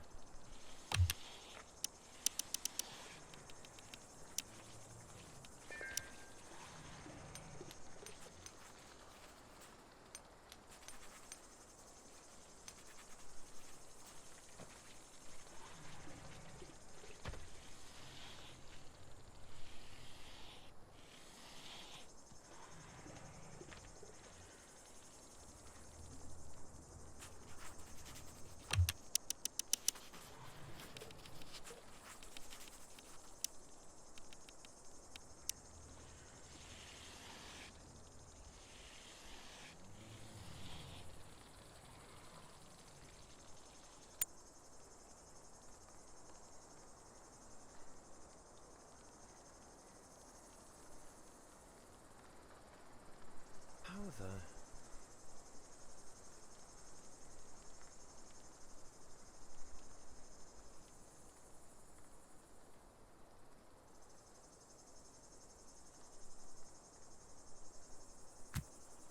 There.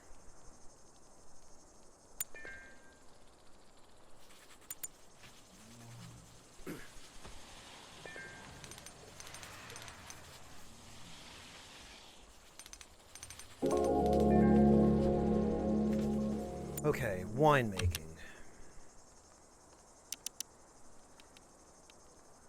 Fermentation barrel.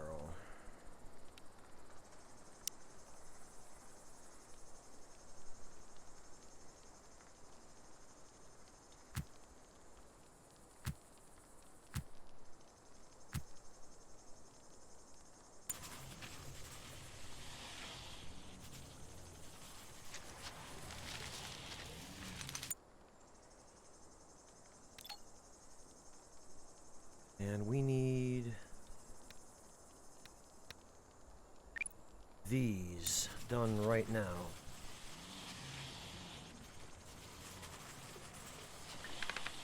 I'm confused too, Yami. I don't know what you were expecting. If you came here thinking that I would be able to play one of these games skillfully, having no prior exposure to one.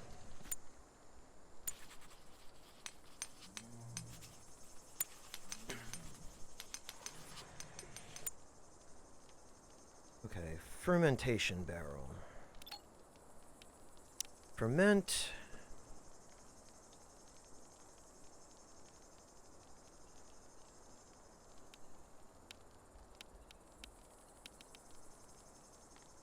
Oh, okay, we probably have to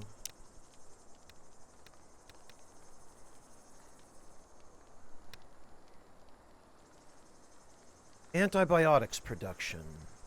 Find and produce grain. Grain.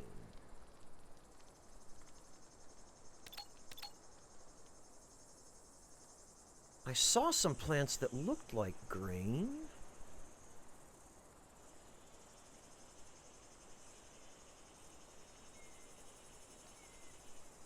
Ah, this stuff.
Construction is impossible due to the presence of stone floor? What? I don't understand what about that is preventing me from building a roof over it. Oh, it's probably that I need...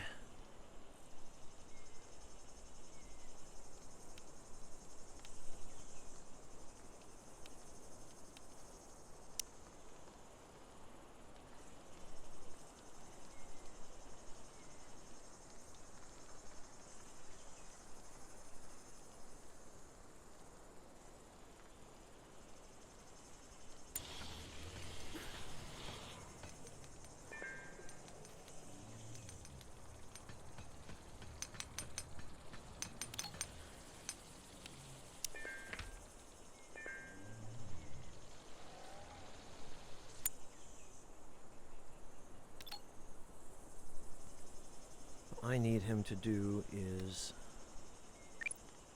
that.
For some reason, it seems like we've just randomly left syrup all over the place.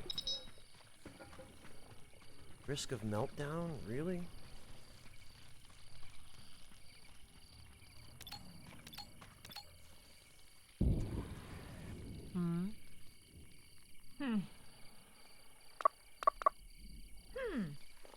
Starving? Oh,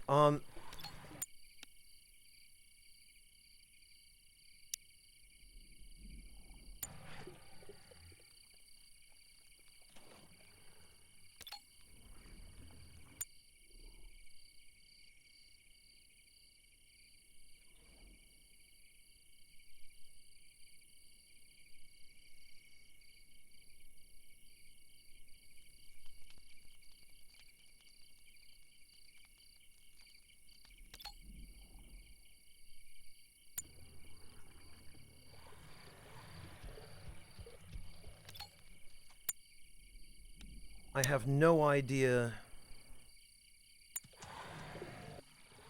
Yeah, okay.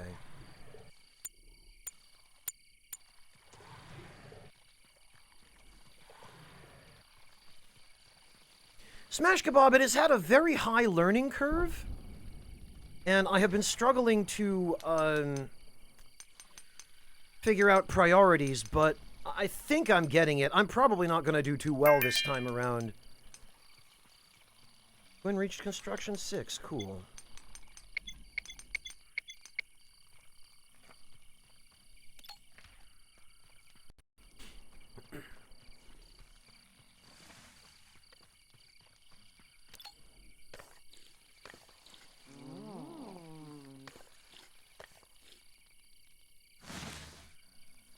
Okay, well now she's not starving.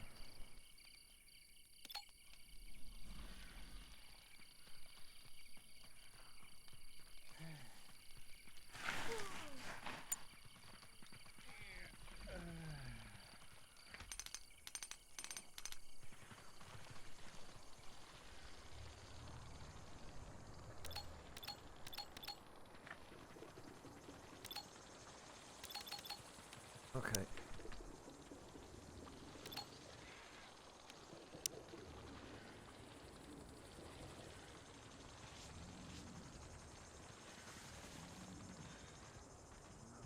Yeah, tons of fun, Yami.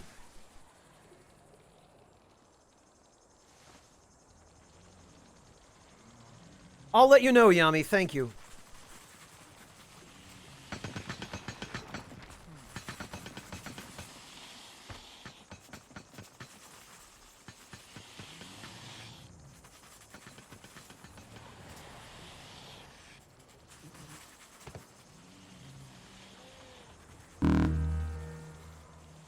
Insufficient storage space.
Grain cob.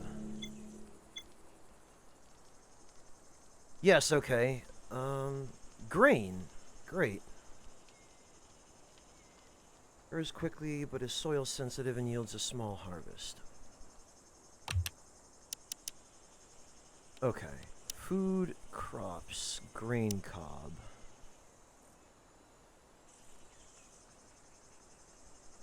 Silt.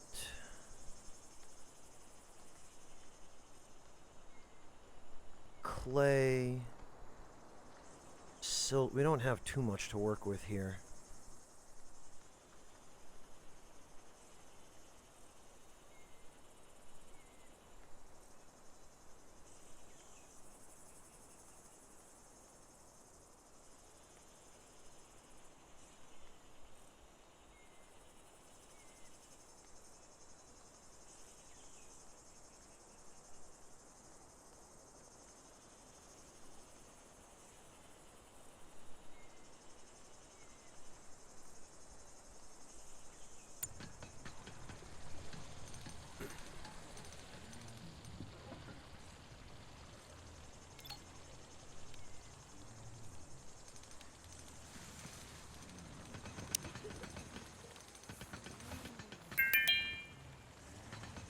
And reach physical 6, okay.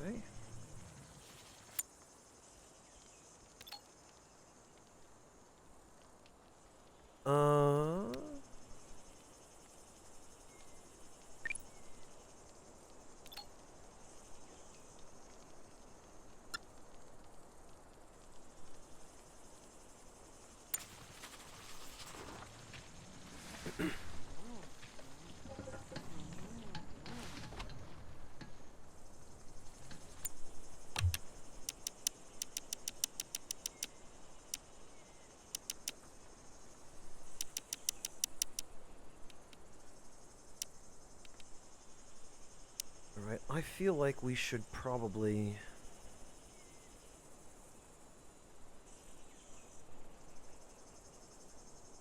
put a fence around that.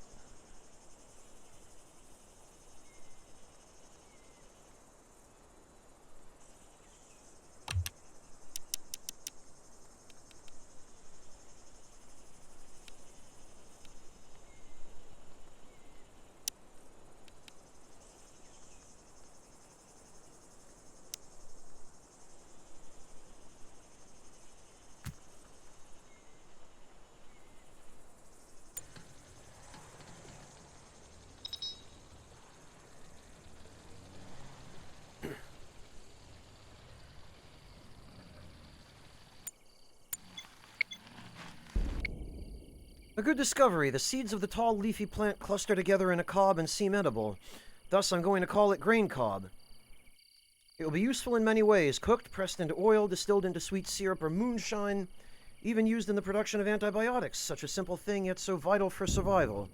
I mean, theoretically, we should be able to make alcohol out of the sweet syrup we already have.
Alright, Quinn can...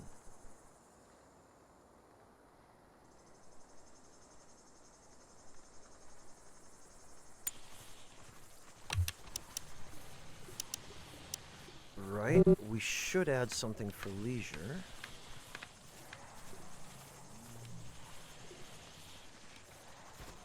But I don't have anything, really.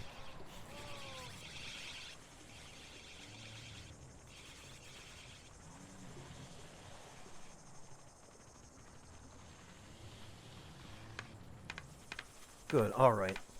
Well, at least we've got some sort of farm now.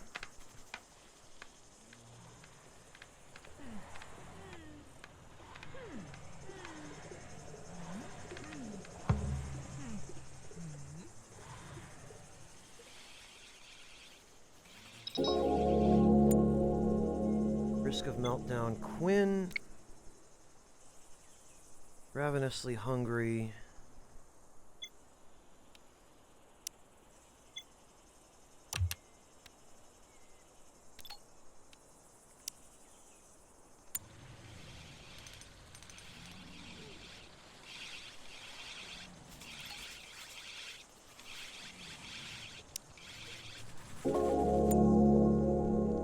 Oh, good, we got a short bow. Okay.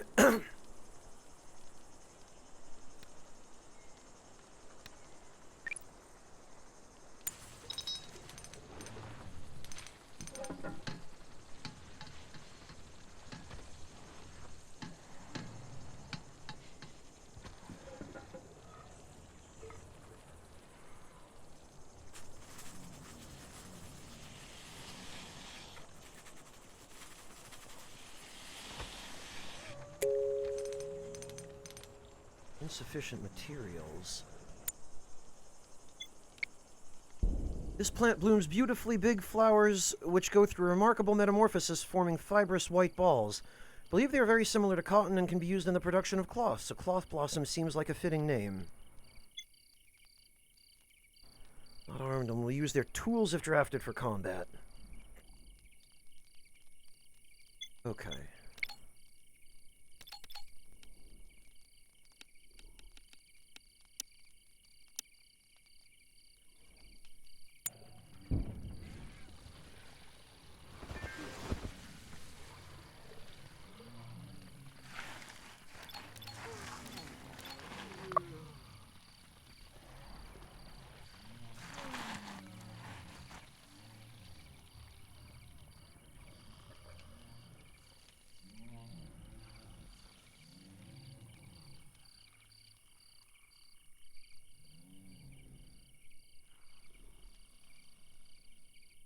Yummy, this structure over here is where I was intending to build a house. Because it's high up and inaccessible to enemies. I was going to move my whole operation over here. So I was going to put the house up there, storage and workshops were going to be up there, and all of this was just going to be farming.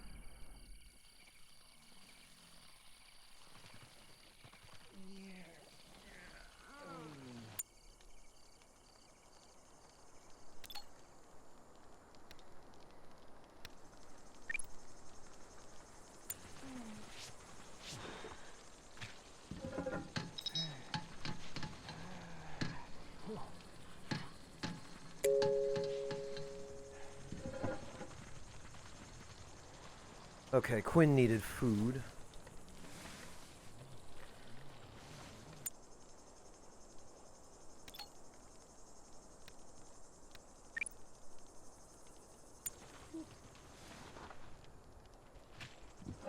It's alright, Yummy, I'll let you know.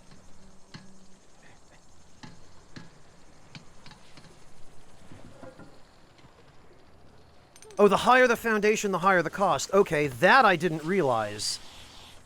Although I guess it makes sense.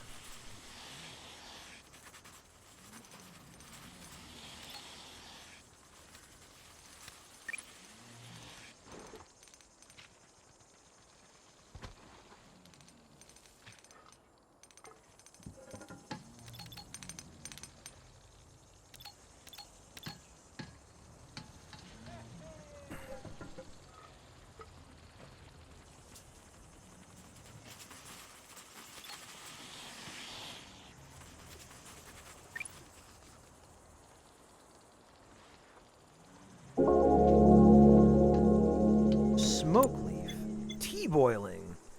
Smoke leaf plant might have another use. If we boil the raw leaves to get rid of the toxins, it would make a refreshing tea beverage. Okay. The wide leaves of this plant are remarkably similar to a rare and expensive type of tobacco. It actually got banned on my homeworld a few years ago and its price shot up even higher. Don't ask how I know this. Anyway, if I'm correct, these smoke leaf plants contain several alkaloid stimulants which can be drawn out by drying the leaves. Grind them, stick them in a pipe, and you get a great mood booster. No hangovers or other side effects that I know of.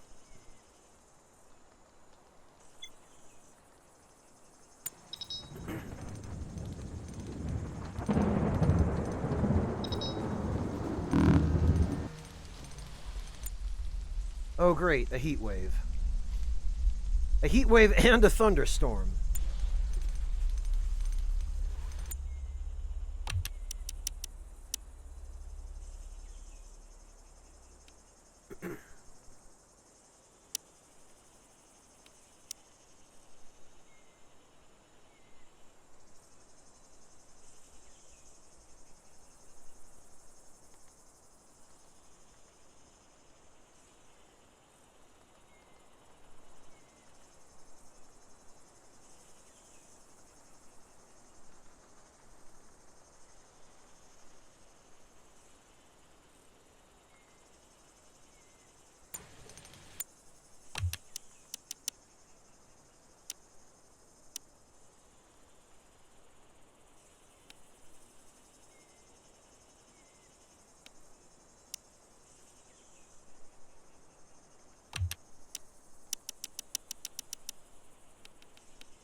Oh, humming flies are too primitive for domestication. Damn it.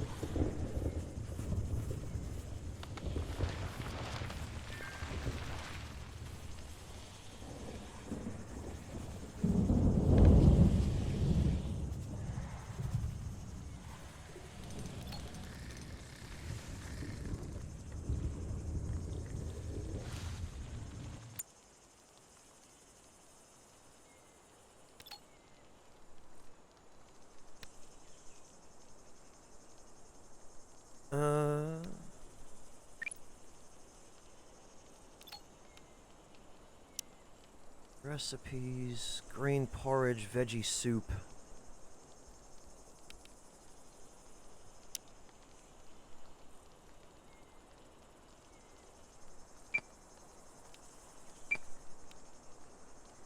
There we are.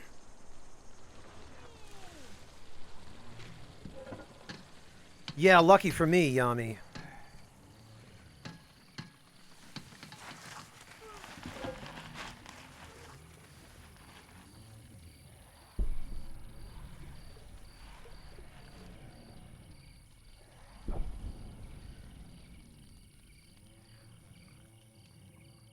You did, Yami? That seems like an incredibly rare occurrence that maybe shouldn't have happened.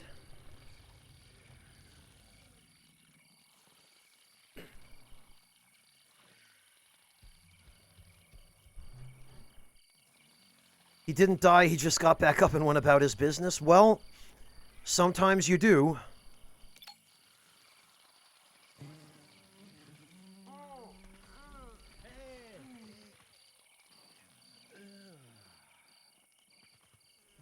Never played it, Lord Louise.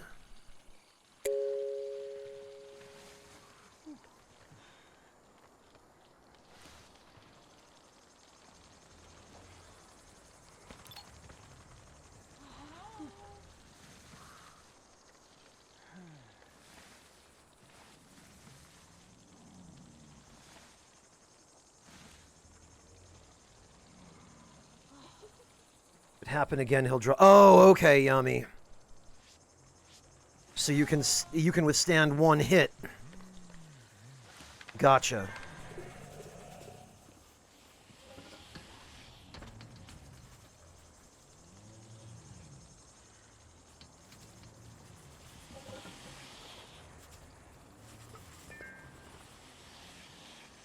Well, a whole bunch of this meat is about to rot away, and there's nothing I can do.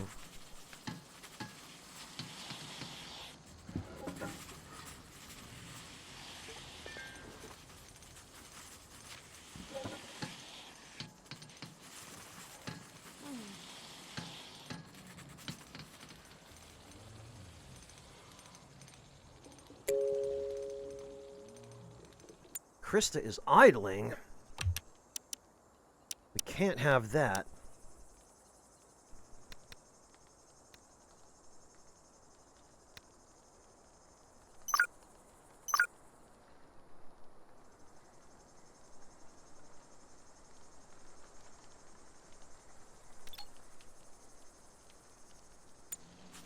Oh, okay, no, she started working. That's fine.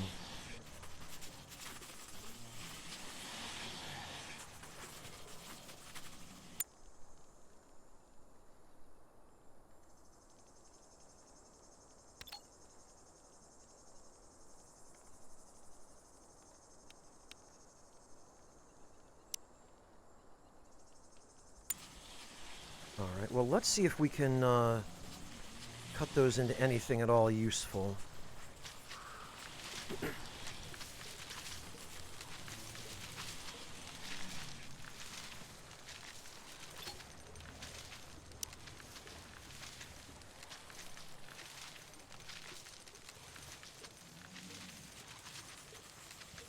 No?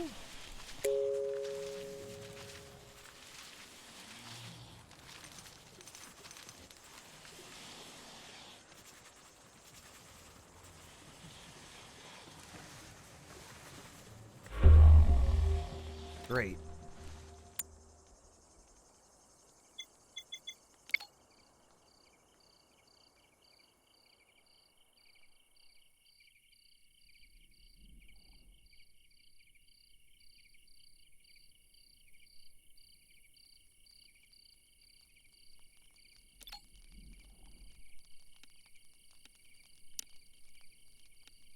Uh...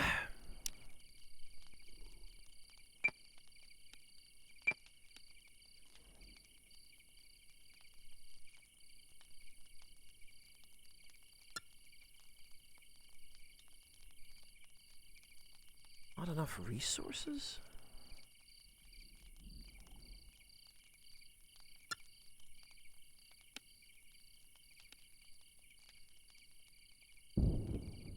Wood and scrap metal.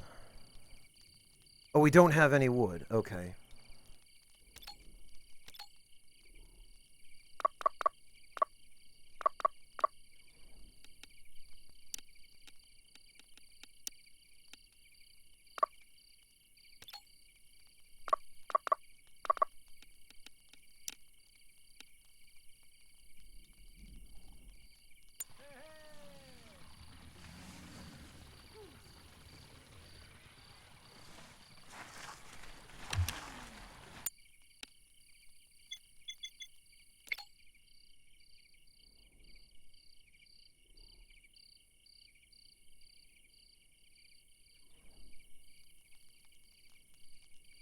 Okay.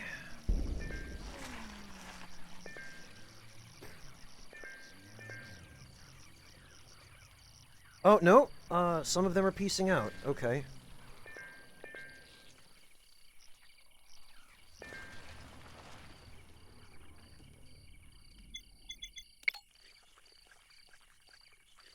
Yeah, it looks like they're leaving. Cool.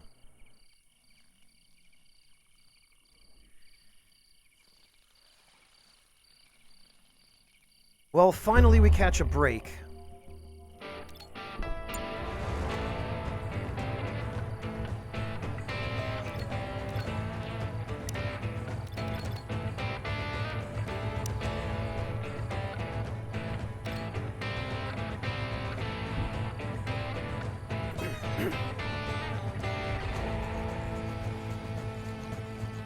All right.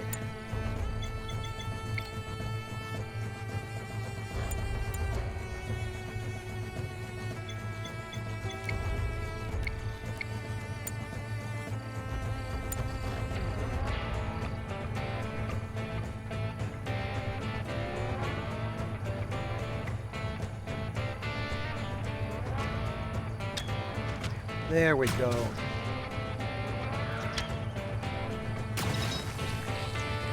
Excellent.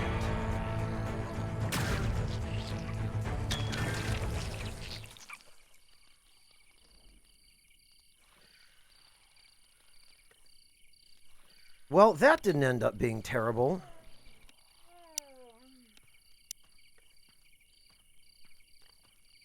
And now we've got a little more meat.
Oh, the emergency rations don't have enough resources.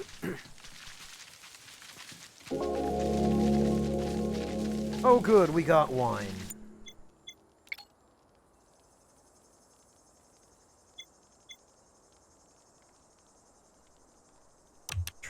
What? Hang on. Transforms grain into alcohol or antibiotics and vegetables into pickled vegetables. Okay.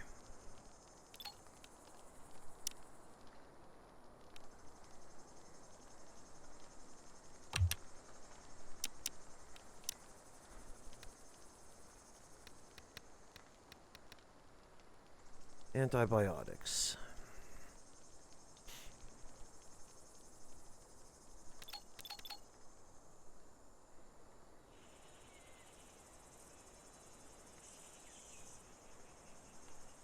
Yeah, we kinda need this.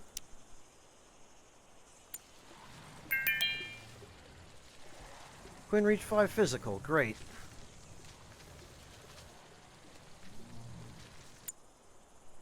Oh, I guess I accidentally canceled,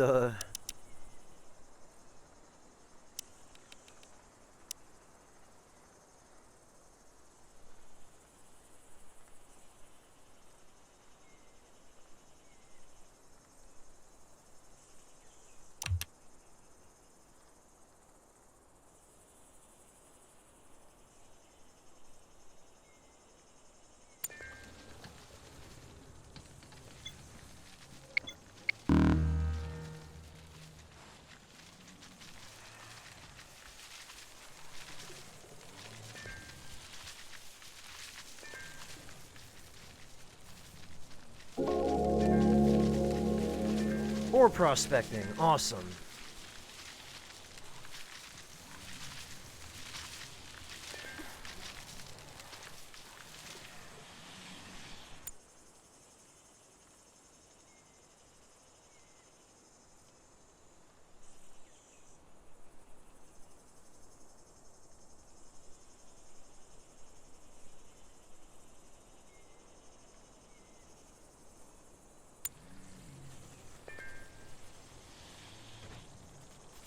Indeed, Asherite. I still think that the faces for these characters must have been AI generated or something.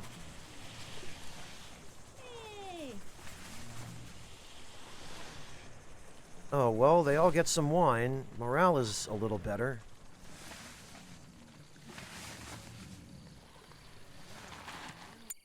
Actually, what I want to know is why... Ah! Okay. Oil extraction... Brewing... Ale, wooden fermentation barrel... Grain... Coffee... Cereal coffee...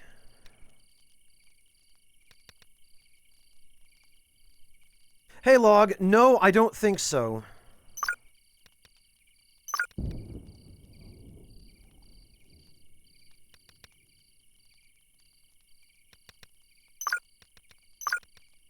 We need antibiotics.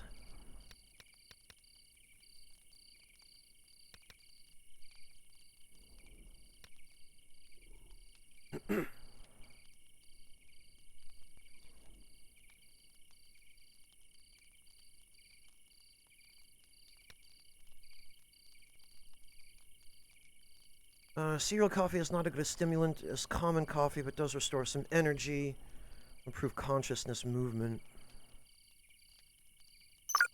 Okay.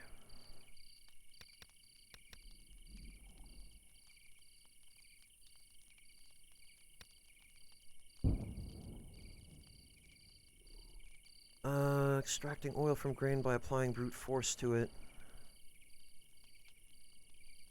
Vegetable oil.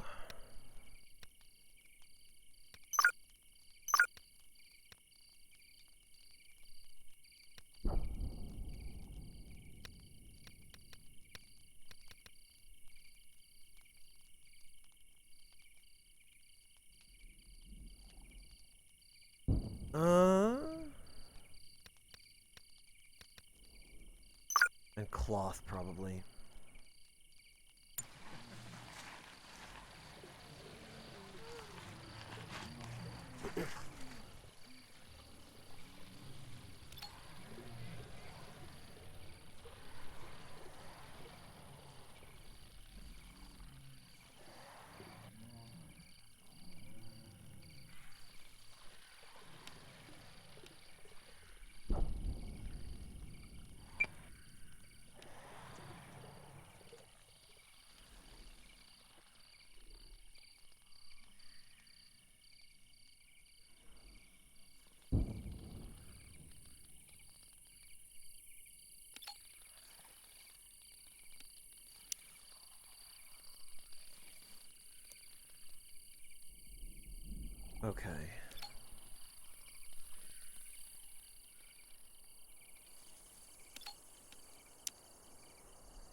Interesting rock. Okay.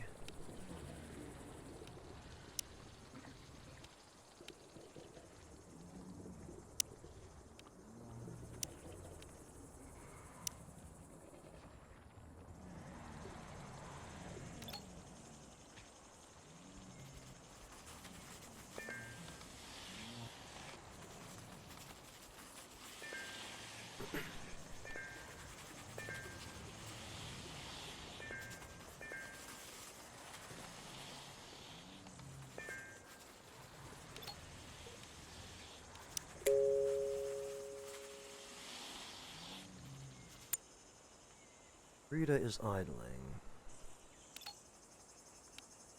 Ah!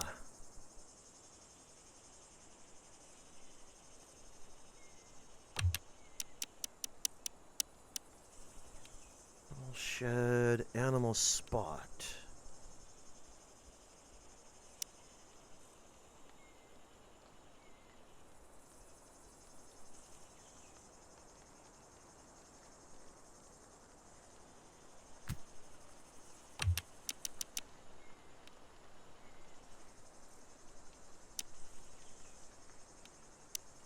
And an animal feeder.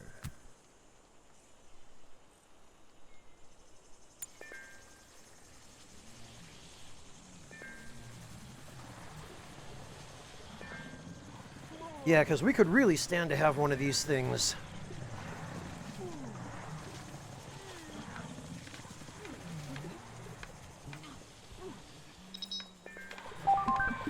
Nice.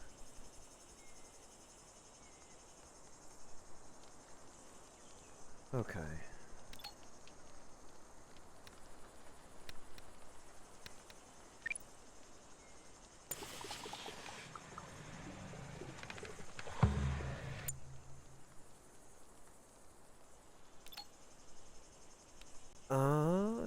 Heal. Lead, rename, slaughter. Fattening. Fattening progress of an animal is determined by its consumption of food. When it eats, it gains weight, becomes more plump. Okay.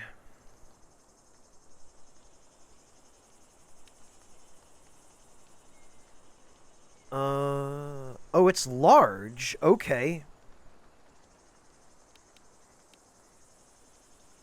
Can't be trained. Manure producer drops useful waste once per day.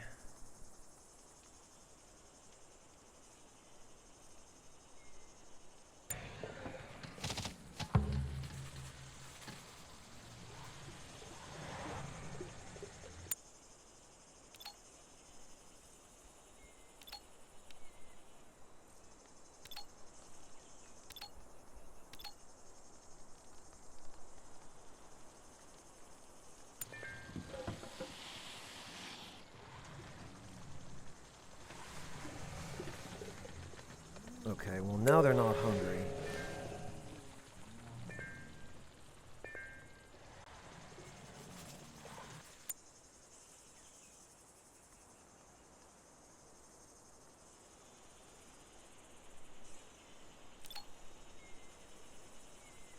Big horned animal.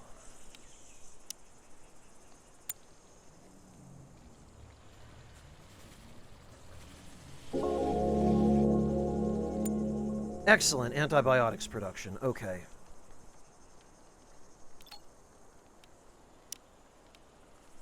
Antibiotics.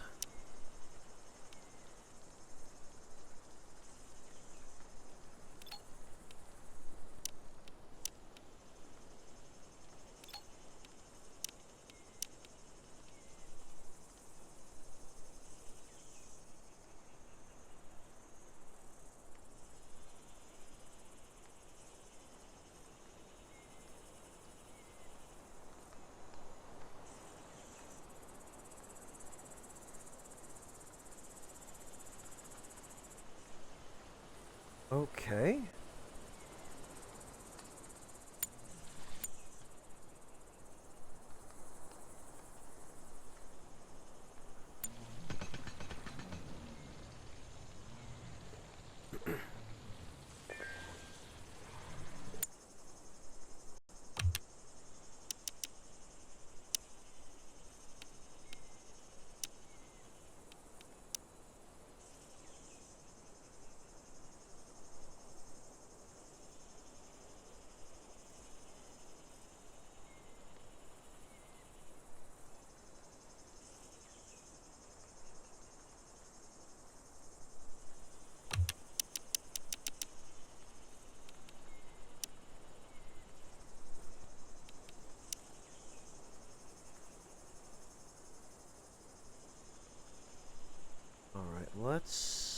fence this in.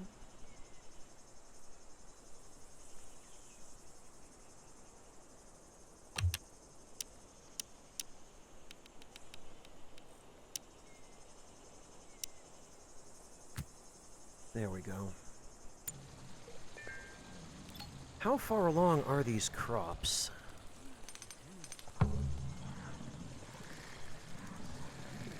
Yield 420 grain, okay.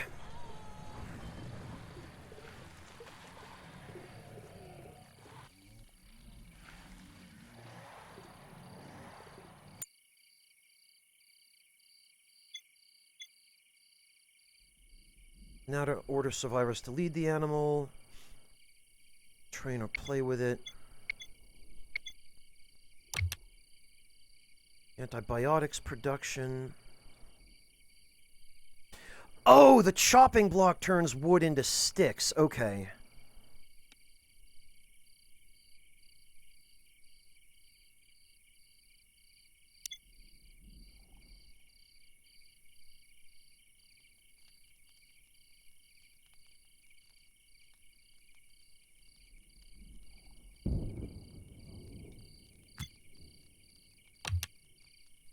I thought the chopping block was for butchering animals.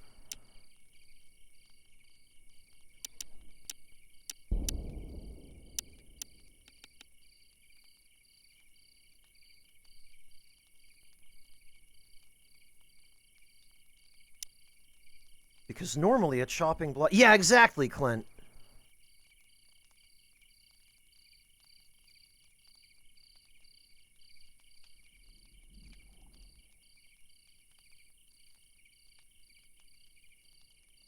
All this terrain is uneven.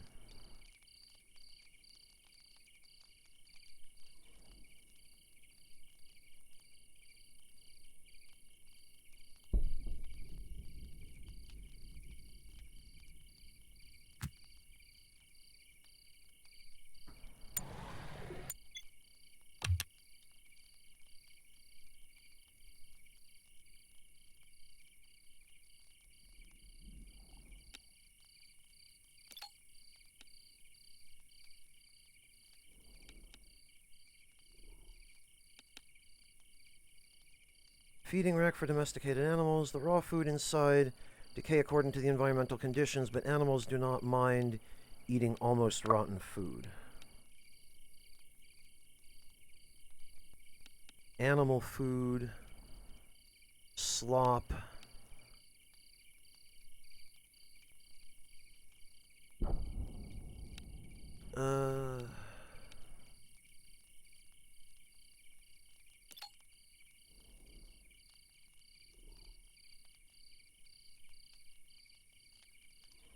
Okay.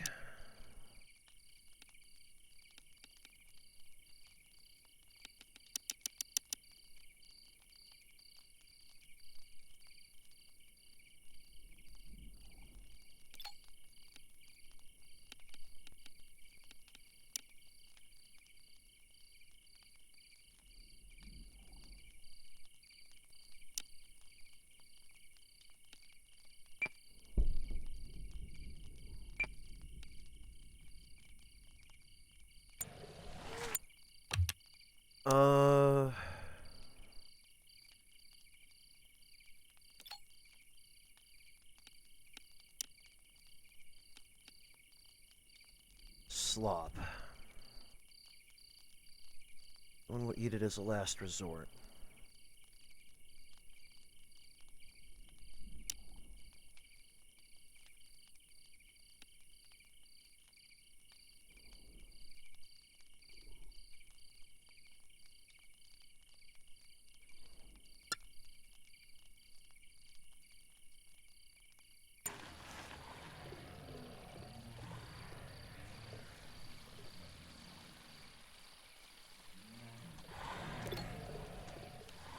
Oh, assign owner.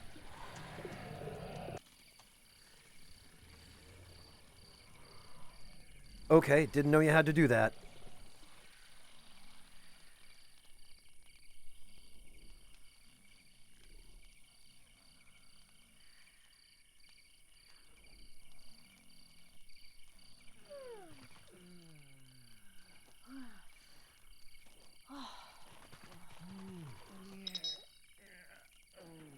Risk of meltdown? What's going on with Ken? Unhappy. Starving?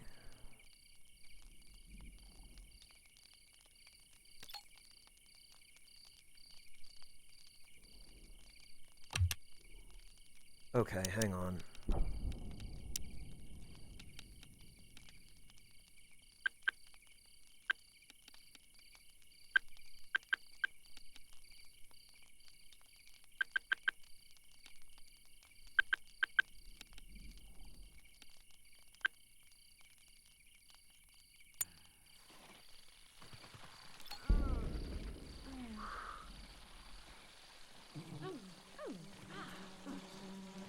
Alright, we need her on cooking.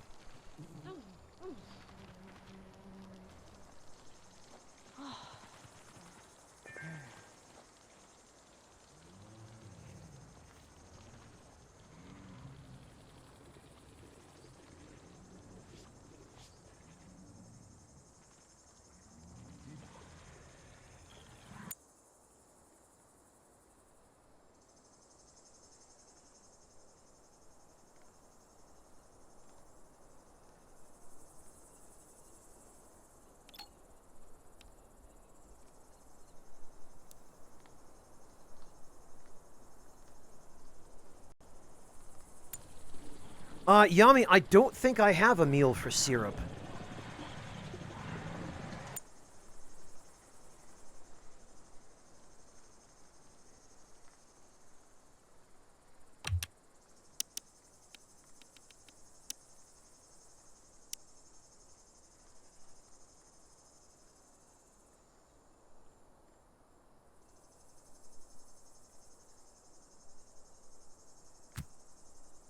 Hey, Nico.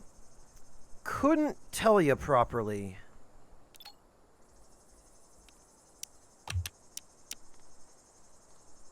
Fortunately, the Steam page can. It's a,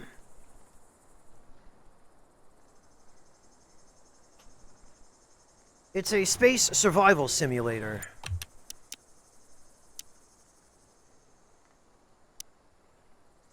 Which I received a code for from the developers to try it out.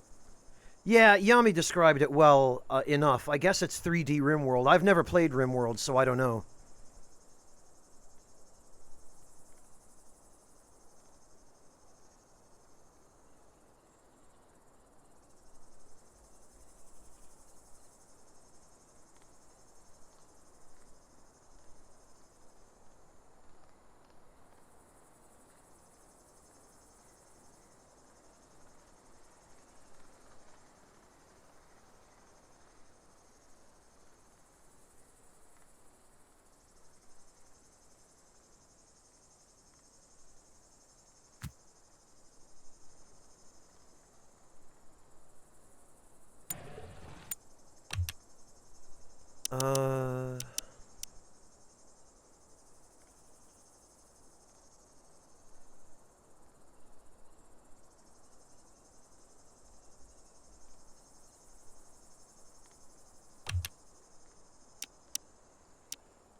Okay, there we go.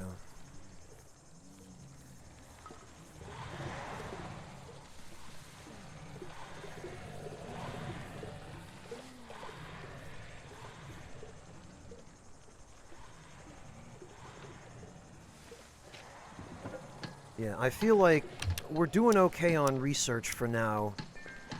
We really just need food.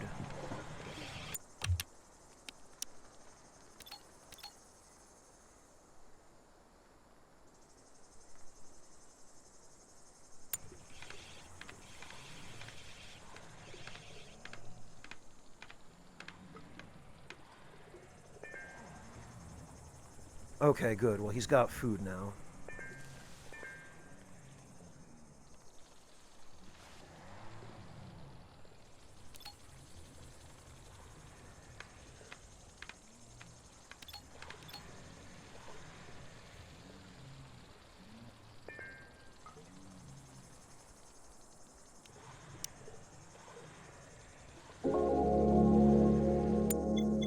Ulfin.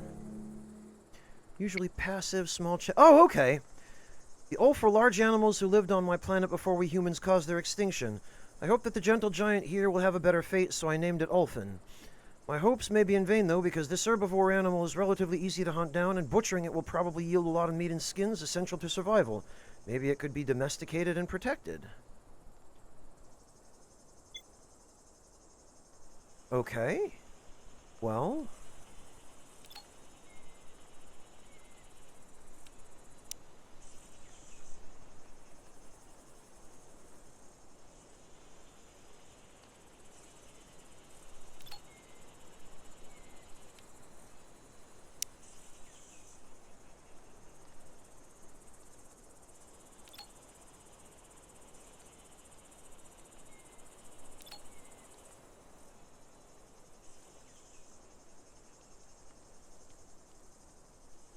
Sort of, Nico. Oh, nice, Nico. Yeah, cats are like that, aren't they? Just as soon sneeze at you as look at you.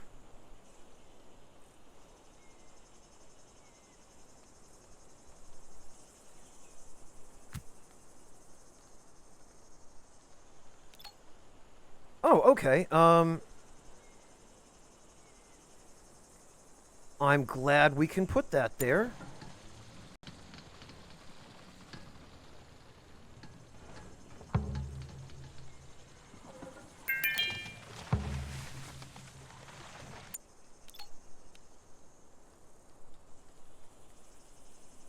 Ah, Krista reached level 3 cooking. Great.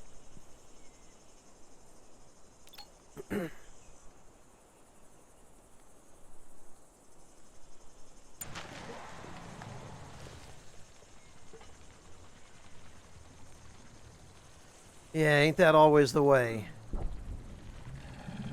Oh, Krista's hanging out with the Draka. That's good.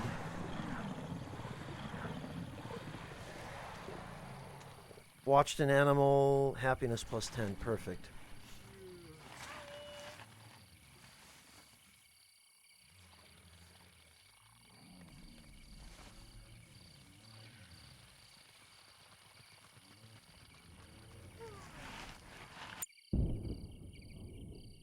I guess I can't mine those big rocks.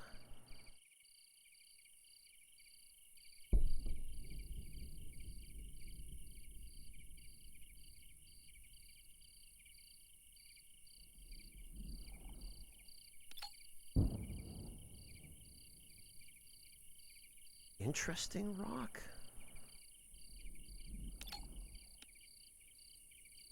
Observe. Okay.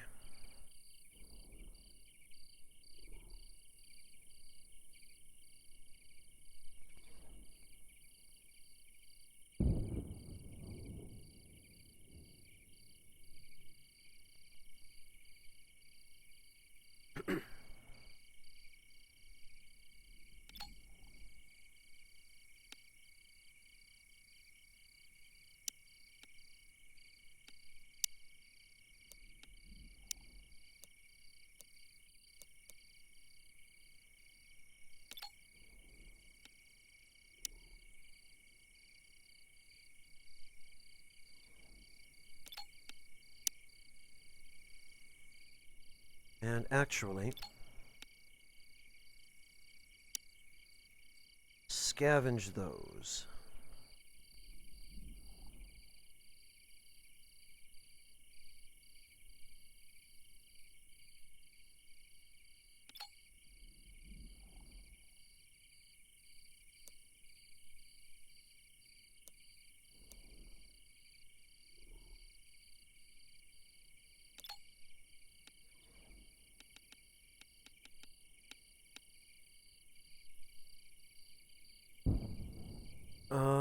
Harvestable yield.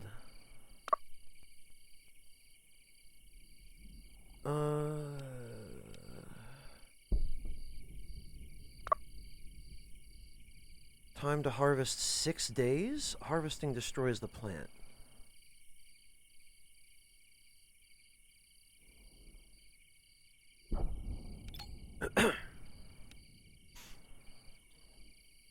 Okay, so we can't harvest those.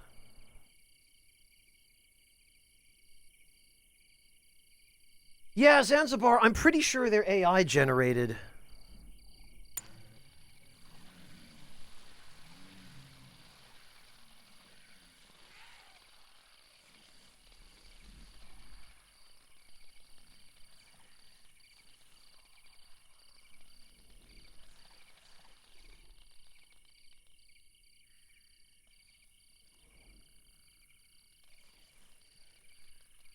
Yeah, Nico, that's the conclusion I came to as well. They look AI generated. They're just sort of too, I don't know, they're too normal looking? Or like too idealized looking maybe?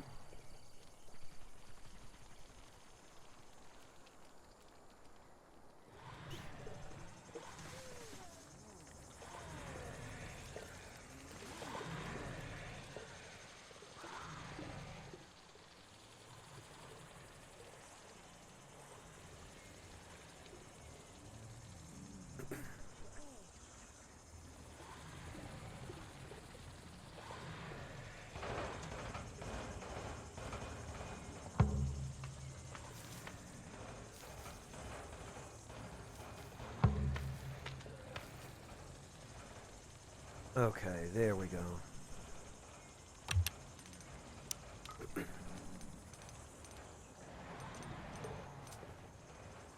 Oh, okay, I see. I see why we can't craft a roof over the room, because it already has a roof.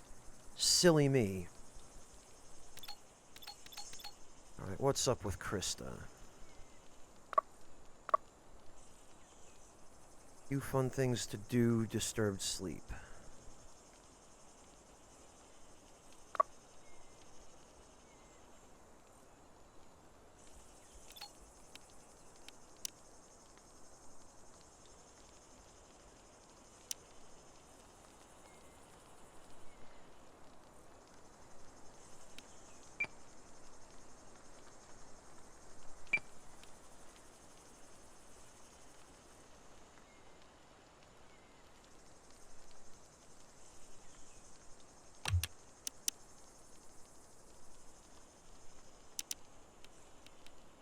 Okay.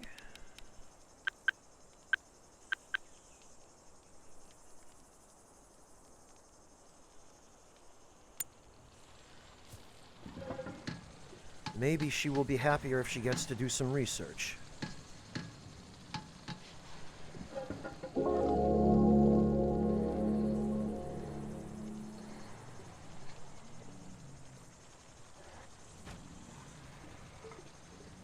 There we go.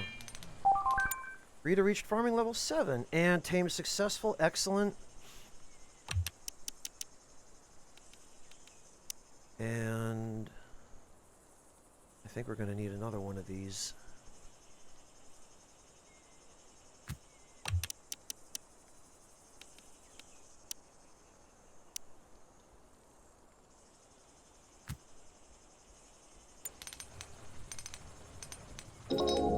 Yeah, it is pretty cozy, Nico. It's relatively low stress, but there are definitely factors that that come into play.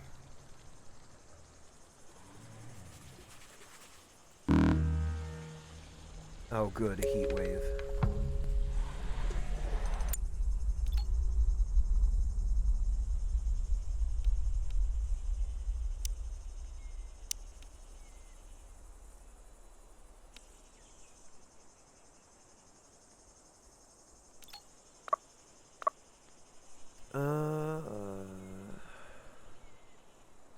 When the hell do we get to harvest this?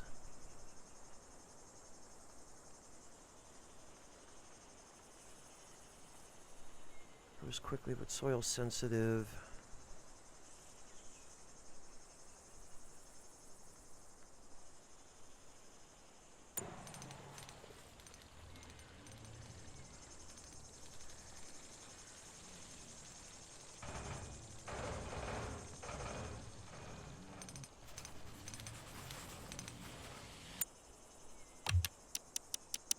Okay.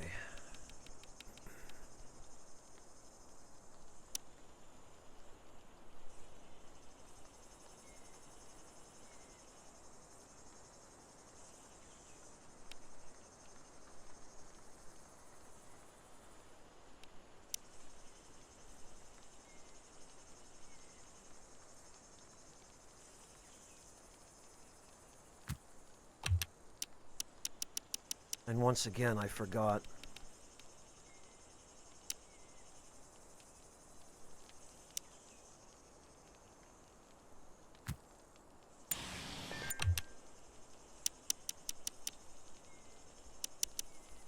Light and heat. Fireplace.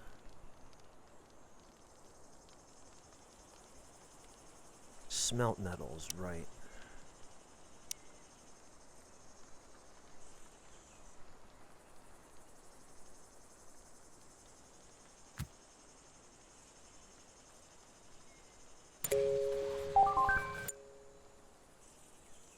Insufficient materials, research insight.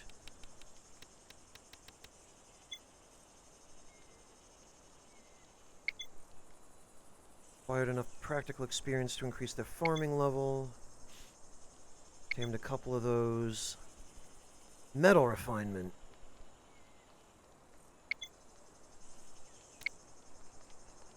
Okay. Heat wave.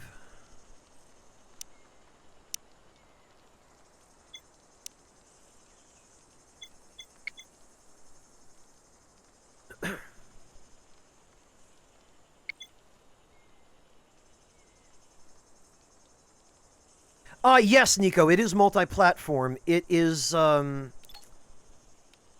everything except Switch, basically.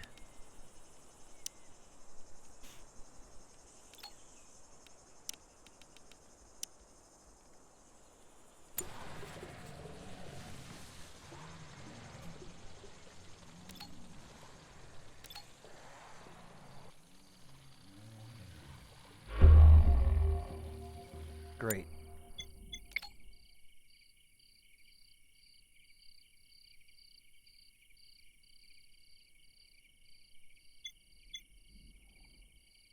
Overgrown Scarabée and regular Scarabée.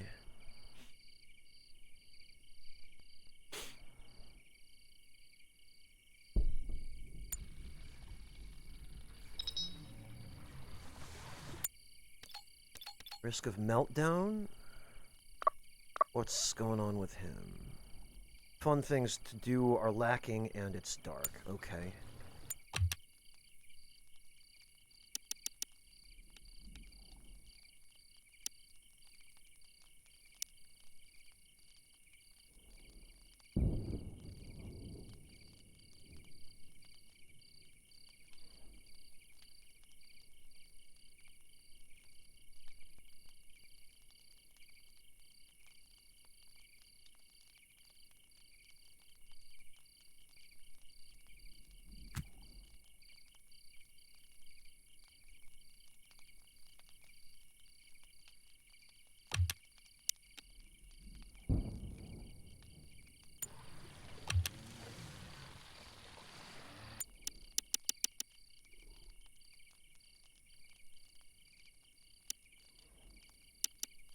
Oh, and actually...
Okay.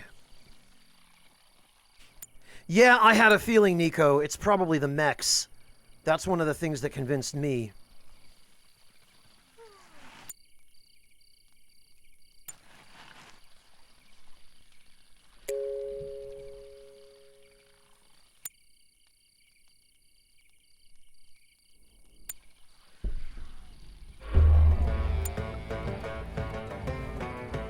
Okay. Well, Ken will be happy because he gets to kill stuff.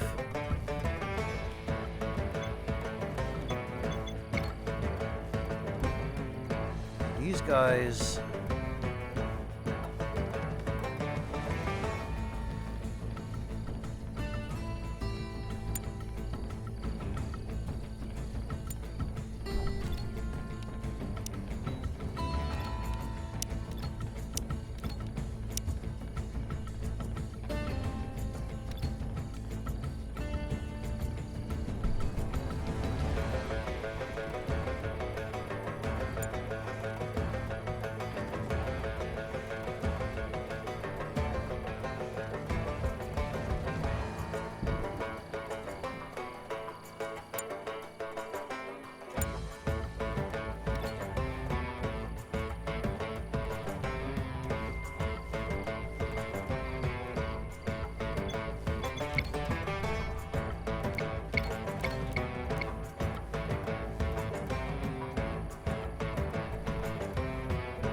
Okay, well that's fine. We'll funnel them.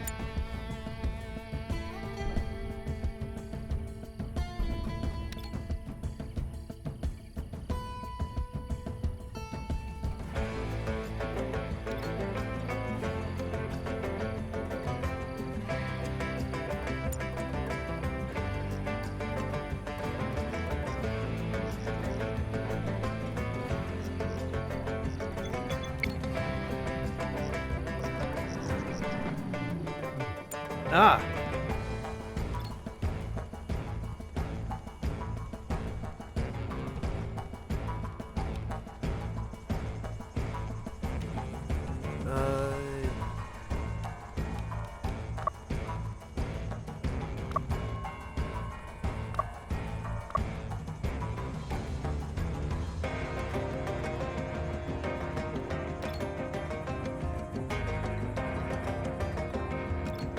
Okay.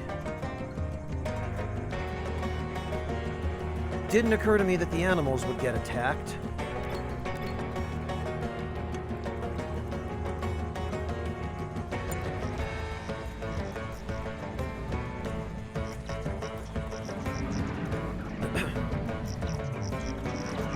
Oh, geez. Okay, well, at least they're fighting back. They certainly did prove a useful line of defense.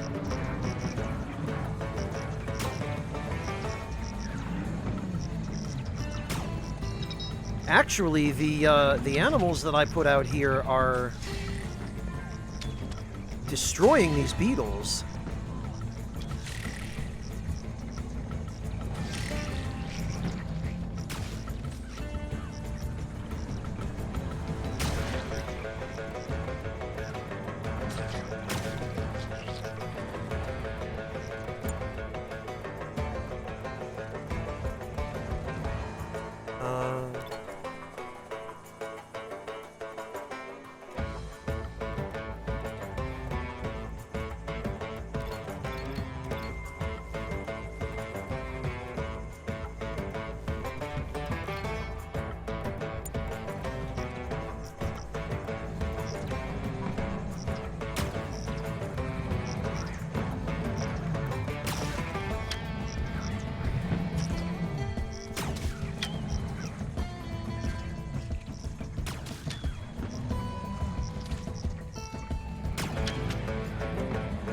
Nico, it depends.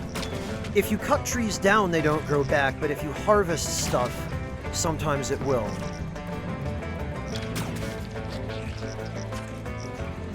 What? Why is this insect, blasted?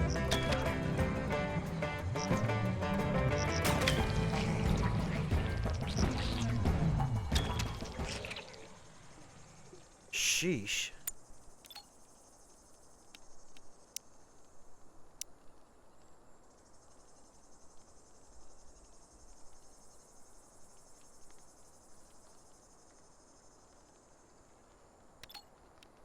Undraft.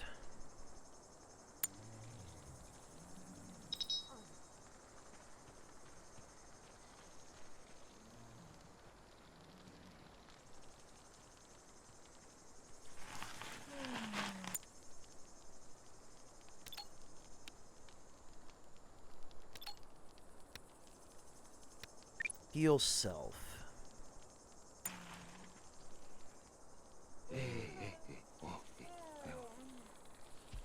Okay, Ken's healing the Draka.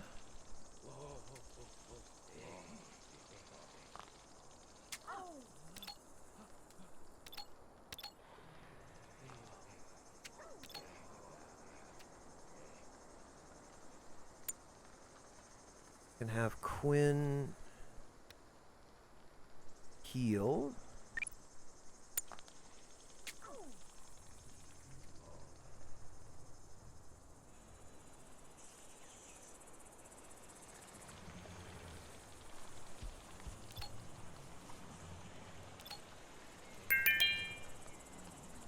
Rita reached healing level 4. Good.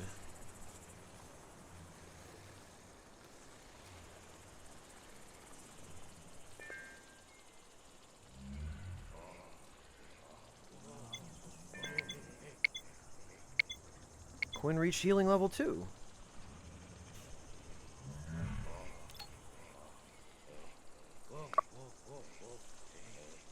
Okay, and some of the grain is harvestable now as well.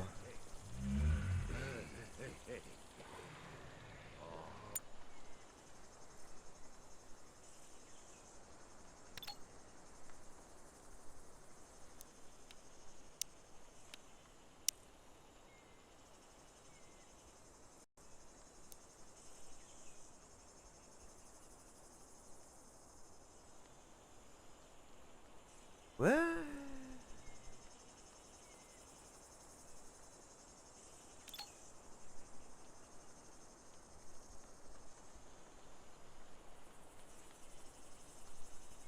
Survivors must observe manure? What?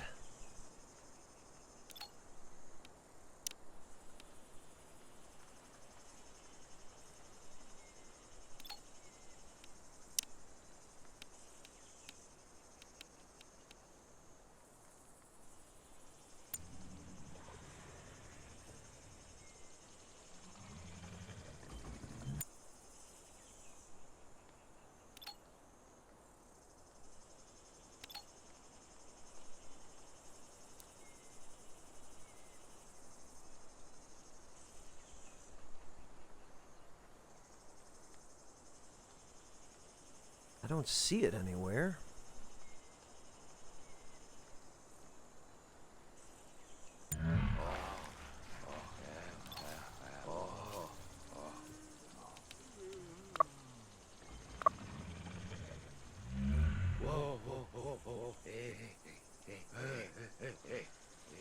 Yikes, he got torn up pretty bad, actually.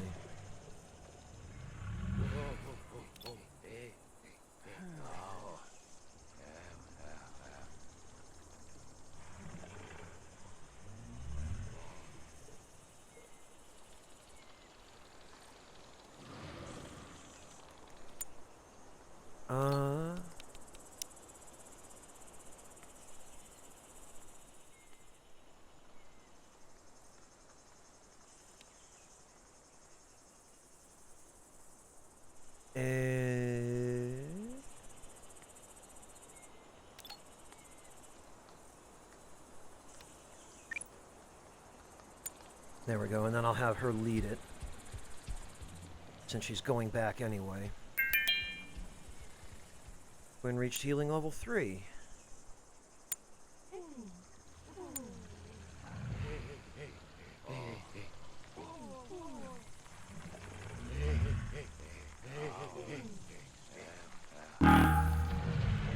Oh. Well, he didn't make it. That sucks. We tried. It's pretty big, Nico. It's just I'm working within a limited area. Because I thought I would try and fortify my position by building an encampment in between these two big rocks, but...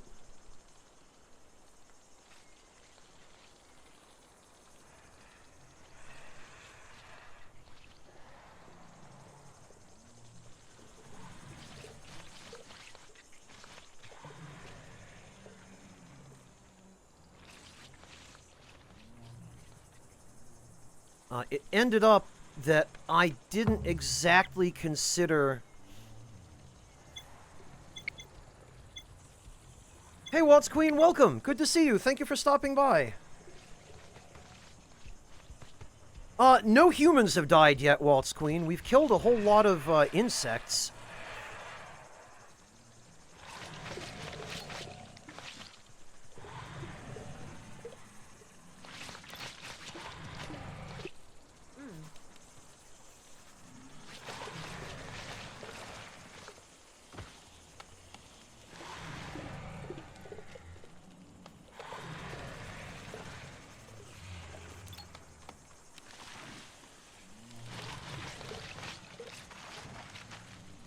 Can't be trained.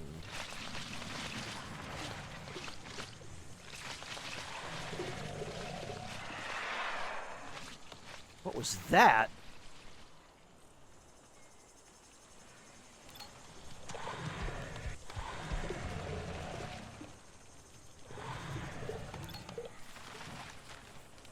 Oh, that's manure, I guess.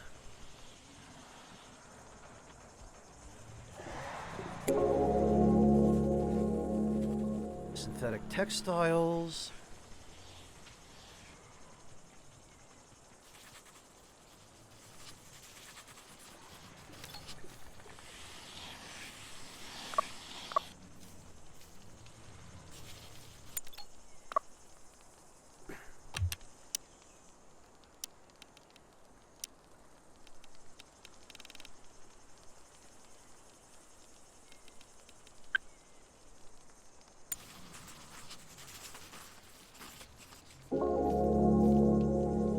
Research cereal coffee. Cool. Well, now she needs to cook because everyone's about to starve.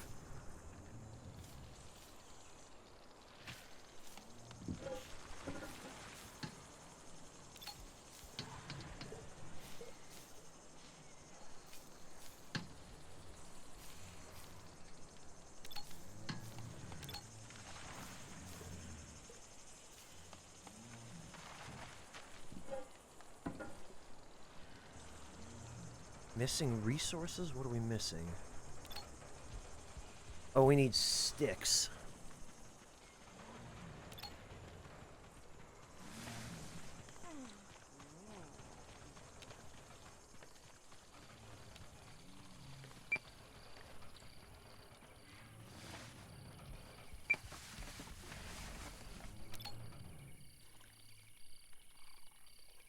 Alright, when he's done with his drink...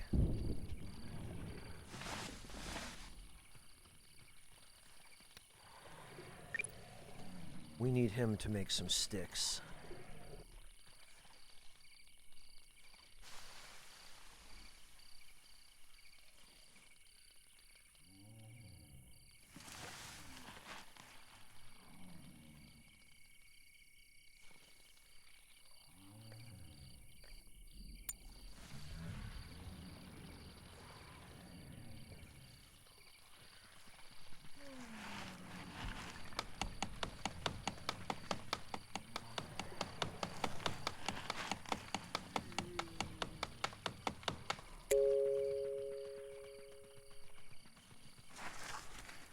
Oh man.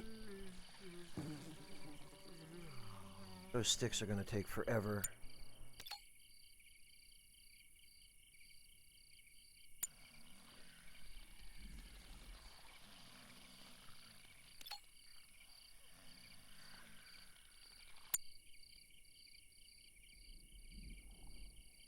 No, they're sleeping on the ground, Waltz Queen, but I haven't had time to set up a proper kitchen yet. We're working on it, but resources are running thin, and it didn't occur to me when I decided that I would try and build a nice safe house up on a big ledge that the resources that went into that would have been better used over here.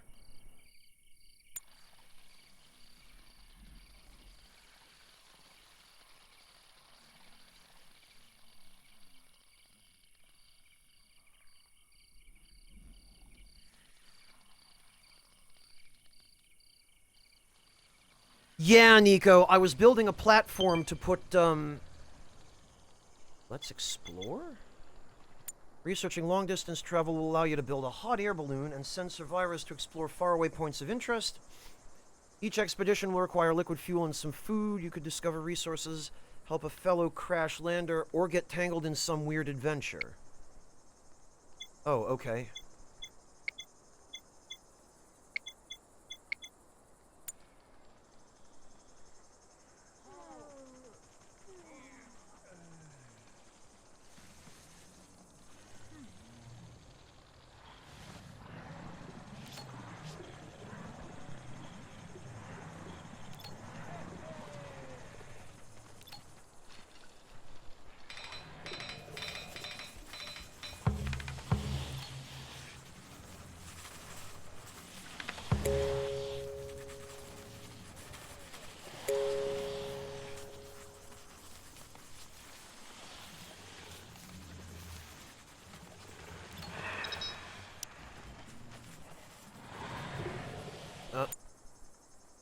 Ken's going on a food binge. That's fine.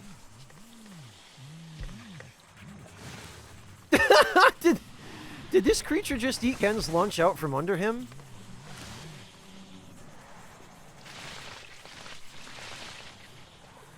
Okay, well, looks like Ken just puked and now he's fine. Cool.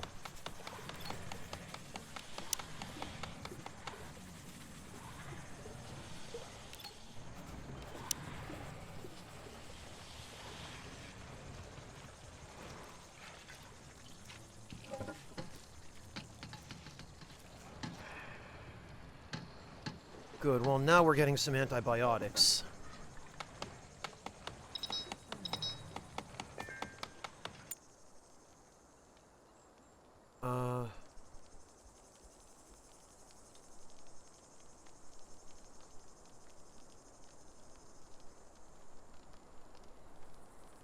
Why is Quinn starving?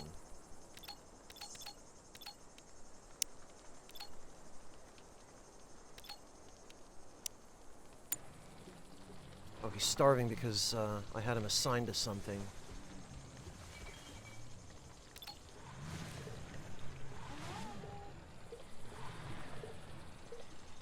Jesus. Really, I'm just putting out fires here.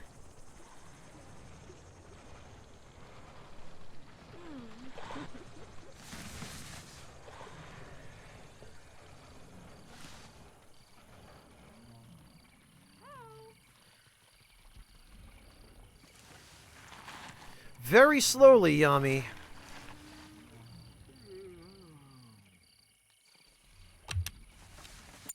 And actually...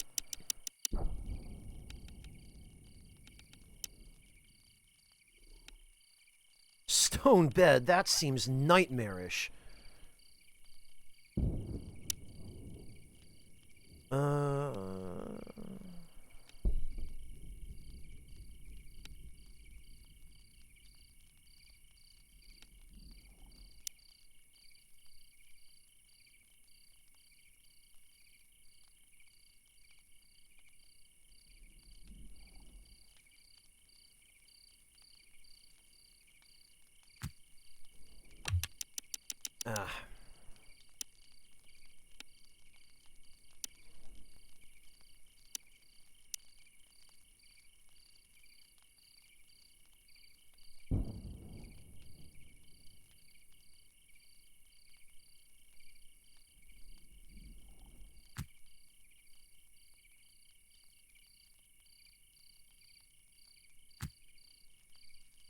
There we are.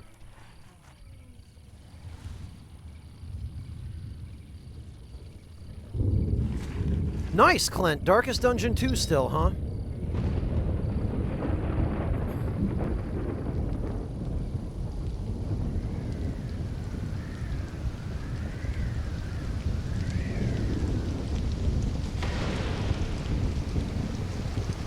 Well, at least everybody's sheltered.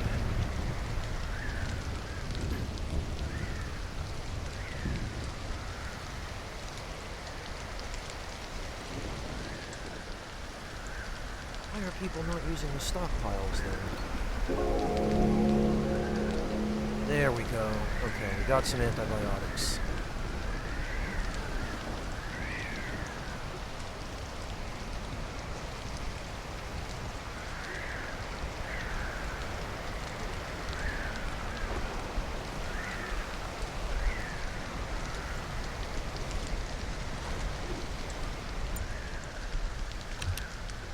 Okay, in production, we should put a furnace somewhere.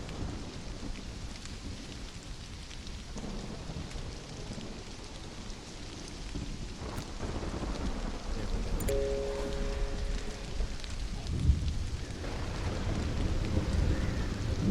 Oh, we need a lot more stone. Falling spaceship debris? Oh! Okay.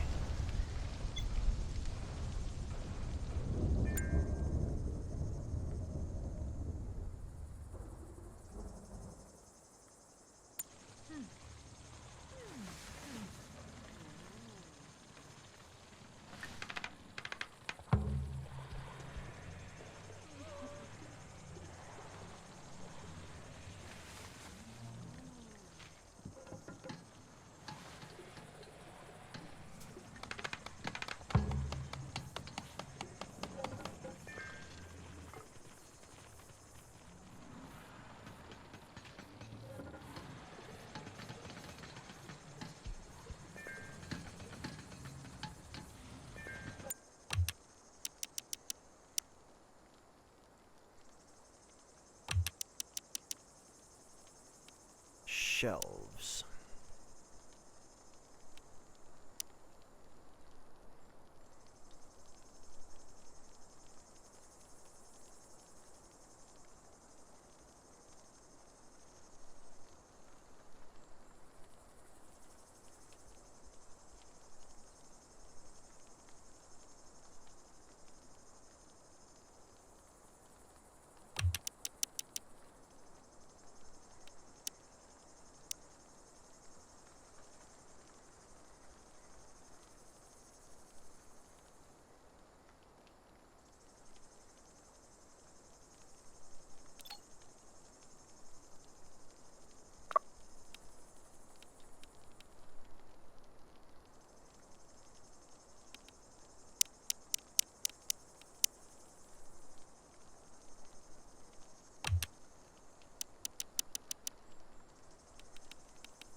Okay, so we can put chairs in there, and that's fine.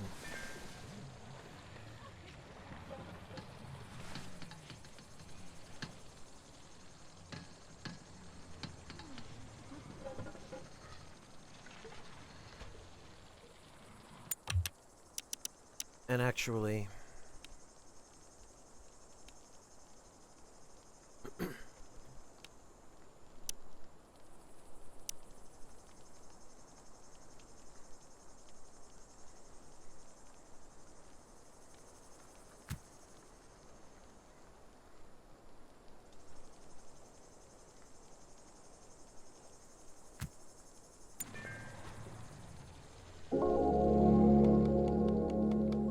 Wow, we discovered manure. Amazing.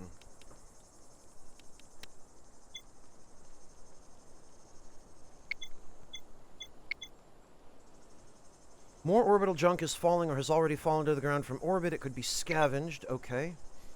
Highly flammable manure can be used as fertilizer.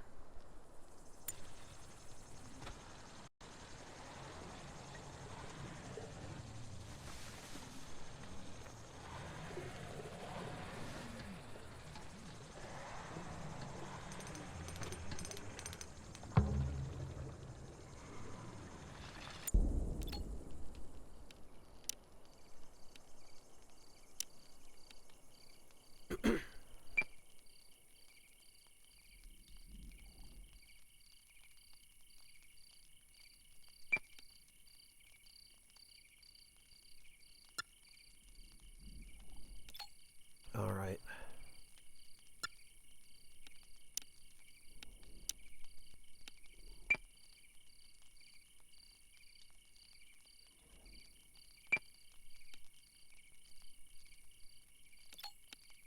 I don't think I've been making the best use of this.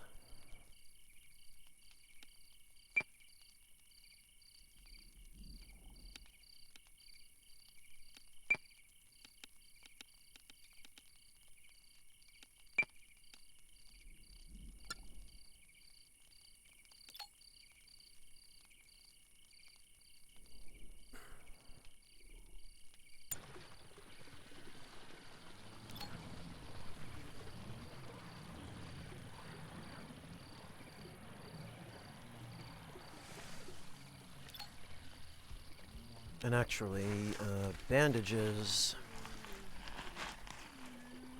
We should have a lot more.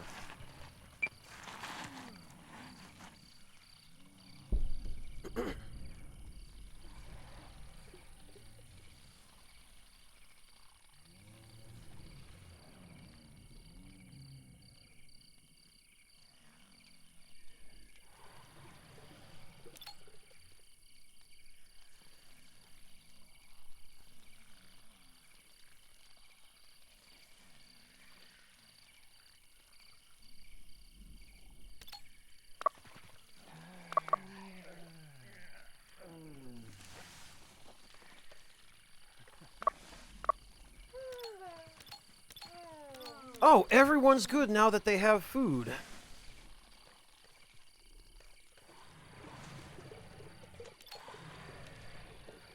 Hot drinks. What do you know? Oil grain into rejuvenating coffee.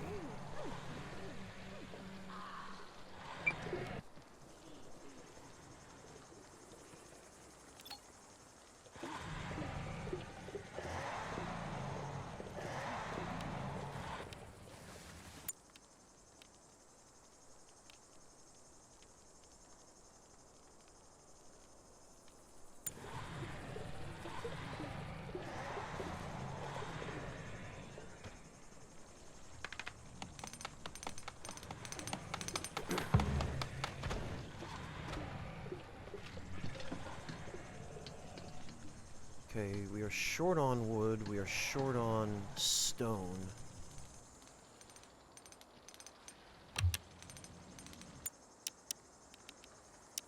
Activities, Quinn.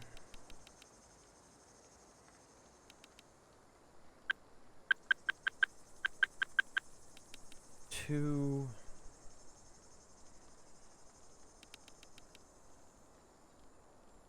Quinn does not need to be scavenging.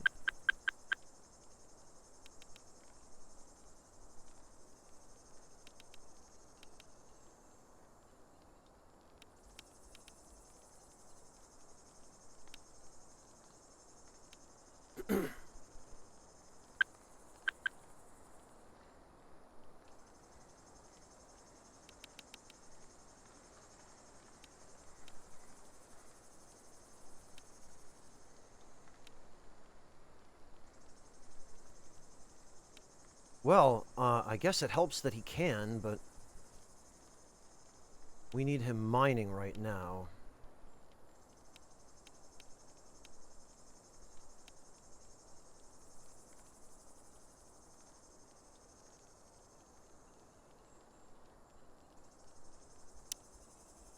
You know what? Let's just enable simple priorities. That might help balance it out a little more.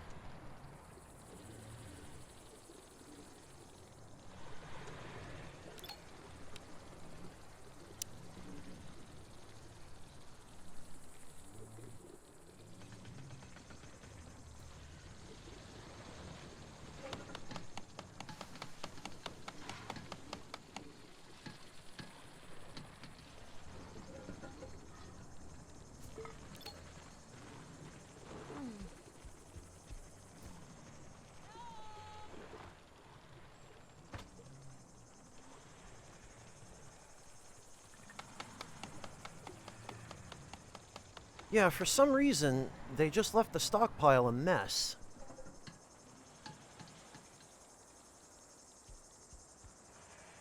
Ah, good, okay, and Quinn is working on the stone.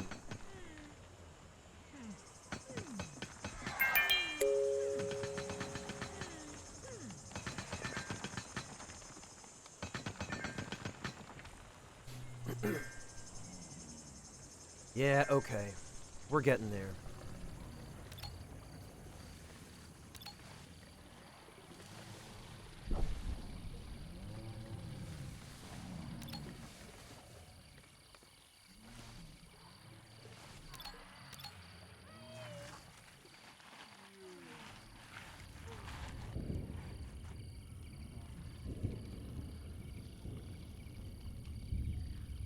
Once we get this little shelter built, things should be a bit better off.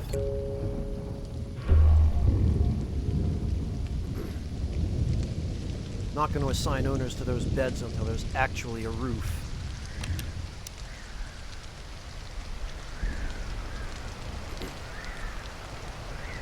It looks like we've got most of the materials.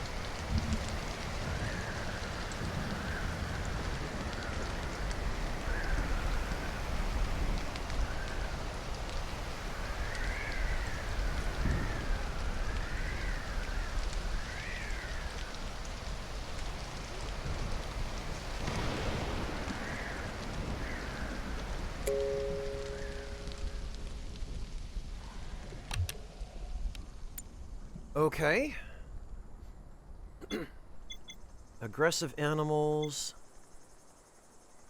Hungry pests. A small insect swarm has arrived in the area. They're ravenously hungry and will consume any unprotected food.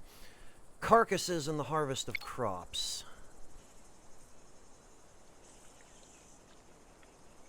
Okay, well, they're over there eating that stuff.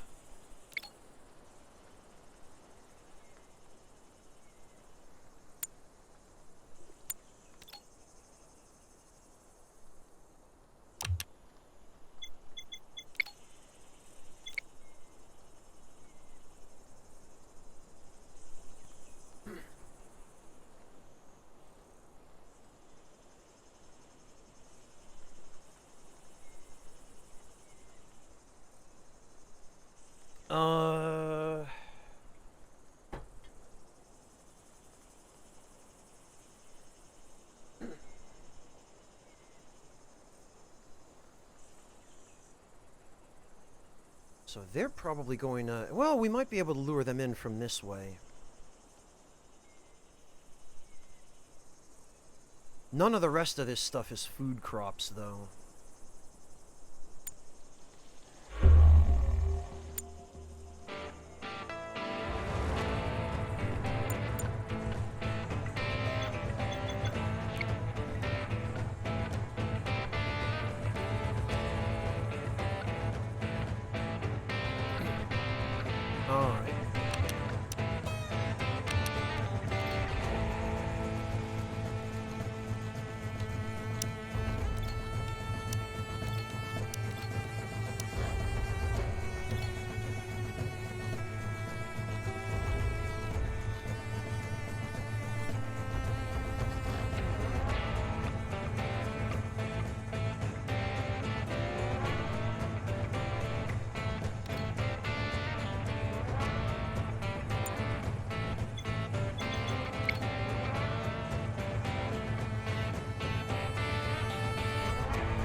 Okay.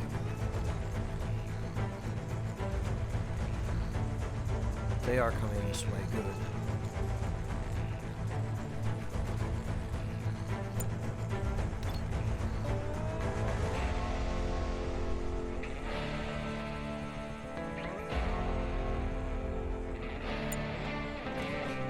And then we'll lure them in.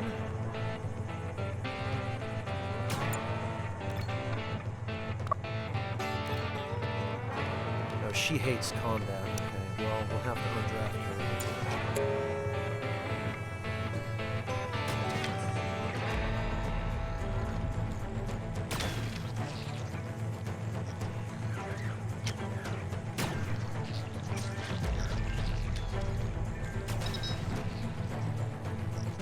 Damaged structures?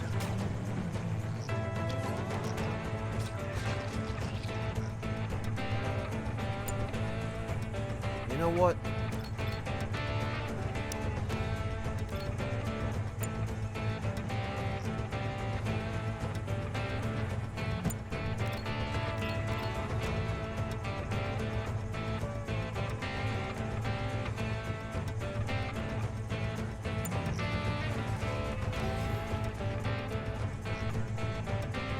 Ken's gonna have to go over here and deal with this.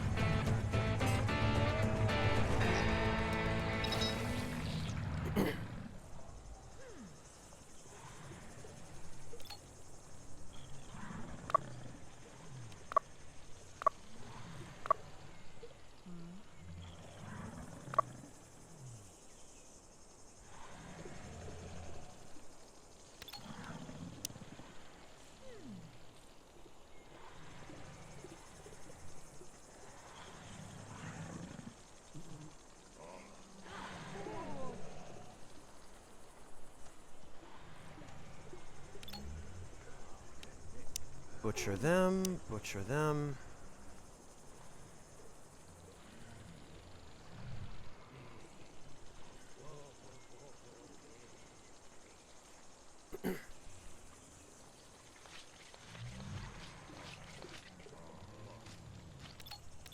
Okay, what happened to Quinn?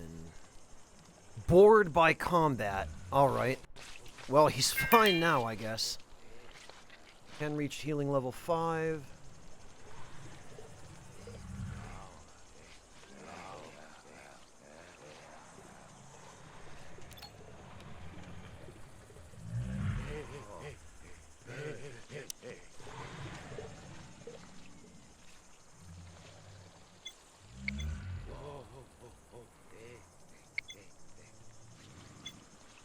Damaged structures. Scrap metal shelter and poles fence gate. Okay, well.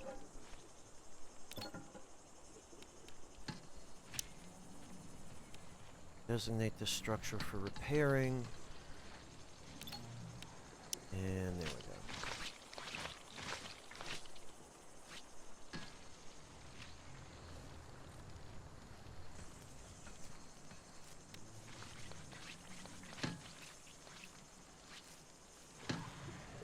Raw food, enough for 316 meals.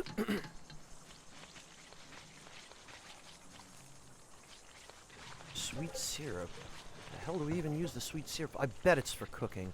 You know. Quick recipes. Tasty recipes. Pie, okay.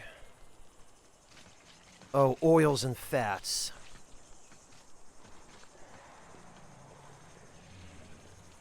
Unlock this recipe. Collect oils and fats, chew roots, buttermelon, beef berries, vegetables.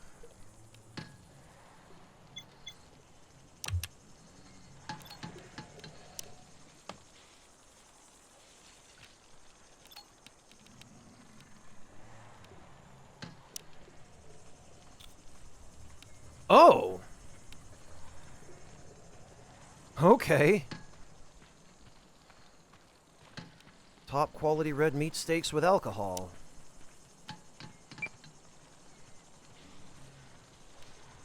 Don't mind if I do.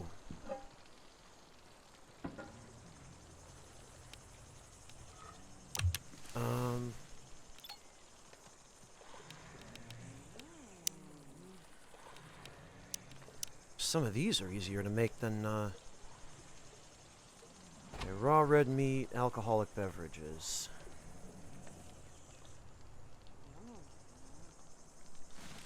Fruits flambe. Fruit, grain, and sweet syrup. Okay.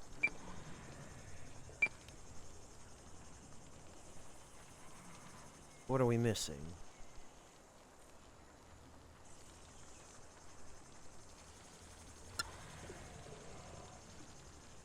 Should have everything. Fruit, grain, sweet syrup.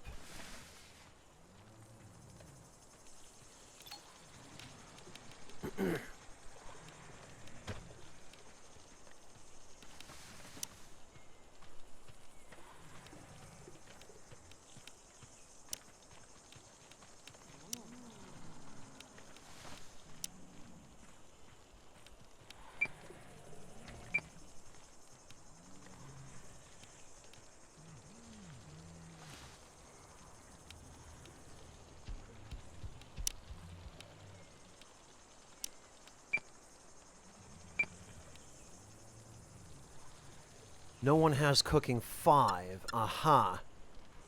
So that's... the problem there is not resources. For the steak we need alcohol, for this we need cooking 5.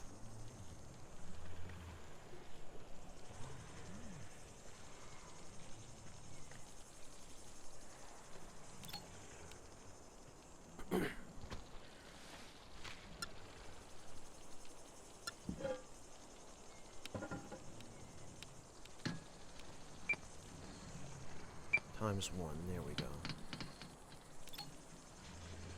And then...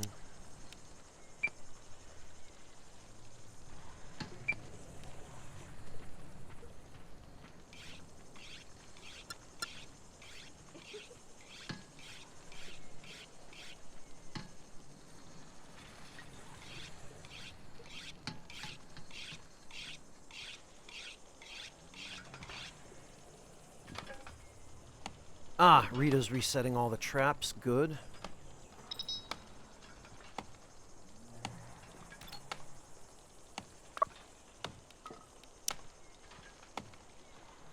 Herbal armor piece made of synthetic textiles. Actually...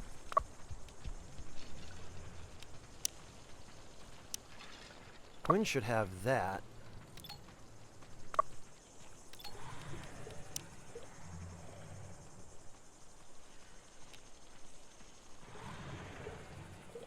Or Ken should have the armor.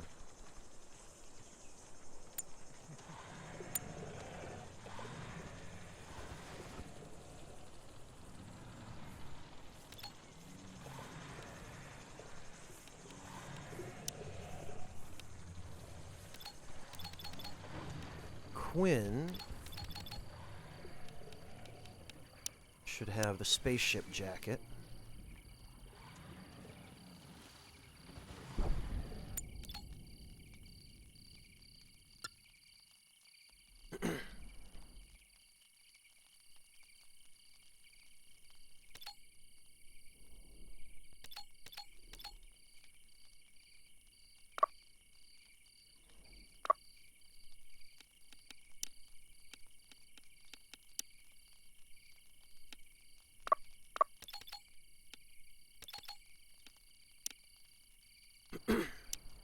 Alright, I guess she can have a bow as well.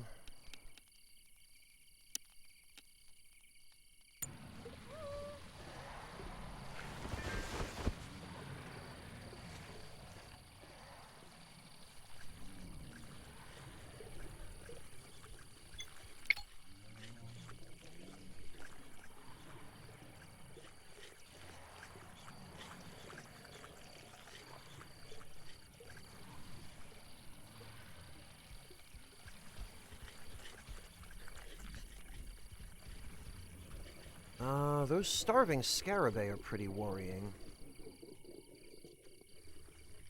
I hope they piss off soon.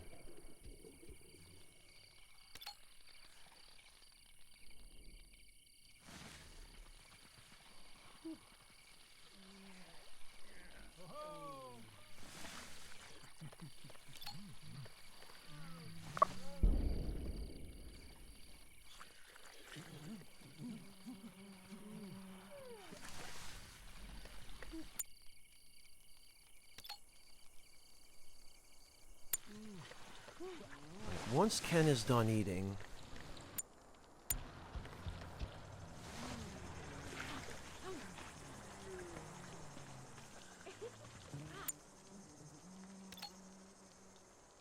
Okay. Eat elephant slaughter...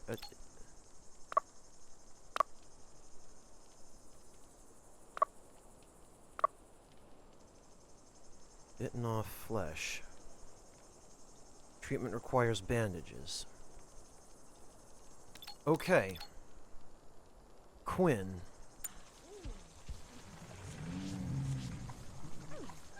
When you're done petting him,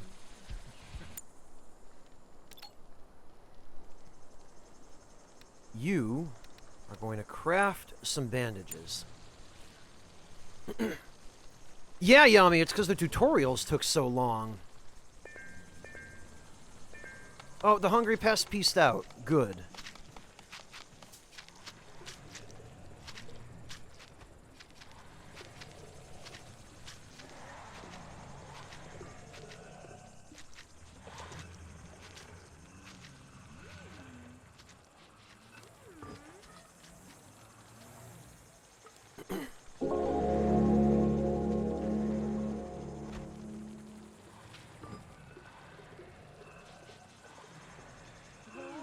There we go, okay.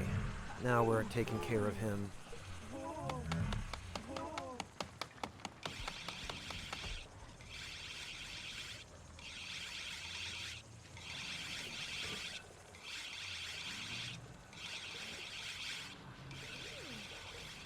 The house is kinda getting there.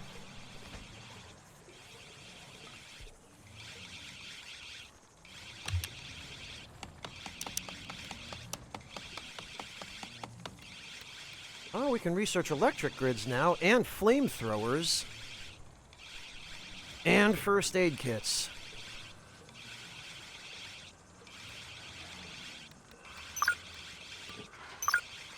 Okay, first aid kits. Aha! Distillation. And we can distill all that sweet syrup we've been using. Oil extraction. Insect fats. Flamethrowers are probably a good idea. Brick and concrete rooms, okay.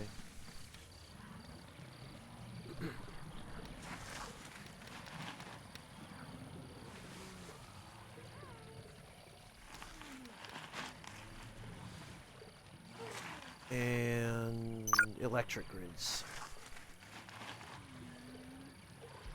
I do, Yami?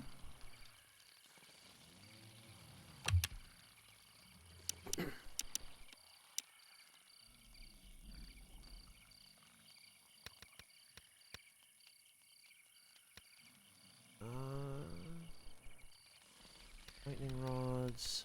Incendiary traps.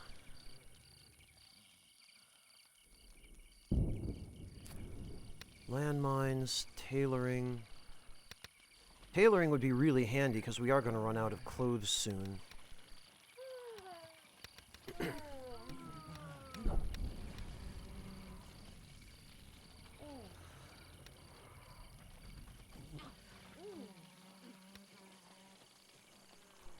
Oh, okay, Yami. Those are not different every... Those are different every game. Okay. Graphim solar cells. Ah, and then improved laser pistols. I gotcha. Improved railgun snipers and carbon armor.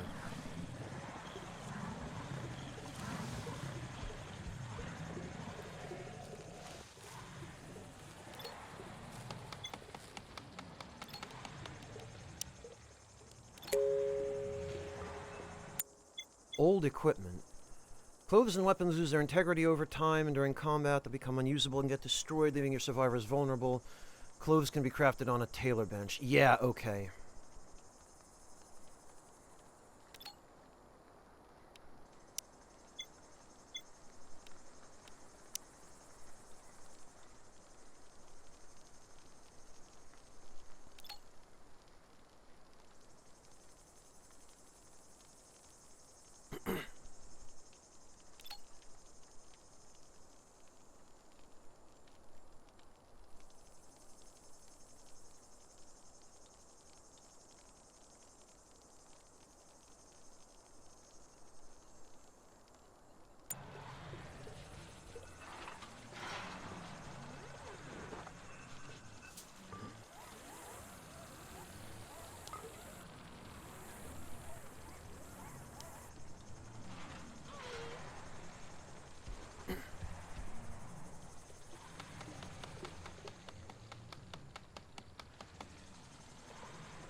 Great. Not enough resources.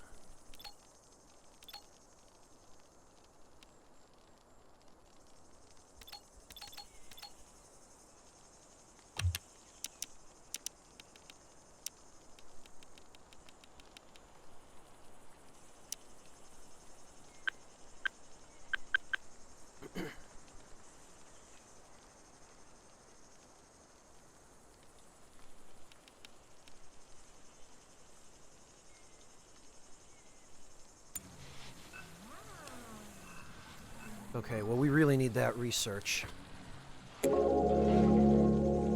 Discovery ore deposit.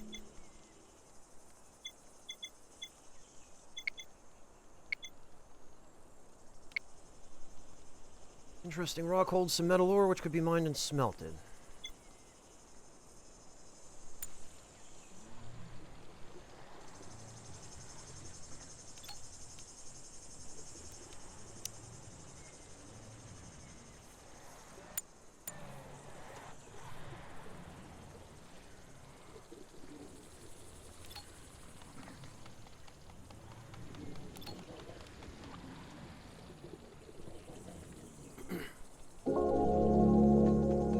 Silicon.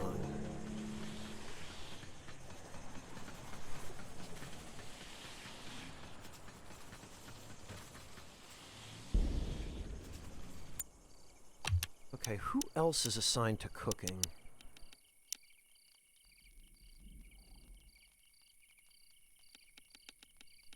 Quinn.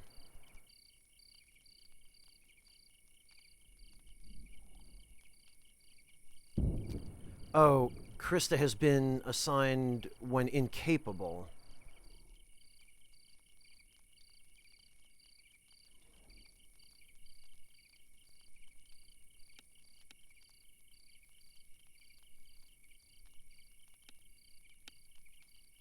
Rita is interested in cooking. Okay.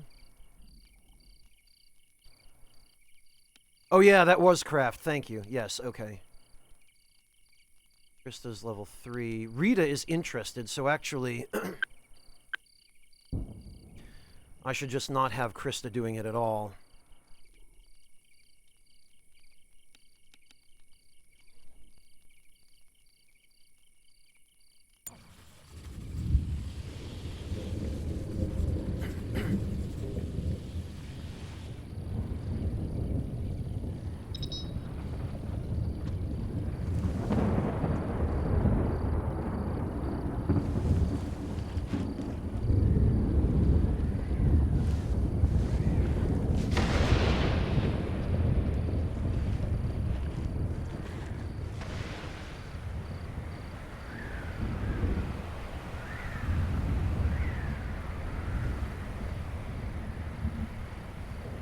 Well, I hope I'm pronouncing this username correctly. Xantanash. This is my first time playing this.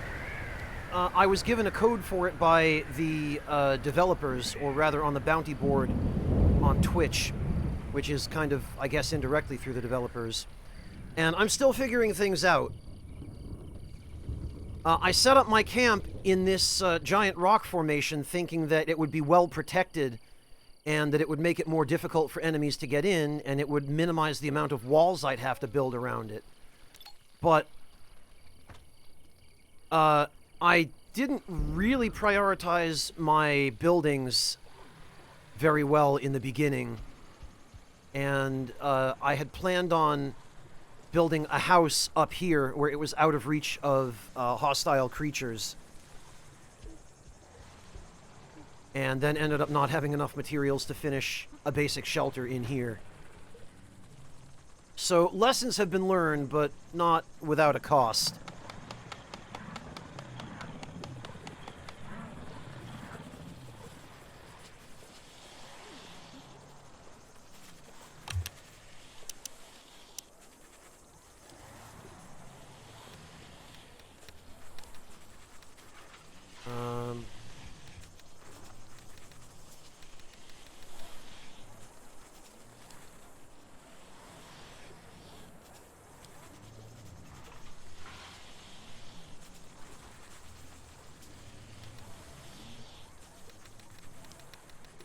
Honestly,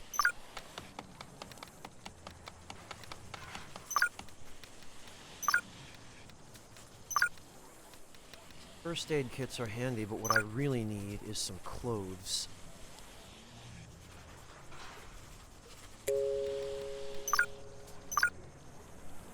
There we go. Guess I was almost done with that. Production. Tailoring.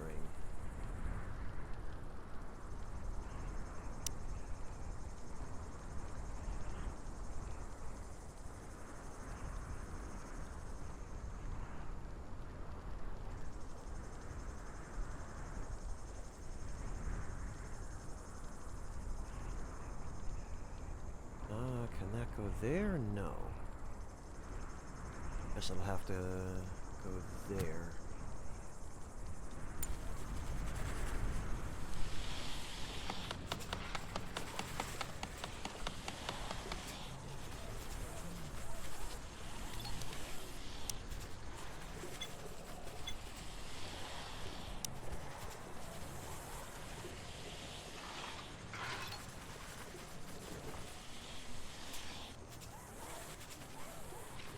Okay, well, we've got a decent amount of bandages, a decent amount of antiseptic.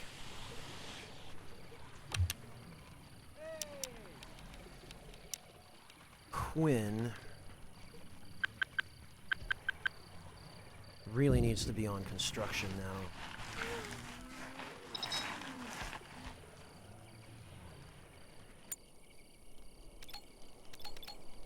Risk of meltdown, hungry.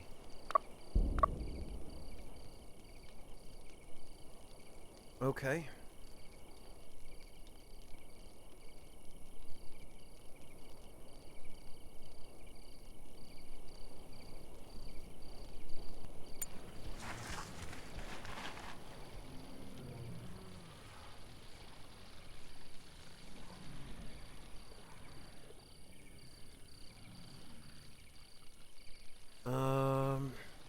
Oh yeah, fall. We're gonna need warmer clothes for winter, huh? Animal flu? What is this? Animal flu is extremely contagious, quickly progressing and potentially deadly. Its treatment requires different amounts of antibiotics. Okay.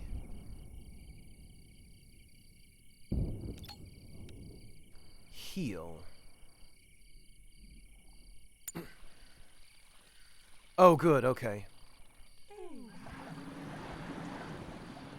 Animal flu immunity. That's good, at least.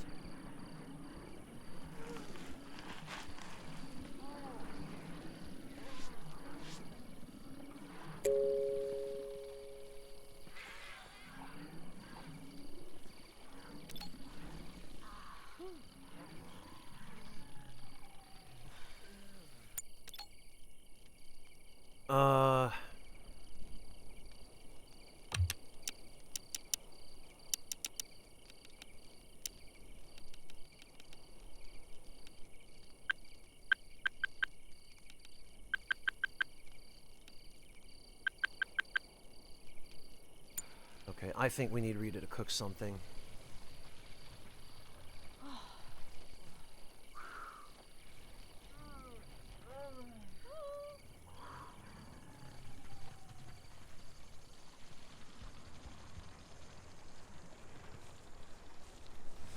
Yeah, everybody is starving. That's... Can't even keep up. Aggressive animals. Notice the camp. Huge mantis? Oh, God. Seems aggressive. Jesus.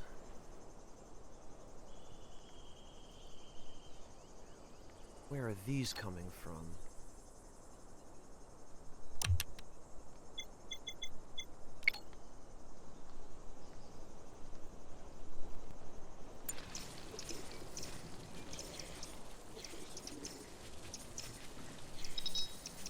Enemies not fight each other?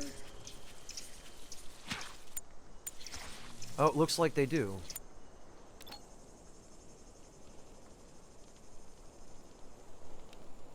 Research insight.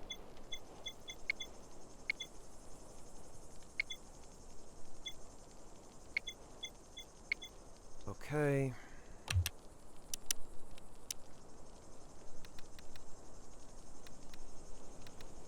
Synthetic armor.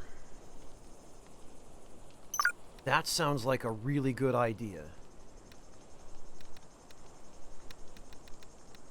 Then distillation. Oil extraction. And flamethrowers.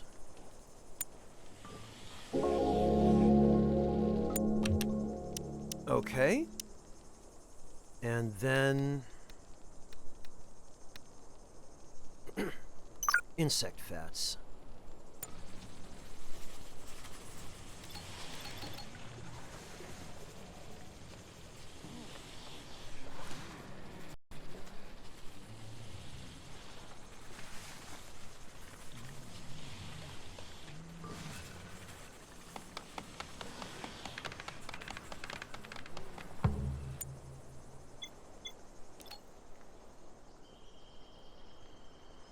Okay, well, they'll have to come through the trapped area anyway.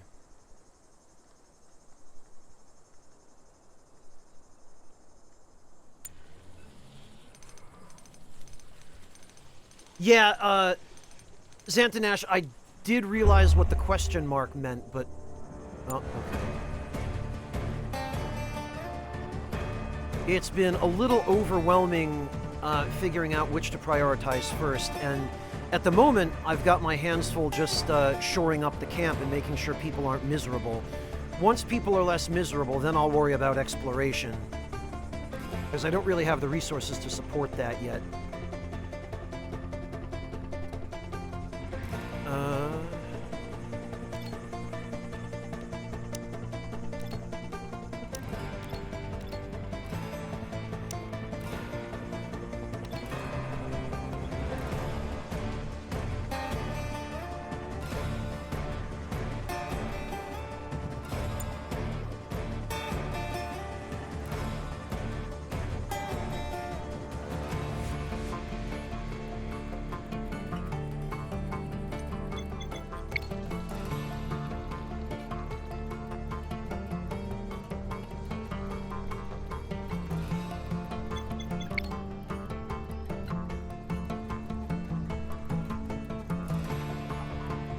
Also, I don't know if these traps are going to be enough.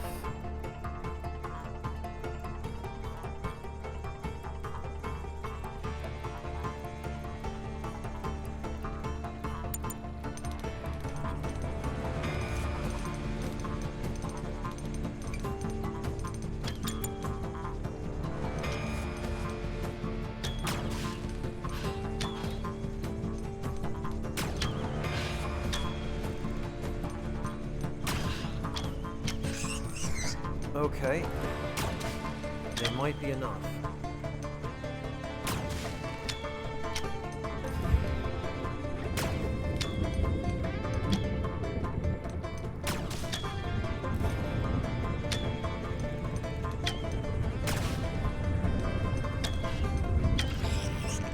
Trap injury. Okay, good.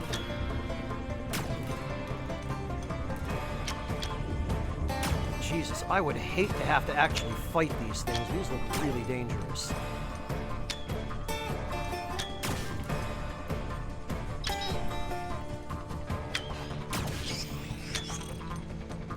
Starvation.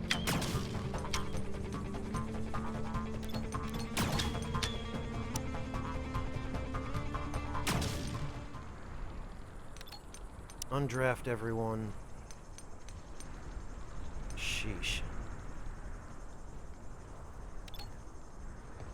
Huge mantis, butcher.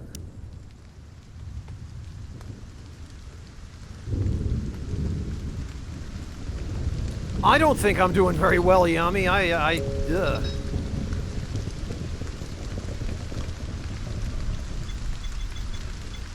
Locked? Survivor can't get to where they want to go.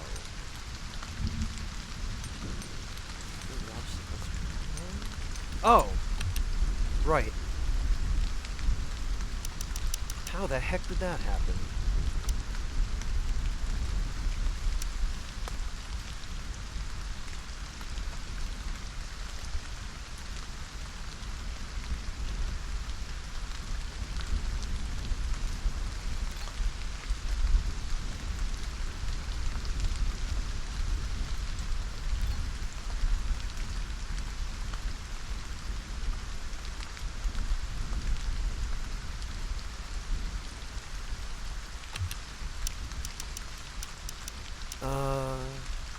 Door.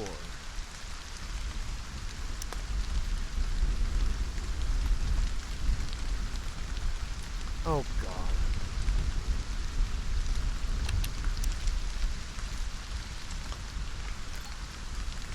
Move.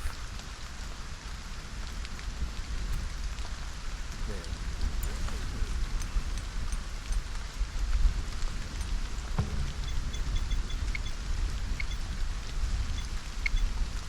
Research first aid, yes.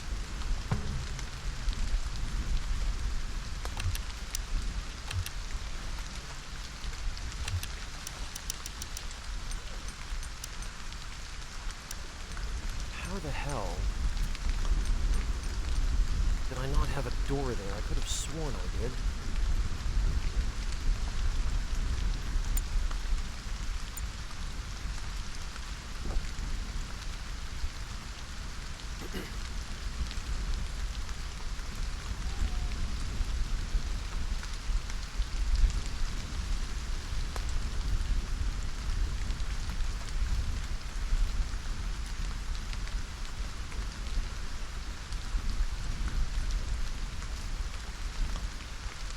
Yeah, I just realized that, Warrior. I blocked it off with the bed, but there was no door there. There was supposed to be.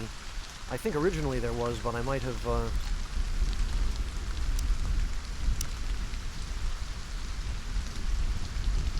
might have accidentally replaced it with something. Okay. So tops. Fabrics and leather.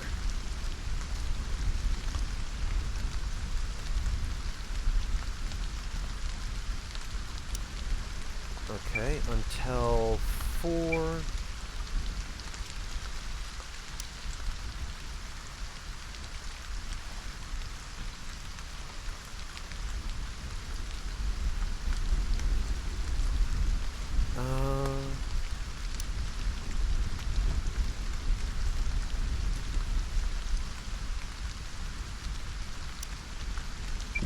Until 4.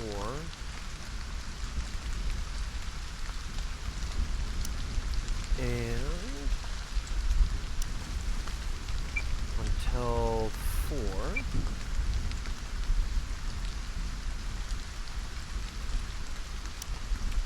And until 4.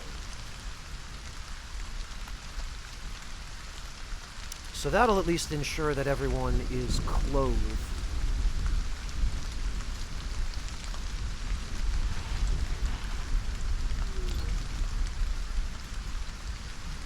Synthetic armor is next. Okay, good.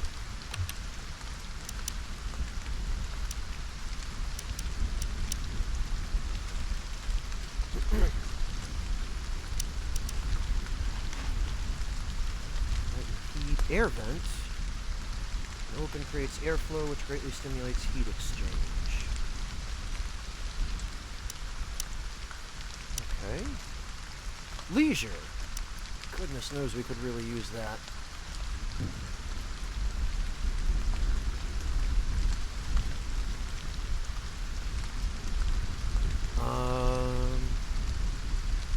Obstructed access. Oh, can't that go lower? I guess not.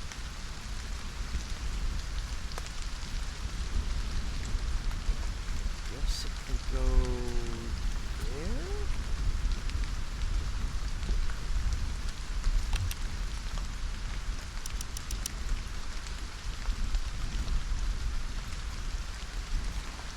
Oh, I need hay for the targets and hay and leather for the punching pole.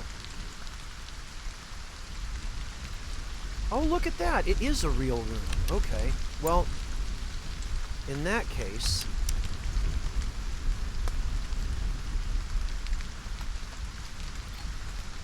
Sign owner. Ken. Sign owner. Krista.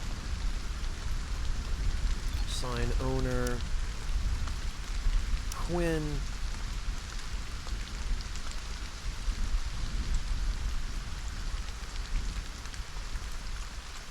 And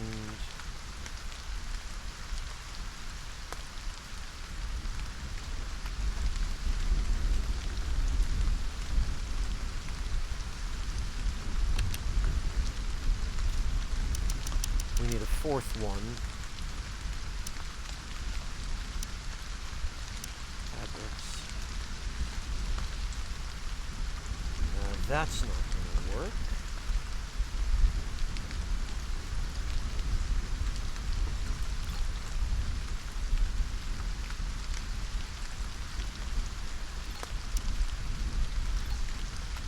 Alright, I guess we have to get rid of that. Yeah, Yami, I did the best I could with what I had, okay?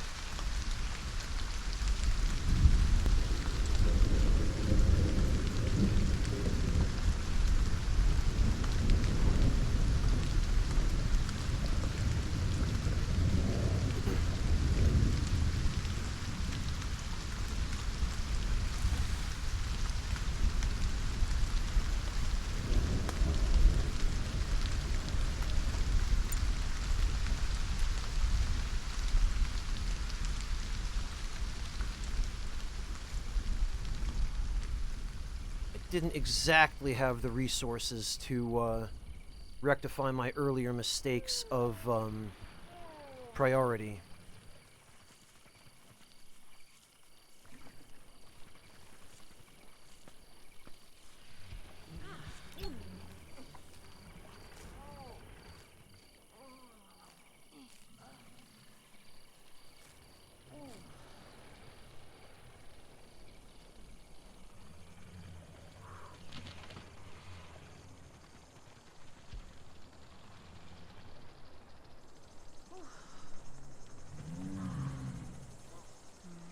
Well, everyone's having their leisure time now, I think.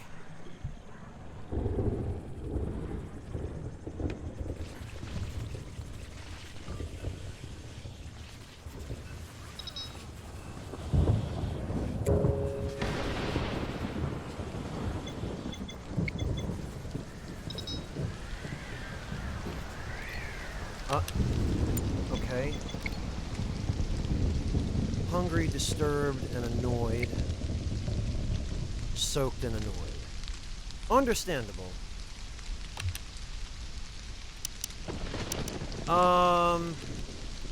I don't think so. I have them set to have leisure time at the beginning and end of the workday.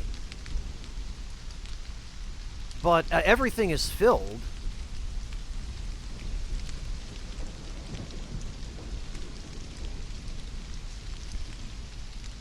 Though I guess I could,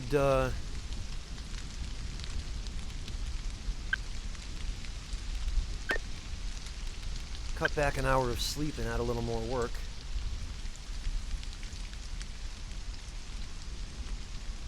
Too much sleep? 8 hours is too much? I guess 9 might have been a little much. Rita reached cooking too. Great, okay.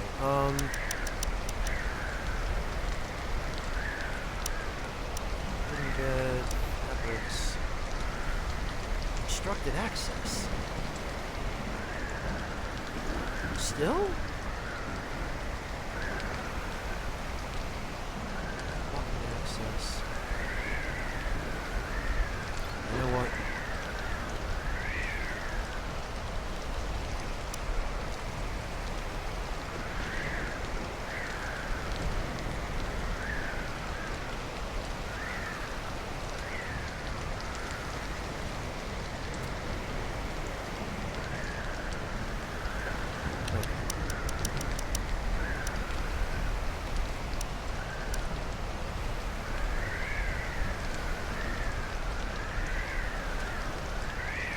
I guess I just have to wait for that to get moved then.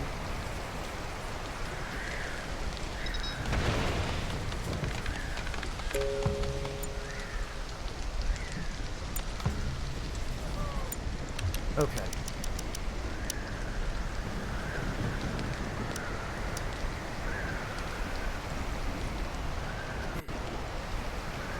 Really? That's obstructing access? Okay, whatever.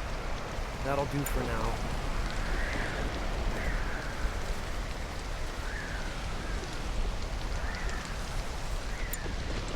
Oh, okay, Xantanash. The tutorials did not mention that.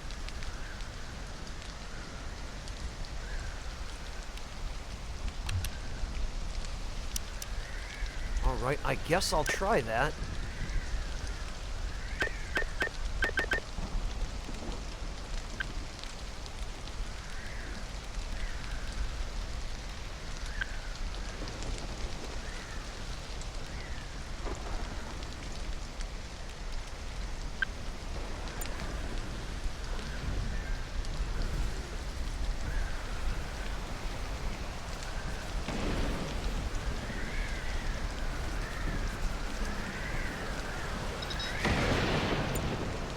Lightning strikes.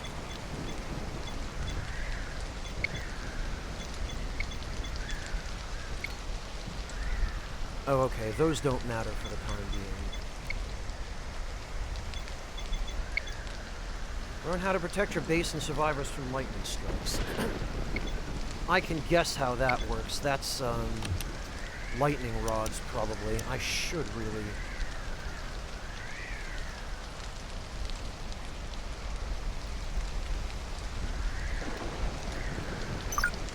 Oh, no, okay. Rita fainted? What's going on with her? Hungry, moderate pain.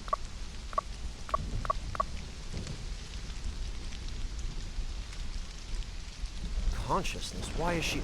Oh, she got struck by lightning.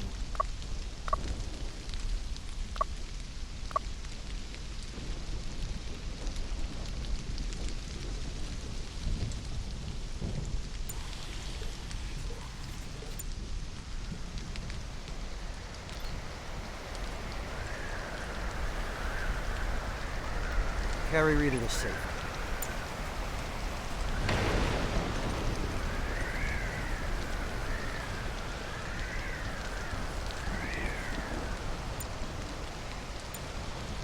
She gets one. Okay.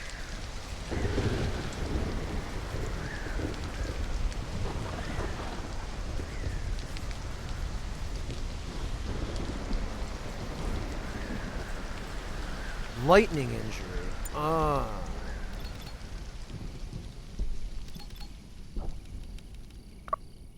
Let's see.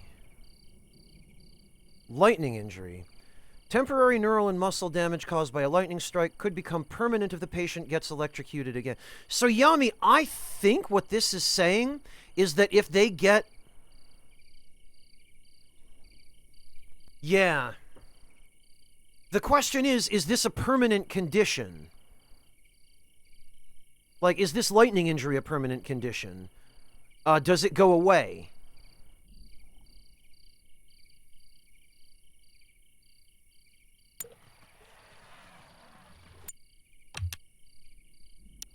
Because if it doesn't go away, then...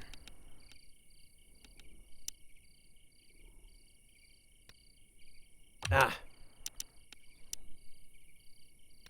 Then maybe that should be more of a priority.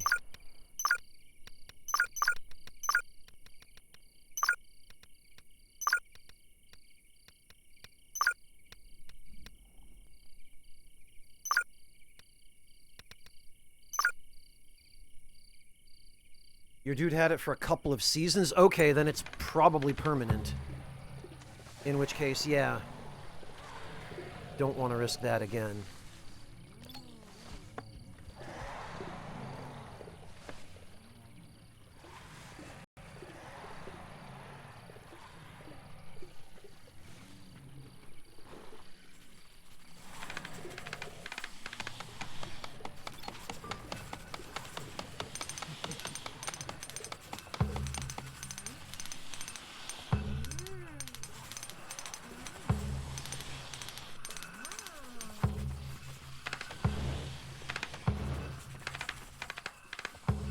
Okay, good.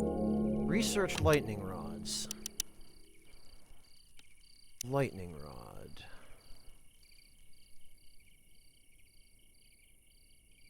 Well, that should go in a high spot. Uneven terrain.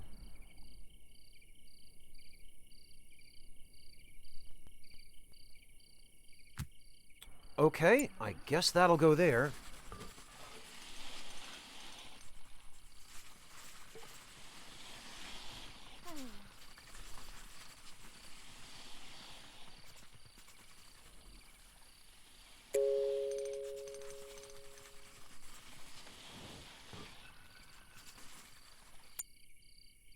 Okay, we're missing materials.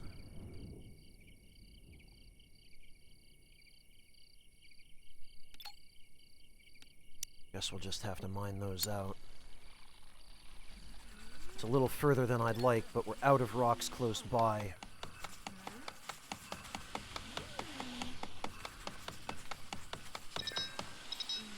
Hypothermia, great.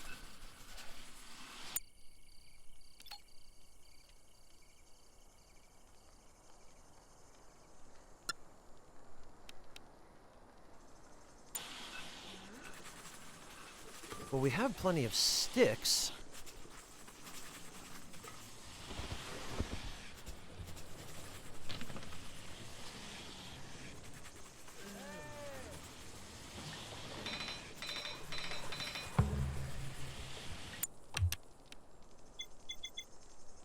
Low temperatures too long will lead to death. Make sure they wear appropriate clothes and that rooms have a source of heating. Well...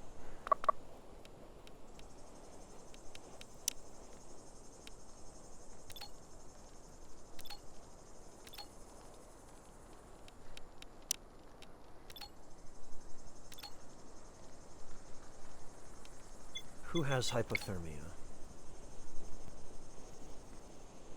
Rita and Krista.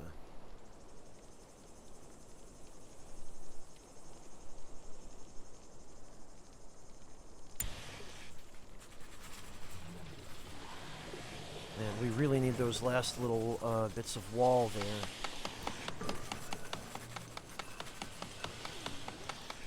Okay, amateur, have a good one. Take care.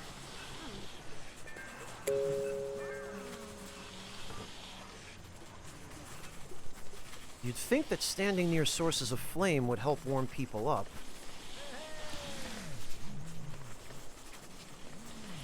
Well, I'm glad it's not just me, Xantanash, because, yeah, the prioritization here is tricky.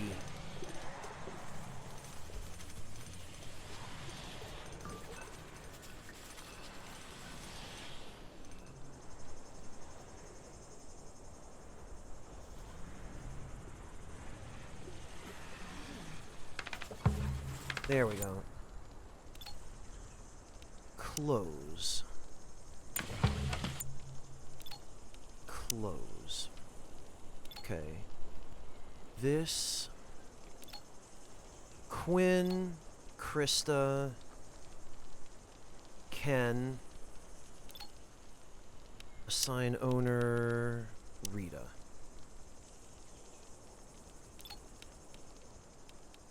Remove that. Remove that. Remove that. Also, there appears to be some weird controller drift here. See if I can,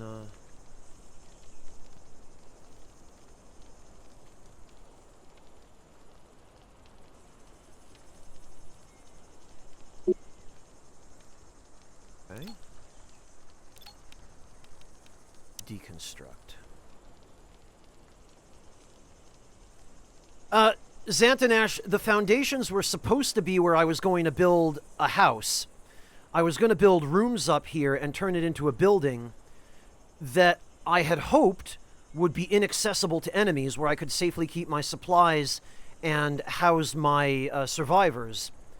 But I did not realize when I began construction of this that it would take an exponentially larger amount of stone according to how high it was off the ground.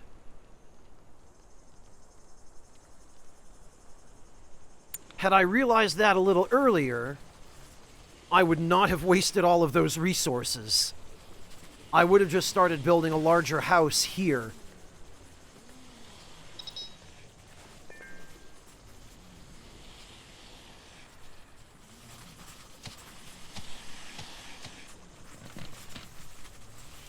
Yeah, that's just the foundation, Yami. Alright, what's going on over here?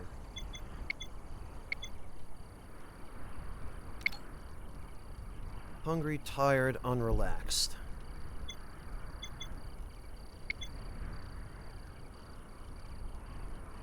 Oh, Xantanish, thank you very much for the Prime sub. I really appreciate that. Welcome to the Ragtime Lounge.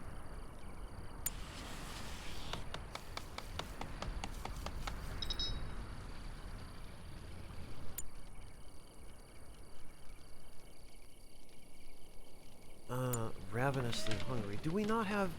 Is Rita not cooking? Oh, goodness sake. And Quinn... No, Quinn, I need you to... Obstructed access.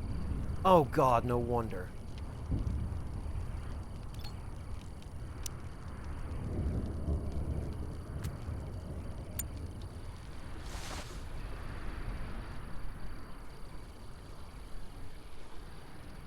How foolish of me.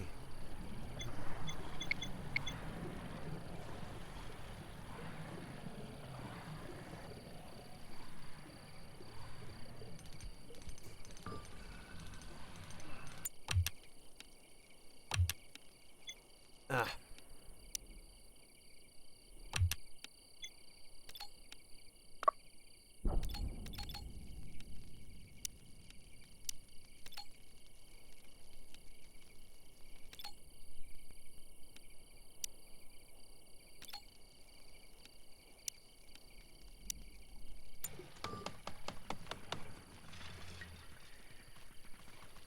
Hey, Red! Hello and welcome! Thank you so much for the raid. Really appreciate that.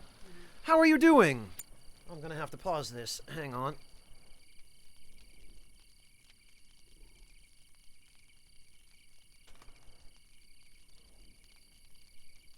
Welcome, Red! Guys, if you don't know my friend Red, head on over, give her a follow, and check her out. She's really nice. Super cool, super energetic.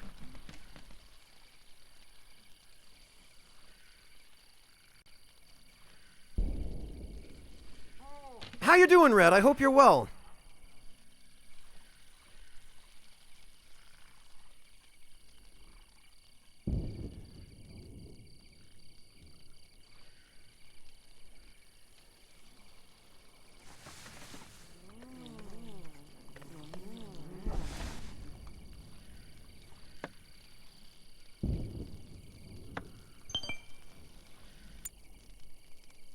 I'll worry about exploration later, thanks. Thank you for the raid, Red. What were you up to? Doing some streaming? I mean, clearly you were. I guess I should say, what were you streaming?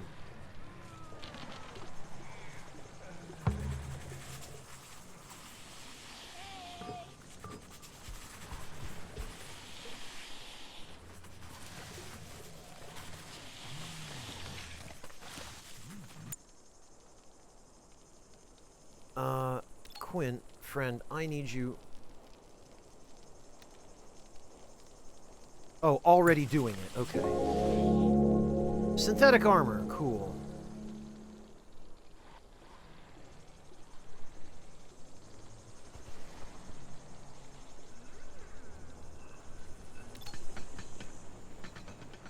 Where the hell is Quinn? Oh, okay. I see. He is going to do it.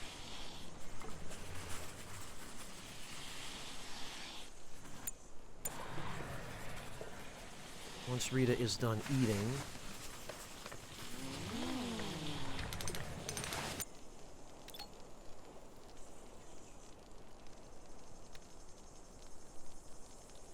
Rita, if you would please close these damn windows.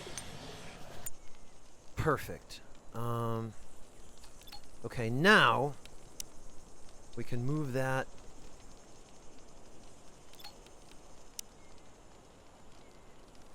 back into the corner.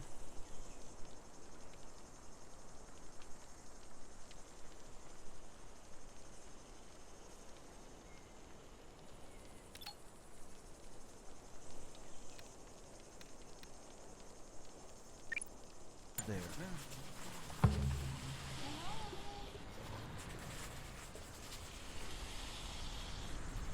Okay. That's a little better, Jesus. And these things... Deconstruct, because I don't want people eating outdoors now.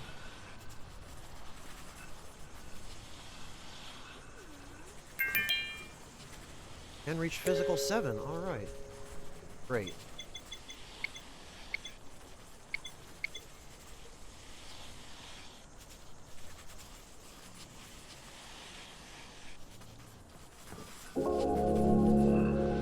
Flamethrowers, awesome.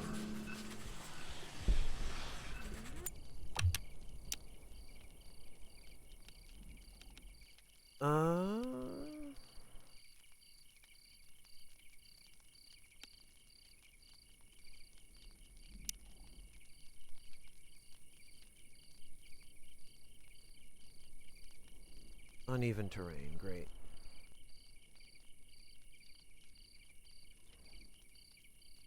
Actually, can that go here? No. Nor can it go there.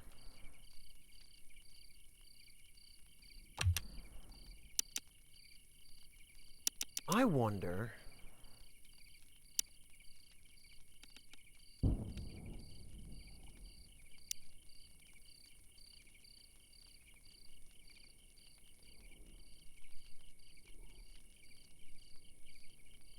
Blocking object... Oh, right.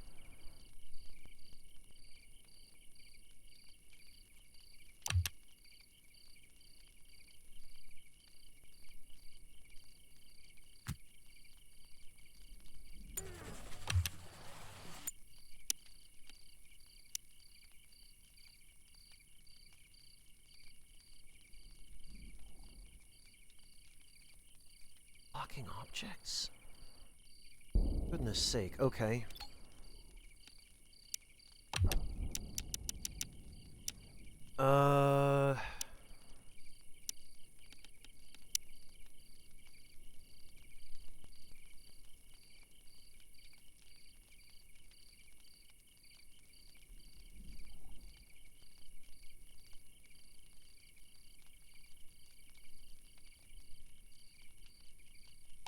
Blast it.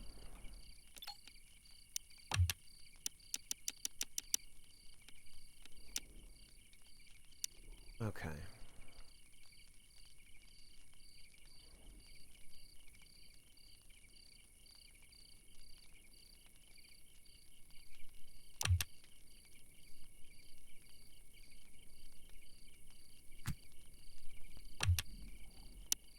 Let's try that now.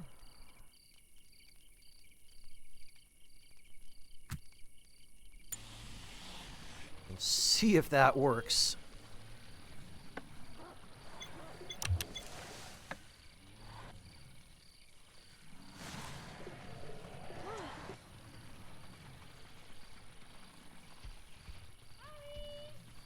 Okay, that's a little better. Now they at least have a warm place to sleep. I'm relieved that that problem at least is solved.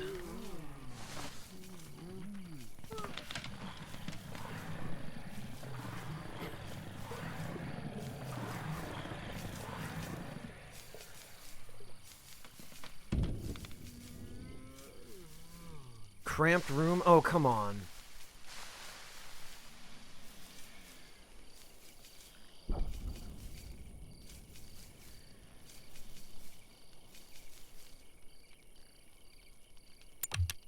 Actually...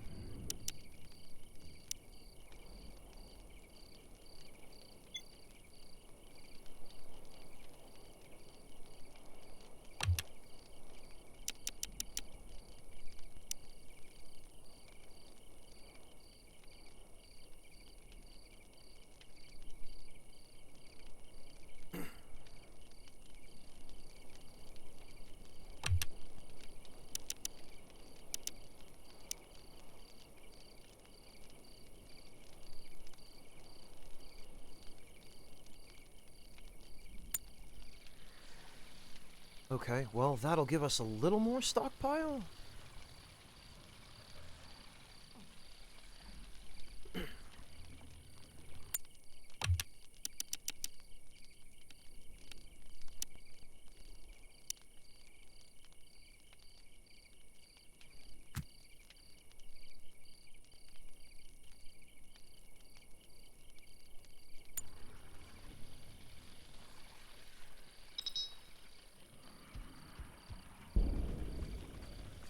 Wait a minute. New insect nest? Large insect swarm has settled in the region. Oh, okay.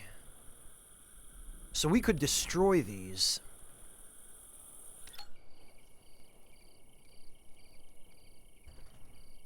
And they're actually a long way from us.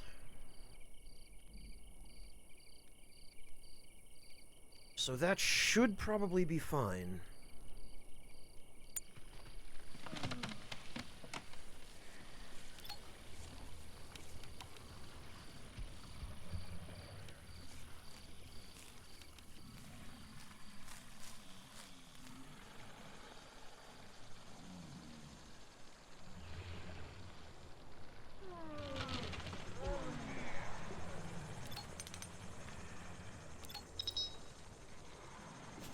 New research insight. Okay, is there no fuel in the, Oh, good, oil extraction. Okay.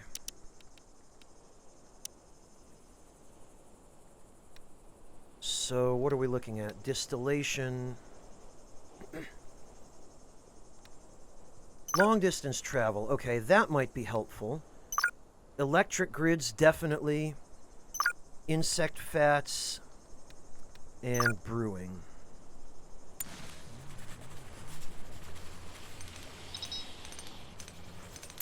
Meltdown Ken? Uh-oh. Drinking binge.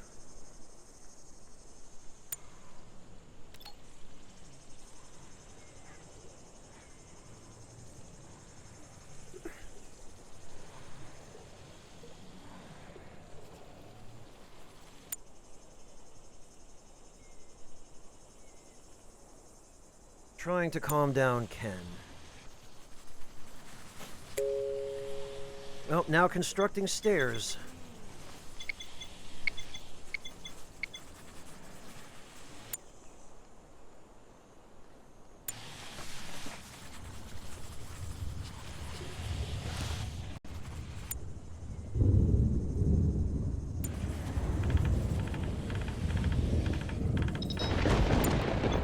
Thunderstorm. Okay, well...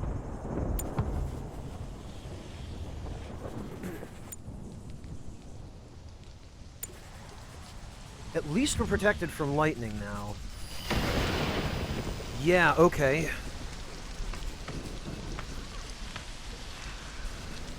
Old equipment, distillation.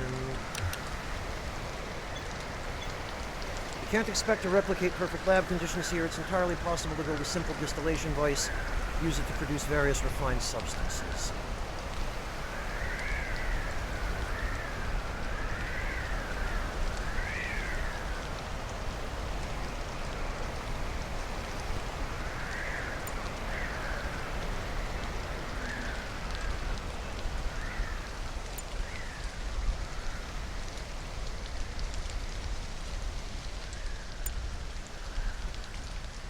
Wait, hang on, actually. Who is harvesting? Rita, okay.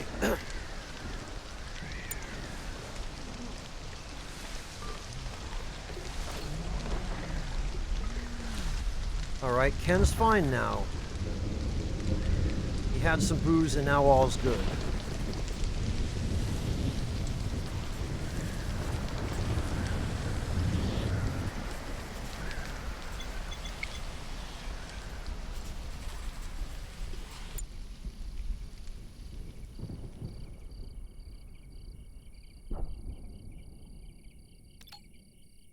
I wonder if I could have Quinn... Yes, okay, refuel the fireplace.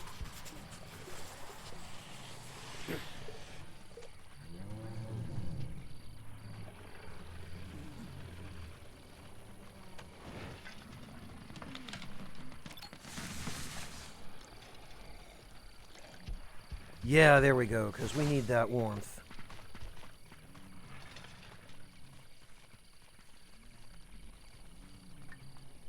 Red, hello! Welcome! Is your message just arriving a little bit late? Ah, no worries. No worries at all. I totally understand.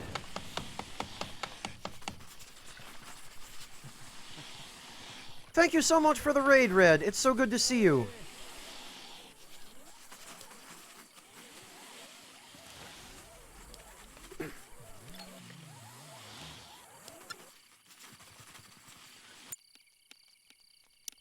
Alright, what else can we craft? First aid kits, yes.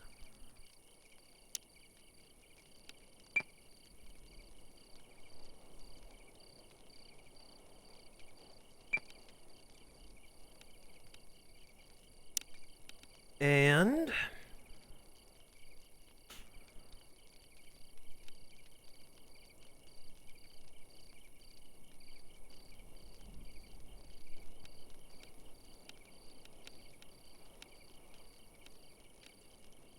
liquid fuel from manure.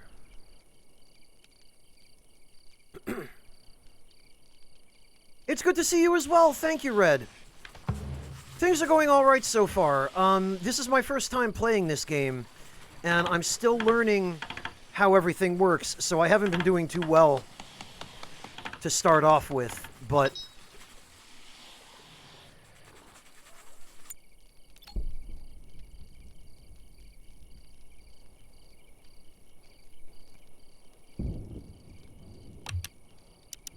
it's a process.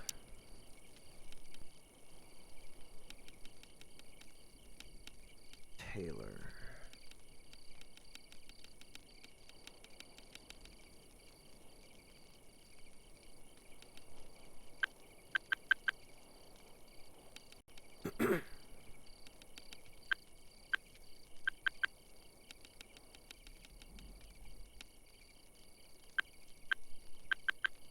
Yeah, we need some clothes desperately. Oh, can reach crafting level 2. Very good.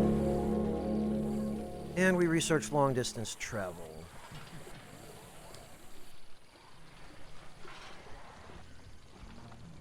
How are you doing, Red? What were you streaming before you came into Raid?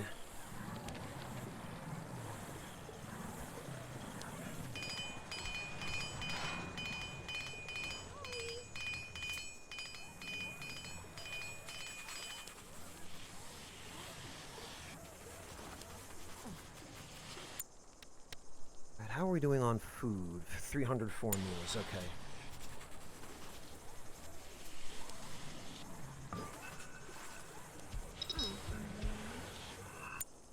What's going on with Rita? Hungry.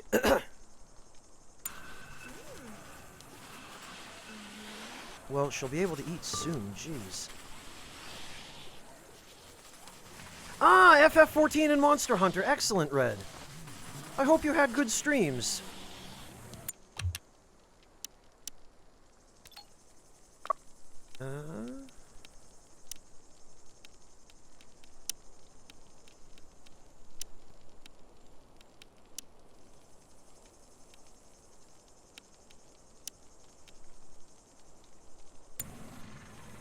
I'm glad to hear that. This has been definitely an interesting experience for me, but the learning curve is pretty steep, so it has taken me some time to get used to everything.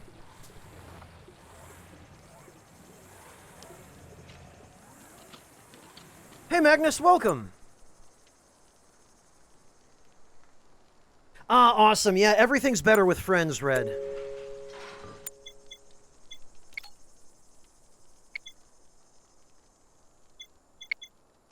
Monster Hunter especially, because it's kind of designed around that.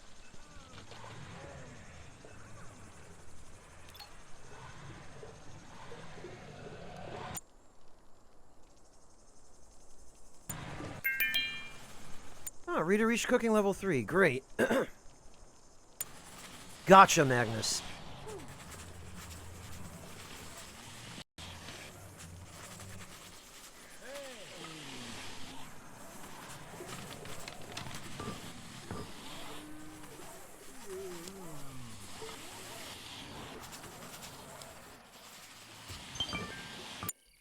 A shooting star? Meteor with a long trail blazed in the sky and fell not too far from the camp. It could be a small piece of debris or a genuine meteorite.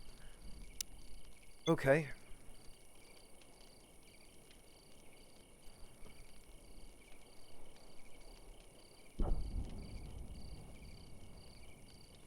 Oh, nice, Red. So it seems like you're still working your way through.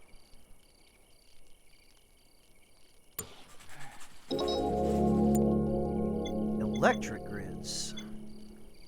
Learn how to connect. Right. Now have access to electricity producers and consumers, opening a lot of new possibilities. Right, I remember the tutorial. Diesel generators, power cell generators.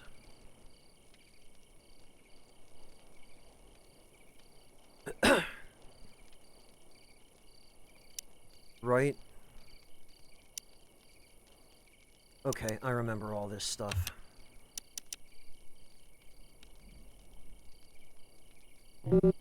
Power generator. Production?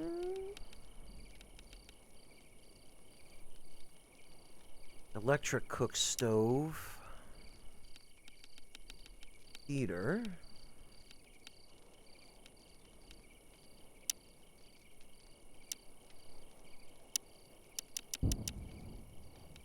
And yet...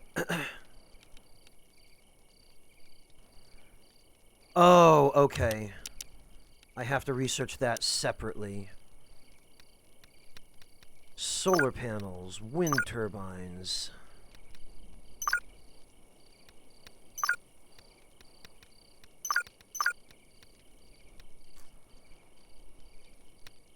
Hydroponic racks, okay.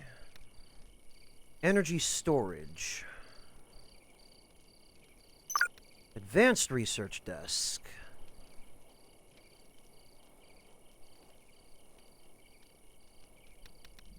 Well, I think we need basic stuff first.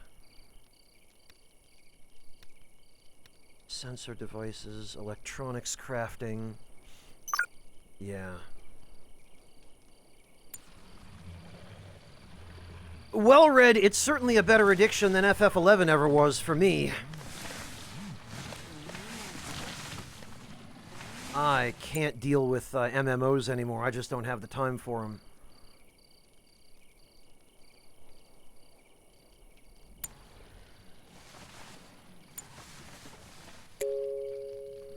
Old equipment. Okay. What do we even...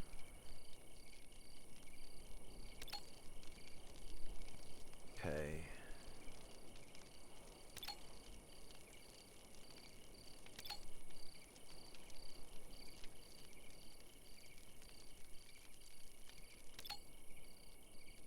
Okay, he is in the most desperate need of additional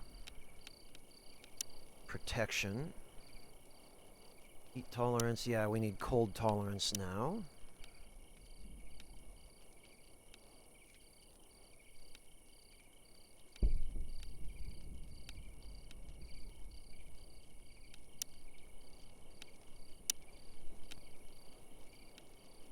Integrity. Yeah,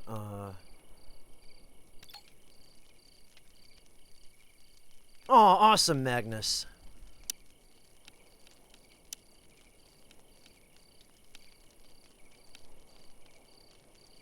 Okay, heat tolerance.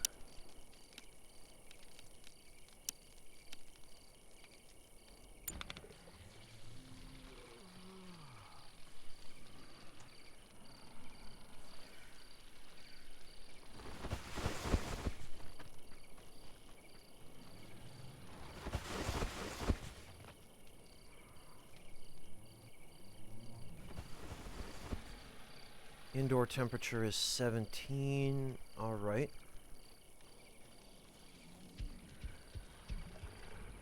Twenty 18, 17. Okay.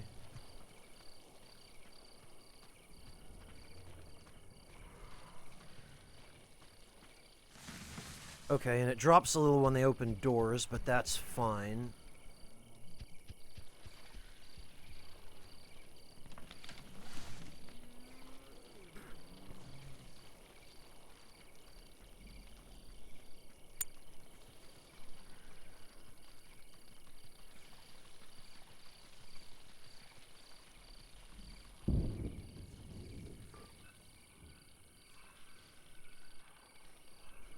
Electric grid, old equipment.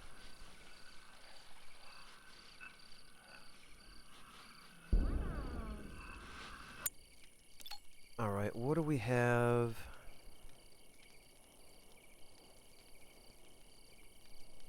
Okay, so Rita can...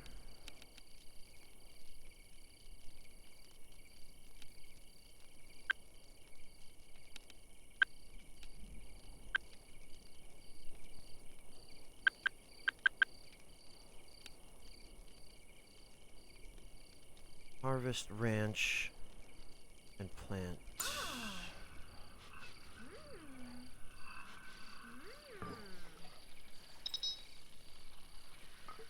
Oh, okay, she has hypothermia. Hopefully she will go inside. Oh, okay, she was, yikes. Okay, go inside, please.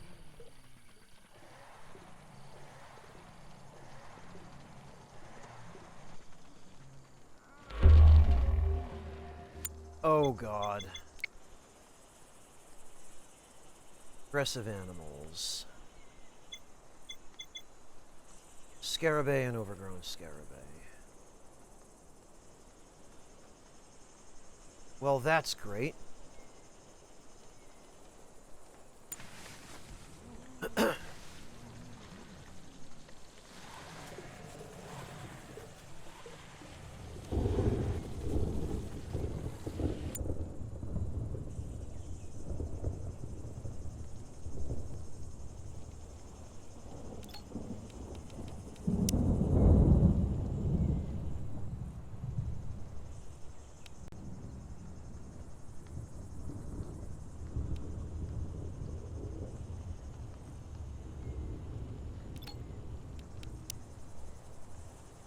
Them over here for the moment.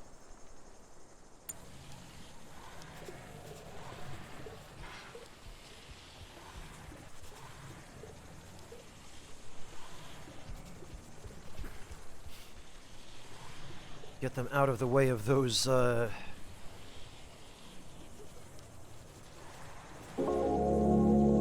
research solar panels, good.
Quinn can go over here.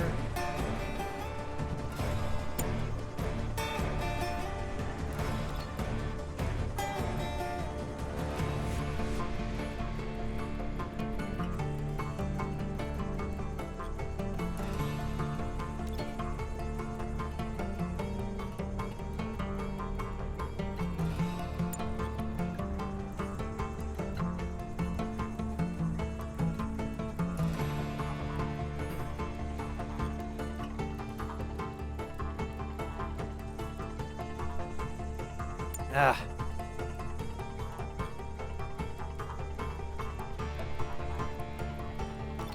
Damn it, Quinn.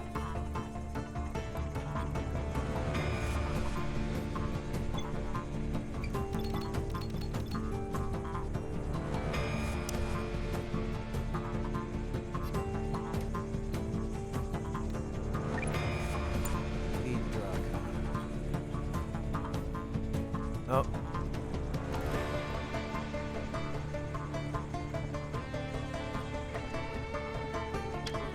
Yeah, please, let's, damn it, Quinn.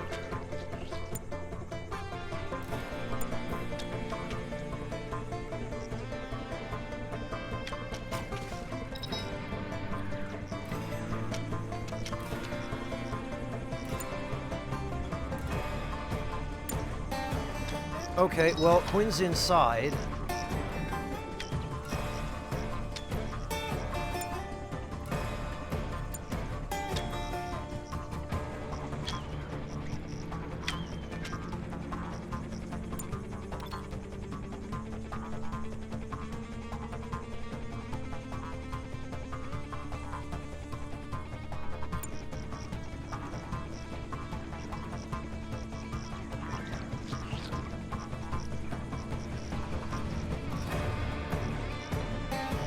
Those guys might get caught in the remaining traps.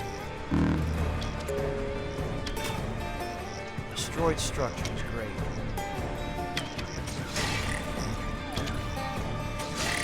I really need to build more walls.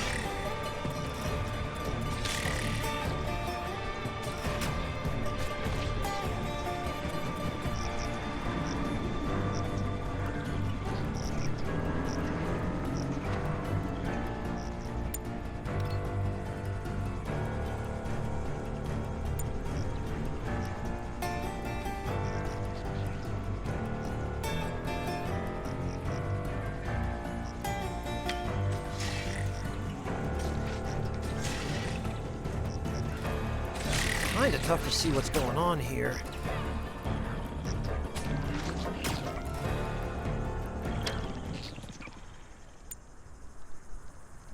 Sheesh, okay.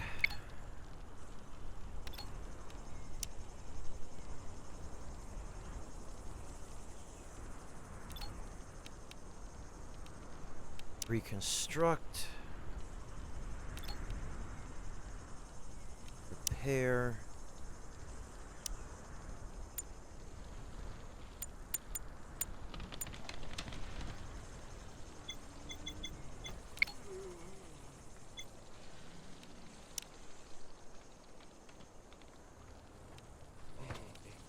Reconstruct. Wait, what? Damaged structures. Okay. Stone wall.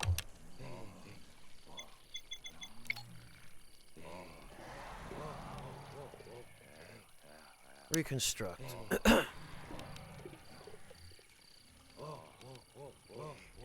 What? Okay.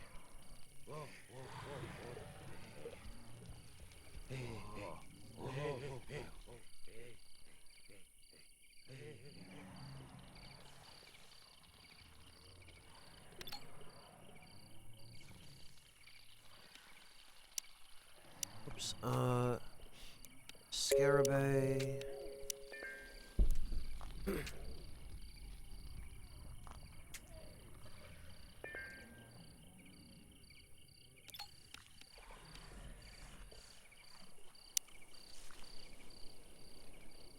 Okay, Red, have a good night. Thank you so much for hanging out. Take care of yourself. And thank you again for the raid.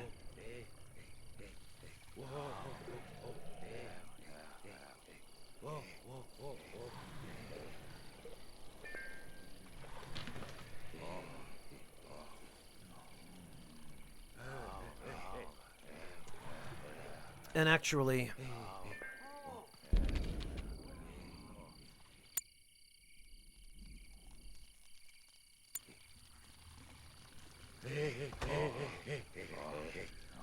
Healing Rita, that's good.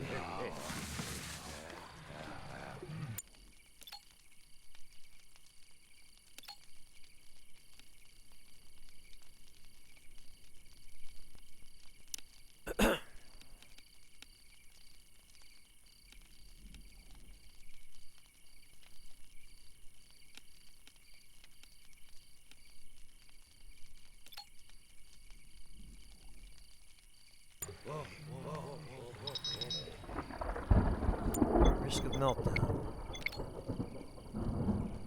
Hungry. Rejected by Quinn. Okay.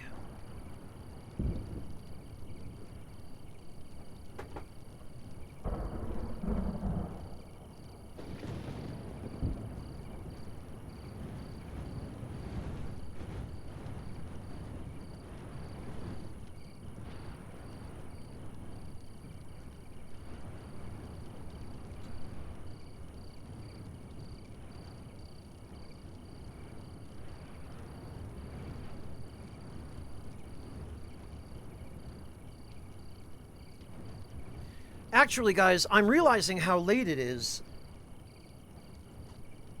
And I think it's high time that I started thinking about getting some food and some rest as well. So I think I'm going to do that. And I think, actually, we are going to take this opportunity to raid my friend Pandalicia, who is streaming some Earthbound. Oh, there's a real treat. That's a game I don't see played very often at all. So let's do that. Gonna send the raid on over to Pandalicia, and